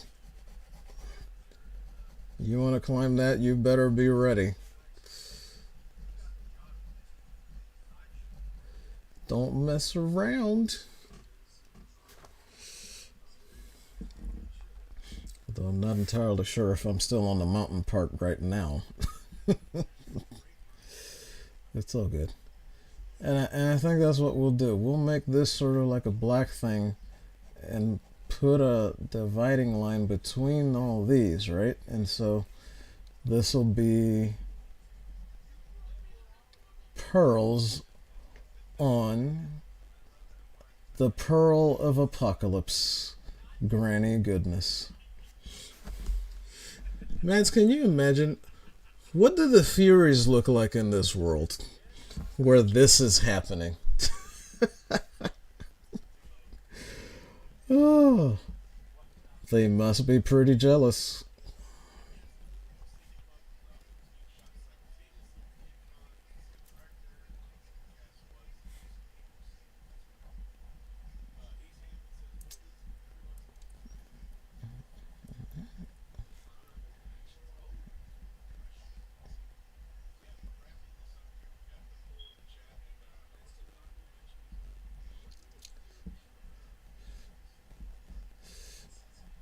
You remember when brown folks were aware that electric guitar was a thing, and it was a thing that was used in what they considered their music before they forgot?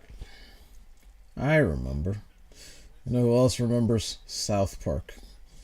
That is, in large part, the purpose of the Token character.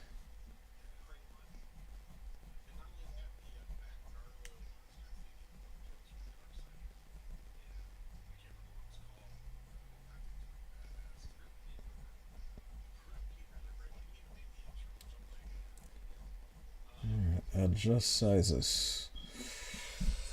See if we can get something better going. More coverage.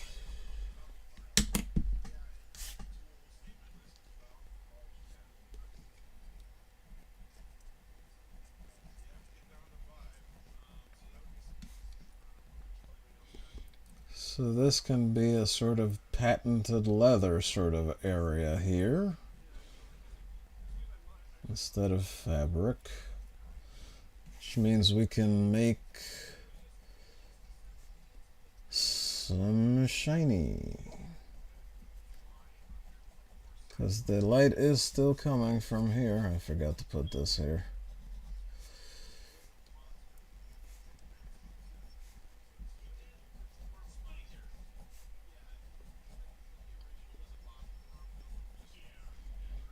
That's the shiny stuff, right?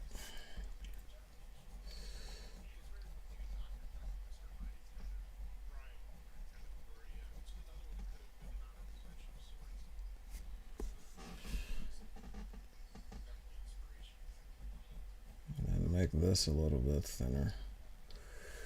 And then later darken it all in, because I don't want to use up the pencil to do it now.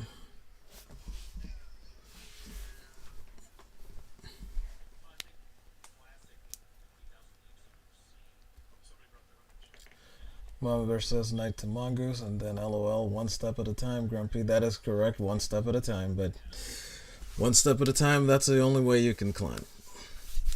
And Pepperidge Farm also remembers, Mama Bear says, which is absolutely true.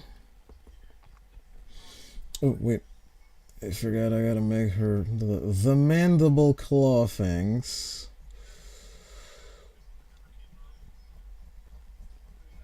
Forgot I gotta put a design in here too. We'll just go with the X pattern. Even though that was supposedly originally supposed to be kind of eyes.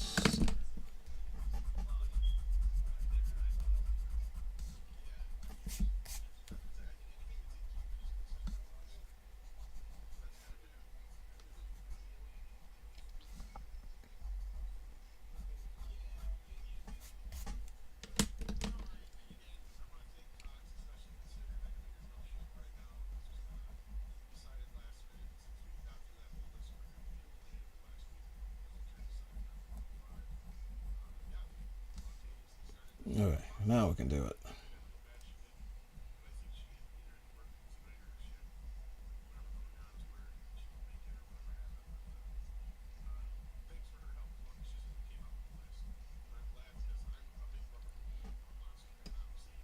I did somebody's mask like this once.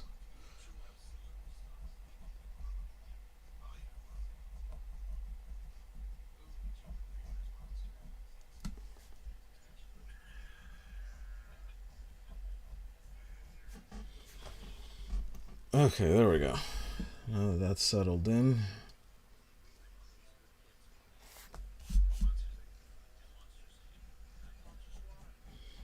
So yeah, make a little shadowy plane here. And then one more.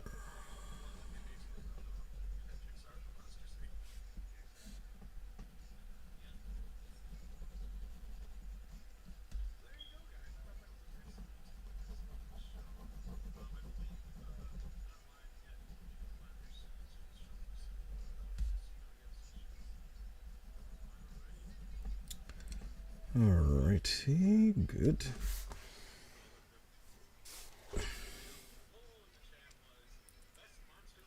I need to actually make a space in between the thickness of that so I can have like a reflecting line on the back, because I think that's supposed to be there if the light is supposed to fall this way.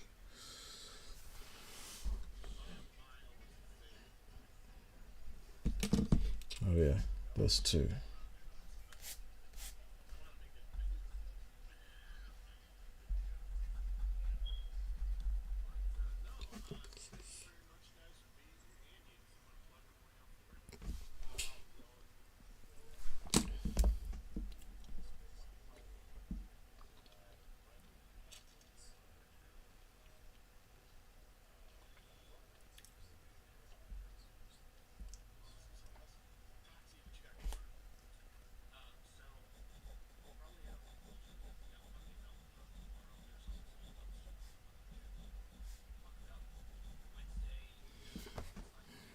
Okay.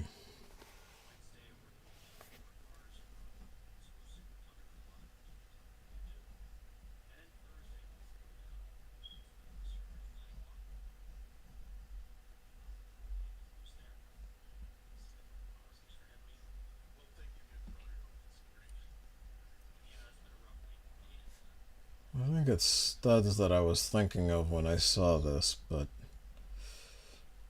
they can be pearl still. It's fine.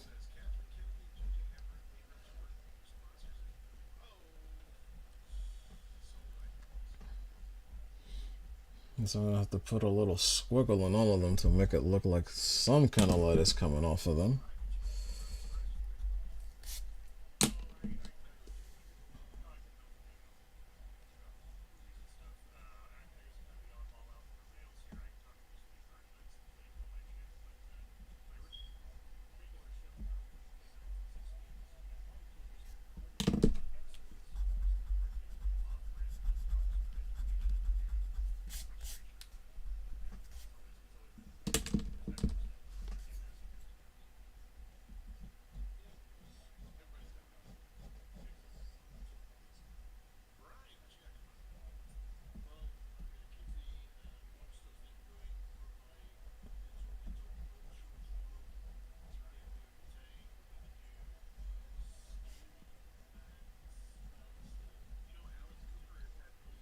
Alright.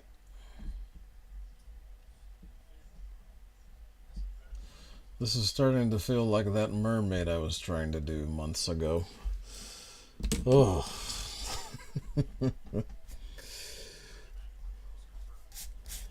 But this isn't anywhere near what that was. Okay.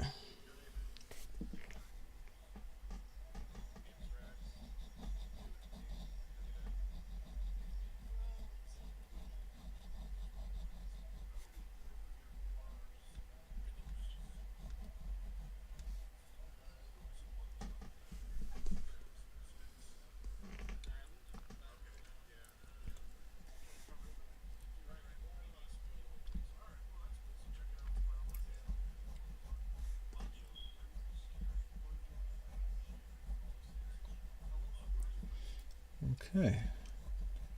Folks, we are getting somewhere. After days of mind block, drawers wall, drawers block, if you will. Finally, the 800-pound elephant is being dealt with. Properly, that I cannot guess. But it's being dealt with. That's all I can tell you.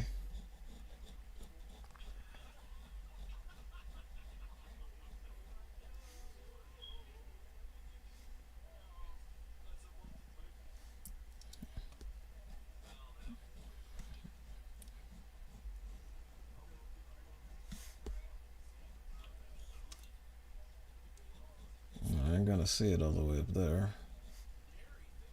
But if this is patent leatherish, then you'll see that reflection in that direction.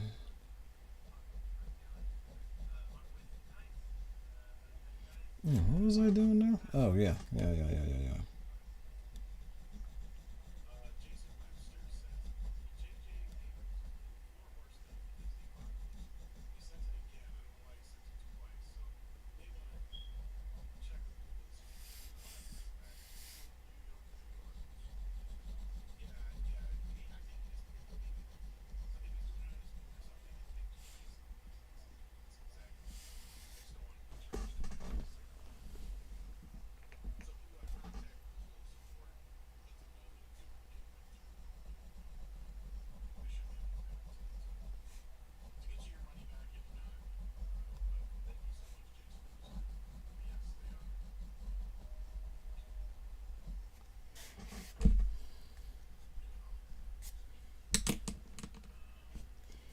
Okie dokie. Mummer says studs would work too. They would, but you know, if she's the pearl of Apocalypse, then she's gotta get pearls. But studs would work. Ugh. Besides, studs or pearls, I'm screwed either way, because either way I have to discover a way to express reflection in every one of these spots. Along with these two spots that you can't even really tell are.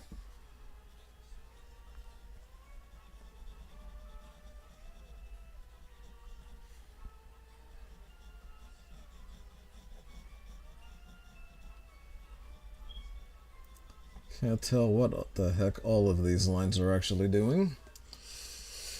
But that should look better on that. Okay. Okay. But yeah, all 1, 2, 3, 4, 5, 6, 7, 8, 9, 10, 11, 12, 13, 14 of these. Wow, I actually got an even number somehow. I don't think maybe I should not have. But all 14 of those are going to have some kind of reflection. Considering light from this way. I'm trying to remember that because I don't get to take that into account in most of my actual drawings. But this time I'm going to try particularly harder. I want this thing to hit, and I want other people to actually do this with this and with us.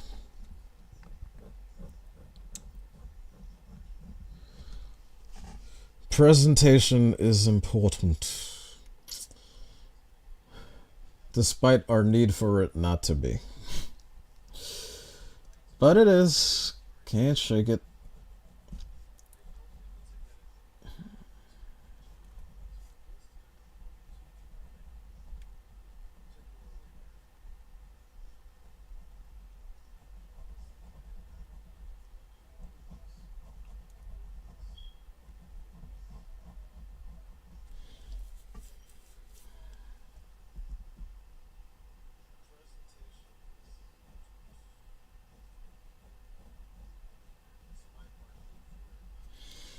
Okay, so that's supposed to be a guide for me to remember later. Shiny reflection. Okay. Does that bring us to the thing? No. I have to darken that in a bit more.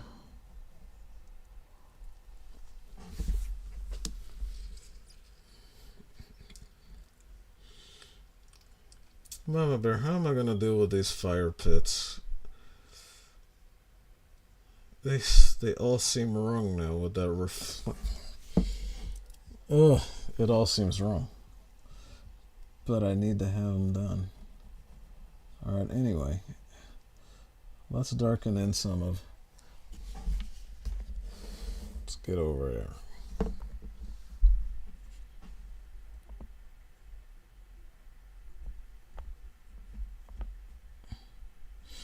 Create a bit of an illusion, because that is not straight.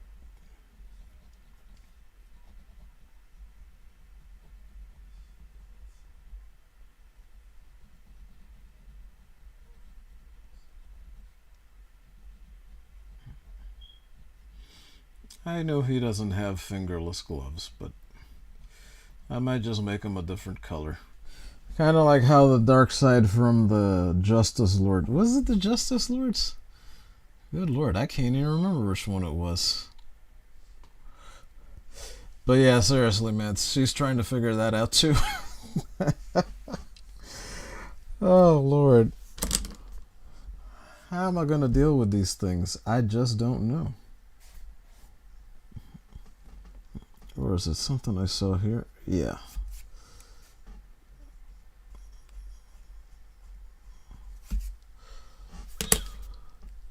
Oh, yes, please, please. Go right ahead.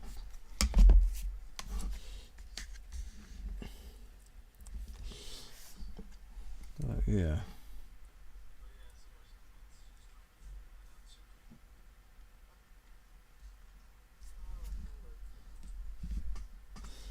Okay, so in order to make it look like his head is being turned, I have to put lines doing this. And they have to be very clear.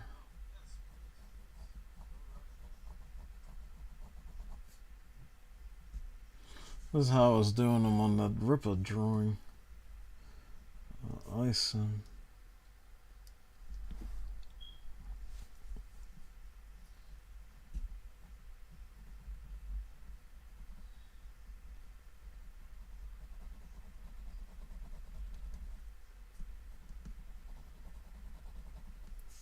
Alright.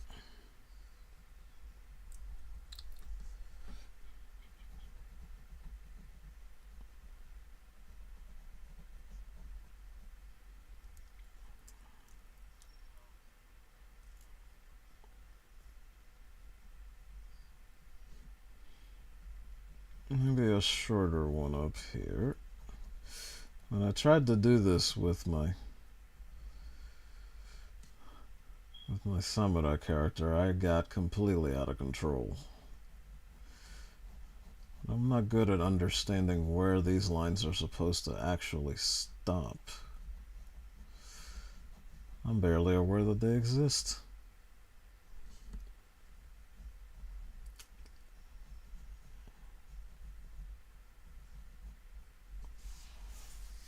Okay.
Alright, you're not going to be able to see any part of Calibac's Vegeta-like Widow's Peak.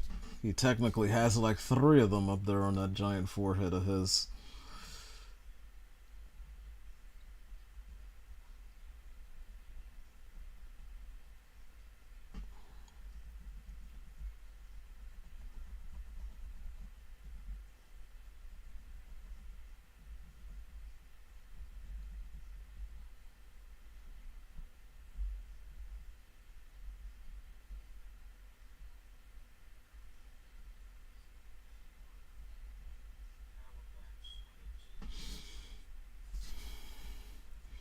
Well, we gotta get the good look on Calibac's face here.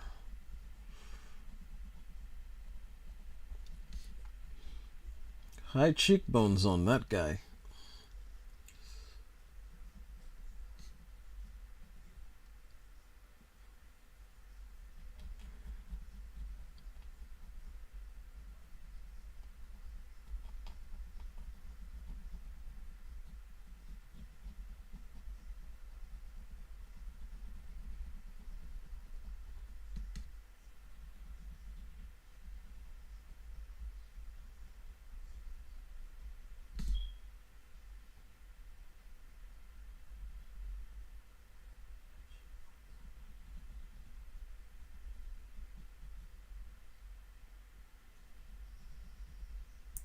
Alright. Is that more or less him? I think so.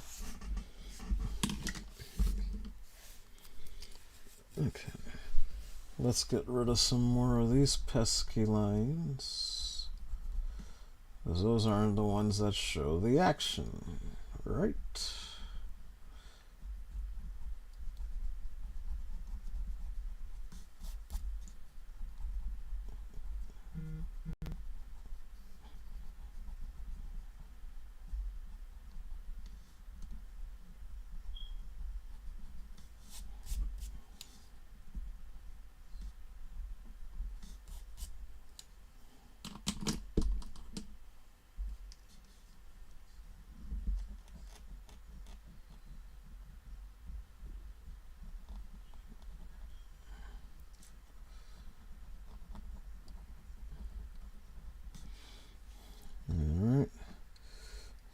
that nice little smirk of you could turn my head all you want, but I still saw it.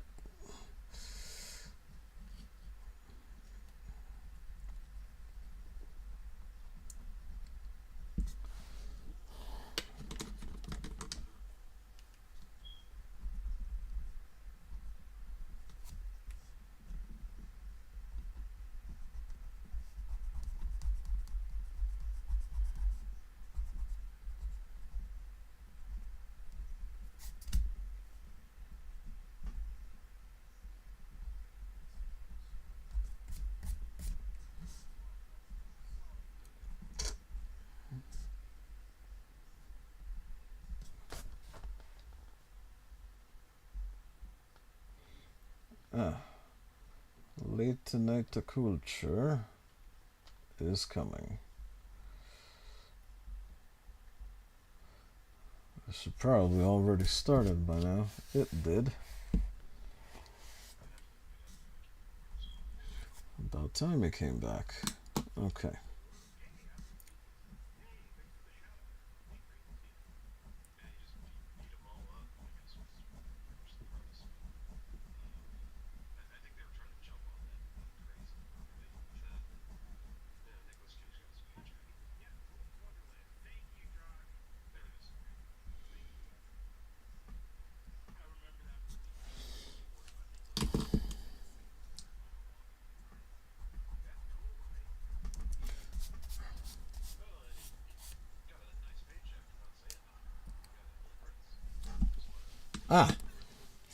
Okay, Mama Bear says that her intended background is in the DMs.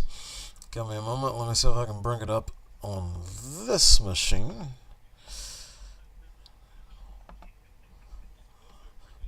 Let's see what's going down. Because I need fire pits. I just don't know how to work them.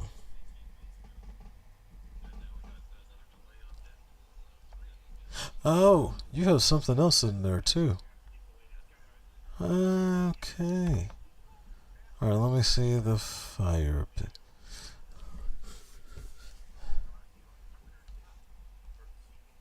Oh, Lord. Yeah, I see them, Mads. I can't do either one of them. Oh, Lordy. Okay, hang on. I need to bring them down. I'll throw them up on the Photoshop. Give me a couple of moments. That way I could put them up there.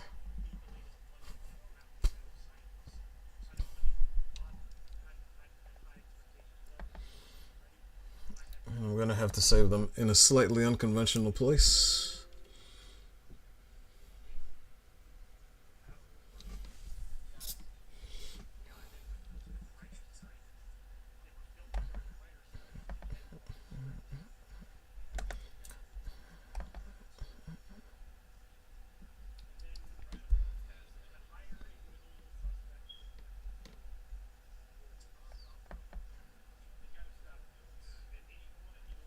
Alright, they're coming on down.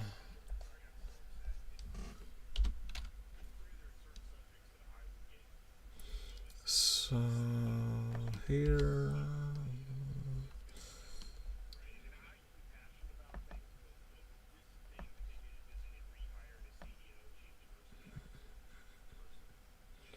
Hang on, the other one has not yet finished. There it goes.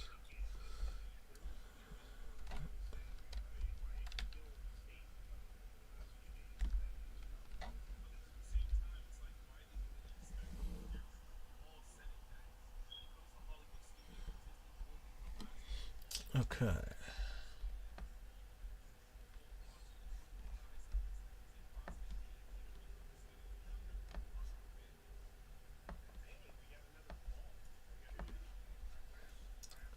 And now, back to OBS.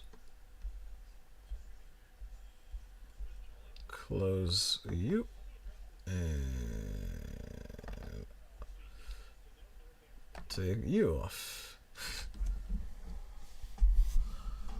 Mama Bear says, the girl isn't part of the background. That's a character I've been wanting to draw separately. No, I figured not. It's just because I sent you that other one, but I wanted to put it up to show you if I did get it. Although I did want to ask you, I don't entirely recognize her. What is she from? But still, the fire pits are above, as you all can see.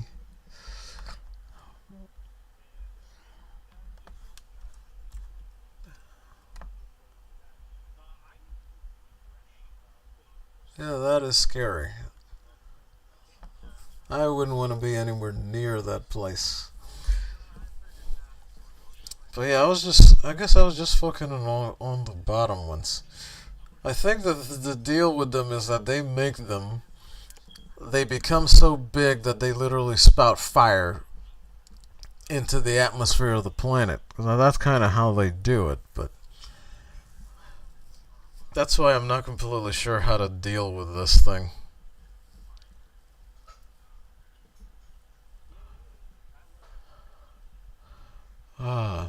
Mama Bear says, LOL, good. She's Camilla from... They did Arc the Lad on PS2? Do I not have that? I think I have it, but I never played it. Because I have the original Arc the Lad. I have at least 3 or 4 of those working designs games with those beautiful packagings from back then. I love frickin' Japanese RPGs. They put so much work into those things. They look fantastic. Okay.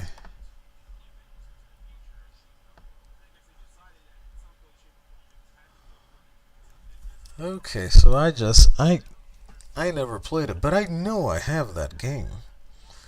There's more than a few of those RPGs I never got to finish, let alone even play, like Wild Arms. I never got to finish that. I never got to finish Xenogears. I never got to finish... What's the other one that they did? The Lunar. Both of the Lunars. I never got to finish either one of them either. Oh, Megatron says my Jurassic prison makes Apocalypse look like an island resort. I bet it does, Megatron. I believe you. Now, Mama Bear says she googled Apocalypse throne room. That's what came up. Oh, okay. I'll look along those lines, see if we can find anything like that, because that's a good idea. It would also help explain the placement of Darkseid and Calabac over there. Yeah, that's good. All right. No, I'm not saying that you are, because those are not PS1 graphics. Trust me, they would not have been able to. Do you remember what the Final Fantasy VII characters look like on PlayStation 1? Yeah, they were not going to be able to do this on PlayStation 1. It wasn't happening. There's not enough RAM for the RAM that they need.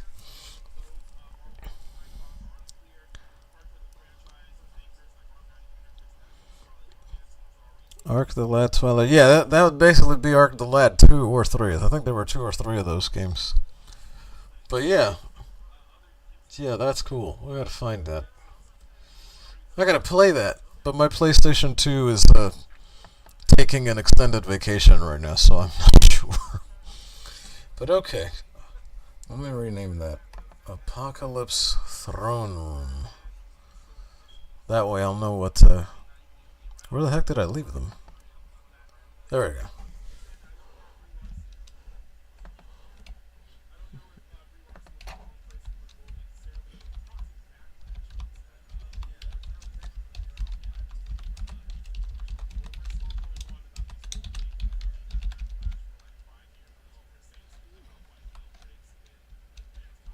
Actually, let's just do it this way.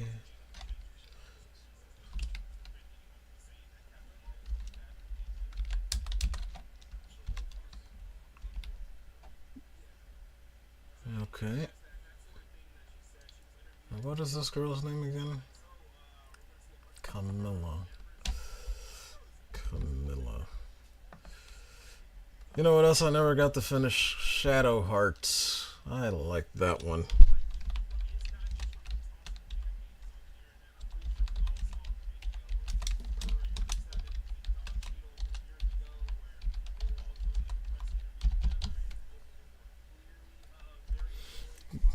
that will do. Medieval Diablo Legend of Dragoon. Yep, I frickin' love Legend of Dragoon. I promise you, I spent twice as much time on Final Fantasy VII as I did. Twice as much time as I spent on Final Fantasy VII, as much as I love that game, did I spend on Legend of Dragoon. That game was mean. It was mean. Oh, man. That wasn't an active game scene. It was a video insert. Well, yeah, that pretty much figures.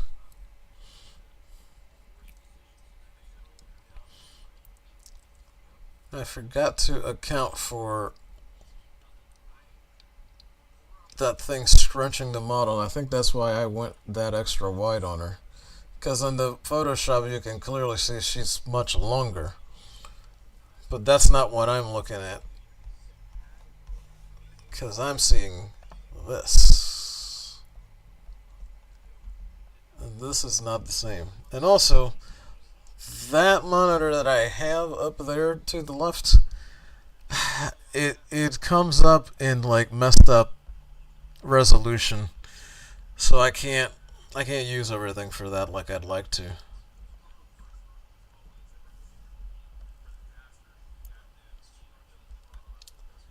Alright, back to the manual.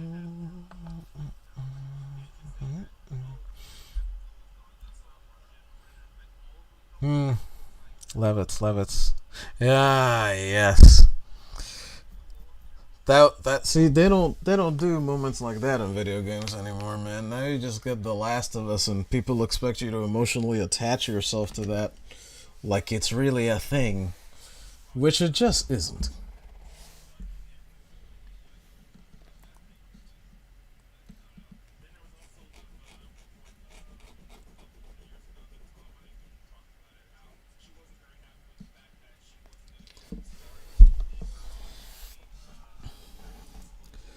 Yeah, but that's when they actually used to do stuff in stories that actually affected you.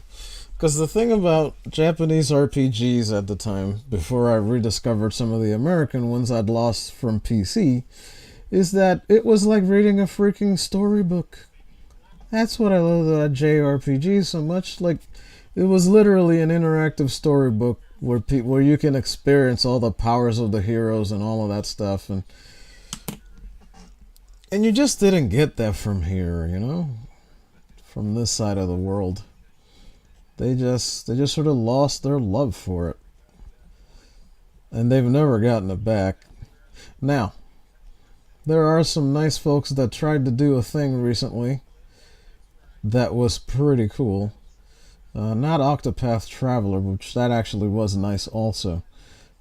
But this was it's like Land of the Moon Tears or something. It's something that came out on Switch. I actually have the demo of it and I've played it quite a few times because it really feels like one of those games from the 90s where cool stuff really happened because you really were being treated to a story. Unlike other stories that you were treated to. In a way that wasn't like any other way you were treated to stories back then.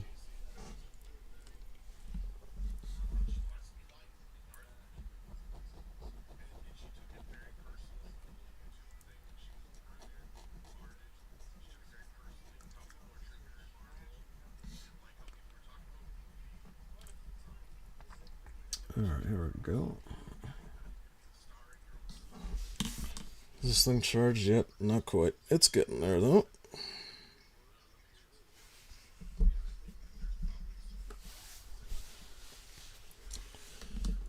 Alright.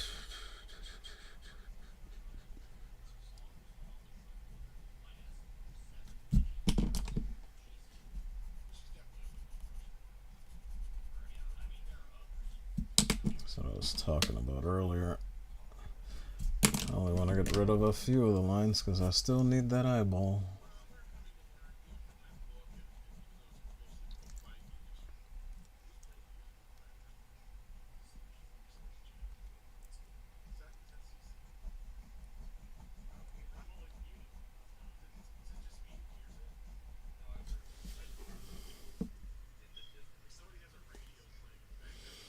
I don't know if that works as well, but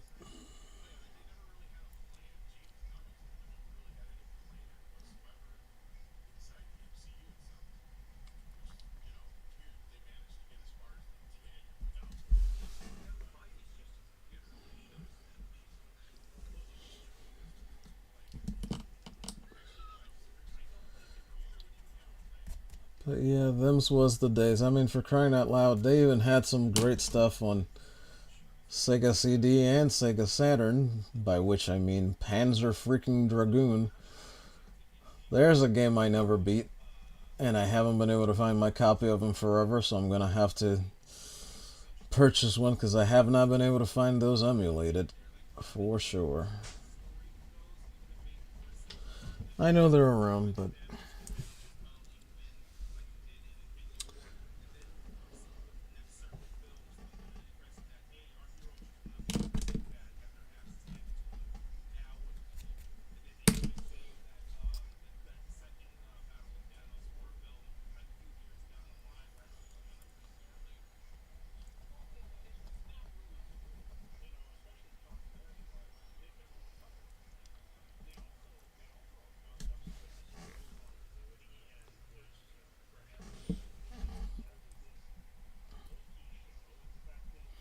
Calabac and his really odd little nose.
Holy cow, let me see.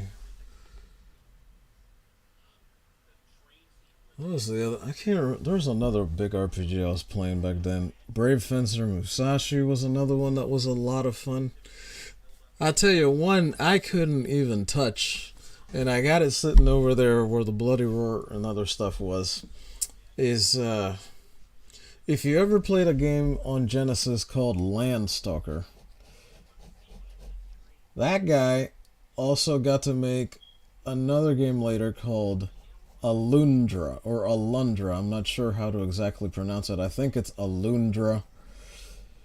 But it's just this massive sprawling action RPG thing. Like they made that game to be something to that people would hopefully compare to Zelda. Now it wasn't quite that hard, as hard hitting, but like at that point we hadn't had a Zelda game in a while.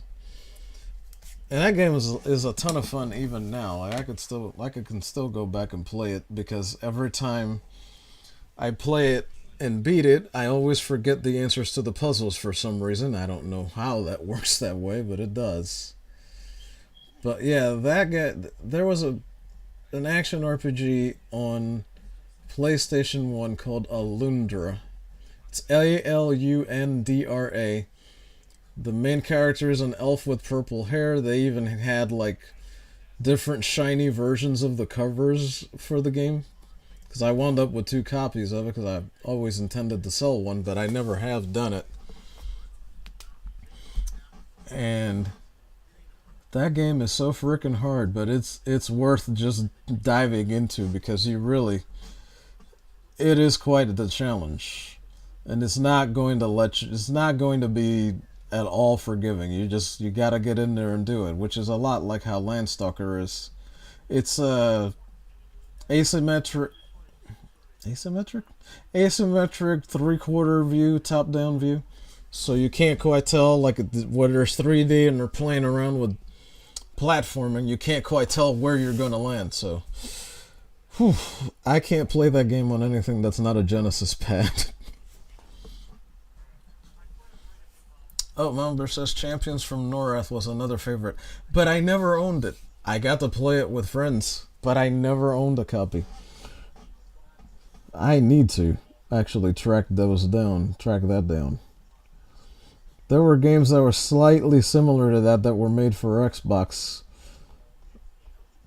Like the Lord of the Rings game was made kind of like that. The Kingdom Come games were made similar to that. Those were fun. A lot of fun.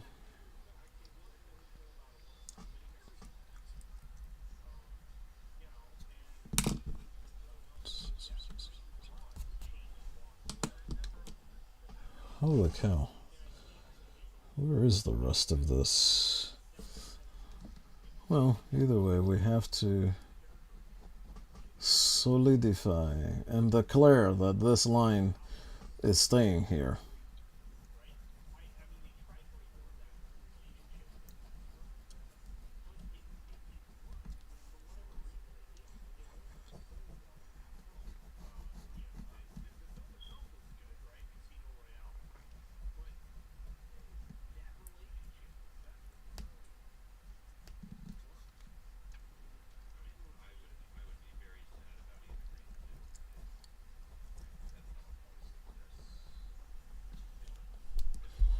Blockbuster was great for gaming weekends.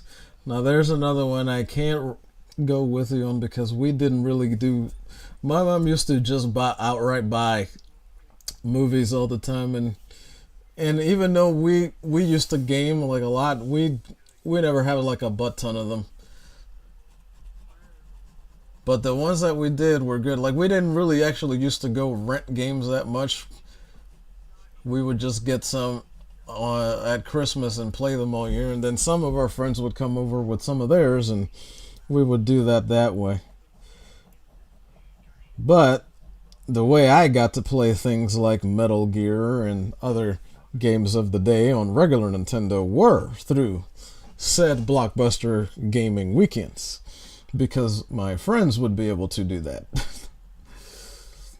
So I was always grateful for the stuff I had. Like I spent a lot of time on Mario, on Cybernoid, on other games that most folks don't remember. That's basically how that was. All right, one last round, and then I think we'll call it because we got some work done today. We did.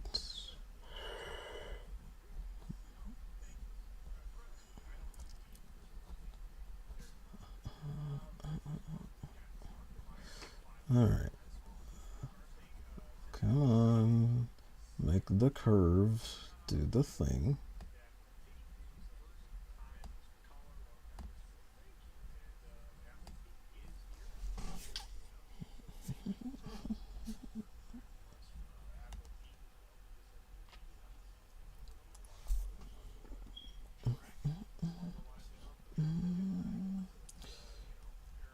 Fill some of the space in here.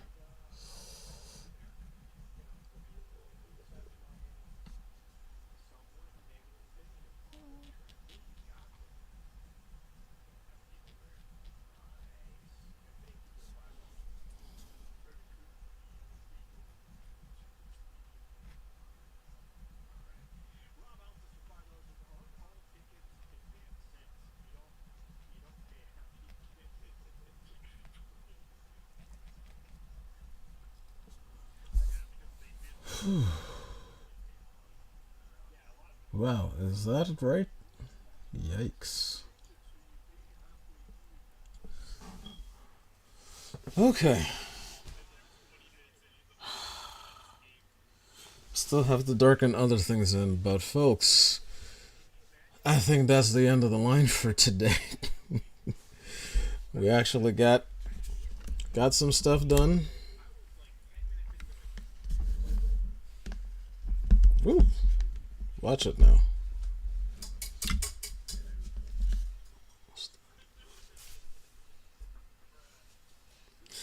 Alright, that's gonna do it. So today we got to do some of this. We did some of this.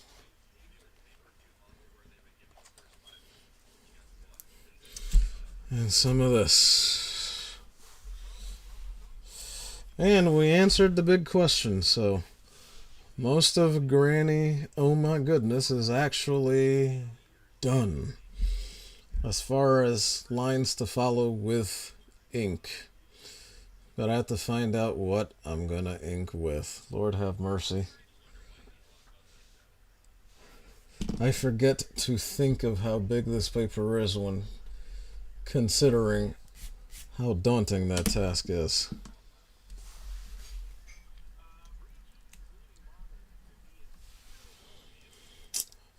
So then, I'd like to extend a super thank you to everyone who came by today, from Mama Bear ArtDoll and Stunning and Brave Megatron to excuse me, to Ancient One, to Azalea22, to Vigoso, to Fight Mew. There are a fuck load of people that came in here as well.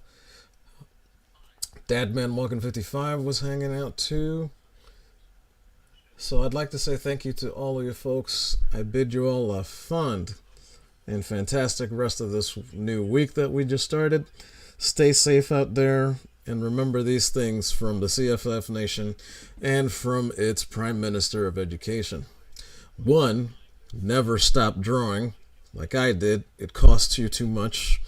2, be great and win.